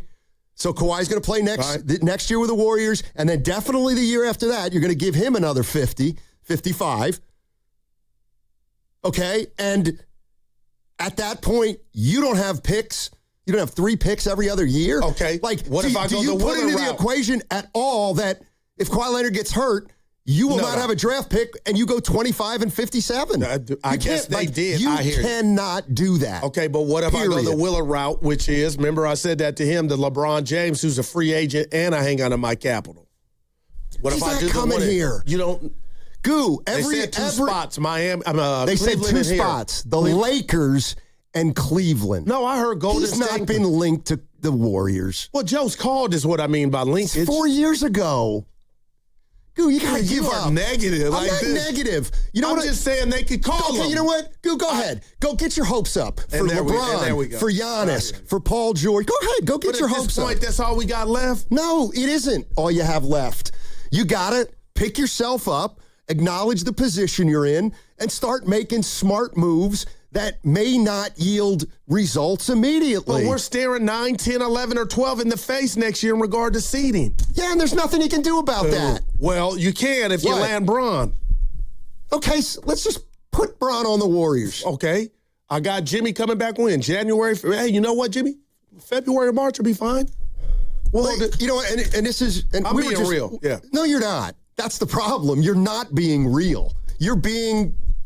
pie in the sky, which is your right as a fan. But what Joe called for... Evan!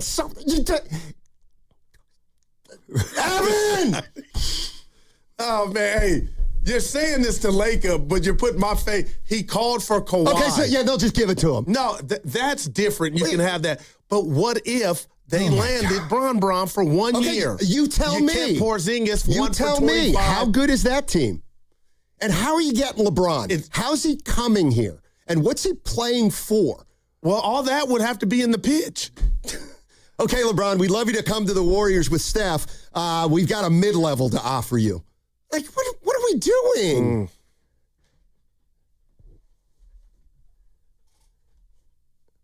Guru, just because Joe Lacob won something doesn't mean he gets it. Even Joe knows that. Hello. Even Joe knows that. Yeah, but I'm talking, it was all about effort and what do you do? Well, they're going to make an effort. Yeah.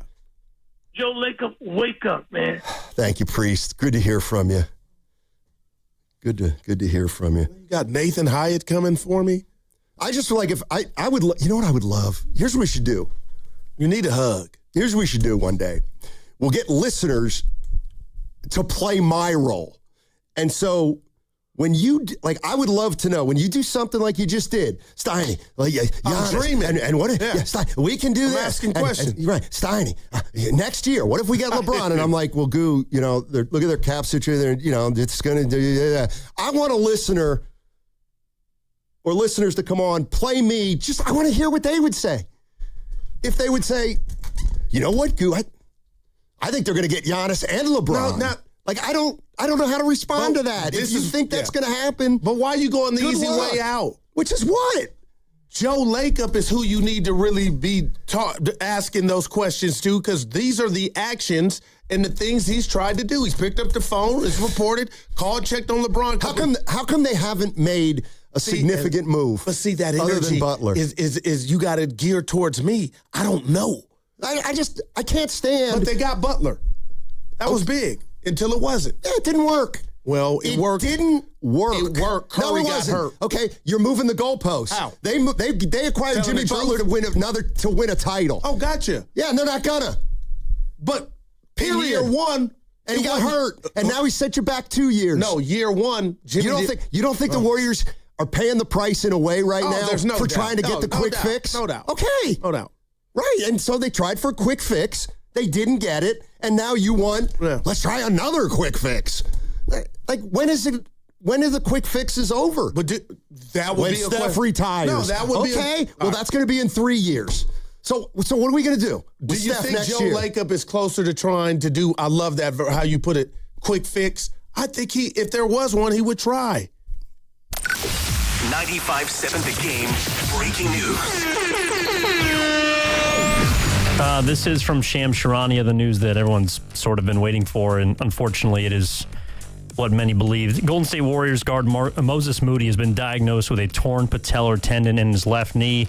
Sources tell ESPN Moody's career's best season is over, and a lengthy rehab will be required.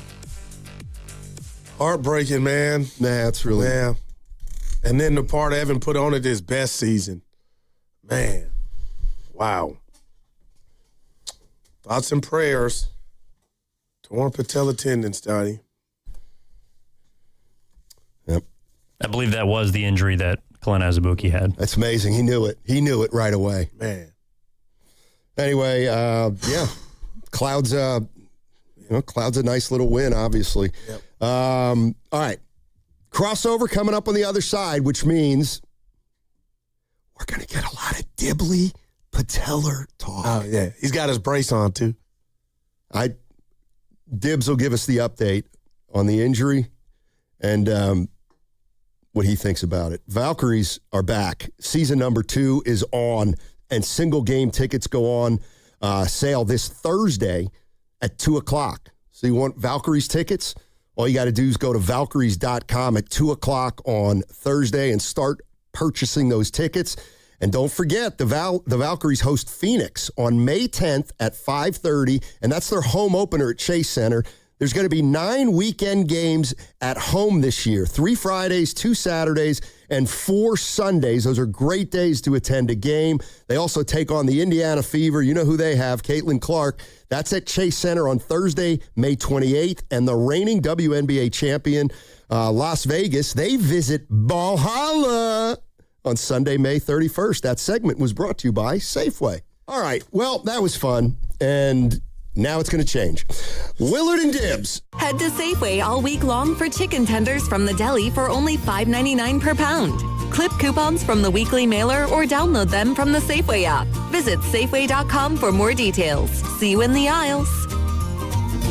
Hey, it's Joe Shasky from the Morning Roast, and tomorrow me and Joe Spadoni have a killer show for you. Giants-Yankees home opener. It's going to be on Netflix. We're all excited. And we've got Larry Baer, you know who, the CEO of the San Francisco Giants, going to be joining us on the Morning Roast. We got Dave Fleming, the voice of the San Francisco Giants, and we've got my good friend, the mayor, Daniel Lurie, also set to join us. It's a who's who. You don't want to miss it. 95.7 The Game, Spadoni and Shasky, Morning Roast, tomorrow. We've all been there. Sleepless nights nights wondering if your business's security service is really protecting what matters. At Bay Alarm, we can put your security insecurities to bed. Our advanced technology and personalized support ensure you can rest easy knowing we're here for you. BayAlarm.com. Dan Daly, the administrator of Lawton Skilled Nursing and Rehabilitation Center, thanks his staff for earning Newsweek's top Bay Area facility recognition. Lawton, in San Francisco's Sunset District, provides top-tier therapies and partners with UCSF Medical Center. With a 5-star rating and Dr. Darby Clayson as medical director, it's also listed among the best by U.S. News. For skilled nursing, call Dan Daly at 415-566-1200. That's 415-566-1200. Welcome to SF Fire Credit Union. Why do you have all those cats? I've been saving them from trees, just like a firefighter. So, can I join SF Fire? You know, we're not just for firefighters. Anyone can join and get lower fees than banks, ATM access worldwide, and the top-rated mobile banking app. Wow. Say, do you want a cat? SF Fire Credit Union. Banking for heroes and anyone who wants to be treated like one. This institution is not federally insured. The credit union is not insured by any state government. Privately insured by ASI. What if you could have the most reliable Wi-Fi? And get this, what if you could keep it at the same price for 5 years? That's the Xfinity 5-year price guarantee. Just 5 years of fiber-powered Wi-Fi that boosts speeds to the devices that need them most. That finds and fixes problems before you even notice them. Like super intelligent Wi-Fi with a sixth sense. And that keeps you gaming in the fast lane, even when the whole family's banking on bandwidth. And here's the best part. No annual contracts, no hidden fees, and our best equipment included. Plus, get online in minutes with same-day Wi-Fi. Hey, let's face it, a lot can change in 5 years. Kids grow taller, dreams grow bigger, but your Wi-Fi, it would stay reliable and the price would stay put. The Xfinity 5-year price guarantee. Lock in your price and unlock the possibilities. Xfinity, imagine that. Select plans only. Restrictions apply. Powered by fiber, connected to the premises by coaxial cable. Actual speeds vary. It's finally here. Come into Freeman's Appliance in Pleasant Hill this Friday through Sunday for their once-yearly Red Tag clearance sale. Take advantage of factory direct prices, one-of-a-kind opportunities, special pricing on floor models and convenient financing, and save on new appliances from trusted brands like Miele, Bosch, Electrolux, LG, and Maytag. Visit Freeman's Appliance in Pleasant Hill for their Red Tag clearance sale this Friday through Sunday for the best time to save big on new appliances for your home. When back to the office means back in traffic. We had 2 crashes Turn involved. to the traffic leader, KCBS. 2 right lanes are blocked off. Brought to you by your NorCal Honda dealers. Award-winning efficiency and great deals. There's a Honda for that. The Honda CR-V Hybrid from your Northern California Honda dealers. Yeah, Dan Dibley here for Fremont Bank, which, as you know by now, it's my bank, and it has been for more than 6 years. And I love this bank because it's a family-owned bank with the family-owned feel. They started back in 1964, and when they did that, it was just one branch, but now they have 21 branches. So if you go around in your Bay Area, you're going to find a Fremont Bank branch, and you're going to see it, and you're going to think, you know what? I want that full-service banking with no compromises, and you should. It's not a big box bank. It's a good local bank, and when you deposit your money with Fremont Bank, they reinvest it locally into businesses, philanthropy, home ownership, all the good stuff that makes our Bay Area the best area in all of the country. And that's why you should be a Fremont Bank customer. The money stays here. It's local. It's not a big box bank. It's a good, solid local bank. And we talk about Fremont Bank, and you know that they're here for you and here for good. Baseball is back. Opening night is one exclusive game, and it's live on Netflix. On Wednesday, March 25th, the New York Yankees, led by 7-time All-Star Aaron Judge, head to the Bay Area to face Rafael Devers and the San Francisco Giants. A brand new way to watch Major League Baseball, and it all starts here. MLB opening night, Yankees vs. Giants, live on Netflix, Wednesday, March 25th at 8 p.m. Eastern, 5 p.m. Pacific. Straight Talk Wireless presents Pickup Truck Wisdom. The smartest way to spend your money is not to. Straight Talk offers free 5G phones for new and existing customers on Verizon's 5G network. So the refund money I don't spend on that free phone is the refund money I get to keep for my family. Smart. Find us at straighttalk.com and Walmart. Straight Talk Wireless. Straightforward. Always. Taxes and fees apply. Plan purchase required for free phone offers. Copyright 2026 Verizon. checked Allstate first and saved hundreds on my car insurance. Really smart. Unfortunately, I didn't check if I took the gas hose out of my car's tank. Ooh, not smart. And I drove off while still attached to pump number 3. Yeah, checking first is smart. So check Allstate first for a quote that could save you hundreds. Potential savings vary, subject to terms, conditions, and availability. Allstate North American Insurance Company and affiliates, Northbrook, Illinois. Bay FC's Hello Kitty match is back by popular demand. Bay FC takes on Washington Spirit on April 5th at PayPal Park. For your chance to win a pair of tickets courtesy of Bay FC, keep it locked to the morning roast all week. For more info, visit 957thegame.com.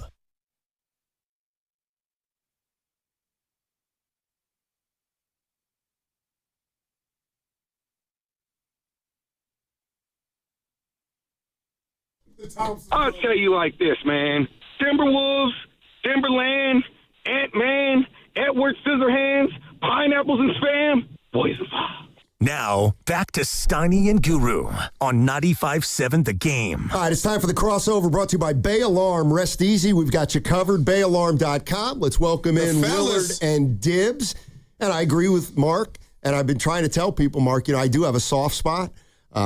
And you're right about you. You're right. Oh, wow.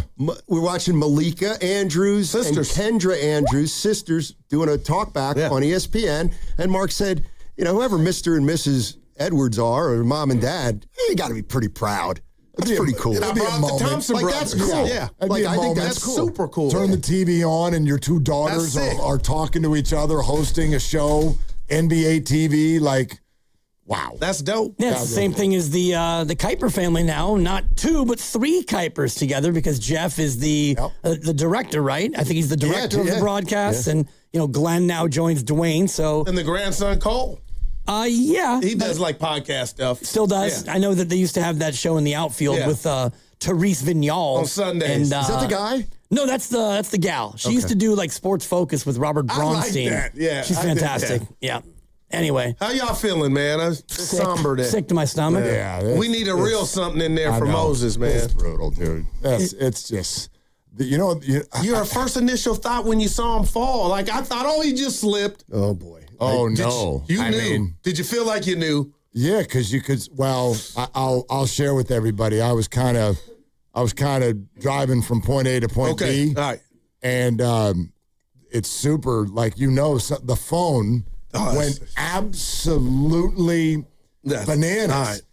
And for a while, I had a really weird situation because our text thread, which is Dibbs and Lucas and Grandy, that's going crazy. I've got a WhatsApp thing going with my high school friends who are all big baseball. Okay. That's going crazy. I get to a stoplight and look at it. None of it has a name. Oh, Mark, come on, just man. Oh, no, that's you terrible. knew who it wasn't, Steph. Heartbreaking. Yeah. Oh, my gosh. When are the injuries going to... And I had 14 messages, and I'm like, I don't know who we're talking about. How long did that last? I had to get home, was around the block, and I got home and ran inside, and by then, I knew what had happened. Wow, man. The image that stuck in my head is the look on his face. Shock is what that's called. He was in shock. Right. And he had his mouth was making a circle oh, man. When he looked down and he saw what was going on with his body. So I got a question. What's up? It might be, I'm not prying or being prickly. So you were in the car. Mm-hmm. But you weren't listening to the game. No, because Christy was in the car with me. Gotcha. Fair. And I'm sorry to tell on her, she does not like sports on the radio. He got it. But she likes sports on TV. She does. She likes sports on TV. She'll listen to us. She'll listen to you. Wow. She does not want to listen to play-by-play. Yeah. Did I say Edwards?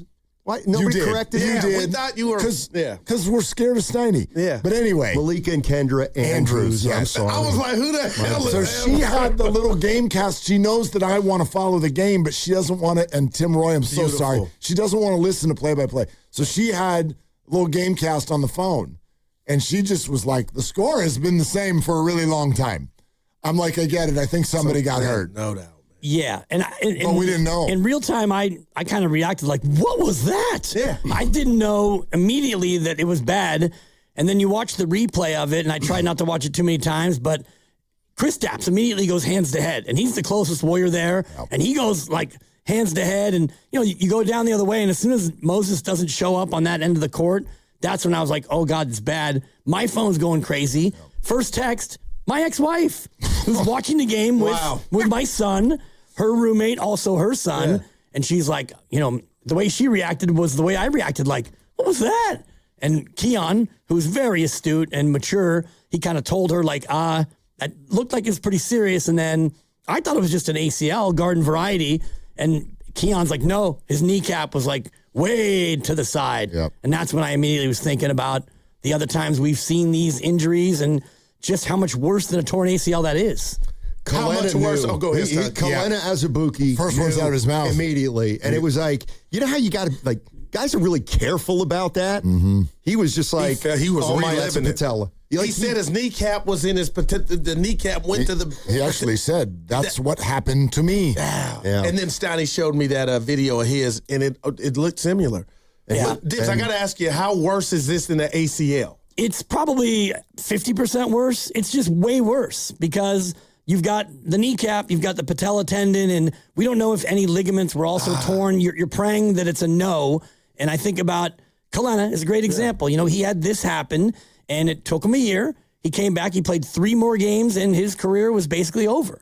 And, he was undrafted, and he was on a nice trajectory. He was putting together good seasons, and he was going to have a nice, long career. And then the other one, Sean Livingston, his was way worse. They had to almost take his leg. So he had the patella tendon. He also had, I think, 3 of the 4 ligaments and some meniscus and his tibia femoral dislocation, which means your bones in your leg also dislocate. And that's why they were thinking, you may lose the leg. That one was even more gruesome. I don't know if you were watching. I remember watching that game, and it literally looked like you're right. That was Theismann and Alex Smith and all of those things with the way his leg was going. Doc Pandya mentioned Victor Oladipo to me last night. We brought him up this morning. And that, like, what I hate about this, and look, I think Moses is I think he'll play basketball again, and all of these injuries are different. But attached to this injury is the history of potentially never playing the same again. Altering. That is attached to this. Doesn't mean it's going to be the situation with Moses, but it is attached to that. And so I had kind of it's not the thought that I want going through my head, but it was one of the thoughts within the first 2 hours of all of this, which is like, I'm glad this didn't happen to him 2 years ago. Oh, so the financial spot. Yeah. Glad he's taken care of. There's a blueprint for him to follow, and it's not, it's not ideal, and it's the Sean Livingston blueprint. I was just reviewing from my own mind, like, what happened after that to Sean? And he was young then, too. 22, just like Moses. In his 3rd year, just like Moses. Got a steal at half court, just like Moses. Livingston was on the way down, and Moody was trying to go up, but they both were lottery picks, both in that 6'6", 6'7", gangly range. And Livingston, he gets hurt toward the end of the year, sits the whole next year. The Clippers release him, which, that's what happens. And then he goes on to be an absolute journeyman, going from team to team. He gets traded. He gets cut. He goes to the G League. He goes to another team. He finally gets to a spot where he plays, I think, 72 games. And then the Warriors sign him as a free agent. And the rest is championship history. So from the injury to becoming a Warrior was 7 years. 7 years and I think 7 or 8 teams. And he was never the same that he was going to be. I think he was going to be a phenomenal. Oh, yes. Oh, he was multi-time All-Star. Steiny, you remember his game as much as anybody, but he still was able to be not only a productive, good NBA player, but a champion. But that was his road. Probably had to change his game a little bit, too. Yeah, you wonder about Moses because, like, not that they're the same player, but the game that Livingston played, I don't even know how welcome it is in today's NBA. That mid-range stuff? Yeah. We don't see a lot of it at all. 3 dribbles and pull up from 12? Who does that? I mean, right. And it may be better, a little more advantageous for Moody because he's going to be able to shoot the 3, you'd think. Right. The thing that really hurts is that no matter what you think of Moody, whether you think he's just a role player or he could be more, there's no question the guy was getting better. So if he's never the same player, you don't just lose what he is now. You lose what he was going to be in 2 or 3 years at 28 or 29. That's because he was, I don't know if he'd be an all-star. He was your best defender. We saw that last night. I think even before he came back, I thought he's one of your best defenders. See, correct me if I'm wrong, guys. Is this the only non-rookie contract that goes beyond next year on the Warriors right now? I think that's right. Yeah, because Hield got traded. Yep. Buddy got traded. Wow. Yeah, and that's so. I mean, somewhere down the road, I know right now this is just personal for everybody, and I like that's where my mind is too. But yeah, this alters some of maybe the Warriors' plan beyond next year too. Did you think about Steph at all? Because I came in and shared it with him. Just that's where I went. Like, do you shut him down? Do you feel like your snake bit? Or I just thought of Steph. Like, we love Moses, but man, Steph's been off quite a while too.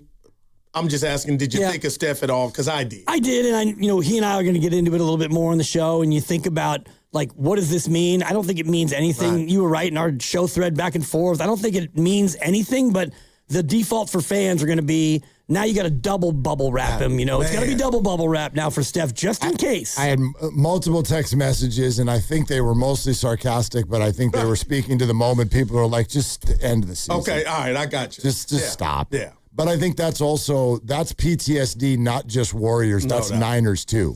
I've never seen or experienced 6 months. I saw your tweet. I don't know what to compare this to. I actually just read it. Yeah. I don't know if another city has so fast. It's just constant. It's absolutely constant. And at least 5 or 6 of them are major going into the next season, year-long, season-ending type things, right? Wow. Warner, Kittle, Bosa, Michael Williams, Jimmy Butler, Moses Moody. Stop it. All of that. Major injuries. So that doesn't even count what feels like littler ones, like a Brock Purdy or Ricky Pearsall or a Steph Curry. It's just crazy. Sorry, Steiny. That's all right. You're listening to 95.7 The Game. KGMZ FM and HD1 San Francisco and Odyssey Sports Station. Always live on the free Odyssey app and now broadcasting from the Laughing Monk Studios.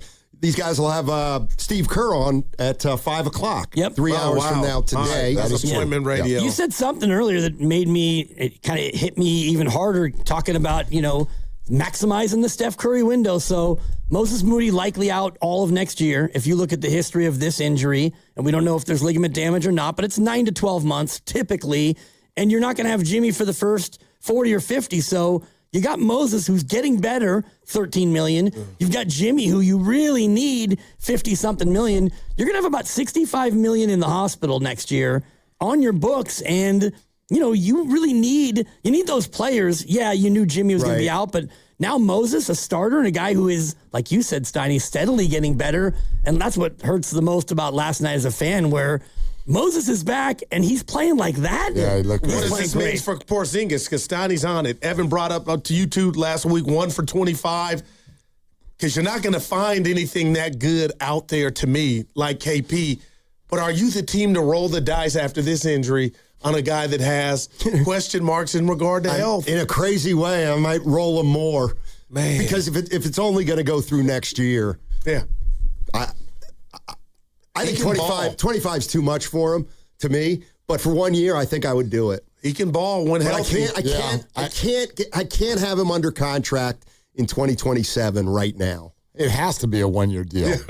Or a team option, no one's going to offer him. Right. And I agree. Like, I don't really get too wrapped up if 20, 25, whatever, but it does feel like 25 to get it done. No, it's probably too much. Oh, right. But he's only making 30 right now. You got to take more than a $5 million discount when you have Potts, and we don't know if you're going to play.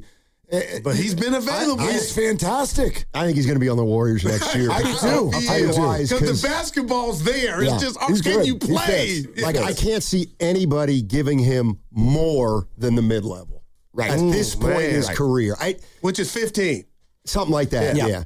And so somebody might try to say, Kristaps will give you 3 for 55, maybe. Yeah. Well, the Warriors are just saying, we'll give you 20. We'll give you 22 next year. And get, play 60 games, and guess what? you might get paid again. Because Moody logged minutes, man. Don't just thinking about next year. He played. Yeah. True. Right now, I don't know what you all were kind of dreaming about with regard to any play-in tournament or whatever. I gave you my 5, yeah. I was like, can we just get as many NBA players healthy as possible? And he's one of them. Wow. And so now he's not part of the picture. So you're hoping that Steph and Kristaps and Horford, what's going on Al with him? Horford, and let's hope that all of the nagging injuries, the GP2s, the Seth Currys, the Quentin Posts, let's hope that they're all available, because nothing against this crew that has come in and played hard, but we're not doing Cryer and Leon's. I do like me some Cryer. People love Cryer. I know. Cryer probably is earning himself a contract next year. That's fine, Right. but I don't need 22 minutes from him in the play-in tournament. I don't need that. They might. It could be coming, though, Will. Yes, absolutely. It's on the table. It is. I would just. But he can score, Dibs. I'm trying to sell him to Steiny. Like, he played big-time ball. He's a good shooter, and I just wonder about not Potts, but Pods, because he's but he's eligible for an extension. They could still extend him, and that money wouldn't kick in next year. So they could kind of Jordan Poole him and say, all right, Pods, you're going to get $3 and $54 million, which next year he'd only be making 5.7. So you wouldn't have to worry about crunching the numbers with, I'm just looking at it here, Jimmy's making 56.8 and Moses making 12.5. That's $69 million in the hospital. Yeah, and that's, to me, why I'm not doing anything with Podziemski this year, because, I mean, as dire as it looks for this year and next, and it does look kind of dire, the window or the light at the end of the tunnel is they will have options. Whether they can make them happen or not, they can have options at the end of next year. Do you want Pods to be the second guy in 2027 who's under contract for the next 3 years at, I don't know, I think it's 18. headed that way, man. You're probably right, but it is a roll of the dice. Like, what you're also kind of figuring is, what would it cost me now versus what would it cost me then? You also have to figure out, do we want to do that? Yesterday's price ain't today's price. Well, I would think that Pods, in theory, the likelihood is he'd take less now than he would a year from now. Right. That's what Moses did, right? Right, because if he just, why? And look how that worked out. Exactly. What a great night to have that conversation. Wow. Hey, Pods, let's take torn patellar tendons out of play, and maybe you make a little bit less, but you sign now.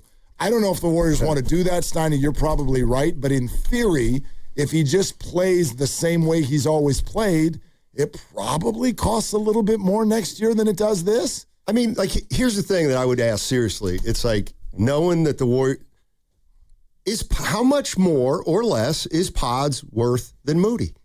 It's, to me, like, if Moody's at 13 and we saw where he's gotten to, I mean, Pods, you telling me he's going to make twice as much as Moody? That's preposterous. And I'm not saying that. I think it's like, if, like, let's say Pods' agent is Bill Duffy, I think. Anyway, hey, Bill, let's get something done with Pods. We want to give him the exact same contract as Moses Moody. Yeah, but that's with the cost of living increase. Okay, that's look at you. Well, that's 2 to 3 years old. Huh? In terms of like, so it's going to be point. more. Who did Ramona brought up a name yesterday? Let's say 16 or 18 would be the equivalent. Ramona brought up a name as far as who was going to set the 2-guard market this offseason. I can't remember who it was. She brought up a name, and but so Pods is playing the 1. Or whatever. Oh, okay, got you. For now, I got you. Again, I'm just talking about what if I were his agent. Yeah, what you'd be asking for. I'm not Scoot Henderson? No. It was somebody in that draft class. Jaime Jaquez? No, I don't think it was. I don't think it was the same draft class. Oh, I thought it was somebody who was coming up for that rookie extension. No, I don't think it was. I think it's just that market at that position, and that's. I'm going to use the most same thing Puka Nacua is going to do. Yeah. Oh, like now we're using JSN's number. I got you. So we're going to use the most recent number that we can. And the player she was talking about is way better than Pods. But he was going to set it. The market goes up. The market always goes up. Austin Reeves. Austin Reeves. Oh, there. Wow. That's good exactly call. But the thing is, those are two different. No doubt. Just for the sake way better player. just for the sake of practicality, let's say Moody's making 13, 13, 13, and you figure out what the equivalent is, blah, blah, blah. The same thing 2 years from now would be Pods getting 17, 17, 17. Let's say that would be an equal one. Like, okay. Like, Klay Thompson's can he really ask for more than that? Yeah. So can he ask for more than Moody? I get 17 is more than 13, but can he really ask for 20 plus? He can, but I think with a more savvy agent, and I'm not taking a shot at Aaron Turner, but I guess I am because I just said his name. And Aaron Turner, they thought that they could get a lot more, and they couldn't, and so they played it the way they did. I don't know Bill Duffy personally.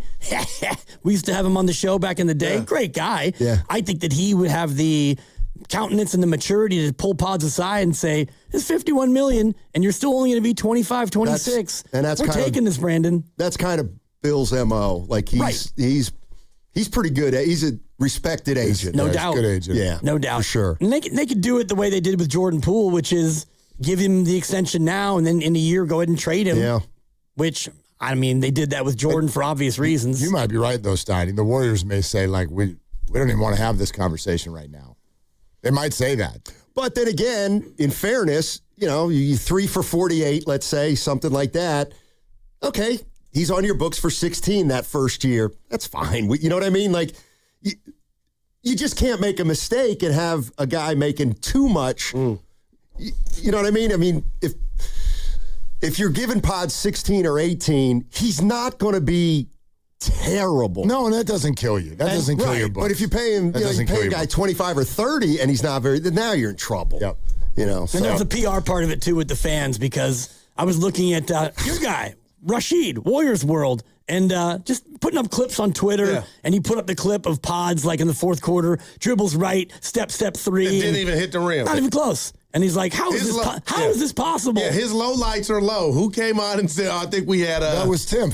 Yeah, look at you. Yeah. And that was it. I would go, that made its rounds, that shot. But you got to watch the game to get the true essence of Pods. It is weird, though. I mean, to me, last night was perfect. The NBA player who shoots threes. I'm like, he's hot. And then, he's not. One of every 5 shots is just like, let's just throw this one 3 feet over the rim. I was like, this it's weird. It just splatted. Like, it's just weird. 20 and 10 in a 6. I know, right? That's the thing. But like what I actually loved about last night's game is he was good, and then he had those two. He came out bad 3, doesn't get back, awful pass. Did you see Kerr? Yeah. Kerr was like.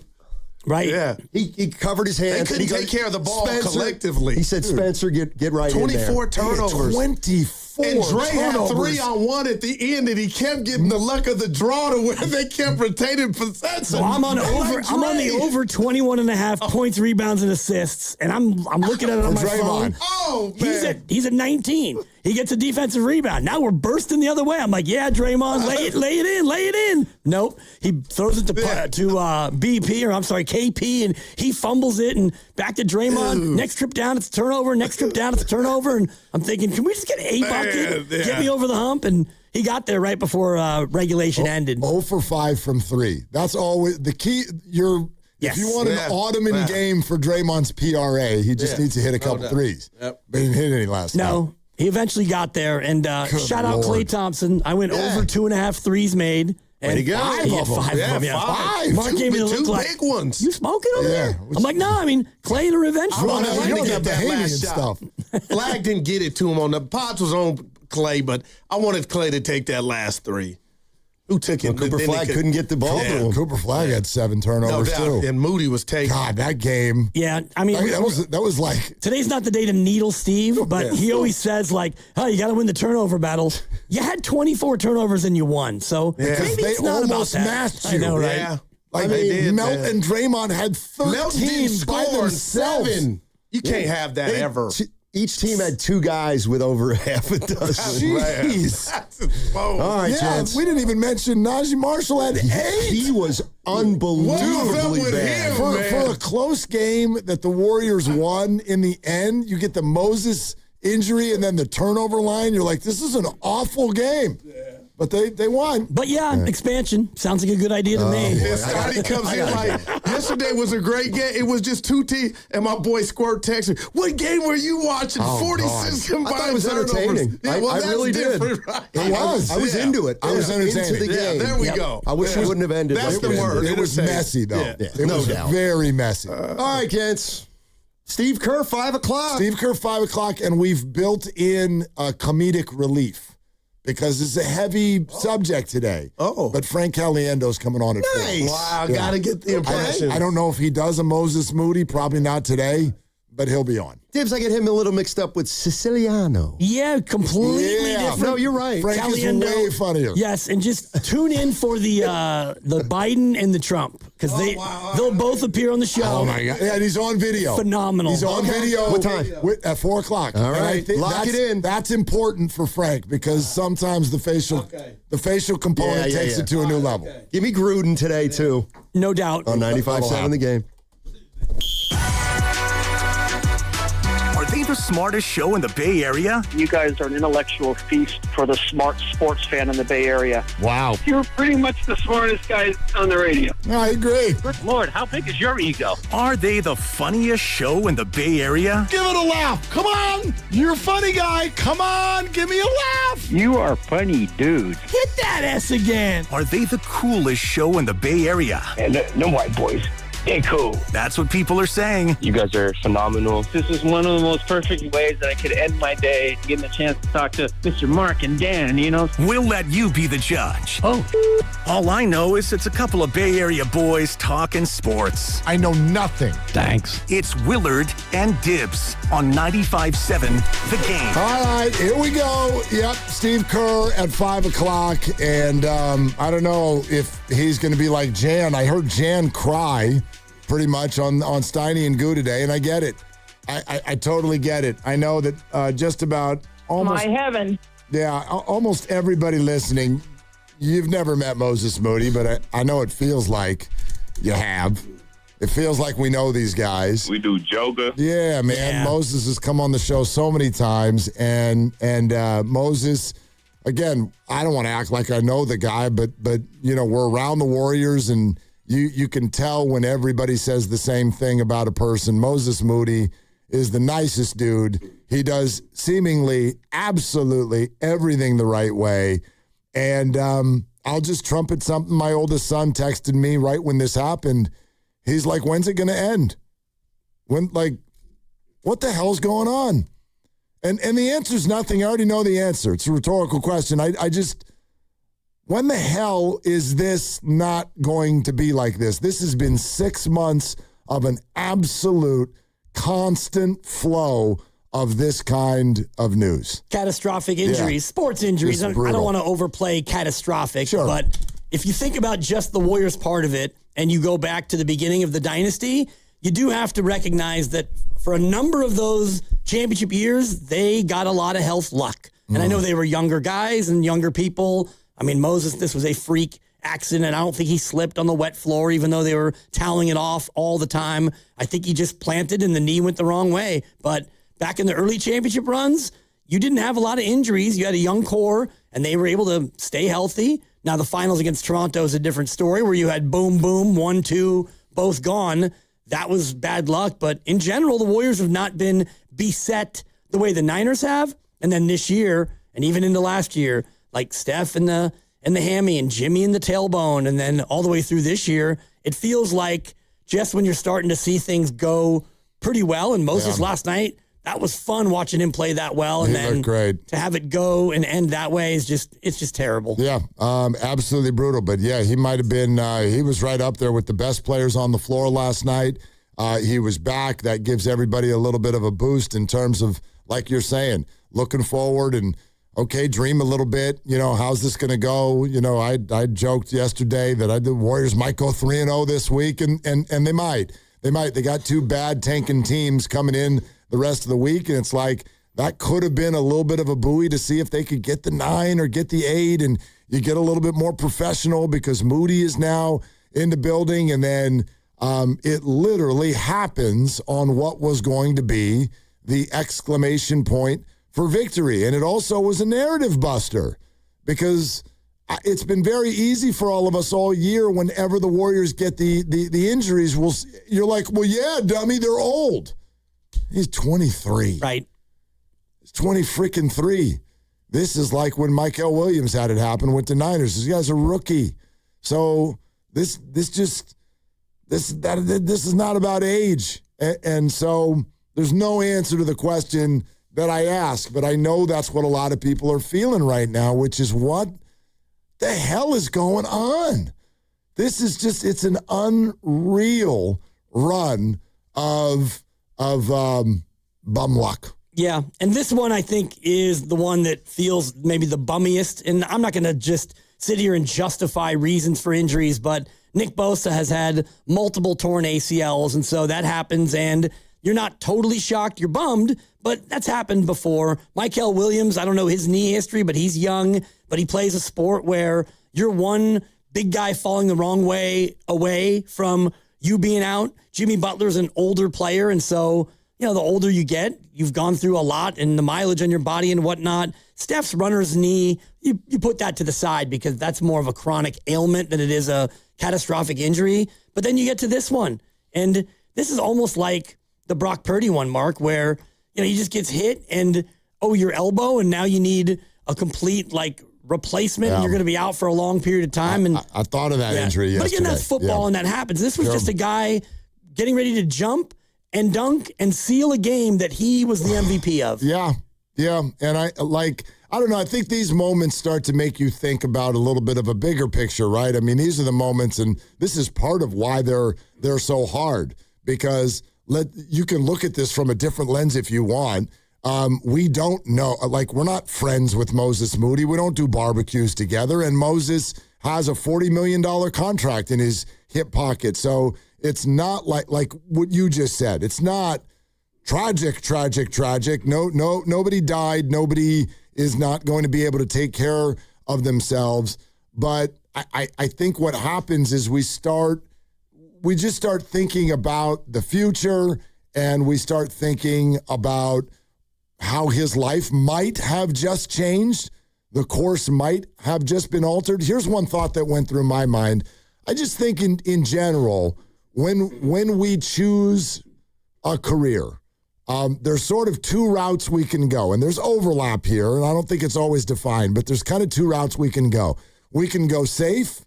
We can go with a safe route, or you can go for that job that doesn't feel like a job. You can go for that dream job. If you choose that, and Moses did, if you're able to do it and you choose it, it inherently comes with major risk. It comes with major volatility. You're either in a volatile industry, performance-based industry, you can get fired at any time, get replaced at any time, and if you choose professional sports, there's this as well. This is... I can remember, do you remember the old tight end for the Niners, Jamie Williams? Yeah. Remember him? Yep. He came and spoke at my high school one time, post-career. And we had a big assembly, and I'll never forget something he said. He said we would walk around on the field in the huddle and whisper to each other before every play like it's your last. You play every play like it's your last. And then he kind of went on to say, because it might be. And so I don't know if that's comforting or not when we watch this stuff, but that's part of the deal, man. Yep. It's part of the deal. And it's not an automatic that this is going to be the end of it, but it very well could be based on how severe it is. And I'm awaiting, real certainty as to whether or not ligaments were also involved in this. So far, all we know, according to Shams Charania, is that it's a torn patella tendon, which is what happens when your kneecap dislocates like that. Sometimes when your kneecap dislocates, you have other ligaments that go along with it, and that increases the time to return. But as you look at the history of players who return to the association off this injury, 12 months is pretty much the earlier side of the timetable. And, Sean Livingston, I was mentioning this during the crossover, he gets hurt with the Clippers. He sits a year, they release him, and then it's the Heat, traded to Memphis, let go, signs with OKC's D-League at the time team, cut, Washington, Charlotte, traded, traded to Milwaukee, off to Houston. You get waived, back to Washington, plays a full year. He's a Cavalier. They cut him. He goes to Brooklyn. They cut him. And then the Warriors were there. 7 years between the injury and the Warriors. And so it may, hopefully for Moses, it won't be a 7-year journey. And Livingston was in his 3rd year. Moses is in his 5th. I misspoke in the crossover, but both still very young. And, Kalena's the other one where Kalena Azubuike, he got the same injury as Moses. And he sat a year, came back, played 3 games, and that was it. Yeah, and Oladipo, we mentioned too, never was never the same. It was never the same. So I'm not putting that out in the universe on Moses, but it is part of the data of this injury that it could be that he never returns to form. It could be that he returns to form, but it's a long time. It could be that he has to kind of find a new form, which is what I would argue Sean Livingston did. And as you just detailed, that was a 7-year journey. One thing we do know about Moses, here's what I don't worry about, the resolve. That we know. This is somebody who has taken essentially almost all of his 5 lottery years, and it took until last year before he was really able to get consistent run on the floor, open some eyes, gain some trust, and have somebody put a big contract in front of him. And so I know he has that. I know he has patience. I know he has perspective. I know he has an outlook, all of those things. So if he's able to be himself again, I have no doubt that he will. But I'm just wishing him the best today because whatever this journey is, it's long. Yeah, and luckily for him, he's got Kalena and Sean Livingston if they're willing to share their journey with him. And today's obviously not that day, but I'm just thinking about Kalena, where his 3rd year with the Warriors, he averaged 14.4 a game, and he started more than half the games. The following season, on game number 9, he gets hurt, sits a year, goes to Dallas, plays 3 games, and it's over. So just depends on how bad it is. And part of Kalena's story is that his first surgery was botched, so he had to go back and have a second surgery to fix the knee. And hopefully Moses is able to have it just be a clean patella tendon, and you can get that thing fixed and start the long, very long road back. So it's a big lump in the throat day for Warrior fans. So I think in addition to the fact that there was a Steph Curry update today, we want to play that for you next. We want to let you hear what some said in the locker room after the game last night. We'll have all of that coming up for you next. But open invitation, honestly, for the next hour and a half to kind of just, get it out. Like, get it off your chest. Whatever that experience was last night, whatever you're feeling, if you want to send some wishes to Moses. Obviously, the team came back to town last night, so they're bouncing around and in their cars and whatnot. Who knows? The Warrior facility or Moses in a vehicle or something like that might be able to hear what you have to say. So if there's a message that you want to send to Moses or express anything, we are right here at 888-957-9570. So we will take your calls next, give you that Steph update from Anthony Slater. We're sponsored by Kalshi. Trade on anything, it's Willard and Dibs. March matchups are here. Trade the tournament in all 50 states on Kalshi. Duke is trading at 19% to win it all. A $100 trade pays out $498 if they win. Arizona and Michigan are trading at 22%. Download the Kalshi app. Use code FAN to get $10 when you trade 10. Kalshi. Trade on anything. Your home's equity. It's value you've already earned. That's already yours. But for too many homeowners, it's locked away. I'm talking about thousands of dollars just sitting there, not helping with today's needs, not helping with tomorrow's plans. That's where Unlock comes in. Unlock helps you access your equity through a home equity agreement so you can use your money for the things that matter most to you. So ask yourself this: how much can you unlock? Find out at unlock.com/home. Let's unlock yours. Terms and conditions apply. Not all homeowners will qualify. Use home equity responsibly. Now it's time for the closer of the week. Presented by LiftMaster and R&S Doors. Turn your garage into the envy of the neighborhood. Visit rsdoors.com. This week's closer comes from Vanessa from Albany. Luis from R&S helped me with a garage door malfunction, the ultimate in professionalism and speed to repair the issue. Thanks again, R&S. You're the best.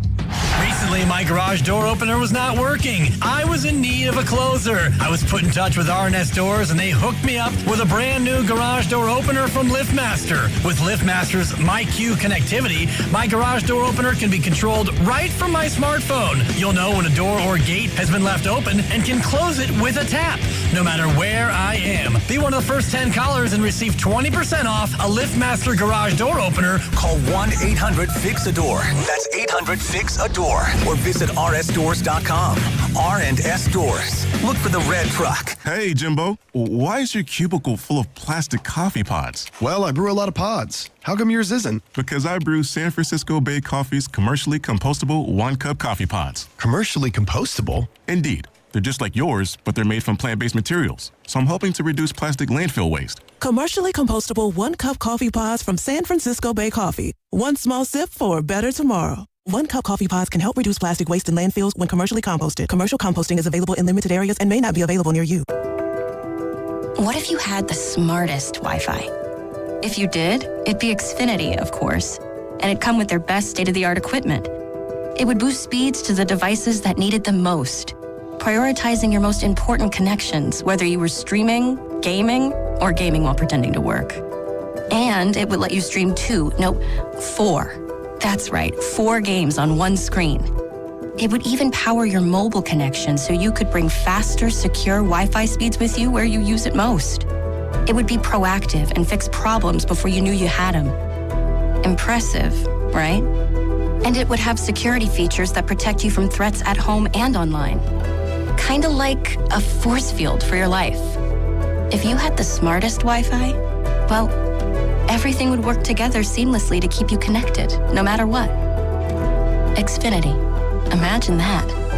Restrictions apply. Are you curious about who offers the best deals on top-rated Samsung, LG, and Sony TVs? The answer is surprising. It's not online, and it's not the warehouse clubs. The best deals on top-rated TVs are at Video Only. Don't believe it? Then check out the trade-in deals at Video Only. How about $500 for your old TV? Try doing that online. Before you buy that new TV, drop into Video Only. If you don't, you'll be sorry. How was your break? It was great until I stopped for gas. Prices have gone up almost $1 with no end in sight. I might have to start watching how much I drive. That's exactly why I use Upside. I never pay full price for gas with the free Upside app. Upside? Yes, Upside. It's the free app that gives you cash back just for buying the gas you're already buying. So even with the rising gas prices, I'll never have to limit how much I drive. Does that actually add up to anything? Just last year, I made over $200 with the Upside app. Wow, that's serious extra cash. I'm downloading the free Upside app right now. Download the free Upside app to earn cash back on the gas you're already buying. Use promo code WAGON for an extra 25 cents per gallon bonus on your first tank. You can cash out anytime, right to your bank account, or an e-gift card for Amazon and other brands. Just download the free Upside app and use promo code WAGON for a 25 cents per gallon bonus on your first fill-up. That's WAGON. Offers vary by user and location. Go to upside.com for terms and conditions. Pump up the volume. Business moves fast. Orders roll in, deadlines close in. When you ship with USPS Ground Advantage, you can keep up with confidence. Every package stays in our secure network from dock to door. And with nationwide reach, dependable tracking, and upfront affordable pricing, you get built-in peace of mind. You run the business. We run the routes. Visit USPS.com/Ground Advantage to learn more. Straight Talk Wireless presents Pickup Truck Wisdom. Trust is earned. That's why I've stuck with Straight Talk. Same price since 2009 on Verizon's 5G network. Cause shoot, anyone can make a promise. Keeping it for years, that means something. Now plans starting at $25 a month with 4 lines. Find us at straighttalk.com and Walmart. Straight Talk Wireless. Straightforward. Always. Same price claim applies only to the base monthly price of our $45 plan from October 2009 to present.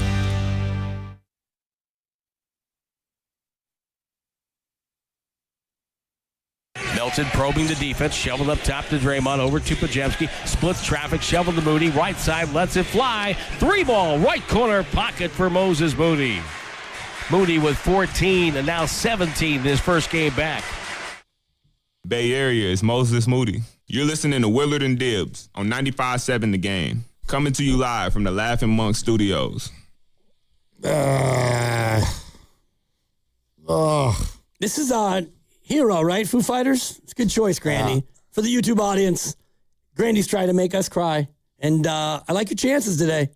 Really? This one hits, yeah. I'm not going to cry. No, but... it hits, but I'm not going to cry. He was the hero last night, and he comes back, and he plays like that. Yep. And it ends like that.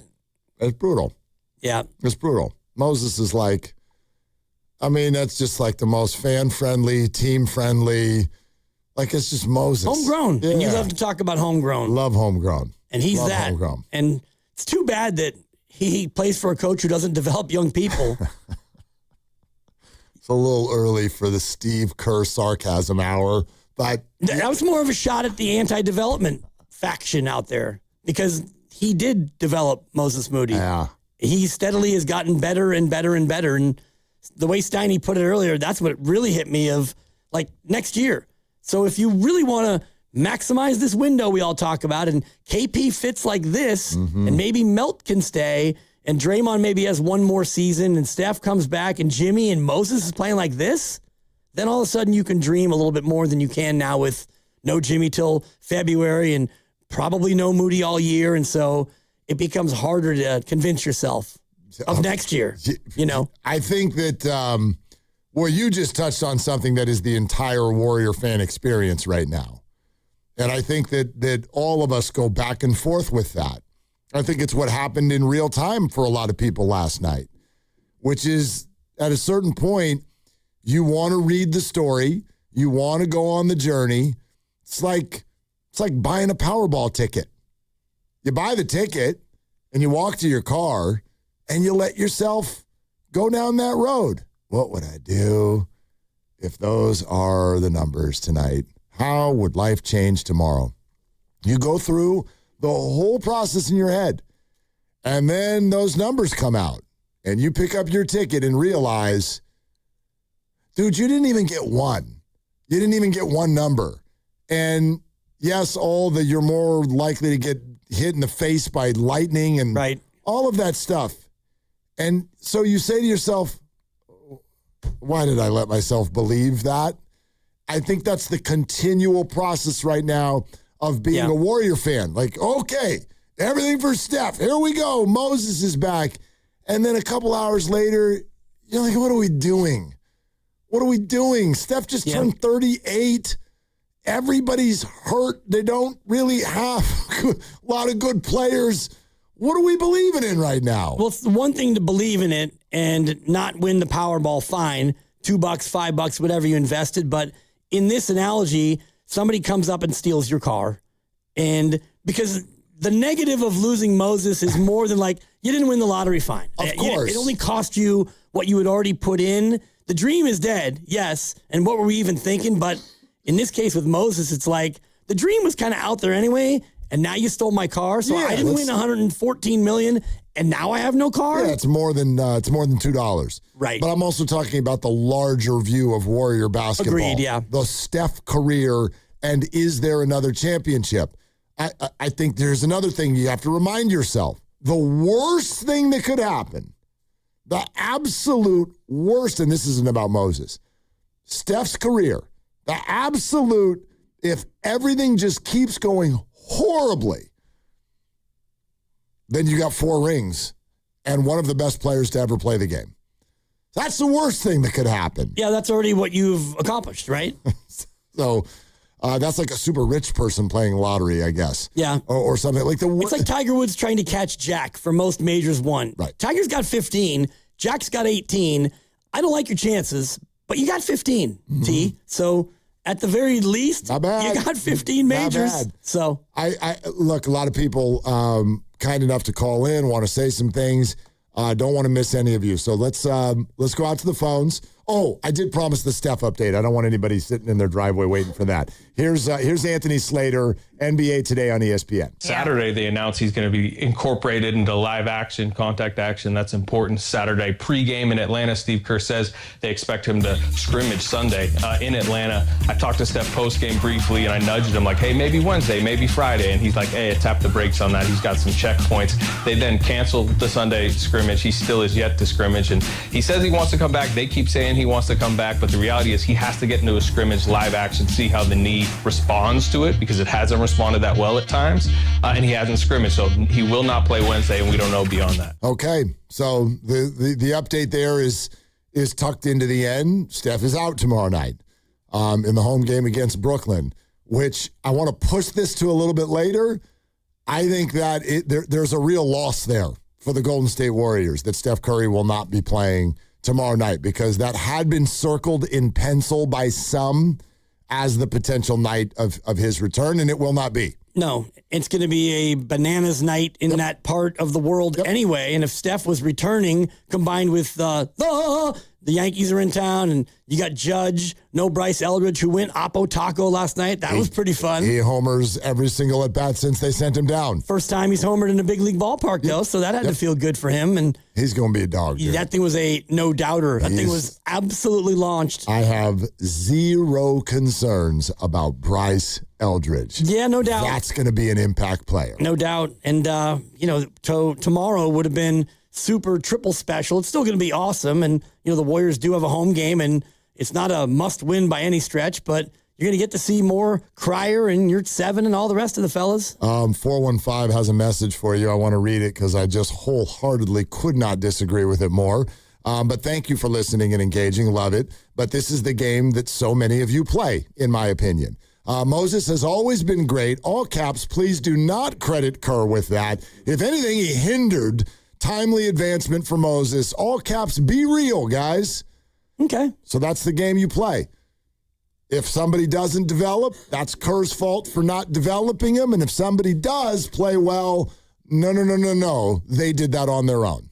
Right. Okay. I hope that in your world you see how there's no way for the Hall of Fame coach to win. It does, there is literally zero light at the end of the tunnel. Your tunnel has a brick wall on the end of it with regard to Warrior development if that's the game you're going to play. If they don't develop, the Warriors are stupid. If they do, boy, that player gets all the credit. That's right. And in fact, they would have gotten there quicker if it weren't for those damn Warriors. That's right. If it wasn't for the championship coach keeping him down. And he went from 4-4 a game to 4-8, 8-1, 9-8, 12.1 this year. That sounds to me like a player who worked on his game and got better, and a team and a coaching staff who probably helped him also get better. By the way, the struggle, everybody, so many of you listening went through it or are still going through it, is okay. The struggle is okay. It is okay at any age. Okay? I assistant coach little 12-year-olds right now in baseball. It's okay to be like, you know what? You're not ready to pitch. You can't throw the ball straight yet. Yeah. Let's work on it in practice. But no, we're not pitching you in the game yet because you're hucking the ball at the fans. It's okay. Work on it. Let's work on it together. It is not a crime to make somebody struggle a little bit, especially at the highest of levels. And especially when you fancy yourself in a championship window, which checks notes they were in his rookie year. And so that's the way that had to go at that time. And gradually they started leaning on him more and more, which is what makes last night even more devastating because he's a starter. He's a key player. He's playing awesome. Okay, Moses, if not this year, I can't wait till next year, year 6, when you can really become a mainstay. All right, let's go out to the phones and let some of you get it off your chest. Talk to Moses, about Moses, the Warriors, whatever it may be. Sean in Oakland. Hi, Sean. We thank you for calling, man. What's up? Hey, what's up, Will and Dibs? How y'all doing? Good. Well, I'm pretty much just saying, look, at the end of the day, he was he's still a hell of a player. And y'all was, comparing him to Livingston, and everybody keep forgetting that Sean came out of high school and got drafted in the 4th round. So just, you can't – I don't know. I feel sorry for the guy because, like you said, he was on the up and up, and he still got a chance to keep playing. It's just that now he's just going to have to develop a certain different way of playing, just like Sean did. And that's not a bad thing.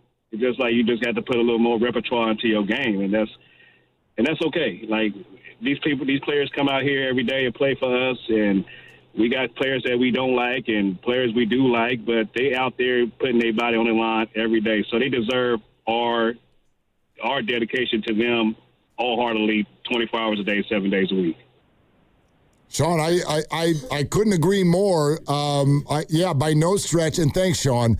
There's nothing here that you're going to hear on this show today that's telling Moses he can't do it. Right. I will share the data associated with the injury. And, oh, by the way, I don't know if you meant it this way. The Livingston stuff that you threw out was a little bit inaccurate. You say he was drafted in the 4th round, which doesn't exist. He was 4th overall. He was 4th overall. And they both started when they were 19. Right, and so they're at similar ages. Sean was 22, Moses is 23. Moses had a couple more years in the league. Sean was considered, though, to be a higher-level prospect. As you just said, 4th overall. Like, this was a big, big-time prospect, Sean Livingston, and he had to adjust his game. And, in fact, I had forgotten, dude, that list that you ran through about what Sean did between the Clippers and the Warriors, that's intense. Yeah. That was a long road. Super long, and, he's on his rookie deal, and he gets hurt in year 3, sits year 4, and the Clippers cut him. They release him, it's fair. Signs with the Heat in October, traded in January to Memphis, and then 2 months later, he's a Thunder, and then 9 months later, the Thunder waive him. He signs back-to-back 10 days with Washington. He gets a contract for the full year. Then he signs with Charlotte. He's dealt by Charlotte to Milwaukee. Then he's dealt by Milwaukee, and then he becomes a Rocket, and he gets waived. And then he goes back to the Wizards for a grand total of 5 weeks, and he gets waived again. He signs with the Cavaliers. Then he signs with the Nets, and finally to the Warriors. So it was signed, cut, waived, traded, and then somehow he had one good year. Man. I believe it was with Brooklyn. He played a full year of actual basketball. He stayed healthy and kind of a little bit like Kristaps Porzingis is trying to do. Like where Moses is now in his career in terms of how many years since he was drafted. When Sean got to this point, 5 years after he was drafted, he had to go play for the Tulsa 66ers. Yeah. That's Oklahoma City's G League team. Number 4 pick in the draft. Yeah. 5 years later, he's in Tulsa on a bus. Right. And in all fairness, I think the Livingston injury is going to turn out to be worse than I agree. The Moses. Yeah, I hope and pray. Yes. Because, he almost had to have his leg taken. Livingston and, okay, what year was it? It was 07? 07, yeah. Okay, 07. February of 07, I think. Okay, I was down there. I don't remember if I was at the game or not. I don't remember if it was a home game or a road game. If it was a home game, I was there. I think it might have been a road game. But we were down there. I'm telling you, the talk that day, that was it. Like, Sean was not going to play again. Right. That's what Sean had to face, people literally being like, you're doctors who are like, you cannot recover from that. And he did. And he won 3 rings. Sean is a wonderful resilience story. It's an incredible story. And so, hope the same for Moses. But I agree with you. I don't think Moses' injury will turn out to be as bad, even though we're still gathering info. I hope not, because Sean had the same dislocation, but also 3 torn ligaments and a bone dislocation. Tibia femoral, which I didn't. The femur and the tibia dislocated. The leg was going the wrong way. But it was also the leg and the kneecap, yes, and the tendon, and 3 ligaments. It was essentially like his leg exploded. Yeah. His whole leg exploded. This was car accident type stuff. Right. And I think about the Alex Smith football injury where, he had to have 23 surgeries and he had major infections, and it's a miracle they didn't. Wasn't only you're going to lose your leg, but he almost died. Yeah. Let's go to Kitty in Half Moon Bay. Hi, Kitty. What's up? Oh, hi. Hi. It's Judy, but hi. I just love Moses Moody, and I've loved him since he was not recognized as being so great. And I just sending him my prayers. I think sometimes challenges, I don't know why they come to us, but I think they have gifts somewhere there's a gift in this for him, and I'm just sending him my prayers. Well, thank you very much for calling. Yeah, I think that we all, in moments like this, and I know there's some cynicism out there. We even had somebody already text in, and they're like, let's not talk about, like, there's so much crap going on in the world right now. This is an injury, and Moses has a contract. His life is going to be okay. So it's not to the level of what I would call a tragedy, but at the same time, I don't know, man. Like, the Warriors, just the looks on their faces, collectively, his face and the faces of the guys on the bench. I don't know, if you're a fan of this team, I don't know how this can't pull at your heartstrings a little bit. No doubt. And we're not going to put this into context of all the atrocities that are happening around the world. It's a sports show. So don't imply that we don't have tremendous perspective as to how fortunate we're doing what we're doing and talking about this. And yes, Moses has a contract that's guaranteed. And for him, that's great news, because if he's a football player, he might find himself as a cap casualty and getting no money. But he gets 2 more years on his $39 million deal. He probably won't play next year. The year after that, he will be probably not the same player he was this year. And then he may have to go out there and do the Sean Livingston thing, which is get out there and fight for your career. Gosh, the Warriors, what a weird sort of scenario for a basketball team. We are sitting here right now, calendar month, March 2026. Flash forward less than a year and a half from now, July 2027. I literally don't know if I could tell you one person who I know for sure is going to be on the team. Maybe Will Richard. I guess Guy Santos. Right. That's probably the one I forgot. I mentioned that Moses was the only one who was signed to a non-rookie contract beyond next year because of 2 weeks ago. Guy Santos is the answer to that question. But, I mean, that's what we can say right now. As far as who I know is going to be on the Warriors in July of 2027. Guy Santos and probably Will Richard. That's the reality, and hopefully it's somebody really good who they take in the upcoming draft, assuming they keep the pick and all the rest of it. But, yeah, you're looking at that spot, which is 16 months from now. Steph Curry will have finished his 39-year season. Draymond Green's contract will be up. Butler's will be up. He'll be off an ACL, hopefully. If it's Kristaps on a one-year deal, he's up. Al Horford will be 71. He'll be up. Pods will be a free agent. If he's not, he'll be an unrestricted free agent if the Warriors don't do anything between now and then. Right. So hard to imagine who else would still be around. Yeah, GP2, Melt, these guys are all free agents. Yeah, that's it. I mean, it's bananas. Quentin Post, he'll be a restricted free agent maybe. Or now he's a second rounder. Honestly, I mean, it's rare with any of your teams that you can look just barely over a year in advance. I don't know if we can name 3 people that I'm sure are going to be on the team with uniforms and performing. Quentin Post is unsigned for next year. Even he's on a team option for this year. Guy, of course, just got his deal. Pods with a team option for next year. I think they're going to pick that up if they haven't already and maybe work out an extension in the offseason. Al Horford would be, I think, 41 or 42, and I was just looking at his draft because that was the same year that Kelena Azubuike went undrafted. Oh, my goodness. For some perspective. Same age? Same draft class. And of the top 5 picks that year, 4 of them are still playing in the association. No way. Kevin Durant, Al Horford, Jeff Green, Mike Conley. They went 2, 3, 4, and 5. Greg Oden, of course, went number 1 overall. Right, and dealt with injury. But picks 2 through 5 in the 07 draft, they are still playing. That's incredible. That's absolutely That's just incredible. Your trivia nugg of the day. Well, especially for the ones who played college ball, like Al. Right. Because, I mean, Kevin, I know Kevin played 1 year of college ball, but he's a little younger, obviously, than Al. Yep. Conley played at least 2 or 3. He played with Oden at Ohio State. Yeah. Rich in Fremont. Hi, Rich.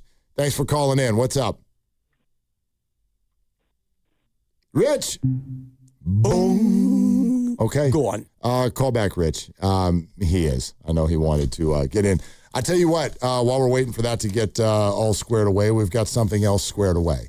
And all I'll say is that there were multiple and many in-depth moving parts, ideas, possibilities, and all of those things about how you and I would do a radio show tomorrow leading directly into a monster night, which is, we thought, maybe the return of Steph Curry, but also the Yankees in town, along with Netflix and the baseball 2026 season opener at Oracle Park with the San Francisco Giants. Well, we are thrilled to let everybody know that our plan is now in focus, and we're hoping that it leads to a bunch of peoples out on the water coming to see us on what is expected to be yet another beautiful day.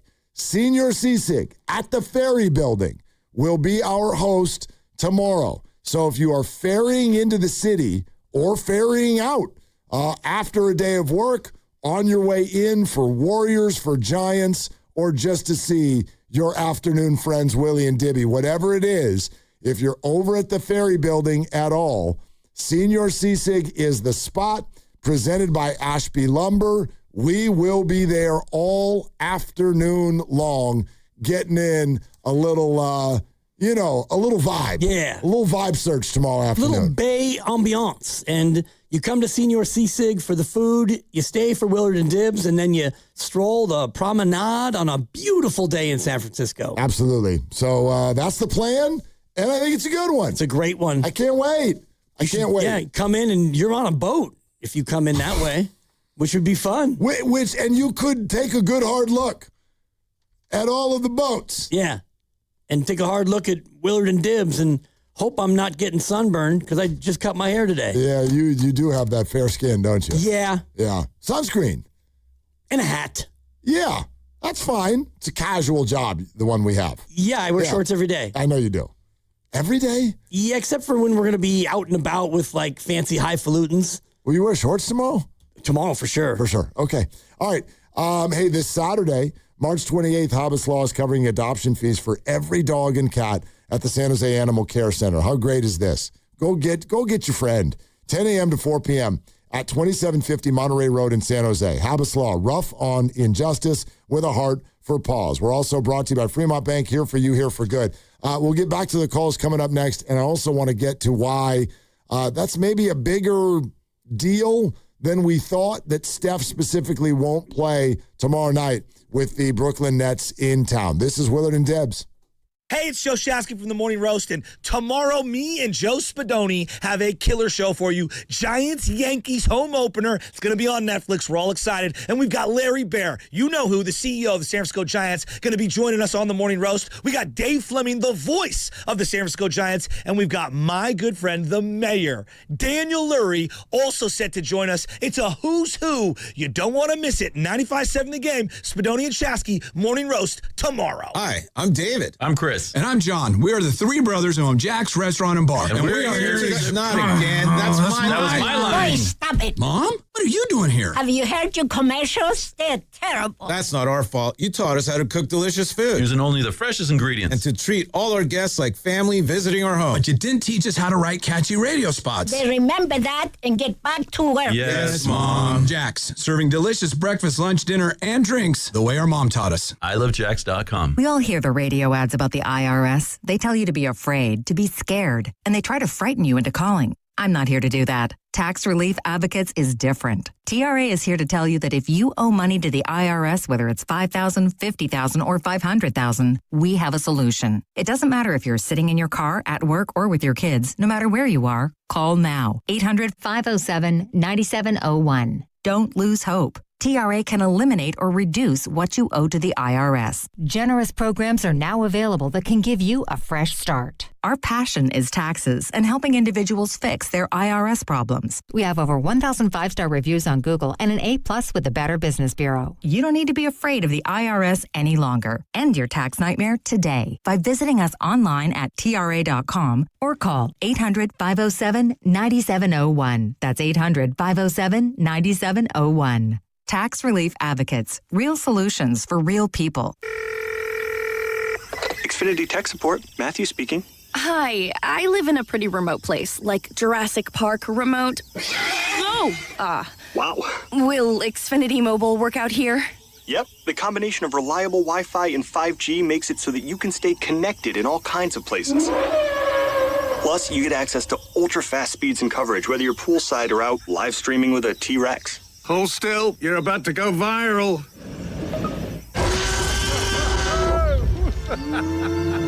Welcome to a new era of Wi-Fi boosted mobile. Cut your mobile bill in half with 2 lines of unlimited. Learn more at xfinitymobile.com. Xfinity. Imagine that. Watch Jurassic Park with Xfinity. Restrictions apply. Xfinity Internet required. Savings comparison based on promotional rate for 2 lines of Xfinity Mobile Unlimited versus 2 lines of T-Mobile Experience More, Verizon Unlimited Plus, and AT&T Starter as of February 10th, 2026. Taxes, fees, extra. A lot of Bay Area banking customers are faced with a choice. Which financial institution best fits what they're looking for? It might make sense to consider a bank's history. Take Fremont Bank.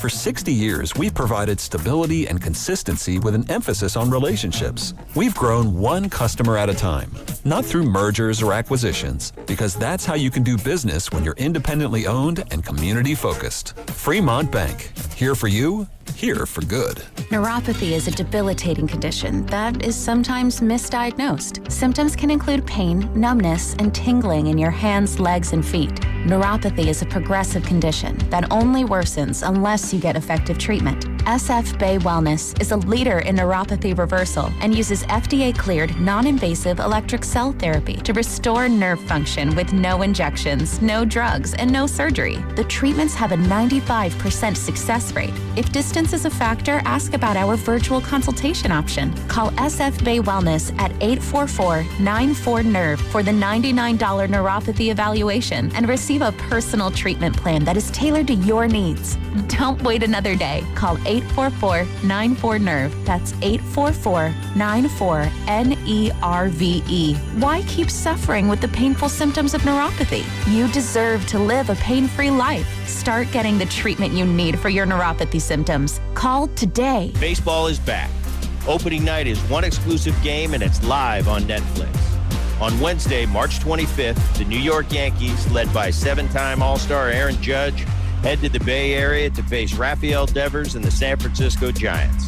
A brand new way to watch Major League Baseball, and it all starts here. MLB opening night, Yankees vs. Giants, live on Netflix, Wednesday, March 25th at 8 p.m. Eastern, 5 p.m. Pacific. During Lowe's Pro Savings Days, save more on what goes into the job. Add power to your lineup with a free DeWalt 20-volt max 5-amp-hour battery when you buy a select DeWalt 20-volt max tool. Plus, get up to 35% off select major appliances from Whirlpool, Maytag, and more.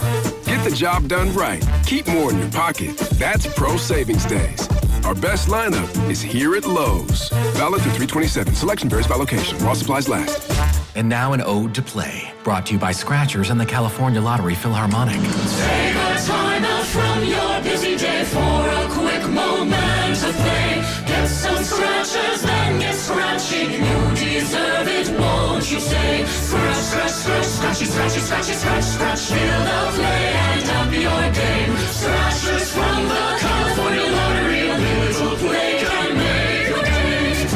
Please play responsibly. Must be 18 years or older to purchase, play, or claim. It's finally here. Come into Freeman's Appliance in Pleasant Hill this Friday through Sunday for their once-yearly Red Tag clearance sale. Take advantage of factory direct prices, one-of-a-kind opportunities, special pricing on floor models and convenient financing, and save on new appliances from trusted brands like Miele, Bosch, Electrolux, LG, and Maytag. Visit Freeman's Appliance at Pleasant Hill for their Red Tag clearance sale this Friday through Sunday for the best time to save big on new appliances for your home.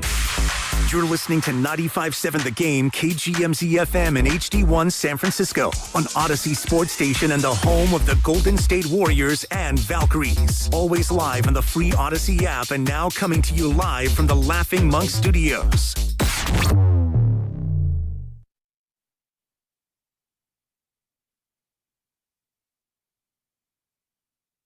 The cutter is Payton.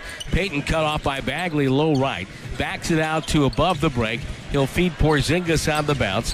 Porzingis now trying to post up Smith. Gets it cross court to Moody. Moody for 3. Knocked it down. Welcome back, Moses Moody. Warriors lead 27-24. Dub Nation is Moses Moody. catch my head coach, Steve Kerr, with Willard and Dibbs each and every week right here on 95.7 The Game. Yeah, we'll be doing that in 2 hours. Steve Kerr, 5 o'clock. I imagine he will say something like this, but it'll be with a lot more information in that it is indeed confirmed a torn patellar tendon for Moses Moody. The return to play timeline is at least 9 to 12 months, but we're still waiting on info in terms of if there's other ligament damage involved in this. Here's one of the things that Steve said after the game last night. I saw the looks on the Mavericks' faces, Everybody on the floor was just horrified. So, yeah, it's just, players care about players. They know how fragile this business is and how short their careers are, and injuries can happen and can be catastrophic. And like I said, we don't know what it is yet. We're just hoping for the best. But they did, and we did, because like any human being with two eyes could see that this was incredibly, incredibly serious. And so a gut punch and a knot in the throat and all of those things for Moses and the Warriors. And I get it. I get it if fans look at that last night and they've arrived finally at shoulder shrug time. And just, I don't know exactly all what's going on this year, but this just does not feel like it's heading to some romantic outcome. It doesn't, but it doesn't mean also that you're not going to at least try. And if you're in Steph Curry's shoes, and you saw his reaction last night, and he was in a lot of pain, as all the Warriors were, just seeing your teammate, your brother, in that spot. And Steph's over on the sideline, and he put his face in his hands, and I don't think that he was thinking, man, I can't come back now. I don't want to play now. When he's healthy, he's going to play. And even though he's had major injuries in his life, and you see one of the worst injuries you can see, it can't deter you from doing what you're doing. And what he wants to do is have a shot. Go out there and get out of the play-in, win a couple play-in games, and get a series. I was thinking about this tomorrow night, especially when about a week ago it felt like maybe tomorrow night was the night for Steph's return. Similar to the way that, I don't know, let's think about two salespeople at the same office. They're both working for the same company. Everybody wants the company to do really well, but are they competing with each other? I mean, yeah, a little bit. Yeah. Or like a two-guard that wants minutes versus another two-guard. Are you competing with each other? Yeah, a little bit, even though you're on the same team. So the sports franchises here in town, not everybody is a fan of all the sports and all the teams, but Giants and Warriors fans are obviously, for the most part, that's the same people. And tomorrow would have been a really, really, really, really nice night for Steph Curry to return. Because one thing that our fans are not used to this time of year, late March, we're not used to looking straight down the barrel of non-competition or no games at all. I don't know how this is going to go, but I think we've all at least opened our mind to the possibility here that the Warriors aren't going to be in the playoffs this year.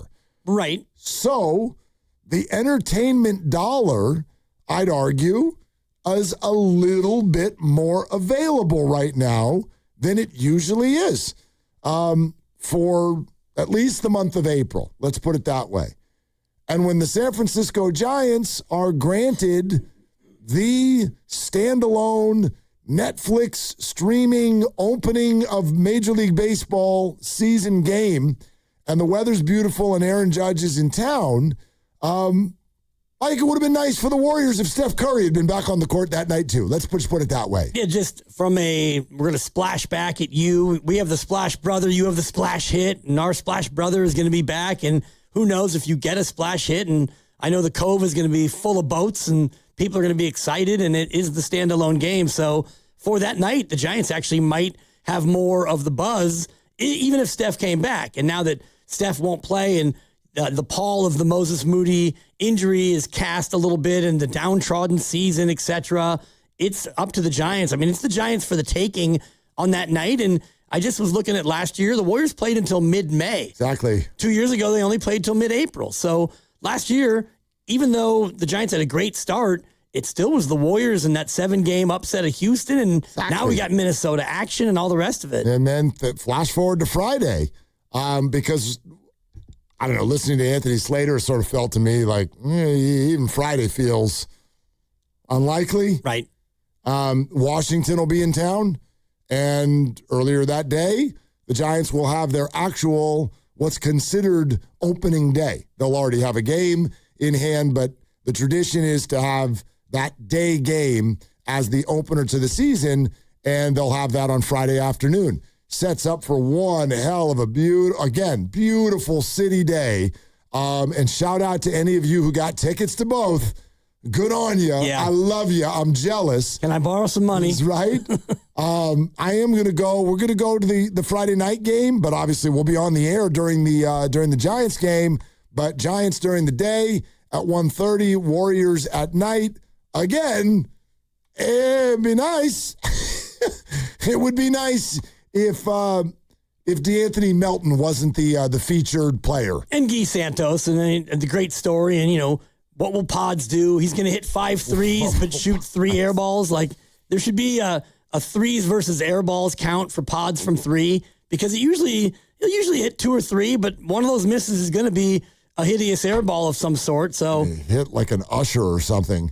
Right. But anyway, go ahead. Just from an entertainment standpoint right now, with no Jimmy, Moses now hurt, and Steph not playing, you're 34-38, and you've got back-to-back doormats coming to town. The sizzle around the Warriors, we're used to a lot more sizzle. I still watch every game, and it's fun to go to these games. And, LJ Cryer, can he actually play his way into a deal next year? There's lots to still pay attention to, but we're just used to a different level. Completely. And this may change the second he comes back and we move toward the play-in, and who knows, maybe they win a play-in game. Who knows, maybe they're the 8th seed. They win a play-in game and they go play the Spurs. I don't know how this is all going to necessarily play out, but I know that as fans, we don't think about it in those terms. Trust me, the teams do. And I don't mean they're not telling Rick Celebrini, hey, hurry up, we need to get him back. Right. Like, they're not being irresponsible, but that is a part of the thought process is selling their story and winning the ticket game. Like, that's part of their thought process. And to not have Steph ready when another team starts their season is not ideal. Less than ideal. Yeah. And, you've got 7 more home games and 3 road games. And so of those 7 home games, what percentage of people will be at Chase for the first time? Even if you say it's, 5% of the fans, they will never have gone to Chase Center to see a game. That might be too high. I don't know. I'm just using that arbitrarily. But those people aren't going to get to see Steph or Jimmy. Certainly Moses won't be there. And, you have to wait and see about Kristaps and Al and Quentin. Not that those guys are going to be, right, man, I got to see Quentin Post. I'm getting season tickets. But you get my point of, your main number one attraction is not going to be there. And you have 7 more home games. That's a lot. Yeah, a lot of home games. And some fancy opponents coming in, too. Yep. Let's go back to Rich in Fremont and see if he's got it all figured out. Hey, Rich, what's up?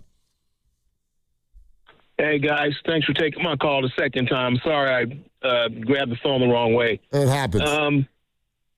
Yeah, I can sum up this season in 2 words. 1, tired, and 2, anxiety. I'm tired of the injury bug. He just moved into Chase Center and just has not left. And I mean, we've been dealing with this all season, and we know health is wealth in the NBA. So if guys are healthy, they can contribute. But if they're not healthy, then there's less contribution and there's less of a competitive edge when you get out there on the court. The other word, anxiety, is I'm just anxious because it's just like every time I turn around, I'm seeing guys go down, and it's just like, how much more does the injury bug want to do to this team? I mean, this is incredible. I've never seen anything like this. Yeah. And it just seems like it just won't go away. And you got to give a shout out to Moses because, he played his tail off last night. And for that to happen, he doesn't deserve it. He doesn't deserve it. And it's just hard to watch. It really is. But to the caller much earlier, and he's right that, hey, at the end of the day, we don't play this game we just watch them play. These guys, they pound their bodies on that court, for 82 games. And when they win, we're the happiest people on the planet. But really, they should be the happiest people on the planet. I'm sure they are. Oh, they are. But it's just hard. It's just hard to watch. No doubt. Rich, thanks. Really appreciate the call. We'll react to that a little bit more coming up next. I know for a lot of people, you see last night and you immediately think of Steph and his return. Let's address that. You can weigh in on that. 888-957-9570. Did in any way last night make you think something about Steph and his return? Let's get into it. Baseball's back, opening night live, Netflix tomorrow, March 25th. Aaron Judge and the Yanks clash with Rafi Devers and the Giants. MLB opening night, Yankees-Giants live on Netflix tomorrow, 8 p.m. Eastern, 5 p.m. Pacific. Frank Caliendo at 4, Steve Kerr at 5. It's Willard and Dibs. High five. Up top. Dave's company just got the 5-year price lock guarantee from Comcast Business. Yeah! It's 5 years of gig speed internet, advanced security, and a great rate that won't change. All from the company with 99.9% network reliability. Heck yeah! He hasn't given this many high fives since Deborah brought in her famous banana bread. Yes! The Comcast Business 5-year price lock guarantee. Powering 5 years of savings, powering possibilities. And it's hurting, but I am not stopping. Woo! For a limited time, now through March 29th, switch to Comcast Business to lock in your rate for 5 years and get a $500 prepaid card on a qualifying gig bundle. Or ask how to get started with 150 megabit internet and Security Edge for $59.99 a month for 12 months with a 2-year agreement. Don't wait. Call today.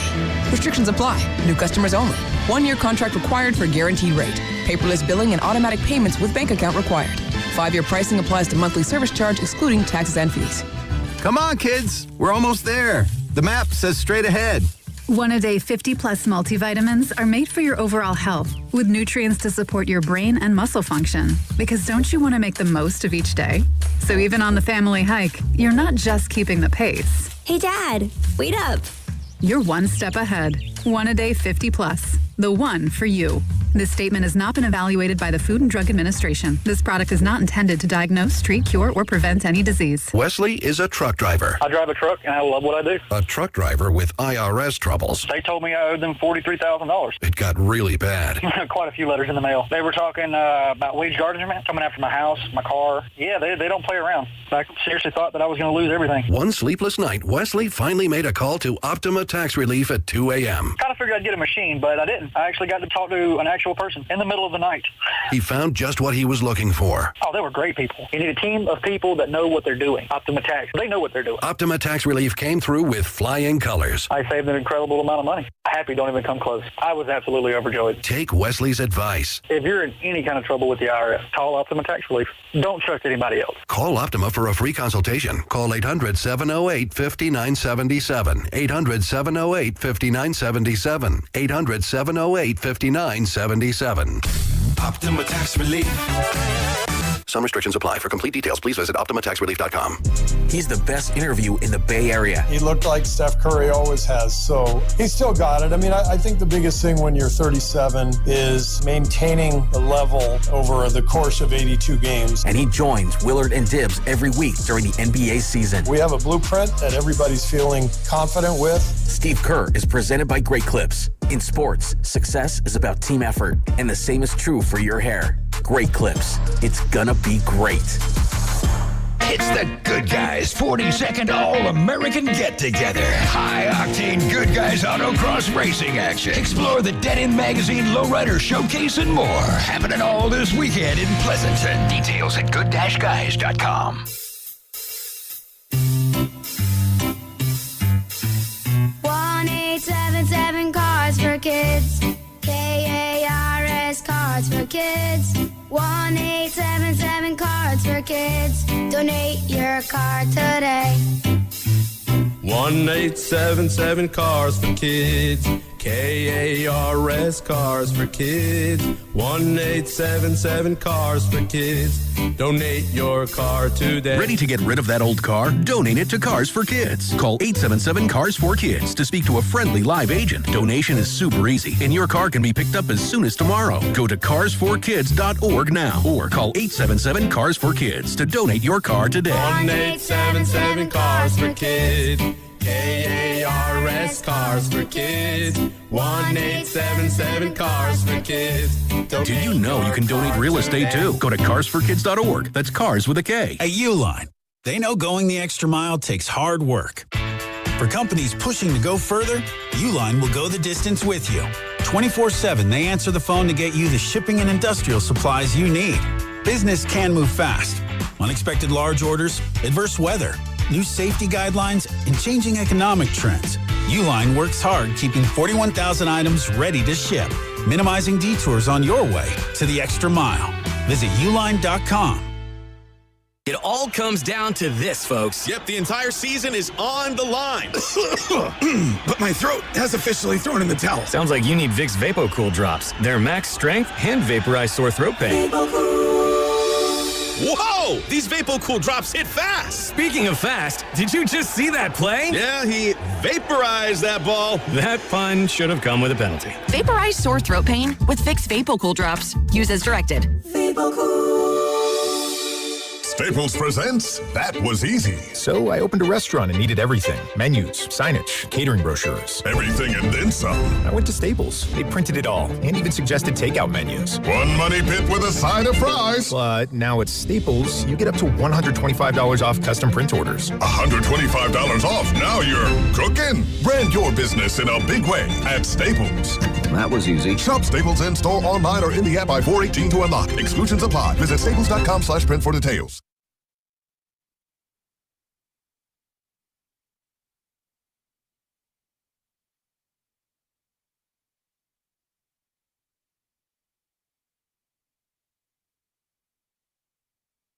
Dub Nation, it's Steve Kerr. You're listening to Willard and Dibbs on 95.7 The Game. Coming to you live from the Laughing Monk Studios.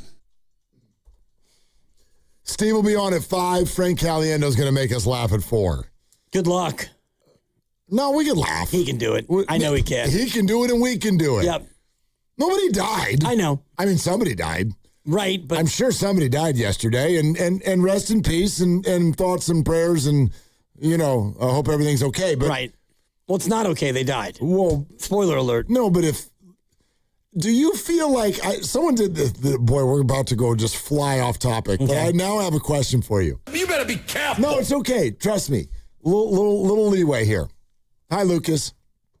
I know sometimes we have to totally act like divas if you leave something in the other room, but then the show starts. Right. And then all of a sudden our producers who are not interns have to like run to the other room to get the thing that we left in there. I'm good for about one request a year. And so that was Today was the day. Yeah. Yeah. Yeah. I'm fighting it a little bit, fighting some physical ailments. So yeah, we'll get through it. No, you'll totally get through it. Just like Moses will. Right. Anyway, Lucas, if we could do like an iced vanilla latte around 4:15, that would be great.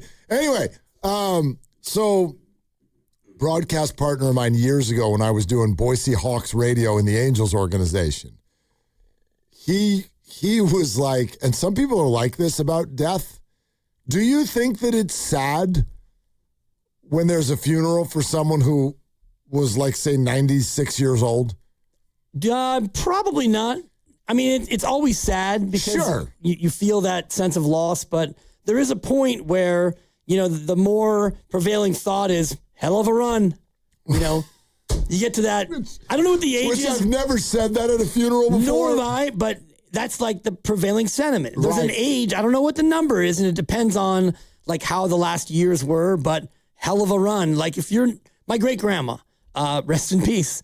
I think she was $105, 105. Good Lord. So when she finally passed, she was 18 during the 1906 earthquake, living here in the city. So she was born in 1888, and I remember her 90th birthday. It was the day of the Rams-Steelers Super Bowl. I was pissed we had to leave and go to great-grandma's house. One of those memories, core memories. But 105, hell of a run. Were we sad at her funeral? Of course. We loved her, but there's an age. Hold on a second. Anyway. Somebody planned a party during the Super Bowl? It's her birthday. She was 90. I understand that. Great-grandma's not yacked in on the Super Bowl. I mean, she was like 70 when the first Super Bowl Saturday. came. What the hell? What are we doing? It's the Super Bowl. It's one of those ones where I think I was 11 or 12. Or combo that thing. For my birthday, we're all going to come over and watch the Super Bowl. Great-grandma had no TV. She was born in 1888. She had, with the books, she had books like leather-bound, smelling of mahogany. What the hell did y'all do at the party? Board games. We played board games. You're damn right you did. She had this trivia game, too, where, like, you move up, you move down, whatever. She had all kinds of, like, antiquated toys. You should have asked her. I got a trivia question for you. What's the score? What do we all wish we were doing right now, Grandma? Great-grandma. Great-grandma. She was OG. During the Super Bowl? That would never happen anymore.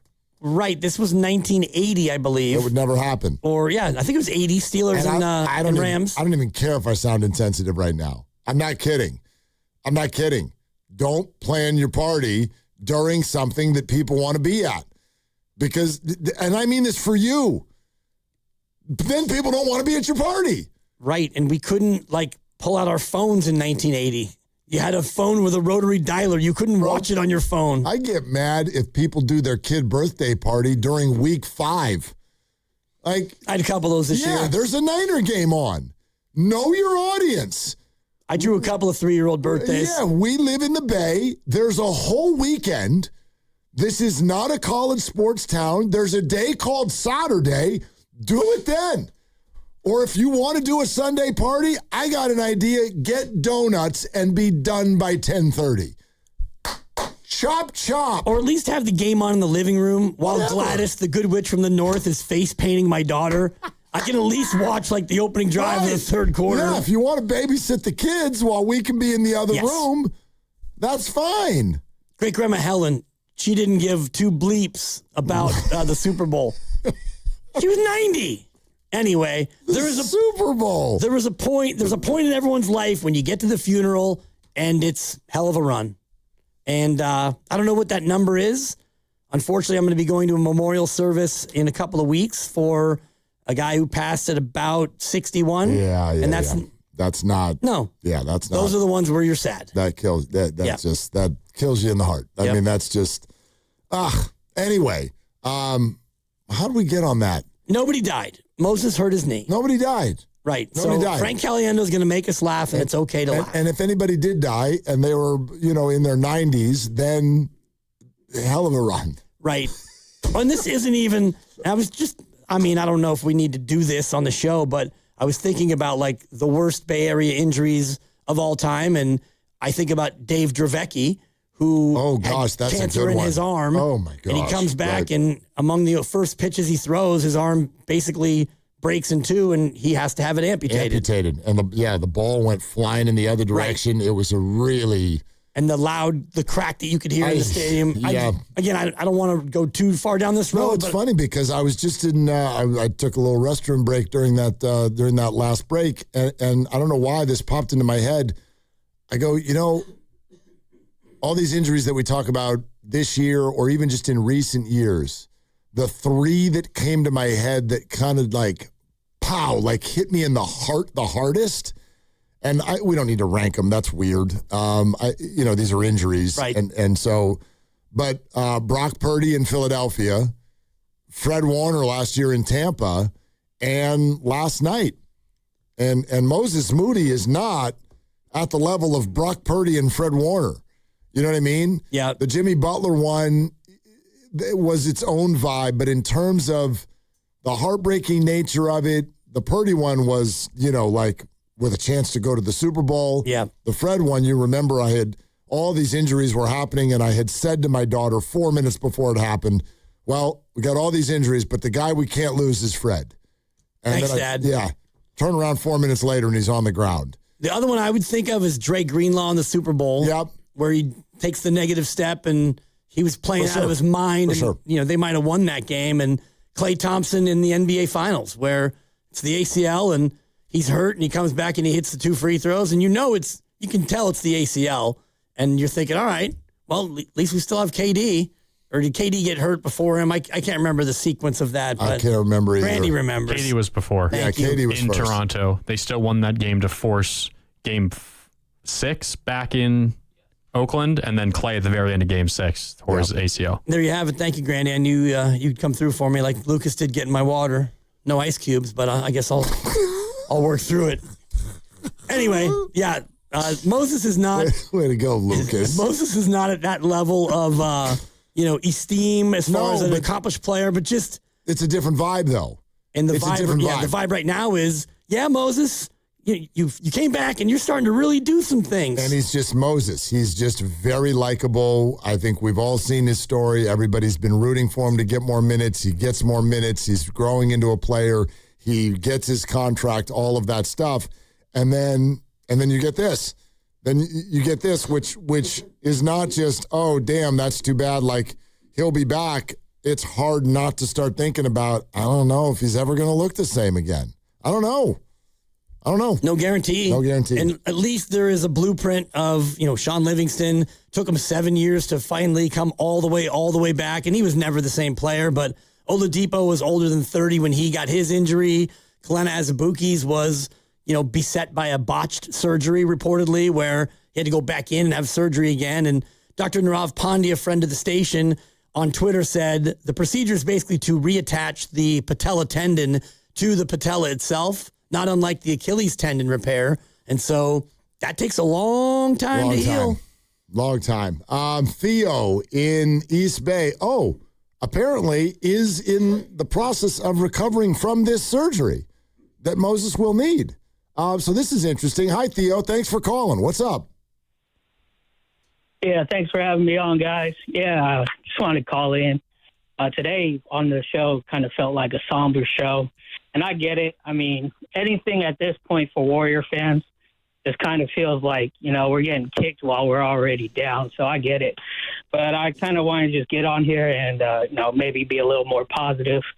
I'm recovering from the same surgery. I ruptured my patella tendon in January, had surgery in February, and I'm a little bit more than a month and a half into my surgery. And when I had gotten my surgery, I mean, I don't know Moses as a person, but I'm sure he's a competitor. I'm sure he's a dog.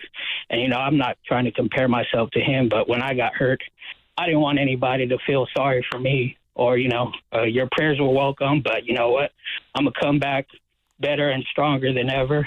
Again, I'm not saying I'm Moses Moody, but this guy, he's in the NBA, man. He's a pro athlete.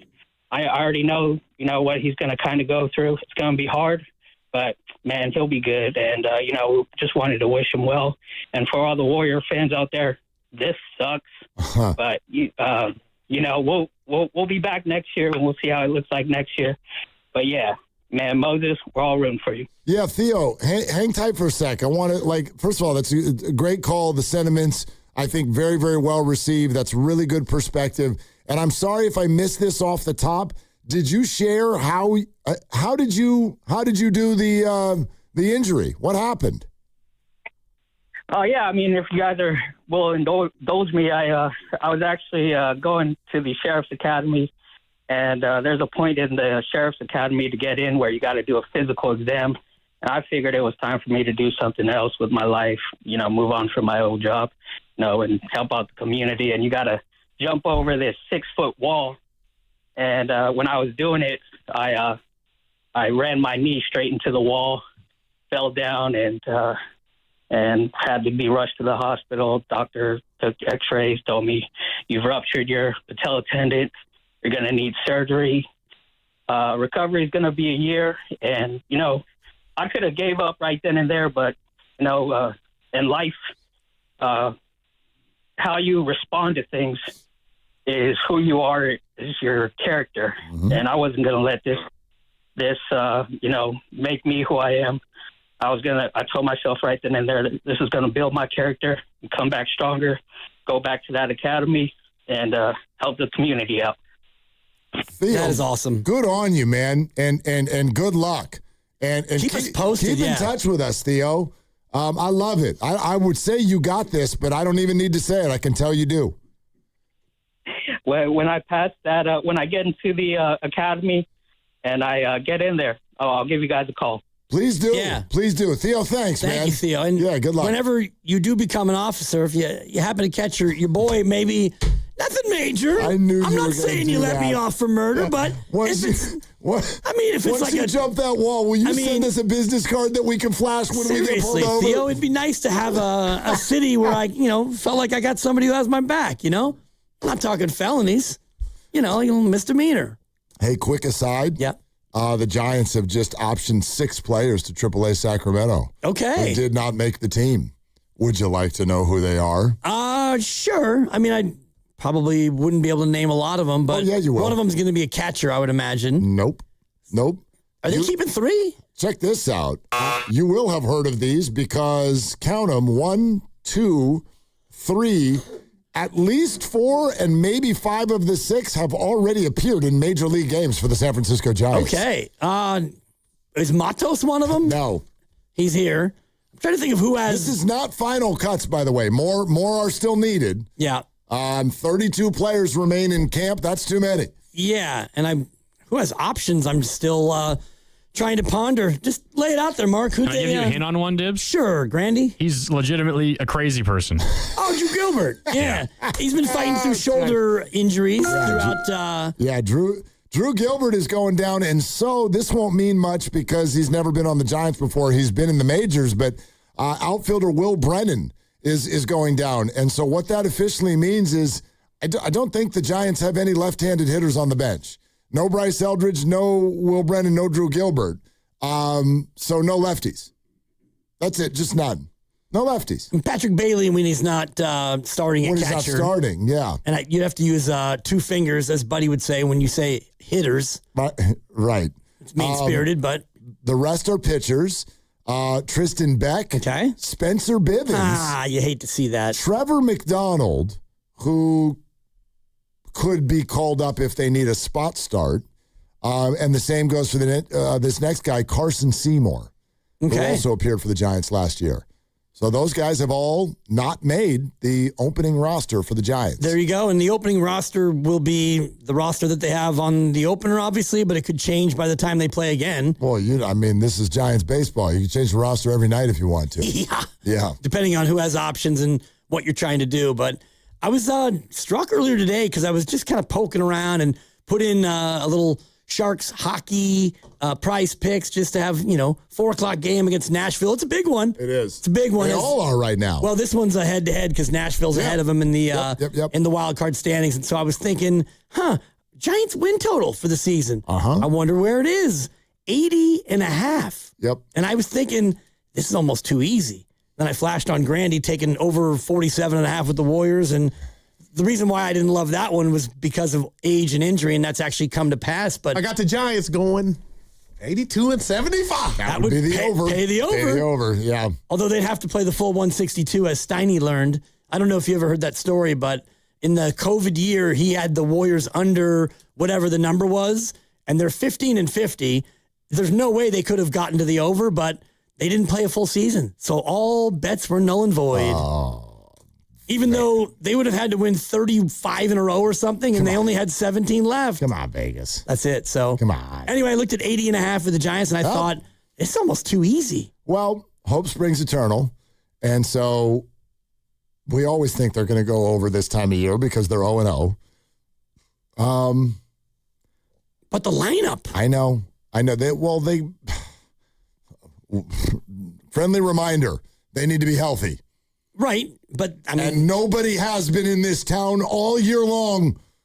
All year long. Last no year, one those guys can stay healthy. Those guys all pretty much stayed healthy. I know Chappie missed a little time. Chappie did. He got hit by a pitch, right? And no, I think he was diving back into first base. Okay, that's what it was. Yeah, and he had like a finger and a wrist or something. Adamas played a ton, and Adamas always does. Never stayed healthy, and I kind of don't want to say this all out loud though, because the Giants have. The key Giants have largely been healthy. Let's not say that again. Right. Logan Webb. I know. Thank you, Grandy. I was trying not to say it. Robbie Ray. Yeah. Robbie Ray off an injury here. Let's not. Right. I mean, I don't believe that by me speaking that out there into existence makes that happen, but there's enough of you wackos that think that. And stop accusing me of hurting Fred Warner then. I didn't. Yes, you do. Every time I bring up that story, you're like, thanks a lot, dude. I just said thanks, Dad, as if I was representing your daughter, who probably said something to the effect. Still does. Right. What was terrible about last night was, I don't know if you guys remember the play, but in overtime before Moody went down, he made a drive and a no-look bounce pass for a layup. I forget who the pass was to, but it was a beautiful play by Moses. And I tweeted out as I watched that play, man, the Warriors have really missed Moses. And a minute and a half later, he goes down with the injury. Okay, so Grandy, I guess you can blame me. Grandy did it. I think it was Gee he bounced it to. It sounds right. Yeah. Fantastic little no-look. As you all know, I was the last person in town to know. I was driving around. I had to run some errands, and I was driving around town, and I didn't even know who got hurt. I knew somebody got hurt because my phone went absolutely bananas. Yeah. And I guess the assumption in our little show thread was that we all were yacked in, so, just somebody said, no, and somebody said, blank, or, yeah. Lucas wrote, no, and then Grandy wrote, heartbreaking. Now imagine, you don't know what just happened, and that's what you see. And we had the weirdest conversation because lovely Christy and I were around the corner from her house, and what ends up unfolding is, who do you think got hurt? And then I go to my WhatsApp, and my friends from high school are all on there, and one of them's a doctor, so he always plays this role. He plays the Doc Pandia role on that thread, and he's just like, right, this is a patellar tendon. He's like, that's 12 months. It might be more. And people are like, is it surgery? Is it? And so all of this is happening. And I'm like, who? Nobody wrote, oh no, Moses. Nobody did that. So I was sitting there thinking, maybe it's Clay. Oh, wow. That actually went through my mind because some of you guys, there was really nothing about, oh, no, this hurts the Warriors. It was just all heartstring stuff. And so what went through my mind is, gosh, Clay didn't just get hurt again, did he? Wow. That went through my head. Yeah. Because nobody said anything about the Warriors. It just, oh, no, that sucks. So I'm thinking, please tell me not Clay. And then, as usual, the teenagers are about 3 minutes late. So all that comes through, and then Abe hits me, when the hell is this going to stop? And then I was like, oh, it's a Warrior. Right. Oh, crap, who is it? Well, you chimed in early with just ugh, and I think you were in fact-finding. Oh, no. That was, Lucas says no. Grandy with an oh, my God, heartbreaking. I say absolutely horrific ACL. And next up is you with just ugh. UGHHH. Yeah, but what was the timing of it? 1 minute after my ACL. And then Grandy notes his kneecap dislocated. But that's a solid 7 minutes after Grandy wrote heartbreaking. I knew by then. Okay. I knew by then. It didn't take me long. Right. But we had a 5 minute stretch of I'm driving, so I can't. Could somebody please seriously use a name? Is Kristaps okay? Turn the radio off. That's what I was just going to say. I told you we can't do that. You could. I could. Man up. Man up. We're around the corner from her house. Says this guy who's single, living with buddies. Her 15-year-old daughter is in the back. We're not doing Tim Roy. I'm sorry. I'm above the break. What if it was Dana? Then maybe. Uchi. No, not doing any play-by-play. We have the best play-by-play people in the world in this town. It's not a shot at any... I can't even get into... There's no Flem. There's no John Miller. There's no Tim Roy. Wow. There's no. Just no. I lost you. Yeah. No sports on the radio. That's tough. We're gonna have to break that. No, we just do it a different way. That's fine. Listen, if it were... We're having a pool party. If it were a playoff game or something, you go run the errand. I'm not going anywhere. But the Warriors are 33 and 38. So, yeah, we can go pick up your daughter. It's fine. It's fine. They're playing the Mavericks on a Monday, and both teams are not good. So, I'll catch up later. I'll watch it back later. Now I'm actually kind of glad that I didn't. Yeah, pretty much, right? That wasn't very pleasant. Not at all. And I don't want to watch the highlight 43 times. No. All right. Are we good? We're fine. Okay. Yeah, we're fine. You need some ice for your water? I might. Just I'll go get you some ice. No, once I'm up, I can. No. I need to stretch it out. No, hun, you sit. Let me get it. Topside, Chris Stapps above the break. He was in his bag, too, having another great I know. As soon as I dropped them off, I turned it all back on. Now to Draymond, down low to Cryer. Ozempic for three. It's an air ball. That's mean. It was. All right, the Valkyries are back. Whatever. What? The Valkyries are back for season number 2.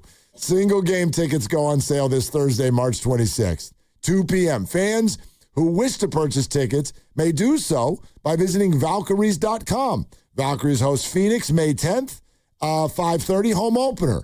9 weekend contests at home, 3 Fridays, 2 Saturdays, 4 Sundays. Also got the Indiana Fever at Chase on Thursday, May 28th. Reigning WNBA champ Vegas comes to Valhalla on Sunday, May 31st. Also, we're brought to you by Fremont Bank. Here for you, here for good. Frank Caliendo is about 15, 20 minutes away. Steve Kerr at 5, 888-957-9570, Willard and Dibs. Hey, it's Joe Shasky from the Morning Roast, and tomorrow me and Joe Spadoni have a killer show for you. Giants-Yankees home opener. It's going to be on Netflix. We're all excited. And we've got Larry Bear, you know who, the CEO of the San Francisco Giants, going to be joining us on the Morning Roast. We got Dave Fleming, the voice of the San Francisco Giants, and we've got my good friend, the mayor, Daniel Lurie, also set to join us. It's a who's who. You don't want to miss it. 95.7 The Game, Spadoni and Shasky, Morning Roast, tomorrow. If you've been thinking about a new Ford truck, but you're waiting for the right moment, this is it. What's up, Bay Area? Bonte Hill here, and it's Ford Truck Month at Saramonte Ford. This is the best time of the year to buy a new Ford truck. We're talking special incentives across the entire lineup. F-150, Super Duty, Ranger, and Maverick. And here's the headliner, the 2025 F-150. Right now, get 0% APR for 60 months, plus $1,000 in truck month bonus cash. With 0 down payment and 0 payments for 90 days, that means you can drive it home today and not make a payment for 3 months. That's value, that's power, that's smart buying. Ford Truck Month doesn't last forever, and neither do these offers. Don't wait, folks. Get to Saramonte Ford right off 280 in Colma and Daly City, or shop anytime at SaramonteFord.com. Saramonte Ford, the Bay's Ford store. What if you could have the most reliable Wi-Fi? And get this, what if you could keep it at the same price for 5 years? That's the Xfinity 5-year price guarantee. Just 5 years of fiber-powered Wi-Fi that boosts speeds to the devices that need them most. That finds and fixes problems before you even notice them. Like super intelligent Wi-Fi with a 6th sense. And that keeps you gaming in the fast lane, even when the whole family's banking on bandwidth. And here's the best part. No annual contracts, no hidden fees, and our best equipment included. Plus, get online in minutes with same-day Wi-Fi. Hey, let's face it, a lot can change in 5 years. Kids grow taller, dreams grow bigger, but your Wi-Fi, it would stay reliable and the price would stay put. The Xfinity 5-year price guarantee. Lock in your price and unlock the possibilities. Xfinity. Imagine that. Select plans only. Restrictions apply. Powered by fiber. Connected to the premises by coaxial cable. Actual speeds vary.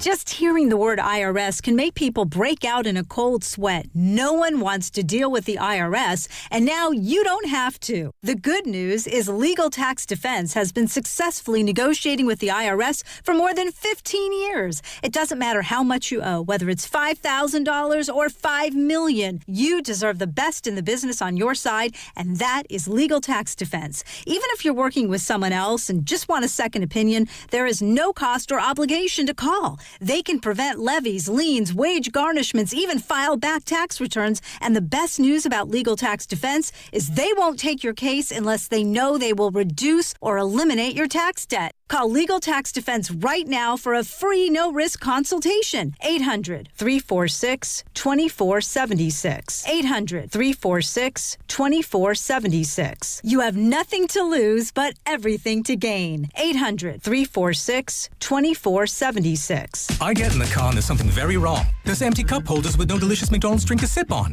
And with McDonald's beverage deals, I can get a medium frozen Coke, frozen Fanta Blue Raspberry, or wild cherry for just $2.89, whichever I'm craving. For the other empty spot, I can snag a medium French vanilla or caramel McCafe iced coffee at the same price. Just need to order ahead on the app and okay, now my ride feels right. Ba-da-ba-ba-ba. Prices and participation may vary. Cannot be combined with any other offer or combo meal. Coca-Cola and Fanta are registered trademarks of the Coca-Cola Company. Hey, Bay Area sports fans, get ready for game day with Laughing Monk Brewing. Whether you're watching with friends or heading out after the final whistle, Laughing Monk has the perfect beer for the moment. With locations in Sunnyvale, Scotts Valley, and Bayview in San Francisco, there's always a Monk nearby. And now, check out their newest San Francisco location in Nopa. From crisp lagers to bold IPAs, every beer is righteously brewed in San Francisco. Grab a pint, grab your crew, and make game day better at Laughing Monk Brewing. Righteously brewed in San Francisco. Home equity. Across America, there's $30 trillion of it sitting in homes, already earned, already yours. But for most homeowners, it's not easy to access. Until now, Unlock's home equity agreements help you unlock your equity without the usual headaches. For flexibility, for possibilities, for the things that actually matter to you. So ask yourself one simple question. How much can you unlock? Find out at unlock.com/home. Terms and conditions apply. Not all homeowners will qualify. Use home equity responsibly. You know your customers. Ralph likes his coffee black on Fridays, but Mondays he takes a little cream. Jennifer comes in every 3 years when her lease is up to get the newer and better model. And for some reason, pepperoni pizza sells like crazy on Friday nights. Who knew? At Odyssey, we have the expertise to get your media plan done right. With ads like you're hearing right now, to targeted social media campaigns, search engine optimization, and location-based advertising. Advertise with Odyssey and help us grow your business. Visit ads.odyssey.com. Pump up the volume. Business moves fast. Orders roll in, deadlines close in. When you ship with USPS Ground Advantage, you can keep up with confidence. Every package stays in our secure network from dock to door. And with nationwide reach, dependable tracking, and upfront affordable pricing, you get built-in peace of mind. You run the business. We run the routes. Visit USPS.com/Ground Advantage to learn more. My name is Whitney Allen, and I'm a widow. My husband, Ryan, died. We never thought we'd ever have to use life insurance, but the unexpected happened. With Ethos, signing up was fast and 100% online. You can get a quote in seconds, apply in minutes, and get same-day coverage. No medical exams, and you can get up to $3 million worth of coverage. I'm grateful we were prepared. Get your free quote at ethos.com/radio. That's ethos.com/radio. Paid spokesperson. Time spent on application may vary. Online health questions required.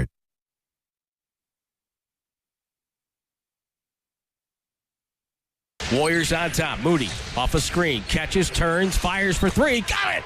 Moses Moody, 23 in his game back, and the Warriors take a 5-point lead, 131-126.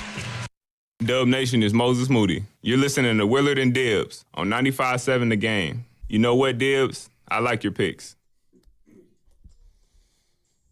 We're sending it out to Moses Moody, man.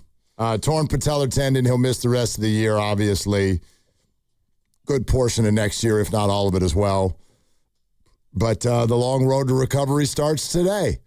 And there you have it. A couple other really quick things I wanted to mention before we go back to Dubs and Moody. And get ready for Frank Caliendo in 10 minutes. Frank is going to be at both the Punchline and Cobb's coming up here in the next couple of weeks. We love Frank, and Frank is much needed today. We need some comic relief after watching that injury last night. So Frank's going to be on here at 4 o'clock. Steve Curry in just over an hour right here live on Willard and Dibbs. I do have this little Giants update.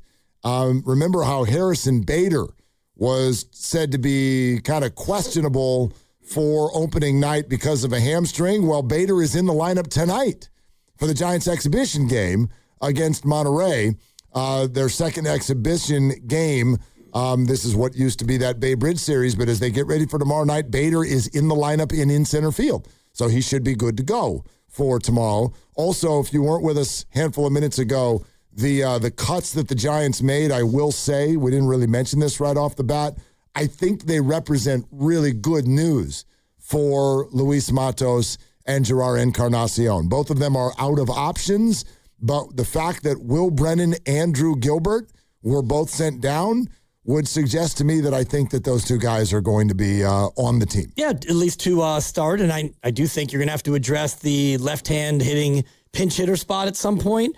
What about that guy who's like really super fast? Is he sticking around? He is still on the team. You are talking about Jared Oliva. Oliva, that's right. He is also an outfielder, and he is still there. Yeah, and I saw kicking around. Last night he hit a semi-garden variety 2-hopper, beat it out, got out of the box, and the guy can fly. He's blazing. Yes. He is blazing fast. And he whacked one deep into the seats at spring training on Saturday. Young lady on a blanket about 12 feet from us got the ball. Okay. Yeah. Big fly. Jared Oliva. Okay. Yeah, by the way, speaking of the Giants game tomorrow night, so we got a special broadcast. A couple things I want to say, because I said first time around, we've been working on all kinds of special ideas for how to kind of ring in the new baseball year with a special Netflix game against the Yankees tomorrow night. And so what we're going to do is we're going to be at Senior Seasig at the Ferry Building. It is presented by Ashby Lumber, but if in any way, shape, or form you are in or out of the city on the ferry tomorrow afternoon, please give a high five to Willie and Dibby, and let's get some vibe, let's get some flow, let's get some by the Bay day as we get ready for the Giants and the Yankees. In mentioning that we had a lot of different things that we're working on, I just want 30 seconds for me. Okay. Send out a very special thank you to our friend Chris Arnold, who was instrumental with us in blending together all kinds of ideas, both big and small, and I think has set the table for something that we are hoping to maybe do a little bit later this year, which is maybe even deeper into the Bay vibe, right? If you will. Yeah. And so anyway, I just want to send a thank you to him because we've been going back and forth on all kinds of possibilities, and so he's been awesome, and we appreciate it. And we'll be out at Senior Seasig at the Ferry Building and can't wait. Yeah, and you were a big part of the table setting. You put the tablecloth, the napkins, the plate, all them forks and the knives and the spoons, and the table was just about set. And then the dinner got canceled, so we'll have it again. Yep. We're still going to eat. Well, Senior Seasig. Senior Seasig. I mean, listen, that's what I do when people do that potluck thing. I'm like, yeah, I'll bring the napkins. I don't need to be cooking. You know what I mean? What a giver. I get the napkins. I'll bring some forks, too. Okay. And forks? You need some canned drinks? Yeah, there you go. Call your boy. Call your boy. It's always a race when your kid at school, if they're having like a potluck for whatever holiday. You got to get to that spreadsheet first, or you're going to get stuck with something you don't want to make. That's right. You got to make some hot food and get some foil. Yeah. You know what I mean? Could be brutal. You want to be a plates, napkins, and cups guy, if you can. If you can. Yep. But, you got to do the hustle. All right. Frank Caliendo is comic relief in 5 minutes, and the reason we need comic relief is because of Moses Moody. Here's Steve Kerr last night. Man, I saw the looks on the Mavericks' faces, Everybody on the floor was just horrified. So, yeah, it's just, players care about players. They know how fragile this business is and how short their careers are, and injuries can happen and can be catastrophic. And like I said, we don't know what it is yet. We're just hoping for the best. Okay, and it is now a confirmed torn patellar tendon. Moses is going to miss 9 to 12 months at least. We're going to see if there's other ligament damage in there. It could be worse, but probably no better than that in terms of a return to play. And then today also held for us a little bit of a Steph Curry update, and this is from Anthony Slater on NBA Today on ESPN. Saturday, they announced he's going to be incorporated into live action, contact action. That's important. Saturday pregame in Atlanta. Steve Kerr says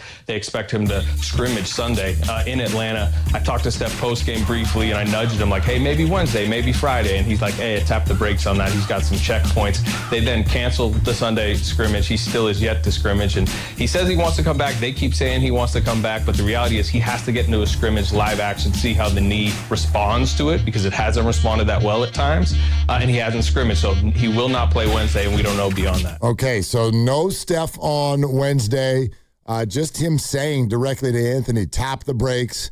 I've got some things to go through. I mean, it's Tuesday. I have a hard time believing, if he hasn't even scrimmaged yet, quite frankly, that he's going to play on Friday. Maybe, but you can go ahead and rule him out tomorrow.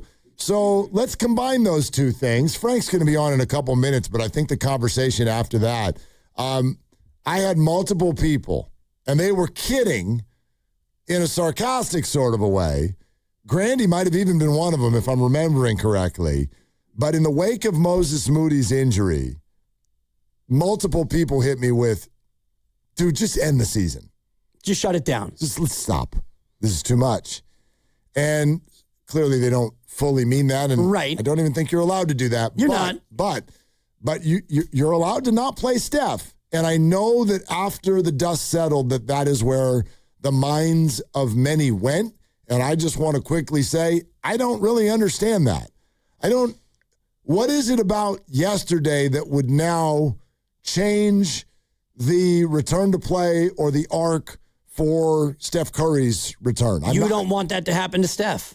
That's what I mean, and it's a fear-based belief, I think, but if he doesn't play basketball, his likelihood of having that injury happen is far, far less than it would be if he plays. So if you already think they're going nowhere and all the rest of the things, the negative thoughts, and now you lose Moses, that's what some people are thinking, but we can get into it with Steve again. I don't want him to bite our head off again when we intimate that maybe they should shut it down now, but some people feel that way. We'll get into it. Yeah, we're going to get into that coming up, but we're ready to go. You're listening to 95.7 The Game, KGMZ FM and HD1 San Francisco, an Odyssey sports station, and the home of the Golden State Warriors and Valkyries, always live on the free Odyssey app and coming to you live from the Laughing Monk Studios. And hey, look who's on the River Islands guest line. By the way, he's on YouTube as well. By the way, he'll be at the Punchline in Sacramento on April 7th, and he'll be here in San Francisco at Cobb's on April 8th. Look, everybody, it's Frank Caliendo. Hi, Frank. What's going on? Guys, I'm going to go straight to Barkley and just shut it down. Shut down not just the Golden State Warriors, but shut down the entire NBA. And while you're at it, shut down all the college basketball guys, because the transfer portal and NIL is destroying the space-time continuum, guys. That's what it's like when Marty McFly went back to the future, went back to the past, and he started changing things, and then his sister and his brother, they started losing their clothes, and they were invisible for part of it. That's what's happening with the NBA guys. Right, Shaq? I thought it was pretty... I'm going to decipher that for you guys later, but... Did you guys see when Charles did with Dick Vitale that first 4 game last week? Yes, we did. I mean, to me, it was the most amazing thing in the world for like 10 to 20 minutes. And then outside of it, it was like 2 Bill Waltons. It was... you're going like you knew, like Vitale knew the game at least. He's like, he's an incredible player. He's amazing. He's doing his thing. But Barkley's just going, the transfer portal. He didn't really know anything about the game exactly. The guy with the headband just passed to the guy with the blue shoes. They did a really nice job there. But NIL is destroying everything, guys, and we're not gonna be able to play. And they get off on something else, and it was Anderson, was it Brian Anderson? Is that his name? Yeah. Was doing the play-by-play, and he sounded like he had a little bit of a cold or something was going on with his voice. But he would get into something else. He's like a free throw. Yeah, but the transfer portal is really ruining. Like it wasn't even having anything to do with that, and then. Vital would just say, "What do you think, Charles? What do you think? What do you think about that?" And he'd be like, "Well, the transfer portal." No, we're talking about something else. I appreciate it, Frank, because Charles Barkley, quite frankly, he watches college basketball like a lot of us do. We show up the day the tournament starts and we go, okay, what are we doing here? Who's playing? Who are these people? He knows nothing, but that's most of us. Yeah, he is pretty much like the fan.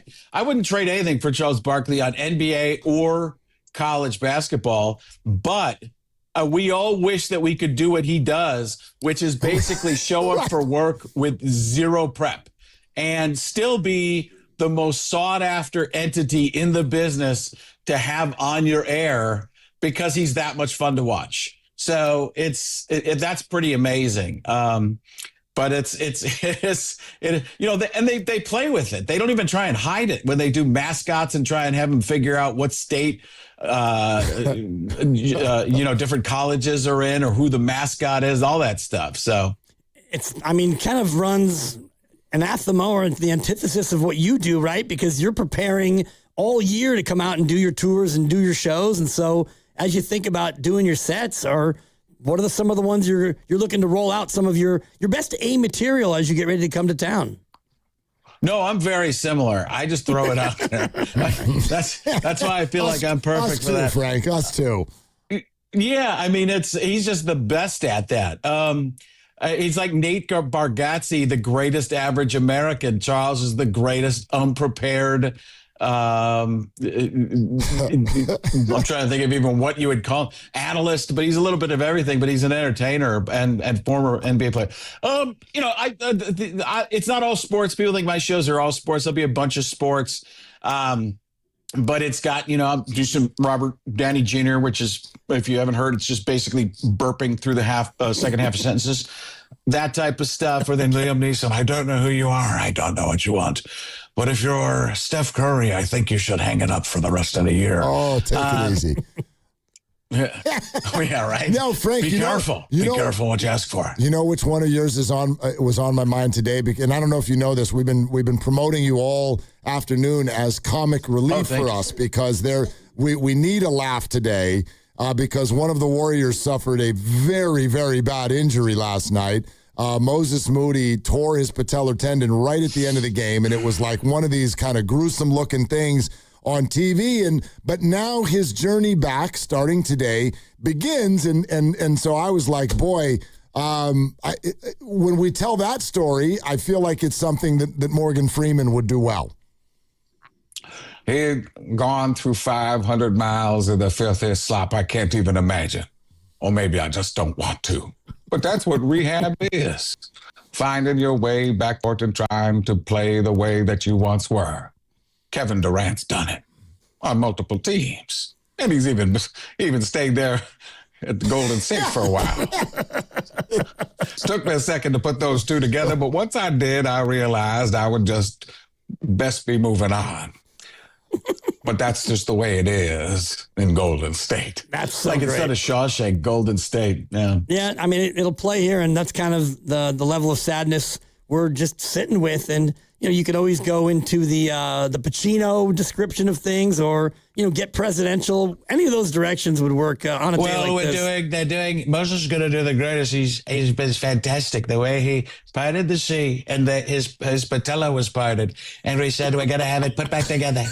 The doctor's going to do a burning bush type of thing, and he said we're going to have some tremendous commandments, and those commandments are thou shalt definitely do your rehab. But if you do all your rehab, if you do a tremendous amount of rehab, if you do it all, you're going to be back in no time. And a lot of people are saying, do you know that Trump, he does characters now? I did puppets. I do lots of puppets. I got a puppet hand. A lot of people are talking about there's a tremendous amount of felt that they need to cover this giant puppet hand. That's what we're talking about. Yeah, tremendous is any sentence that has tremendous in it. Every seventh word, that's going to work. Or fantastic. He does that fantastic. Tremendous and fantastic. Listen, I love the Marvel people, the Marvel Cinematic Universe, the Fantastic Four. There's four of them. There's the Mr. Fantastic, There's the invisible lady woman. There's the Thing, and the Human Torch. And the Human Torch, that guy, he's on fire. He's on fire. And I said, how are we going to get him on fire? And they said, he just says flame on, and he flames it on. And then for the Thing, he says clobbering time, and he's clobbering. He's a clobbering. Wow. And at a certain point in this rehab, Frank, I figure he's going to need to get to that moment where he's going to need a motivational coach to kind of come in and get him over the top. So, maybe we could call in Gruden and give him some words. I'll tell you what, man, I've seen plenty of people go through this type of situation. That's what it's all about, man. And I got the glasses on right now, so I'm feeling very scholastic. You ever have that scholastic? You ever do that scholastic? What was that? You buy the Scholastic Book Club. You had that when you were a kid, man. Yeah. They still have the Scholastic Book Club. I was buying all football books, man. I play football. I was like, somebody would get Curious George. I'm like, that guy, what's he curious about? Spider 2, why banana? I'll tell you what, man. Who's the primary on that Curious George? The fullback, man. It's always the fullback. Oh, boy, and he might be able to get motivated by John Madden. Rest in peace. If he could somehow get channeled into Moses Moody's rehab, that would be something I would look for.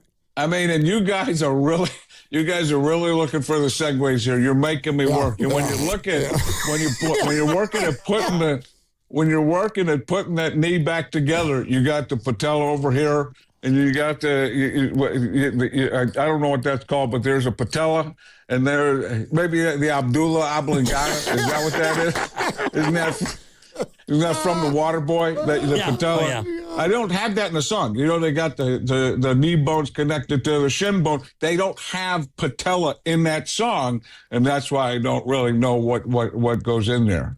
It's beautiful. It's so great. It's been a tough year of a lot of injuries for the Warriors, and some have even said that it's kind of a boring season because of that. I think some people are having a hard time staying awake. So with that, Frank, I'm going to hit the Joe Biden button and throw it back to you. Folks, come on. What are we doing? You got to be ready. We always got to be ready to play. Ready, set. Hakuna Matata. Means no worries. Folks, when we're going out there, you realize at least the Golden State Warriors, at least they're not you know what I mean? They're not those guys. Oh, gosh. You gotta get to YouTube and see his face. Folks, folks, what are you doing? Come on.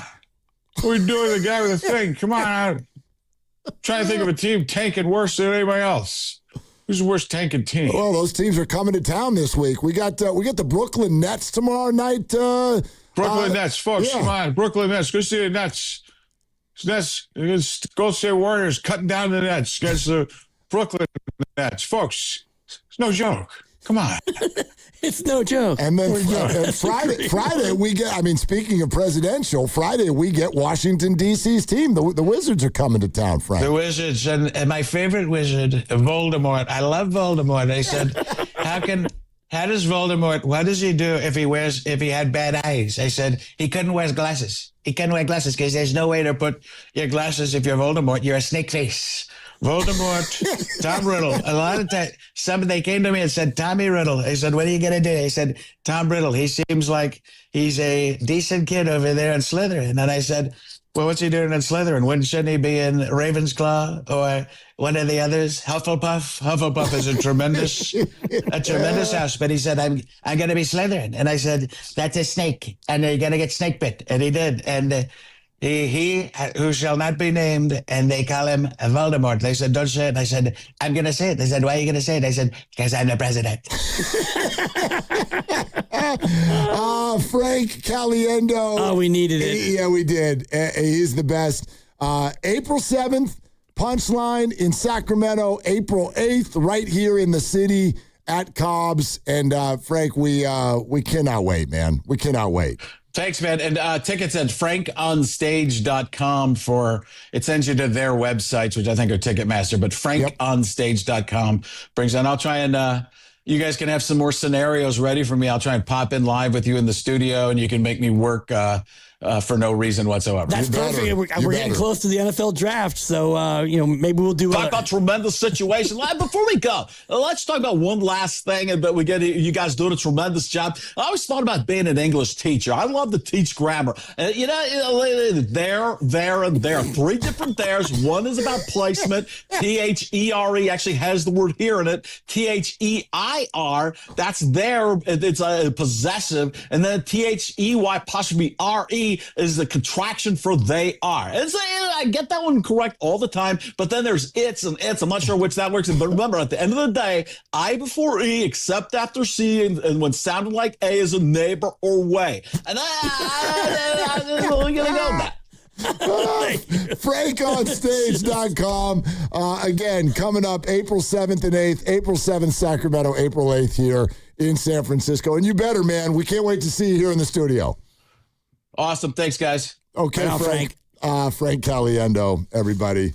I needed it. Yeah. I love a shot of Frank on a Tuesday afternoon. I love the fact that we put him to work. Dance for us, Frank. We're in a bad mood. We're going to need 10 minutes of you doing impressions on patella tendons. I just didn't have the energy today to be more creative than that. I'm going to hit my Morgan Freeman button and go. Pretty much. What would the president say about a guy's knee? I mean. All right. 888-957-957. Back to Moses. And Steve Kerr at 5 o'clock. But yeah, let's dive in a little bit further on this idea of what this all means for Steph and his return. We're sponsored by Bish's RV of Fairfield. This is Willard and Dibbs. Northern California, this is your chance to win an RV. Bish's RV of Fairfield is giving one away during our grand opening celebration. Enter before March 27th on our Facebook page or at the dealership. Join us March 28th for bounce houses, food prices, and the live winner announcement. Hey, it's Willard. The world feels uncertain right now, but when a serious injury hits, uncertainty is suddenly over. You are in the fight for your life. Bills start, pressure builds. That's when you call Habas Law. Battle-tested, relentlessly victorious. Omar Habas, Tariq Habas, ruthless when insurance companies try to wear you down. For 40 years, Habas Law has built the legal muscle that wins again and again, delivering justice where it belongs with you. When your world gets rocked, bring in the force built for the fight. Habas Law. Visit habaslaw.com. Omar Habas is a California licensed attorney, offices in Northern California, including San Jose. Past results do not guarantee future outcomes. We've all been there. Sleepless nights, mind racing, wondering if your business's security service is really protecting what matters. At Bay Alarm, we can put your security insecurities to bed. Video security, burglar alarms, fire alarms, access control, 24/7 monitoring, and more. Our advanced technology and personalized support ensure you can rest easy, knowing we're here for you, your people, and your business. Visit bayalarm.com to talk to a local security expert. Bay Alarm, we got you. In Oakland, community is everything. And this Saturday, March 28th, it all comes together. The Oakland Roots face Orange County SC at the Oakland Alameda County Coliseum. It's Kids Night Out. Bring the whole family for a night of energy, pride, and unforgettable soccer. Kickoff is at 5 p.m. Feel the city, feel the passion, feel Oakland. Get your tickets now at OaklandRootsSC.com or watch live on KTVU Plus or ESPN Plus. Roots run deep in Oakland. All guests on 95.7 The Game appear on the River Islands guest line. Dub Nation, this is Jimmy Butler, and you never know when I'll be on the River Islands guest line. Dub Nation, this is Steph Curry, and you never know when I'll be on the River Islands guest line. So make sure to keep it locked on 95.7 The Game. River Islands in Lathrop is the best-selling master plan community in all of Northern California. With its lakes, parks, trails, and collection of new home neighborhoods, the good life can be your life. Isn't it time for you to discover the islands? Okay, kids, let's get these firefighter uniforms on and start acting heroic. Welcome to SF Fire Credit Union. Why are you all dressed like firefighters? We'd like to open an account. You don't have to be a firefighter to do that. Anyone can get lower fees than banks, the top-rated mobile banking app, and service inspired by heroes. Wow. I guess we'll just keep the uniforms in case the barbecue gets out of hand. SF Fire Credit Union. Banking for heroes and anyone who wants to be treated like one. This institution is not federally insured. The credit union is not insured by any state government. Privately insured by ASI. Hi, I'm David. I'm Chris. And I'm John. We are the three brothers who own Jack's Restaurant and Bar. And we are here to... Not again. That was my line. Boy, stop it. Mom? What are you doing here? Have you heard your commercials? They're terrible. That's not our fault. You taught us how to cook delicious food. Using only the freshest ingredients. And to treat all our guests like family visiting our home. But you didn't teach us how to write catchy radio spots. They remember that and get back to work. Yes, Mom. Jack's, serving delicious breakfast, lunch, dinner, and drinks the way our mom taught us. ilovejacks.com. Want to talk about low testosterone or impotence? No way, right? But did you know 1 out of 4 men suffer from this condition? Listen to Dr. Robert Rowley from Prime Male Medical. At Prime Male Medical, we specialize in acoustic wave therapy, sublingual lozenges, injectable medications, and testosterone treatments. Get your first visit, PSA test, testosterone test, Doppler ultrasound, and a year of follow-up visits for just $99. Go to PrimeMaleMedical.com or call 415-761-4037. 415-761-4037. Injured at work? Don't wait. Every day you delay can mean lost wages, delayed medical care, and more stress for your family. At Boxer & Gerson, we fight for people just like you. Construction workers, delivery drivers, factory workers, restaurant staff, hardworking folks who get hurt just trying to earn a living. We won't back down. We get results. You work hard, you deserve real help. Call Boxer & Gerson now at 510-835-8870 or visit BoxerLaw.com. The consultation is free, but waiting could cost you. Boxer & Gerson, justice for workers. Too many tools, too much stress, and way too many bills. Odoo replaces it all. One connected platform for every part of your business, so you can work faster, smarter, and for less. Odoo, the only software you'll ever need. Try it free today at odoo.com. That's ODOO.com. It's about time delivery worked on your schedule. Same day, next day, or scheduled in advance. However you plan it, the Home Depot delivers the whole job. From drywall to doors, plumbing to paint, we'll get it there when you need it. Because on the job site, timing is everything. You order, we deliver. It's that easy. The Home Depot Pro. It's about time. In Fremont, upper 70s, cooler for tomorrow. Weather brought to you by Staples. From posters and presentations to labels and loyalty cards, Staples has all the print to boost your brand. Shop now in-store and online. Staples. That was easy. Ever dreamed of stepping onto the Warriors home court with a glass of wine in your hand? Kendall Jackson, official wine partner of the Golden State Warriors, is giving you a chance to have dinner on the court at Chase Center. For info and a chance to win, courtesy of Kendall Jackson, visit 957thegame.com.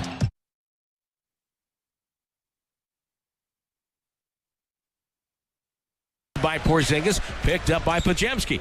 Warriors force a turnover. 13th on Dallas. Podziemski to Porzingis. He'll drive it on Thompson. Gets doubled. Finds Richard. Left corner three. Swish! And Golden State down by 2.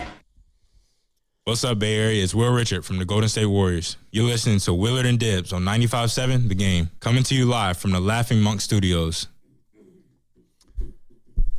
All right. Steve Kerr in 40 minutes, and I have no doubt that it'll be a somewhat somber Steve Kerr. This was a tough night for the Golden State Warriors, but before Frank Caliendo came on, and he, as always, was great, we were just kind of starting a little bit of a conversation as to why this would make some people jump to a conclusion about Steph and or the rest of the season. And what I had said was, and I know it was joking, but multiple people hit my phone last night and said, just cancel the season.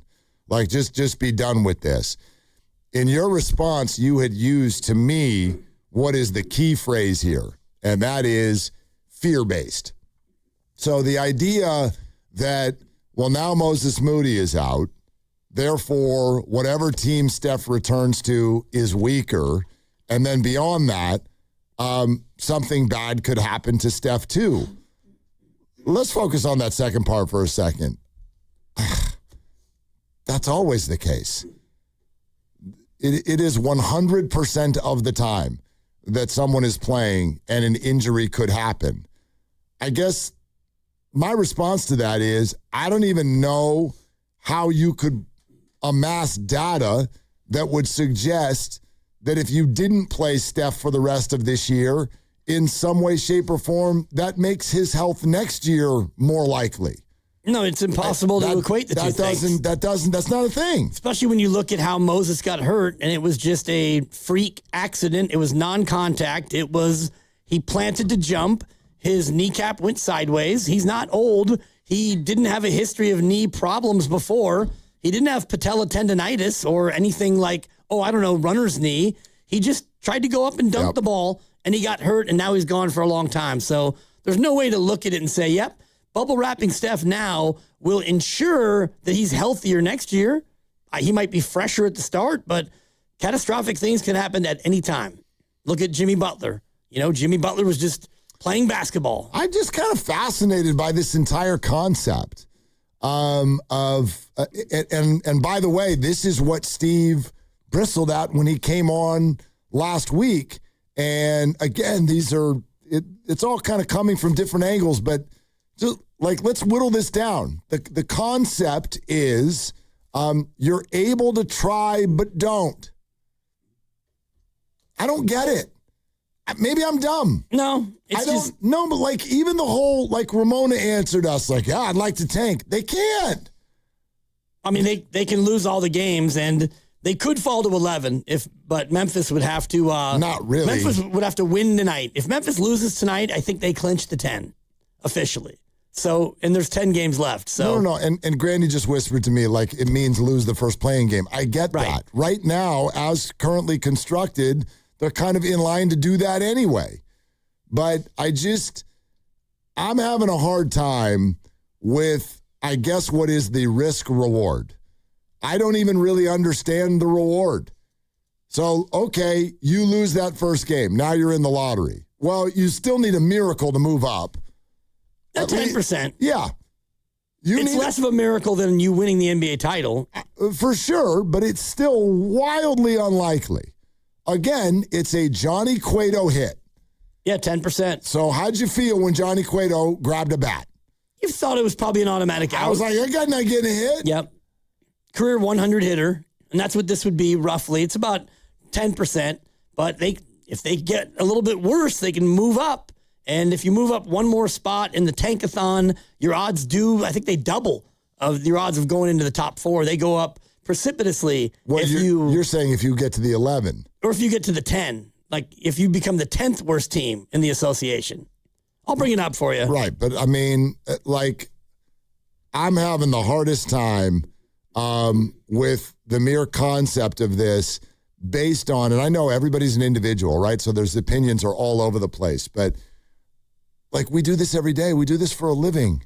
So many of you call constantly, you text, you put comments on the internet about load management and about those poor kids that are up in the stands and they want to see this, that, or the other. And for just $284 a ticket. Poor Tim has saved for 2 years so that he can buy his kids one ticket to go see Steph Curry. And see, this is what so many people do that I don't get it. You form an opinion until that topic lands in your lap, and then you change the opinion. Yeah, all of a sudden you're pro load management. Right. It's the chef, and we got to take care of him. Do not change the wording of what you're saying. We spent 2 weeks trying to talk about how the league can fix tanking. We've spent years talking about how they can fix load management. And then Moses Moody gets hurt. And quite frankly, it's happening even before that. And here's a line around the block of Warrior fans that are suggesting both things in one package called Steph Curry. It's not load management if we're just going to bubble wrap Steph. We're just protecting Steph. No, it's load management. That's exactly what it is. You're right. Yeah, but it's really hurt. You can protect next year, this year, whatever you want. That's load management and tanking. And essentially, you're not really protecting anything if you think about it, because anybody can get hurt in pro sports at any time. Something can just happen, and we saw it last night with Moses Moody. Moses came back after an absence due to a wrist injury, And I'm sure his legs look fine to me. He didn't look out of gas, and he was playing great. And then, boom, just like that. So should you have bubble-wrapped Moses because you never know what might happen? Well, then you're not going to play anybody ever. You're just not going to play basketball. That's exactly it. Yep. How about this? Let's answer this one. Thank you, 510, for texting in on the Boxer and Gerson Work Injury Attorneys text line. The problem is, Mark, that people don't want to have a random injury show up on a game that is virtually meaningless. That's a hard pill to swallow. Sure, that's kind of like when Kyle Shanahan leaves Christian McCaffrey in there when they're up by 30 with 3 minutes to go. You're like, what? Why are you doing that? The problem is the word meaningless is a moving target. First of all, what might be meaningful to you might be meaningless to someone else. And vice versa. The Warriors have flatly stated that this isn't meaningless to them. Only Steph and Steve Kerr and the organization can determine what is meaningful. But if I take that even a step further, I love what you just said. If you do go into all things with a defeatist attitude, then all things are meaningless. So if you decide before you arrive at something that the good outcome is not going to happen, it's out of reach, well, then quite frankly, let's get all the people, raise your hand if on opening night you thought a championship was out of reach, was unrealistic. Oh, of course. Okay, well then the whole season was meaningless before it started. Right. So why'd you ever play? Anybody, ever. And that's just not the way competitive athletes and pro athletes will look at these things. And I'm thinking about the COVID year, 2019, 2020. Steph Curry comes out and he plays 4 games and he breaks his hand. And that was still October. So, you know, at that point you were 1-3, not a great start, but he's out and he's still out. And then he's, thinking about coming back, but they're not really good and he's not fully healthy. Then COVID hits and the whole thing. And actually before COVID actually hit, he came back and he played 1 game. People forget that. He came after missing, I guess, about 55 games or so, and we didn't yet have Rudy Gobert touching microphones, and none of us knew what was going on other than parts of the world were dealing with this virus thing. He comes back and he plays 27 minutes, and he scores 23 points, and he came back and played because, wait for it, he wanted to play. The next 2 games he didn't play. Their season was shut down, and the rest was a nightmare of COVID history. But Steph Curry at that time, he wanted to play. He was healthy enough to play. He played, even though they were, 13 and 53 at that point. Can we simplify it? That's how it works. Right. That's how it works. Right. You got a game, you're healthy, you play. Right. This is... stop thinking about all the other stuff. I mean, to an extent. Now, if you're healthy and it's like, you load manage it, we're going to load manage you. Unfortunately, that's a reality of the sport. For sure, but that's not what, we're not talking about skip a game here or skip a second half there. Right. We're talking about you don't come back because none of this is meaningful. Yeah, a lot of people are trying to rule him out for the rest of the year. I love that you brought up COVID. COVID actually hit my mind earlier because of this. I think remember COVID fatigue? So, I'm not going to get into a debate about masks and vaccines and all of this stuff. What I am saying is I think all human beings, after a certain period of time, and everybody, in fact, there are still plenty of people who approach the whole idea of vaccines and masks and all of that. They all approach that a different way. And I think now we've sort of arrived at a spot where we all accept each other's choices on that a little bit better because it doesn't feel like we're all putting each other in imminent danger if you've got a certain opinion about that. But here's why I bring it up and what I'm getting at. All of us, I think, arrived at a certain point, to a lesser degree, some degrees different, but you arrive at a point where you go, look, we can go ahead and just live in fear for the remainder of our lives if we want. Or we can, on some level, fight through this and try to come out the other side. Where is your risk mitigation bar with anything that you do? Right. I mean, I could argue, don't leave the house. Don't get on the freeway. I joke about my mom. If you've got a plane flight at 2, she wants to leave, especially now. Did you see the TSA? No doubt. We've got to go at 7 in the morning. I flew last weekend. Lovely Christy flew the weekend before that. Multiple airports. We got through. We got through in 10 or 15 minutes. I'm not telling you what you see on the news is wrong, but it's not fully representative of everything that's going on in every airport in America.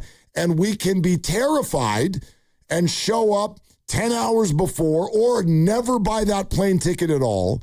Or we can do the damn thing and we can take some of the bad stuff that is going to happen in life. But by the way, we'll also get the good. Yeah, but you use the phrase I think is the one that pays, which is risk mitigation. And so when you think about your life, you got to think about risk mitigation. And if you want to drive from your house to work and you want to go 90 miles an hour and you want to swerve in and out of lanes and you want to just drive and go as fast as you can, like you're a race car driver, that's risky. And for me, the risk reward of that is not worth it. But you see people all the time they're just going 90, 95 on the freeway, or maybe you're on a motorcycle and you're lane splitting and you're zipping in and out. For me, that's a poor mitigation of the risk involved in doing those types of things. When I think about Steph Curry playing basketball, something that he's done professionally now for, is this year 16, I think, or 17 for Steph? And so he's been doing this long enough to understand when he's able to and when he's not able to. And the way he plays, I think he mitigates risk by,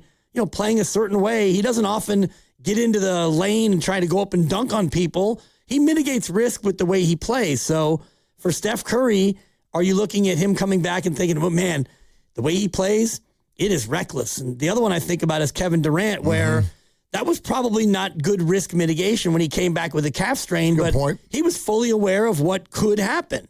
And what also could have happened is he doesn't get hurt, he wins his third title in a row, or the calf flares up, the Achilles goes out, and he's screwed. So that was one that he had to mitigate the risk, and he made his choice, much like Steph will make his choice. When the knees aren't barking and there's games left to play, he's going to play because I'm sure he feels like the risk is being mitigated by the reality of where he'll be. So I want to read you another sentence, and this is a multi-text that just came through, 650. I see the whole thing, but I'm going to highlight how you ended it. He's talking about like when Steph was going to come back at the trade deadline and not coming back now, but this is how the whole thing ends. There is absolutely no reason to play him. All right. That's the one that gets me. That's the sentence that a lot of you love to do. That's the mic drop. That's the walk-off. There's absolutely no reason to play him. Somebody explain that to me. Well, I can think of like 6 reasons to play him. Go ahead. Reason number 1, he wants to. And he's earned the right to, well, number 2 would be he's earned the right to make his own decisions with his own career, so long as it's not reckless, like I'm going to play 48 minutes the rest of the year. No, you want to play, Steph? You get to play. He wants to. He's good at it. He's a marquee attraction for a team that is still looking to, sell some tickets to their fans and keep people excited. You get a chance to see him with Kristaps Porzingis, and you still have a chance to win the NBA championship. Well, what if I simplified it even more? I accept all your reasons. Those are all reasons. Those are all reasons. I accept all of them. Here's another one. That's what they do. Right. That's it. This is fundamental. Go all the way down to why do you do anything that you do? There's absolutely no reason to play. There's absolutely no reason to eat dessert. There's absolutely no reason for any of you to go play basketball.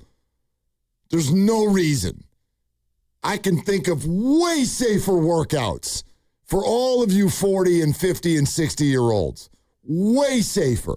I can get you in way better shape. Well, you can say that there's no reason for a bunch of things, but it comes down to what you were talking about earlier, which is this is your life. Like, what you do. You got to live your life at some point. And his basketball life is running out. And, if his basketball life ends, it's been a good run. It's been a hell of a run. See, what I think is fundamental in this conversation, what I hear when anybody says stuff like that, I feel like the Warrior fan base has caught the championship or bust disease.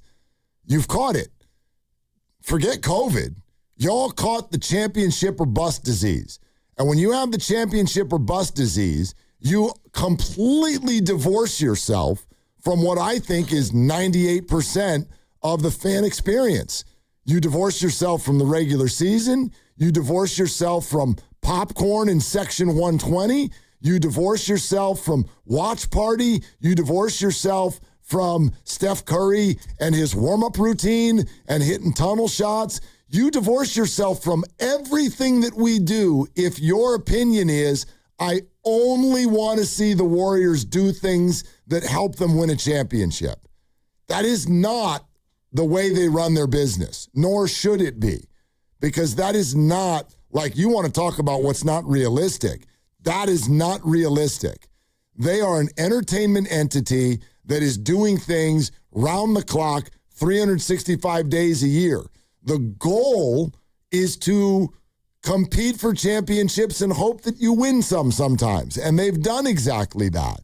But if you're going to tell me that nothing else carries a point, like there's no reason for existing unless you win a championship, well, quite frankly, you've just offended the rest of the roster.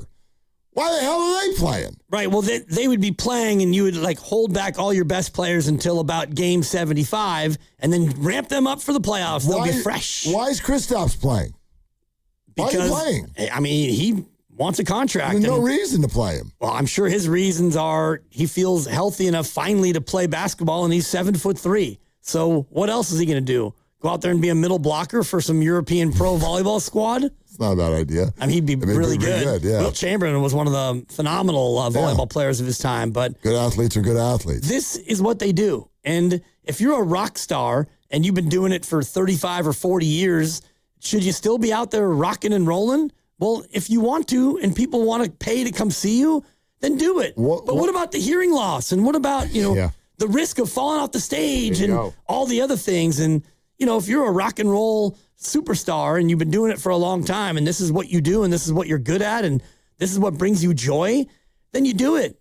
And, if you're Steph, you don't get to be an old rocker. You don't get to be Mick Jagger playing NBA basketball until you're 70. What if I asked any fan that's like, boy, we shouldn't play Steph. This year's not going anywhere. Then why are you watching? Because it's a lot of fun. LJ Cryer, get to know him. Well, if it's a lot of fun, then that's the reason to play Steph Curry. Right, and think about last night where that thing was not a Picasso by either team, but that was a very entertaining game. It was. It was probably a 9 out of 10 in the entertainment value, and the Moses thing probably took it from being a 10 out of 10, but that thing was a wild, hot mess at times and, getting big shots, and Cooper Flagg is really good, and that was an entertaining game. Favorite game of the tournament so far, easily. Santa Clara and Kentucky, round 1. Ain't a snowball's chance in hell of either one of those teams winning the whole thing. And that's true because, by the way, they're both out. Yep. But there was never a chance in hell that either one of them was going to win the whole thing. And before you tell me that, but Santa Clara, like, their reason for being in the tournament is to just win a game or two. Well, the other team's Kentucky. That's a blue blood. They don't give a rip about a 7 seed. Yep. But I saw all the fans in the stands and tears in their eyes. And by the way, they get to go home having been at one of the most exciting tournament games that has ever happened, quite frankly, in the history of this event. Should we have not even done it? That's a pretty fun game. And you can take it even further to Iowa and Florida, where Iowa stuns Florida. Now they're in the Sweet 16, and their odds to win the tourney are about 500 to 1. So they're not going to win the tournament. No, they might beat Nebraska. They could. Those teams have split in the regular year, and that's kind of a fun little, neither one of you has a chance matchup. But I'm going to make turkey because when Iowa plays Nebraska, it feels like Thanksgiving to me. No doubt. But anyway, go ahead. One of those two teams is going to the Elite Eight, and you'll probably face one of these heavily favored teams, and you're allowed to win that as well. Sure. But to your point, of all the NBA teams right now, 20 of them are going to make at least the play-in, and 14 or 15 of those teams don't have much of a shot. So should they all bubble wrap each other? Just have a big giant bubble wrap party and agree to not play? Those are fun to pop those little. Oh, yeah. They're fun. Let's go to Ben in Oakland. Hi, Ben. Thanks for calling. Hey, thanks for having me. I'm going to agree with you and disagree with you at the same time. You're my kind of guy, Ben. Let's go. Okay, so first I agree that we live in a society of inconsistencies, just look at the politics. We'll leave it at that. Where people don't follow through on their takes. But with the whole Steph thing, I do disagree with you because load management in its base, what's really bad is when the young players and the 30-year-olds and the 27-year-olds don't play. Steph is old. And so I think it has a different connotation when you deal with somebody his age. Al Horford not playing back-to-back. I mean, no one's going there to see Al, sorry. But it's just a different thing. And then the way the Warriors are operating in terms of their front office moves is everything for Steph. But everything for Steph means everything for Steph to win a championship. And I don't see how Steph playing right now helps him win a championship next year. If anything, ramping up, trying to get ready, the Warriors aren't going to let him play unless he's 100% ready. And that whole ramp up doesn't give him the longer rest. Why did we win in 2022? Probably because he got injured and he was fresh for the playoffs. Well, it helped. So, it helped. Ben, so go ahead. Finish up. No. I always talk over people, please. Well, no, but we got to run, Ben. See, we got this radio show here thing, and there's a clock, and we have to be clock. So anyway, I think we got your point, and thank you very much. Really, really appreciate the call. Here's what I'd say. The issue here is that the Warriors have what a lot of you think is an unrealistic goal, and that's fine. You're probably right, but I'm a fan of unrealistic goals. Steph Curry making the NBA was an unrealistic goal. Steph being a superstar was an unrealistic goal. Steph wouldn't even have any university, a big-time university, give him a scholarship.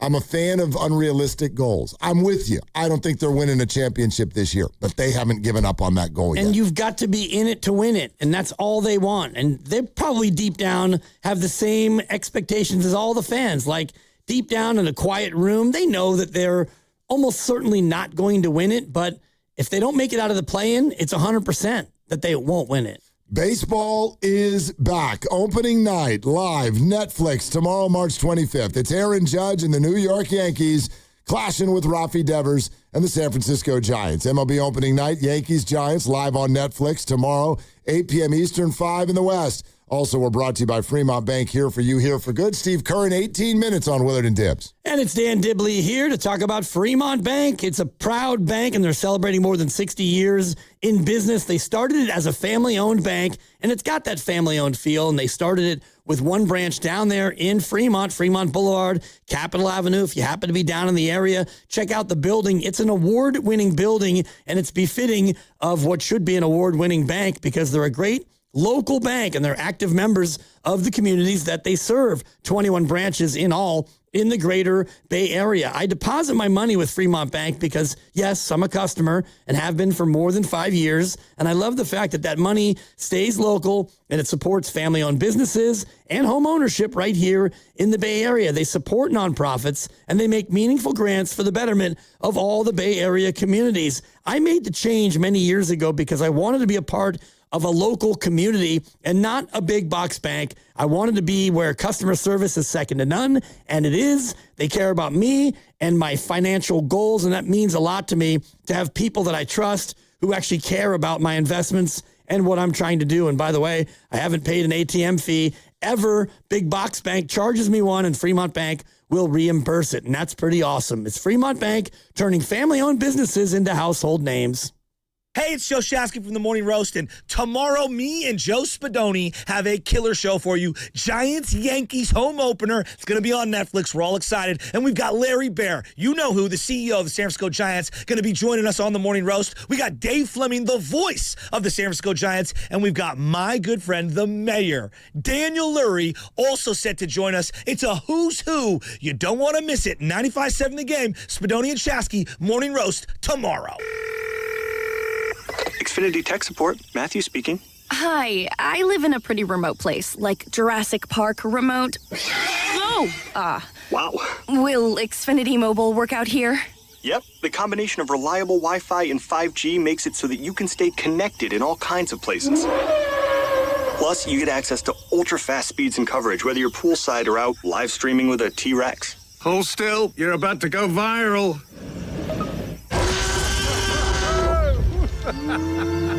Welcome to a new era of Wi-Fi boosted mobile. Cut your mobile bill in half with 2 lines of unlimited. Learn more at xfinitymobile.com. Xfinity. Imagine that. Watch Jurassic Park with Xfinity. Restrictions apply. Xfinity Internet required. Savings comparison based on promotional rate for 2 lines of Xfinity Mobile Unlimited versus 2 lines of T-Mobile Experience More, Verizon Unlimited Plus, and AT&T Starter as of February 10th, 2026. Taxes, fees, extra. Hey, life doesn't give you a warning when everything changes. It starts with shock, confusion, and 1,000 questions running through your mind. Maybe it's a car accident, a serious injury, or a tragedy that changes your family forever. Suddenly, you're dealing with insurance companies' paperwork and pressure, all while trying to heal. That's where Beam Law comes in. They take on the legal fight, the negotiations, and the stress so you can focus on recovery and taking care of the people who matter most. Beam Law is local, and they've recovered millions for clients across the region. That's why SF Weekly has named them Best of the Bay 4 times. So if you've been hurt or lost someone because of someone else's negligence, call Beam Law at 415-523-5555, 415-523-5555. That's 415-523-5555, or visit hurtinthebay.com. That's hurtinthebay.com, because it's not whether you get knocked down, it's whether you get back up. Beam Law. They've got your back, Bay Area. I get in the car and there's something very wrong. There's empty cup holders with no delicious McDonald's drink to sip on.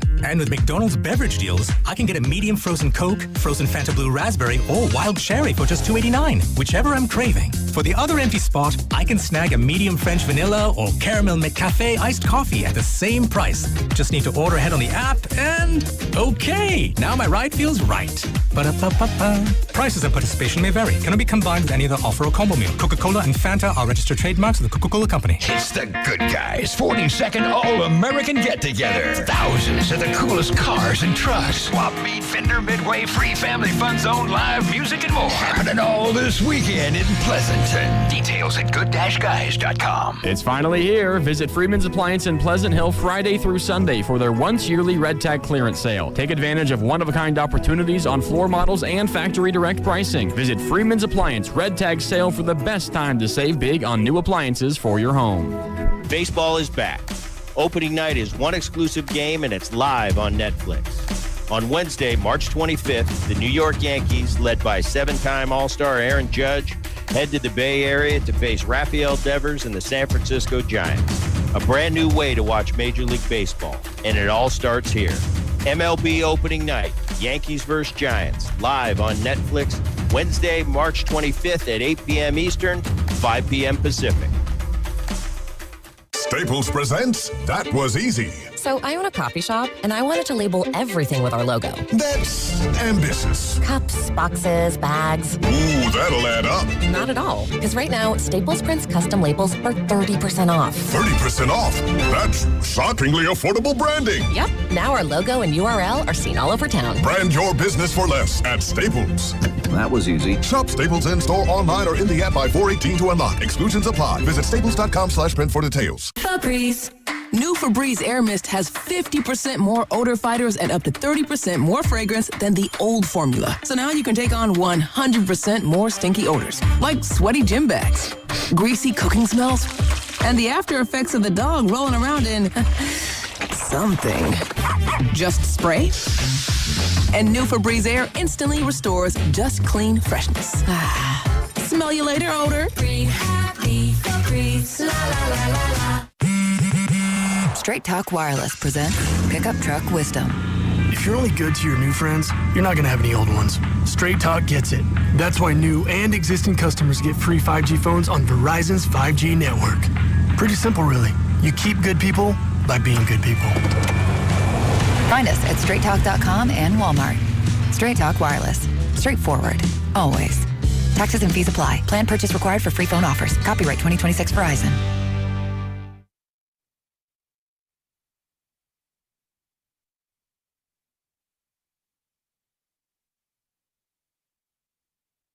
Hey, it's Joe Shasky from the Morning Roast, and you're listening to Willard and Dibs. And if you want to see their beautiful faces, you can check them out on YouTube. Search 95.7 The Game right now.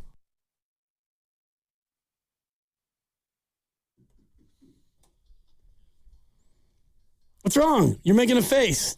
The brow is furrowed. Is it breaking newsworthy? I'll be the judge of that. Is it? Do you know what I'm talking about? I was playing along. Of course I do. Hit the damn sounder, Grandy. Hit the sounder. 95.7 The Game. Breaking news. Susan Slusser reports that Luis Matos is expected to be placed on waivers by the San Francisco Giants tomorrow. No. Which clears the way for camp star Jared Oliva at age 30. An amazing story to make the team as the fourth outfielder. Gerard Encarnacion, an outfielder-ish, but he's basically going to be a DH against left-handed pitching. I expect him to be the DH tomorrow night. But Oliva, according to this report, expected to beat out Luis Matos for the fourth outfielder role, and Matos' time with the Giants, I would think, will likely come to an end. I have a hard time believing that he is not going to, or that he would clear waivers. Man, so Luis Matos. Another one from the promising up-and-comers. Another one falls to the wayside, whether it's Marco Luciano, Luis Matos, Kyle Harrison, who was dealt and hasn't really popped since then. They're all slowly kind of dripping away.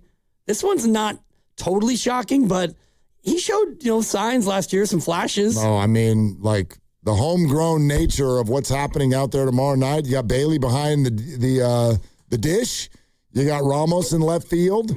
Tony Vitello has confirmed the left field curse and streak will end tomorrow night. Nice. I hate that he said that out loud. I hope that Ramos doesn't have like a cooking accident or something tonight.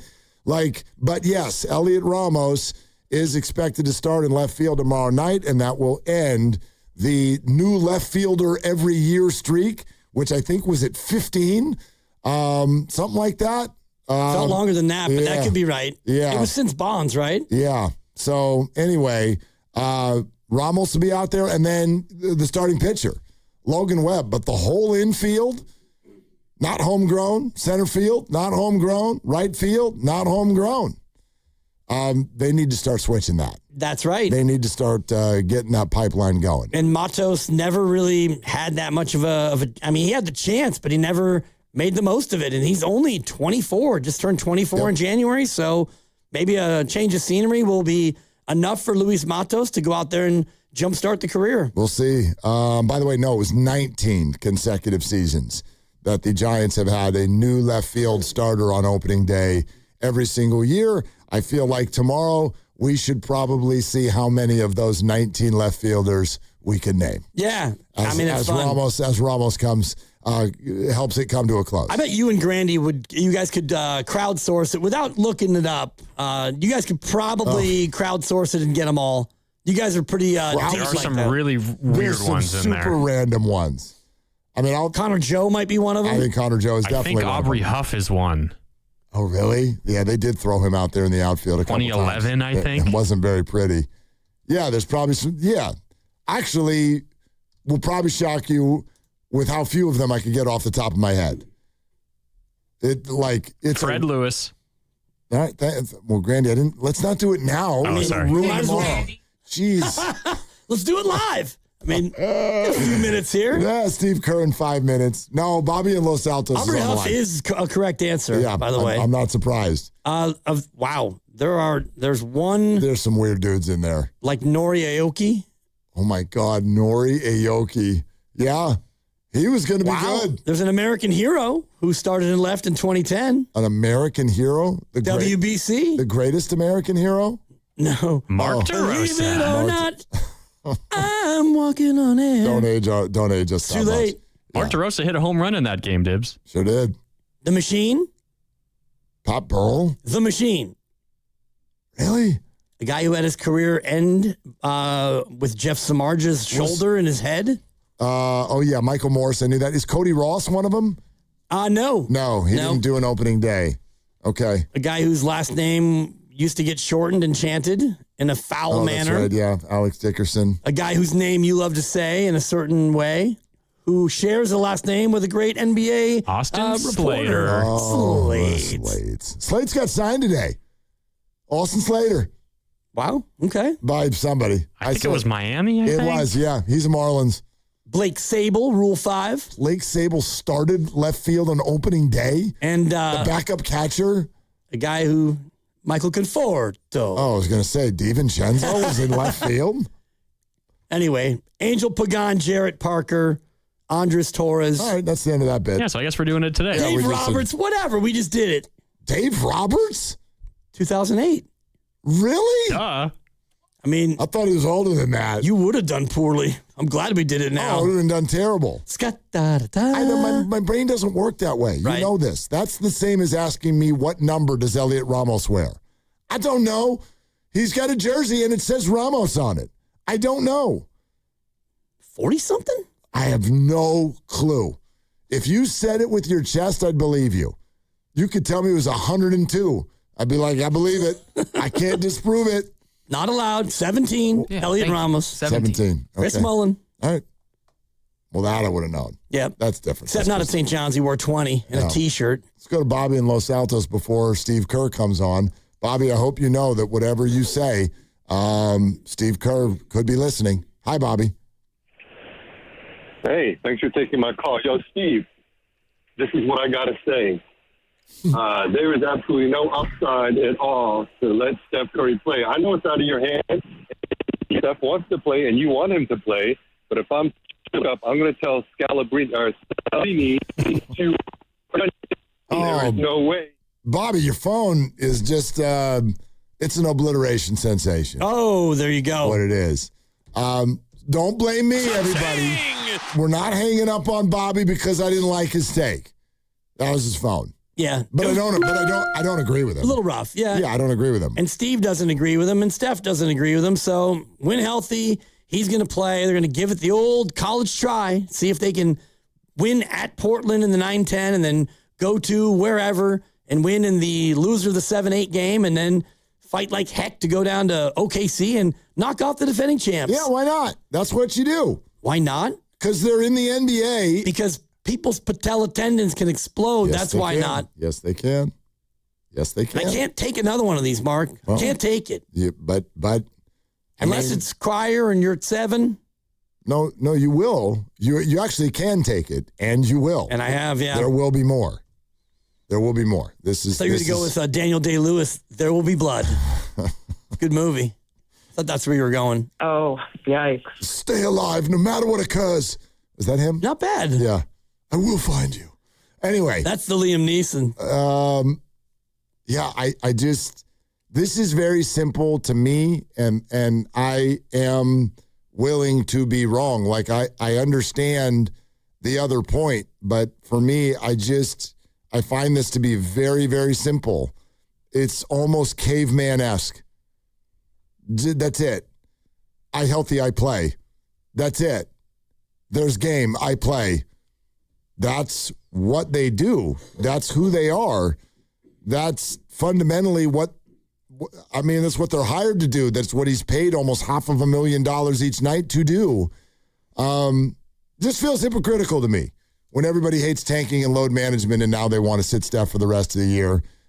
If he arrives at healthy, he hasn't arrived at healthy yet. So right now it's actually a moot point. Yeah. And it would be a different conversation for me if you were locked in the 12 seed and you didn't have a chance to make it to the play-in. Then I think you could rightly look at it and say, yeah, we don't want to sit him, but we're going nowhere and we're the 12 seed. We're going in the lottery. So at that point you could make an argument. I still think if Steph said, look, I'm 38 and I'm running out of games to play, I'm going to play. I think you would look at it and go, yeah, you're our marquee attraction, and we're going to let you play at least until the last couple of games of the year. I just think the conversation we're having is about goals.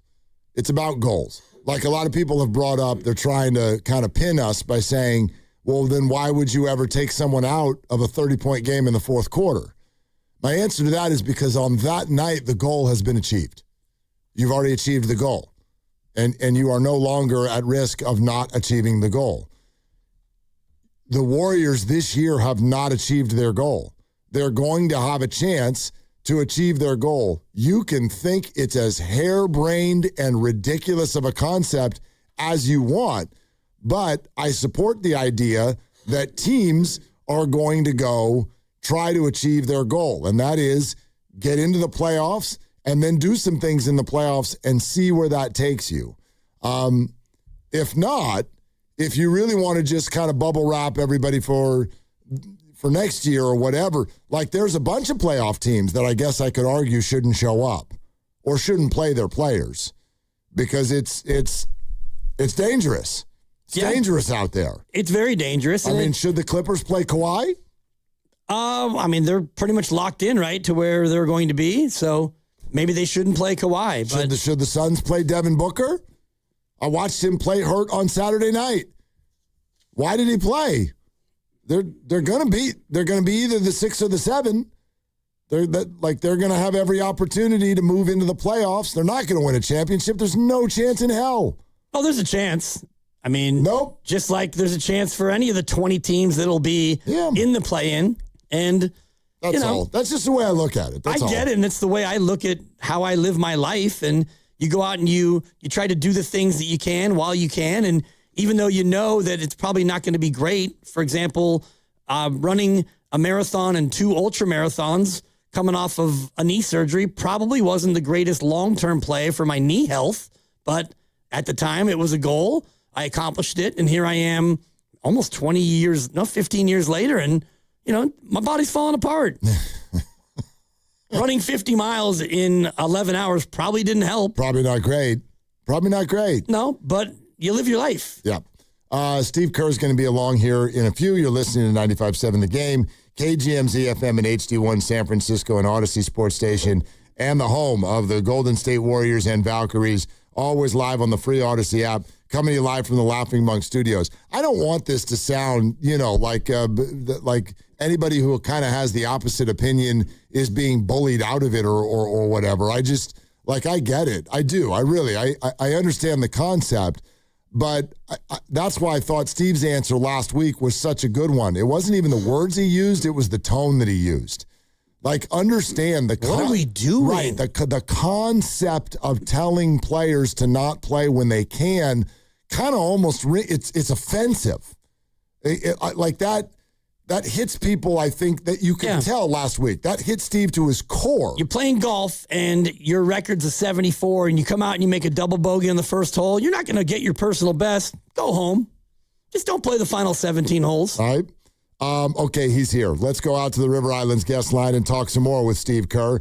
Presented by Great Clips. In sports, success is about team effort, and the same is true for your hair. Great Clips. It's going to be great. We often start conversations with guests on the show by saying, how you doing? I'm not going to do that this time because I would imagine there's still, on some level, a little bit of a lump in the throat. So Steve, how can you kind of bring our listeners into what the whole team is feeling right now? Oh man. Well, everyone just loves Moses so much. He's just such a great young guy and great teammate, credible worker, just puts in the time and he's just a guy you root for and comes back after missing 10 games and looks fantastic, changes the game, really won us the game with his on-ball defense. And then for that to happen, just devastating. It's one of those injuries that you just hope and pray nobody ever gets. And the good news is he will recover and he will get back. But the bad news is it's going to be a long time.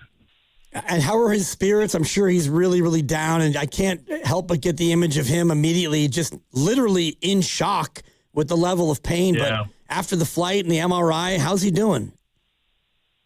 Well, I talked to him today after the MRI, and he's in pretty good spirits. He's kind of an old soul, Moses. He's got a great perspective on life. He's had a great perspective literally since the day he walked into our facility at 19 years old. It's just he's a really interesting, dynamic guy who loves life, and he's got a great way about him, and he's as bummed as he is. He's very practical, and he talked about the surgery and how this is going to play out, and obviously he's disappointed, but he's handling it really, really well.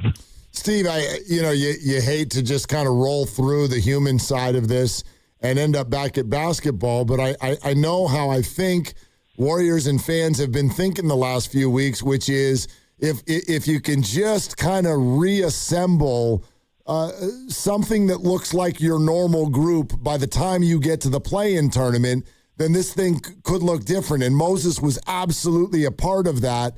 And now you know that you don't have him too. So how does that change your outlook for what's coming and still ahead for you guys?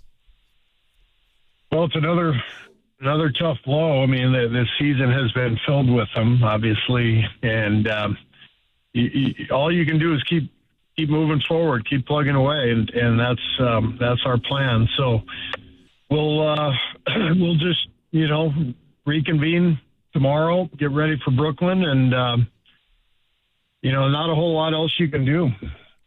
Have you gotten any additional information about, the damage done beyond just the patella tendon? Is it too early to tell if there are other ligaments that were damaged in this?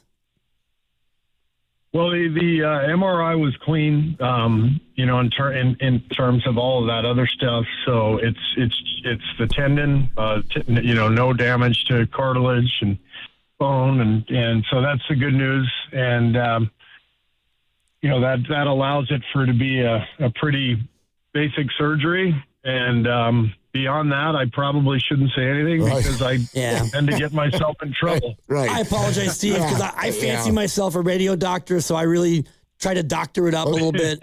And that's good news, too, by the way, though, Steve. I think that's something that if it is just kind of a straightforward patella tendon surgery, we won't hold you to that. But if it is, that's as encouraging as it can be right now, I guess. Yeah.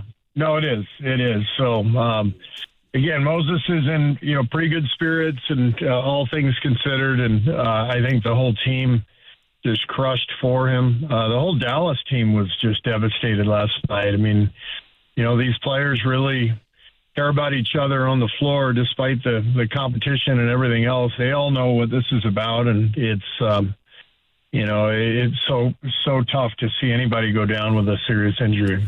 Steve Kerr with us as he is every week on Willard and Dibbs 95.7 The Game. Coach, you've allowed yourself to, and the math helps, go public with the idea that, yes, you guys are landlocked in the play-in tournament. How important is the 8 versus the 9 versus the 10 to you? Well, we've been in the play-in, I think, 3 times now. Once at 7th. Twice at 7th and once at 10th. And, you just want to have 2 cracks at it if possible. So 7 or 8 is where you want to be if you have to be in it. And 9 and 10 makes it really difficult.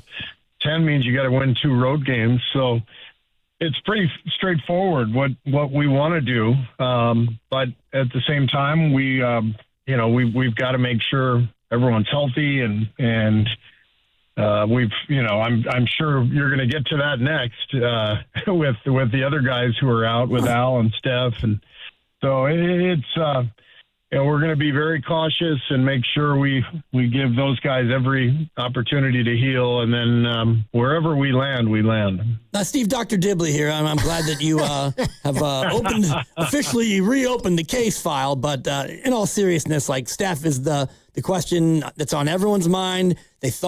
We thought he'd scrimmage on Sunday. He didn't. And so what can you tell us about what he still needs to do before he can get out there? Well, the scrimmage was pushed back, and I think the plan is for him to scrimmage this week. And, Rick is really monitoring all of this. He's in charge, and he just felt that day that we should push it back a couple of days. I think the one thing, I've been adamant, you guys were talking about it as I came on, I've been adamant that if he's healthy, he's going to play because that's what we do. That's what we're here for.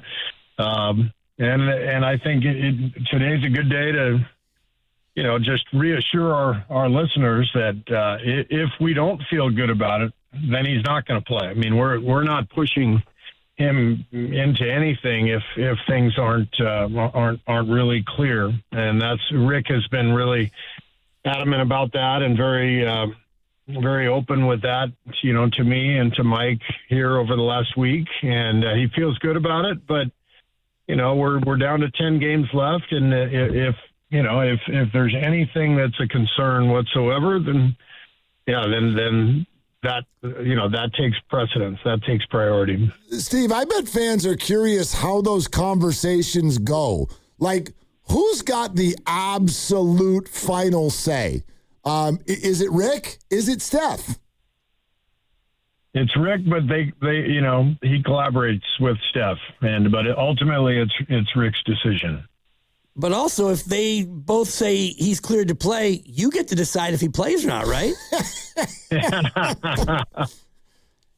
Yeah, I can tell you with pretty good faith that if he's cleared to play, I will play him. To get that out there. That may get tweeted, just so you know. Steve Kerr's rotations, am I right? You know how this goes, Coach. That's right. I'm even going to give you a bonus and say he'll start.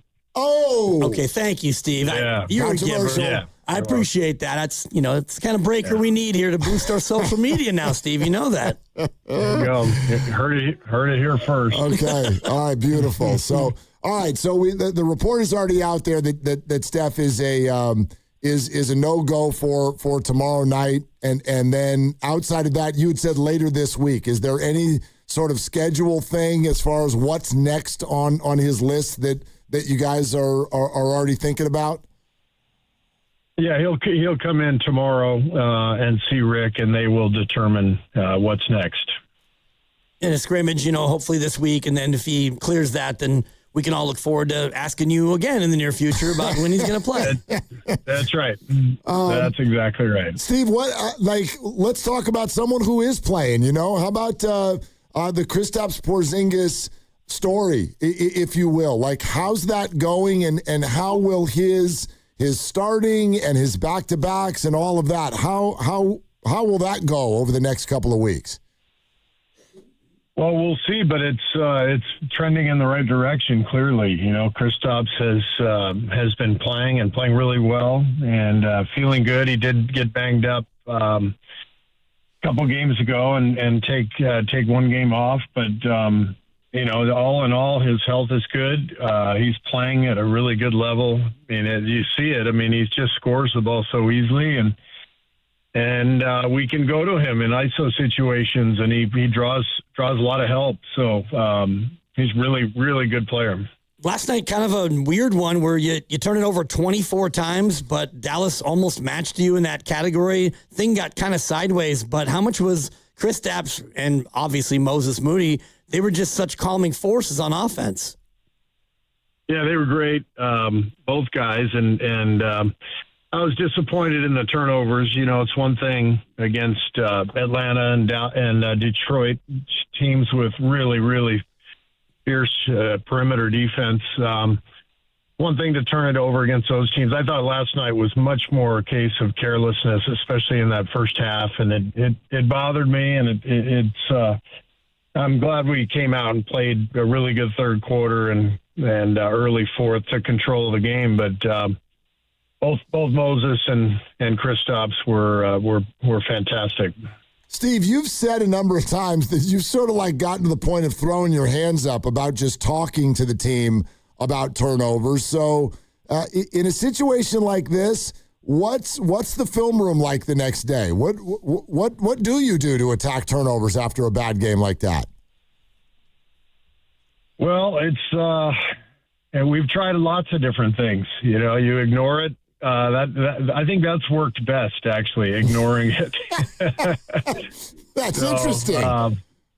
Yeah. I did that in the playoffs a few years ago in the 22 playoffs after the Memphis series. We just turned it over left and right. We escaped the series in 6, but we were just throwing the ball all over the yard. And the next series against Dallas, I didn't say one word, and we took care of the ball. So go figure. I wonder, actually, if there's a relation between that and what Draymond said on his podcast about the play-in tournament. Did you see his comments about how you guys are almost seemingly magnetically attracted to the play-in tournament? And he sort of indicated that maybe it's because you guys talk about it too much or focus on getting out of it. And because of all of that, somehow you're magnetically attracted to still being in it. I think you guys should ask Draymond about that, not me. Yeah. Yeah. Thank you. Thank you. Yeah, you're welcome. We'll go ahead and reach out. Steve. Yeah, Steve Kerr here on 95.7 The Game. LJ Cryer, Steve, it seems like each time I watch him, this guy looks more and more like a real live NBA player who can stick and stay. What are you seeing from Cryer as far as his ability and his staying power? Well, I can tell you this. Every time he shoots, I think it's going in. He's just got a beautiful shooting stroke. He's confident. He's tough. He's got at that height, I think he's got what you have to have in the modern NBA, which is a really, really strong base. And so you think about the shorter guards over the last few years who have really made an impact.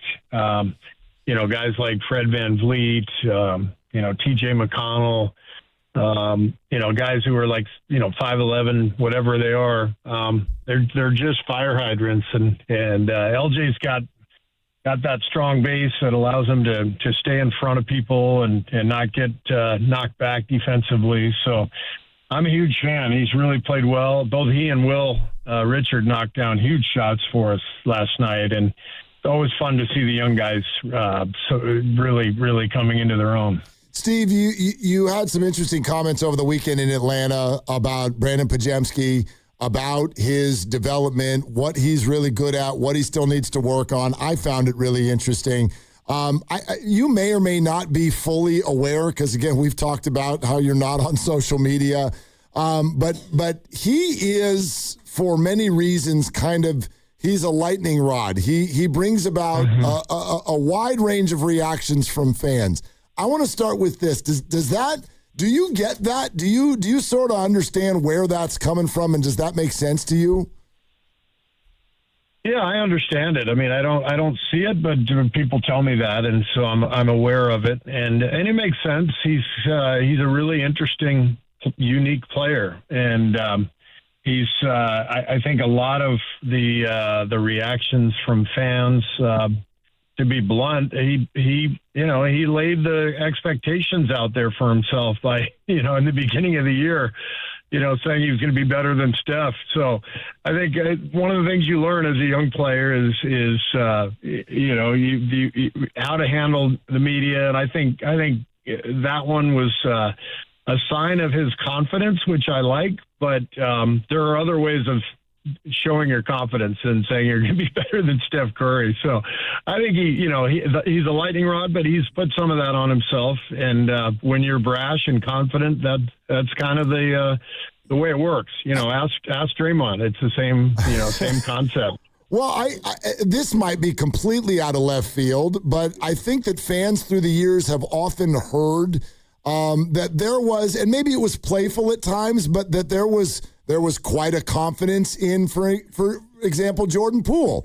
And the other players, the older players, kind of had an experience with that, and they would jaw back and forth at times. How would you compare the way Jordan Poole did it as a young player versus the way Brandon does that?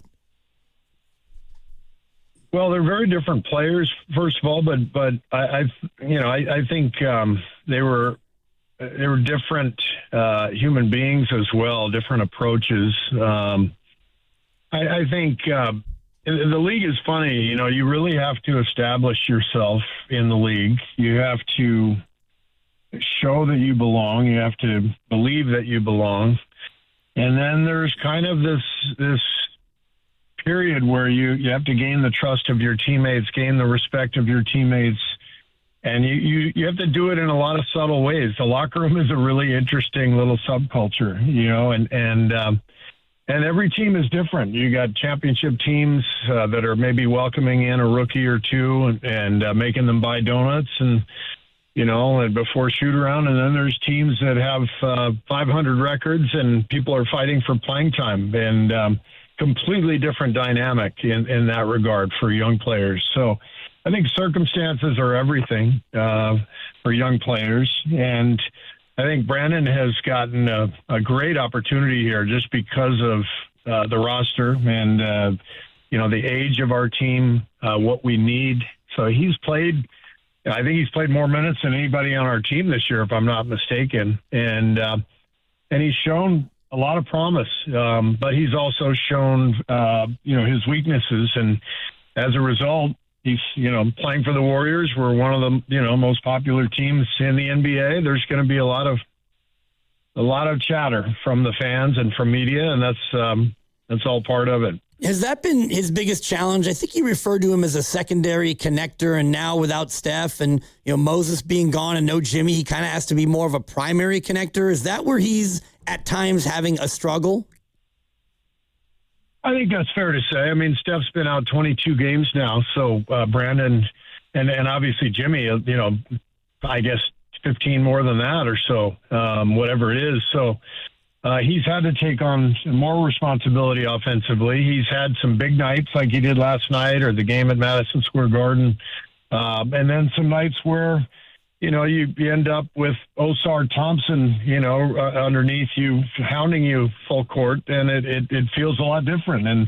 And that's what being a lead guard feels like in this league. Every night is different. And so it's a great learning experience for Brandon. But, I think for us as a team, we are just looking to continue his development. And that means coaching him every day and playing him and, talking to him. And same thing we do with all our young players. I think the biggest difference with him is he's probably gotten the most playing time of any of our recent young players. Because he does a lot of good things, but also because positionally we really needed another ball handler.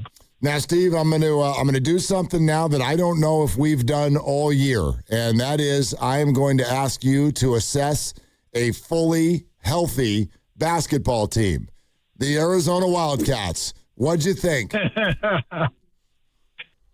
Yeah, it's pretty exciting. I'm very close with Tommy Lloyd, and we've become good friends. And I've been cheering for my team, since I graduated in 1988. So we got a great team this year, deep, really kind of an old school team. Strong on the interior, control the glass, control the foul line. So it's really fun. I'll be down there Thursday night for the game. And then we take off Saturday. So if we win Thursday, I won't be able to go see that one Saturday. But, yeah, I'm really excited about it. Should be fun. And I know they have at least 2, if not 3 NBA players. I want to ask you to speculate, but Duke's got 2 or 3 as well. And when push comes to shove and these guys are in the draft, will you have the ability to go to Dunleavy and say, take an Arizona guy? They're better than the Duke guys. Yeah, I don't go that far.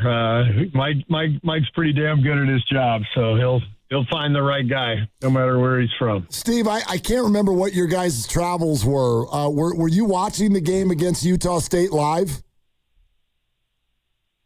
Yes, I was in my hotel room. I think we were in Dallas. Yeah, it was the night before the Dallas game. Yeah. I watched it, yeah. Okay, so Utah State cuts it to 4 there in the second half. Did you throw a clipboard?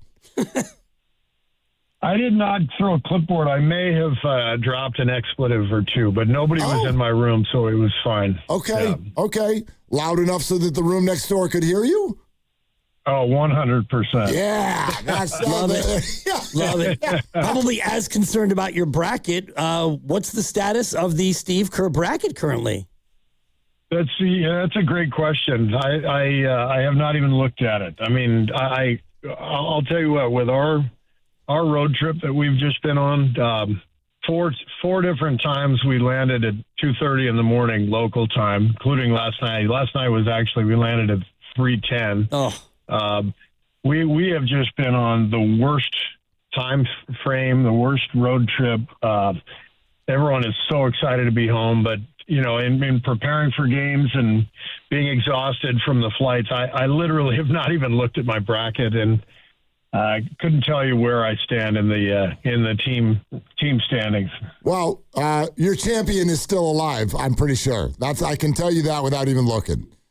You know it. Yeah, you know. But you know what? I've picked them every year, and it hasn't gone so well in a long time. But So, 97. It worked in 97. 1997. Yeah. 97. Well, That's right. Steve, I will let you in on a little thing. I have Arizona going all the way this year as well, and I am currently among the pace setters here at the 95.7 The Game bracket pool. Yeah, okay. so let's do it. Okay, let's do this. Yeah, let's both win. Let's get the double going. Let's go. Double victory. Steve, I'll let you know next week how I'm faring. I'll make sure I take a look to after tomorrow. Yeah. I mean, I gotta just get my bearings here. This I'm telling you, last night 8:40 start Central Time on a night when we're flying home, and then it goes overtime. It's like, yeah. Oh man, you can't make this stuff up with the injuries and the flights it's just been a crazy run, and such a bummer for Moses and Jimmy and so many guys who are just feeling for those two, and we got such a good group. I love our guys so much, and it's just been a rough go for sure. Steve, I'll share with you because I flew to Arizona to do a little spring training trip last weekend. My very, very close friend is the voice of the Phoenix Suns. He picked me up at like 8 a.m. at the airport on Friday. He had been in San Antonio. They were facing the Spurs the night before. We hadn't even left the airport, and he's already screaming at me about the NBA schedule. So I wanted to let you know, like, he's battling pneumonia right now, and I think he blames the league. So you're not alone, Steve. Yeah, I think there are a lot of people out there who feel like we could do some work on the schedule, and there's a lot to talk about for sure. But we just got to keep plugging away and see what we can do here in the last 10. All right, go get some rest, and good luck against Brooklyn tomorrow night. Thank you, sir.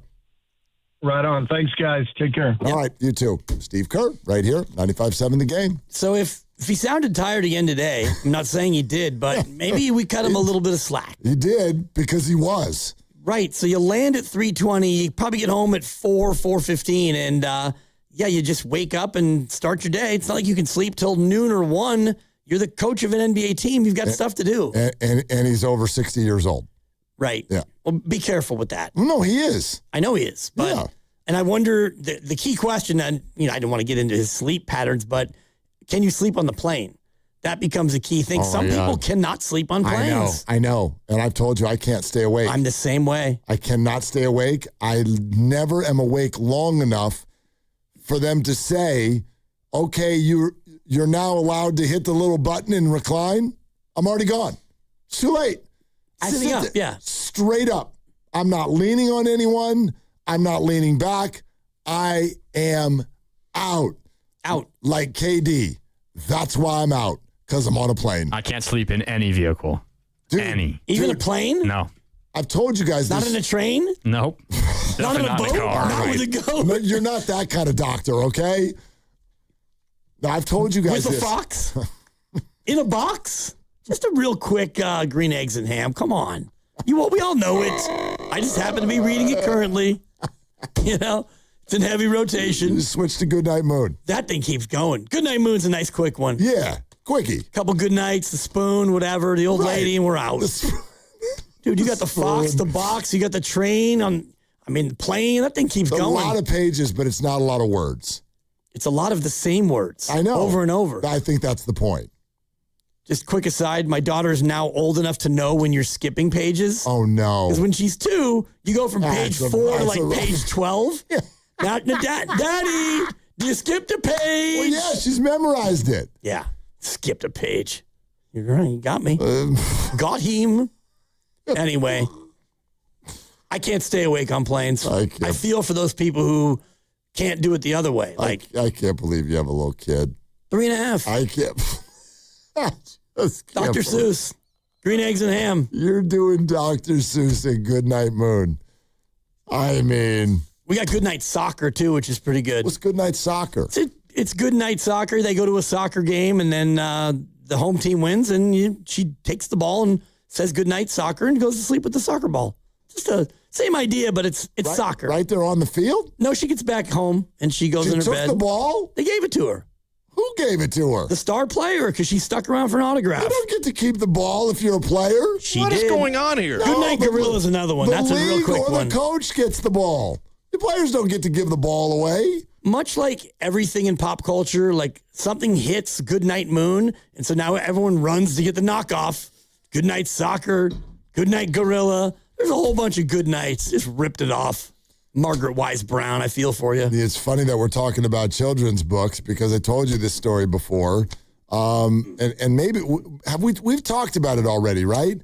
How Kevon Looney and Moses Moody sounded like a kid's book. Especially when Moody told us the whole story of how that they do yoga together. Moody and Looney do yoga. That was our kids' book. That's right. And now Looney is getting DNPs in New Orleans, and Moses' kneecap is in the wrong spot. That's less children's bookish. Yeah. I don't like it. A little bit more like a horror film. I'd like to skip that page. Well, I guess that would be the sequel where he does yoga to help get better from the torn patella. I'm sure that he will at some point. Yep. It's going to be a minute until he's ready. And for those new to the program, yoga is basically jogging yoga. It's yoga, but you mix in some cardio. I don't know. I still don't know if I get it. It's downward facing dog. Downward dog, and then you go for a run while you're in yoga. You go from downward dog to dog chases cat. And so then you run around and you chase the cat, and then you come back. And then you do warrior pose. And you go from warrior pose out to into war. Warrior one. Right. And then you run around and start getting after people. I'd go on, but I don't know any of the poses. What number does Moses Moody wear? We do yoga. He wears... He's not warrior one. No. He should be like warrior... 4. He wears 4. There you go. Thank warrior you. 4. All right. That's enough of that. Yep. That is enough of that. What Good else? news about the Moses Moody injury. It appears no ligaments. That is good news if it's accurate, and we're not holding him to that. That's our agreement, and if you don't like it, tough bananas. Steve Kerr is not a doctor, nor is he running the MRI machine, nor is his first name Rick, nor is his last name shared with the Sharks' best player. So, who are getting absolutely motorboated right now. First period. What happened? They got some injuries, and also... No, they were doing so good. They're down 3-1 midway through the first, and I only know this because I do have some prize picks tonight in the National Hockey League. The real story, Mark, is their defense is second to worst in the NHL, and you think about the rookie wall, they've got so many guys like Macklin in year 2, and you've got other young players. Misa's in his first year, and this is now game number... 69 for the Sharks. Yeah. You're getting deep in the season. It's hard for younger players. They're swooning. Yeah. They're swooning. June swoon. It's not late. June. I know. It's the rookie wall. And they don't defend. So that's that. That's true. They didn't defend all that well the night that we were there. They're second to last in goals against per game. They were like up 4-1, and then it was 4-4 in like 10 seconds. Yeah. Anyway. But then they won. But that's because they scored 7 goals. That's right. So, and Nashville's not a very good defense either. So, hashtag bet the over. Like, it wasn't that long ago that they were sitting in that last playoff spot. And then you look up and it's like there are only 4 teams in the entire Western Conference who have fewer points than the Sharks right now. Nashville just scored again. Oh. Thank you. That's the one I prefer. See if it was my guy. That's too bad. Yep. All right. Well, it's not over yet. They scored their 4th? My thing won't refresh fast enough. Yeah. You have it on the TV up there? No, I'm just looking at the Big fan. the ESPN like Gamecast, whatever. What'd you say, Lucas? He said big fan. No, you said fake fan. Yeah. Oh, yeah, because I'm free to just like watch whatever I want. you're the one who told us it was 3-1. Right. So and I do have Tulsa minus 4.5. So you have the NIT on in there. Because I have Tulsa minus 4.5. The NIT. Good Lord. How's it going? It's going great. They're up a dozen. Yeah. When you get late into the NIT, you actually have teams that are trying. Do you know that they canceled the CBI, which is the other men's basketball tournament? Why? I don't know. Lack of interest. Not enough teams wanted to participate. Do you know how many teams said no thank you to the NIT? A bunch. A lot. A bunch. Yeah, Ephraim and I had a whole thing about it because San Diego State was one of them. Yep. They ducked out of any postseason. And he kind of gave me this like, well, that's what you do when you're San Diego State. San Diego State? You're not Duke. What do you mean? What are we talking about? He's like, we had a goal and we didn't reach it, so we ducked out. I'm like, that's not how it works. How are you not? And this is kind of the way I feel even about the Warriors that we've been talking about. How are more games not helpful? Even if you are building toward next year. If I'm one of these college basketball teams, I want the practices that come with getting to play in a tournament. I want to start working on next year for the guys who are still going to be there. But who are the guys who are still going to be there? I don't know. The answer is none of them. That's not true. Most of the players are leaving. Not at the mid-majors. Oh, yeah, at the mid-majors. What, are you saying that they're going to a different school? They're either going to a better mid-major or they're going to try to go to a big major or they're going to go to a smaller mid-major. San Diego State is one of the best mid-majors. I mean, at times. And they're moving conferences, and they're in San Diego, and they've had recent success, and. I mean, I don't know. It's the way it works now. With the, I feel like Frank Caliendo with the NIL and the portal, but that's how it works now. If you are at a mid-major and you have a good year, then you're going to go ahead and hawk your wares, get in the portal, and try to get more money elsewhere. Or if you're Auburn and you're such a big school and a big name, it's kind of a political statement for you by not accepting a bid to the lesser tournament. Let us into the big dance, or we're not going to play at all. Wonderful. I mean, it's not. I wouldn't agree with that, but that's what they're saying. Yeah, that's a great ultimatum. That's a great ultimatum. That's like a kid from downstairs. I'm not coming up for dinner unless you make me French fries. Go to bed. Like, what, why are we even playing this tournament then? Cancel it. For pride? Whose pride? I guess... they don't want to be there. Well, some of these teams do. And, for example, if you're a senior on one of these teams, Tulsa or Wichita State, and you're not going to the association... You want to play more college basketball. Yes. You're not going to get in the portal because you're a senior, so... You could get hurt. You could, but, you run the risk. Get hurt. And I do think the other secret bummer of this is I don't believe the semifinals are at Madison Square Garden anymore. The NIT used to, your reward was you get to go to the Garden and play the semis and maybe the Final Four, sure. I think they moved it to Hinkle Fieldhouse, Butler University. I'm sorry? Let me confirm. They went from Madison Square Garden to Hinkle? Yep, I nailed it. Hickory. Dickory Dock. Did you ever see the movie Hoosiers? Oh, I thought I was talking to Steiny for a minute there. What the hell kind of a question was that? That is where they hold the championship game. What kind of question is that? What are we doing? Did I ever see Hoosiers? Well, there's a lot of stuff you haven't seen. You haven't seen The Sopranos. That's Hoosiers. You talking to me? The final game in that tournament is played at Hinkle Fieldhouse on the campus of Butler University. So I won't sit here and have you disparage Butler. I'm not disparaging Butler. I'm disparaging you for asking me if I've seen Hoosiers, which we've quoted no less than 48 times on this show. It's a bit of a downgrade from Madison Square Garden. How many times are we going to pass the ball? 5? Have you seen 4? Hoosiers? 4. Worst love scene in movie history. It's a little awkward. A little? Rest in peace. Both of them? I don't know. That's Hackman, Hershey, let's make out. Can we just stick to basketball? Where's Jimmy Chitwood? Stuck at the last shot. That's right. At Hinkle Fieldhouse. Which Hackman tried to draw up for somebody else. Until Jimmy looked at him and said, I can make it. I can make it. Now ask me again if I've seen Hoosiers. I can make it. All right. Hold on, Jimmy. I got to go see Barbara Hershey before the final play. I gotta play some tonsil hockey. Awkward pucker up. The worst. All right, we're sponsored by Safeway. We'll react a little bit more to what Steve Kerr actually had to say. Coming up next, 888-957-9570. Joe, here's Pod's answer. Huh. All right. It's Willard and Dibs. Head to Safeway all week long for chicken tenders from the deli for only $5.99 per pound. Clip coupons from the weekly mailer or download them from the Safeway app. Visit Safeway.com for more details. See you in the aisles.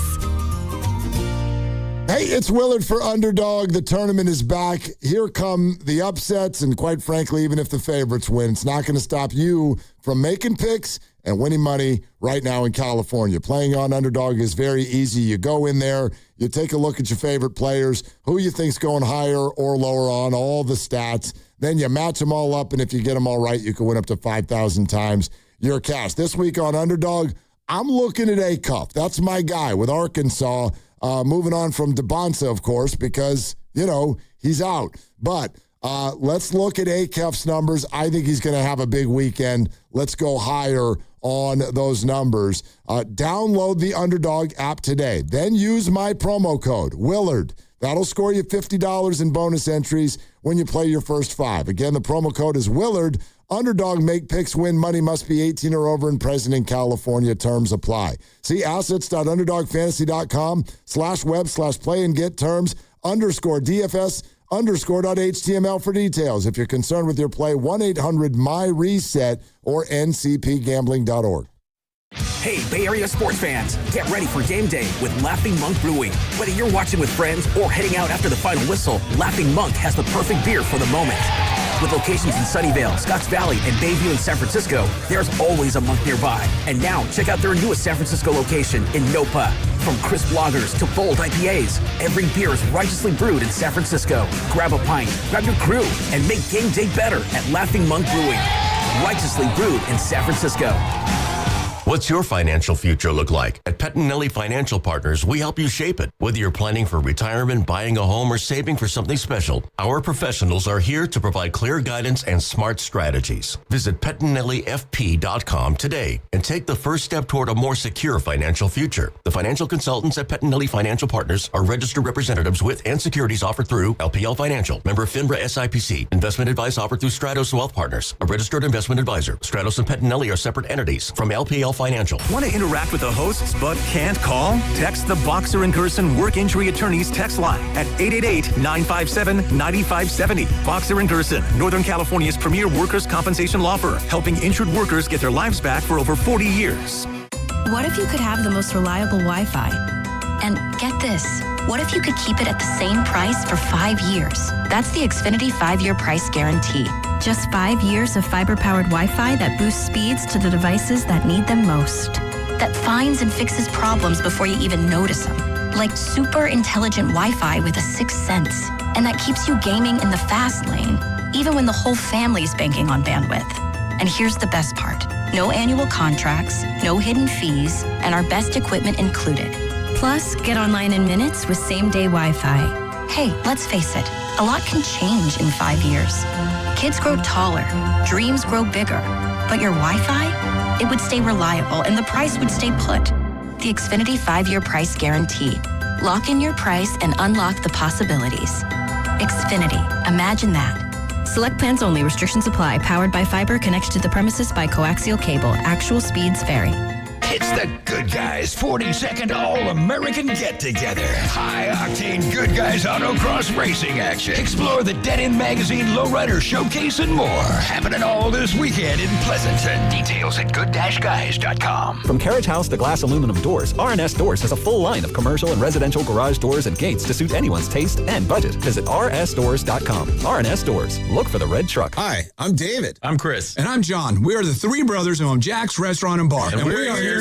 Not again. That was my line. Boy, stop it. Mom? What are you doing here? Have you heard your commercials? They're terrible. That's not our fault. You taught us how to cook delicious food. Using only the freshest ingredients. And to treat all our guests like family visiting our home. But you didn't teach us how to write catchy radio spots. They remember that and get back to work. Yes, Mom. Jack's, serving delicious breakfast, lunch, dinner, and drinks the way our mom taught us. ilovejacks.com. Welcome to AutoZone. What are you working on today? My car is making this noise. Sometimes it's like doop doop, and sometimes it's like grrrr. Do you have a dash light on? Oh yeah. Then we don't have to listen for clues. With the free Fix Finder service, we can read a check engine, ABS, or maintenance light to find the likely fix and even recommend a local shop if you need one. So you don't need to hear the grrrr. Not with Fix Finder. Free at every AutoZone. Get in the zone, AutoZone. Restrictions apply. That's the sound of James adding long-lasting Gain scent boosters to his laundry this morning. Several hours later, James sniffs the irresistible scent of Gain on his shirt. Gain. Several hours later, James has even caught the attention of his mother-in-law, and she never gives him attention. Ooh, you smell amazing, James. Oh, thanks, Mom. I love you too. I never said that. Add Gain scent boosters to your laundry. Add joy to your day. Baseball is back. Opening night is one exclusive game, and it's live on Netflix. On Wednesday, March 25th, the New York Yankees, led by seven-time All-Star Aaron Judge, head to the Bay Area to face Rafael Devers and the San Francisco Giants. A brand new way to watch Major League Baseball, and it all starts here. MLB opening night, Yankees vs. Giants, live on Netflix, Wednesday, March 25th at 8 p.m. Eastern, 5 p.m. Pacific.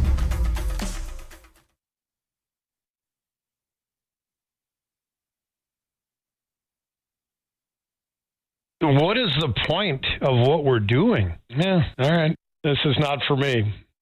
Dub Nation, it's Steve Kerr. You're listening to Willard and Dibs on 95.7 The Game. Coming to you live from the Laughing Monk Studios. All right, first and foremost, I want to again let everybody know where we are going to be tomorrow. The San Francisco Giants have a baseball game tomorrow that counts. It's going to be another beautiful day in the city. I bet some of you are going to ferry in. I bet some of you are going to ferry out early to get to wherever you're going to go to watch the game. If you are in that area, better come say hi, because the Willie and Dibby show live from Senior Sisig at the Ferry Building, presented by Ashby Lumber, is happening tomorrow from 1:45 to 6 p.m. The Ferry Building's going to be a good spot to be tomorrow. I can't wait. Little vibe, little view, little water, little baseball. Little people watching, little Senior Sisig. Terrific food there. I've eaten there a couple of times down there. And I can't wait. You know, I used to take the ferry a lot, actually, when we worked at the old building. You ferry in, you stroll on the Embarcadero, and then you come back, and then you hop on the boat. I was on a boat. And then you head on back to Jack London, and you drive home. So good time, Senior Sisig. Some quality food there. Actually, wouldn't be an idea to nickname you T-Pain with the way you're walking around here today. I don't know if I'm going to make it home. Maybe D-Pain. If I were to walk from here to Senior Sisig, I probably wouldn't make it in time for the show. That's true. Oh, that's a fact. I would have to crawl. I'm in crawl mode right now. And not the fun crawl like a pub crawl or like that SantaCon thing they do where you put on a Santa suit and you go get blasted. This is the crawl you don't like. There's a Giants game tomorrow. I can't wait. I'm yacked in. There's a Giants game tomorrow. It's going to be fun. Let's go. We get Logan Webb. We get Logie on the bump. Against Max Fried. Yeah. And, and this new, I think, much more interesting and viable Giants lineup. And we'll get final rosters tomorrow. If you're just joining us, there was some interesting news. It looks like, first of all, there were 6 players who were officially sent down to the minors: Tristan Beck, Spencer Bivens, Trevor McDonald, and Carson Seymour as far as pitchers. But then a couple of the outfield competitors are gone. Will Brennan and Drew Gilbert are being sent down. And then Susan Slusser reporting that tomorrow the Giants are expected to put Luis Matos on waivers, which likely means, first of all, Gerardo Encarnacion, I don't think there was any danger of him not being on the team. I expect him in the starting lineup as the DH, in fact, tomorrow night against a left-handed pitcher. But that leaves the 4th outfield spot open, and in what can be described as a great camp story, 30-year-old journeyman Jared Oliva appears to be on track to make the team. And he's an interesting player. The quick notes are he can fly, and led the Cactus League in stolen bases this spring. Yeah, and the other quick thumbnail is he's been in baseball for 7 or 8 years, but he's barely played ever in the majors. He's been a guy who's gotten multiple cups of coffee in multiple organizations, and now he gets a chance to break camp with the Giants and maybe stick and stay. I don't know. It would be fun if he could. It's a neat story, and he provides something that they don't have a lot of, which is speed. And he did hit the ball, too. It's not just like a guy who's like slap and run. Like, he hit the ball. I told you last Saturday, he knocked one into the seats, handles the bat well, laid a bunt down. But, like, once he gets to first, he's in second. Boom. He flies. So, yeah, you're right. Pinch runner, spot start in the outfield. Also a guy who, let's say Encarnacion gets on in the 8th inning of a 1-run game. Boom. You're pinch running. You're in there. And he's going to score on a gapper now. Yeah. So, anyway, should be interesting, but we'll see once we get the full final roster for the Giants at some point tomorrow. Yeah, and for everybody who is going to be in and around or about San Francisco tomorrow, do yourself a favor, sell your car, take the bus, take the ferry, take BART, take Caltrain, and enjoy your afternoon because you're going to have about 19,000 or so down there at Chase Center, 38 or 40,000 at Rorical Park. Nice sunny day anyway, which means people are going to be flocking.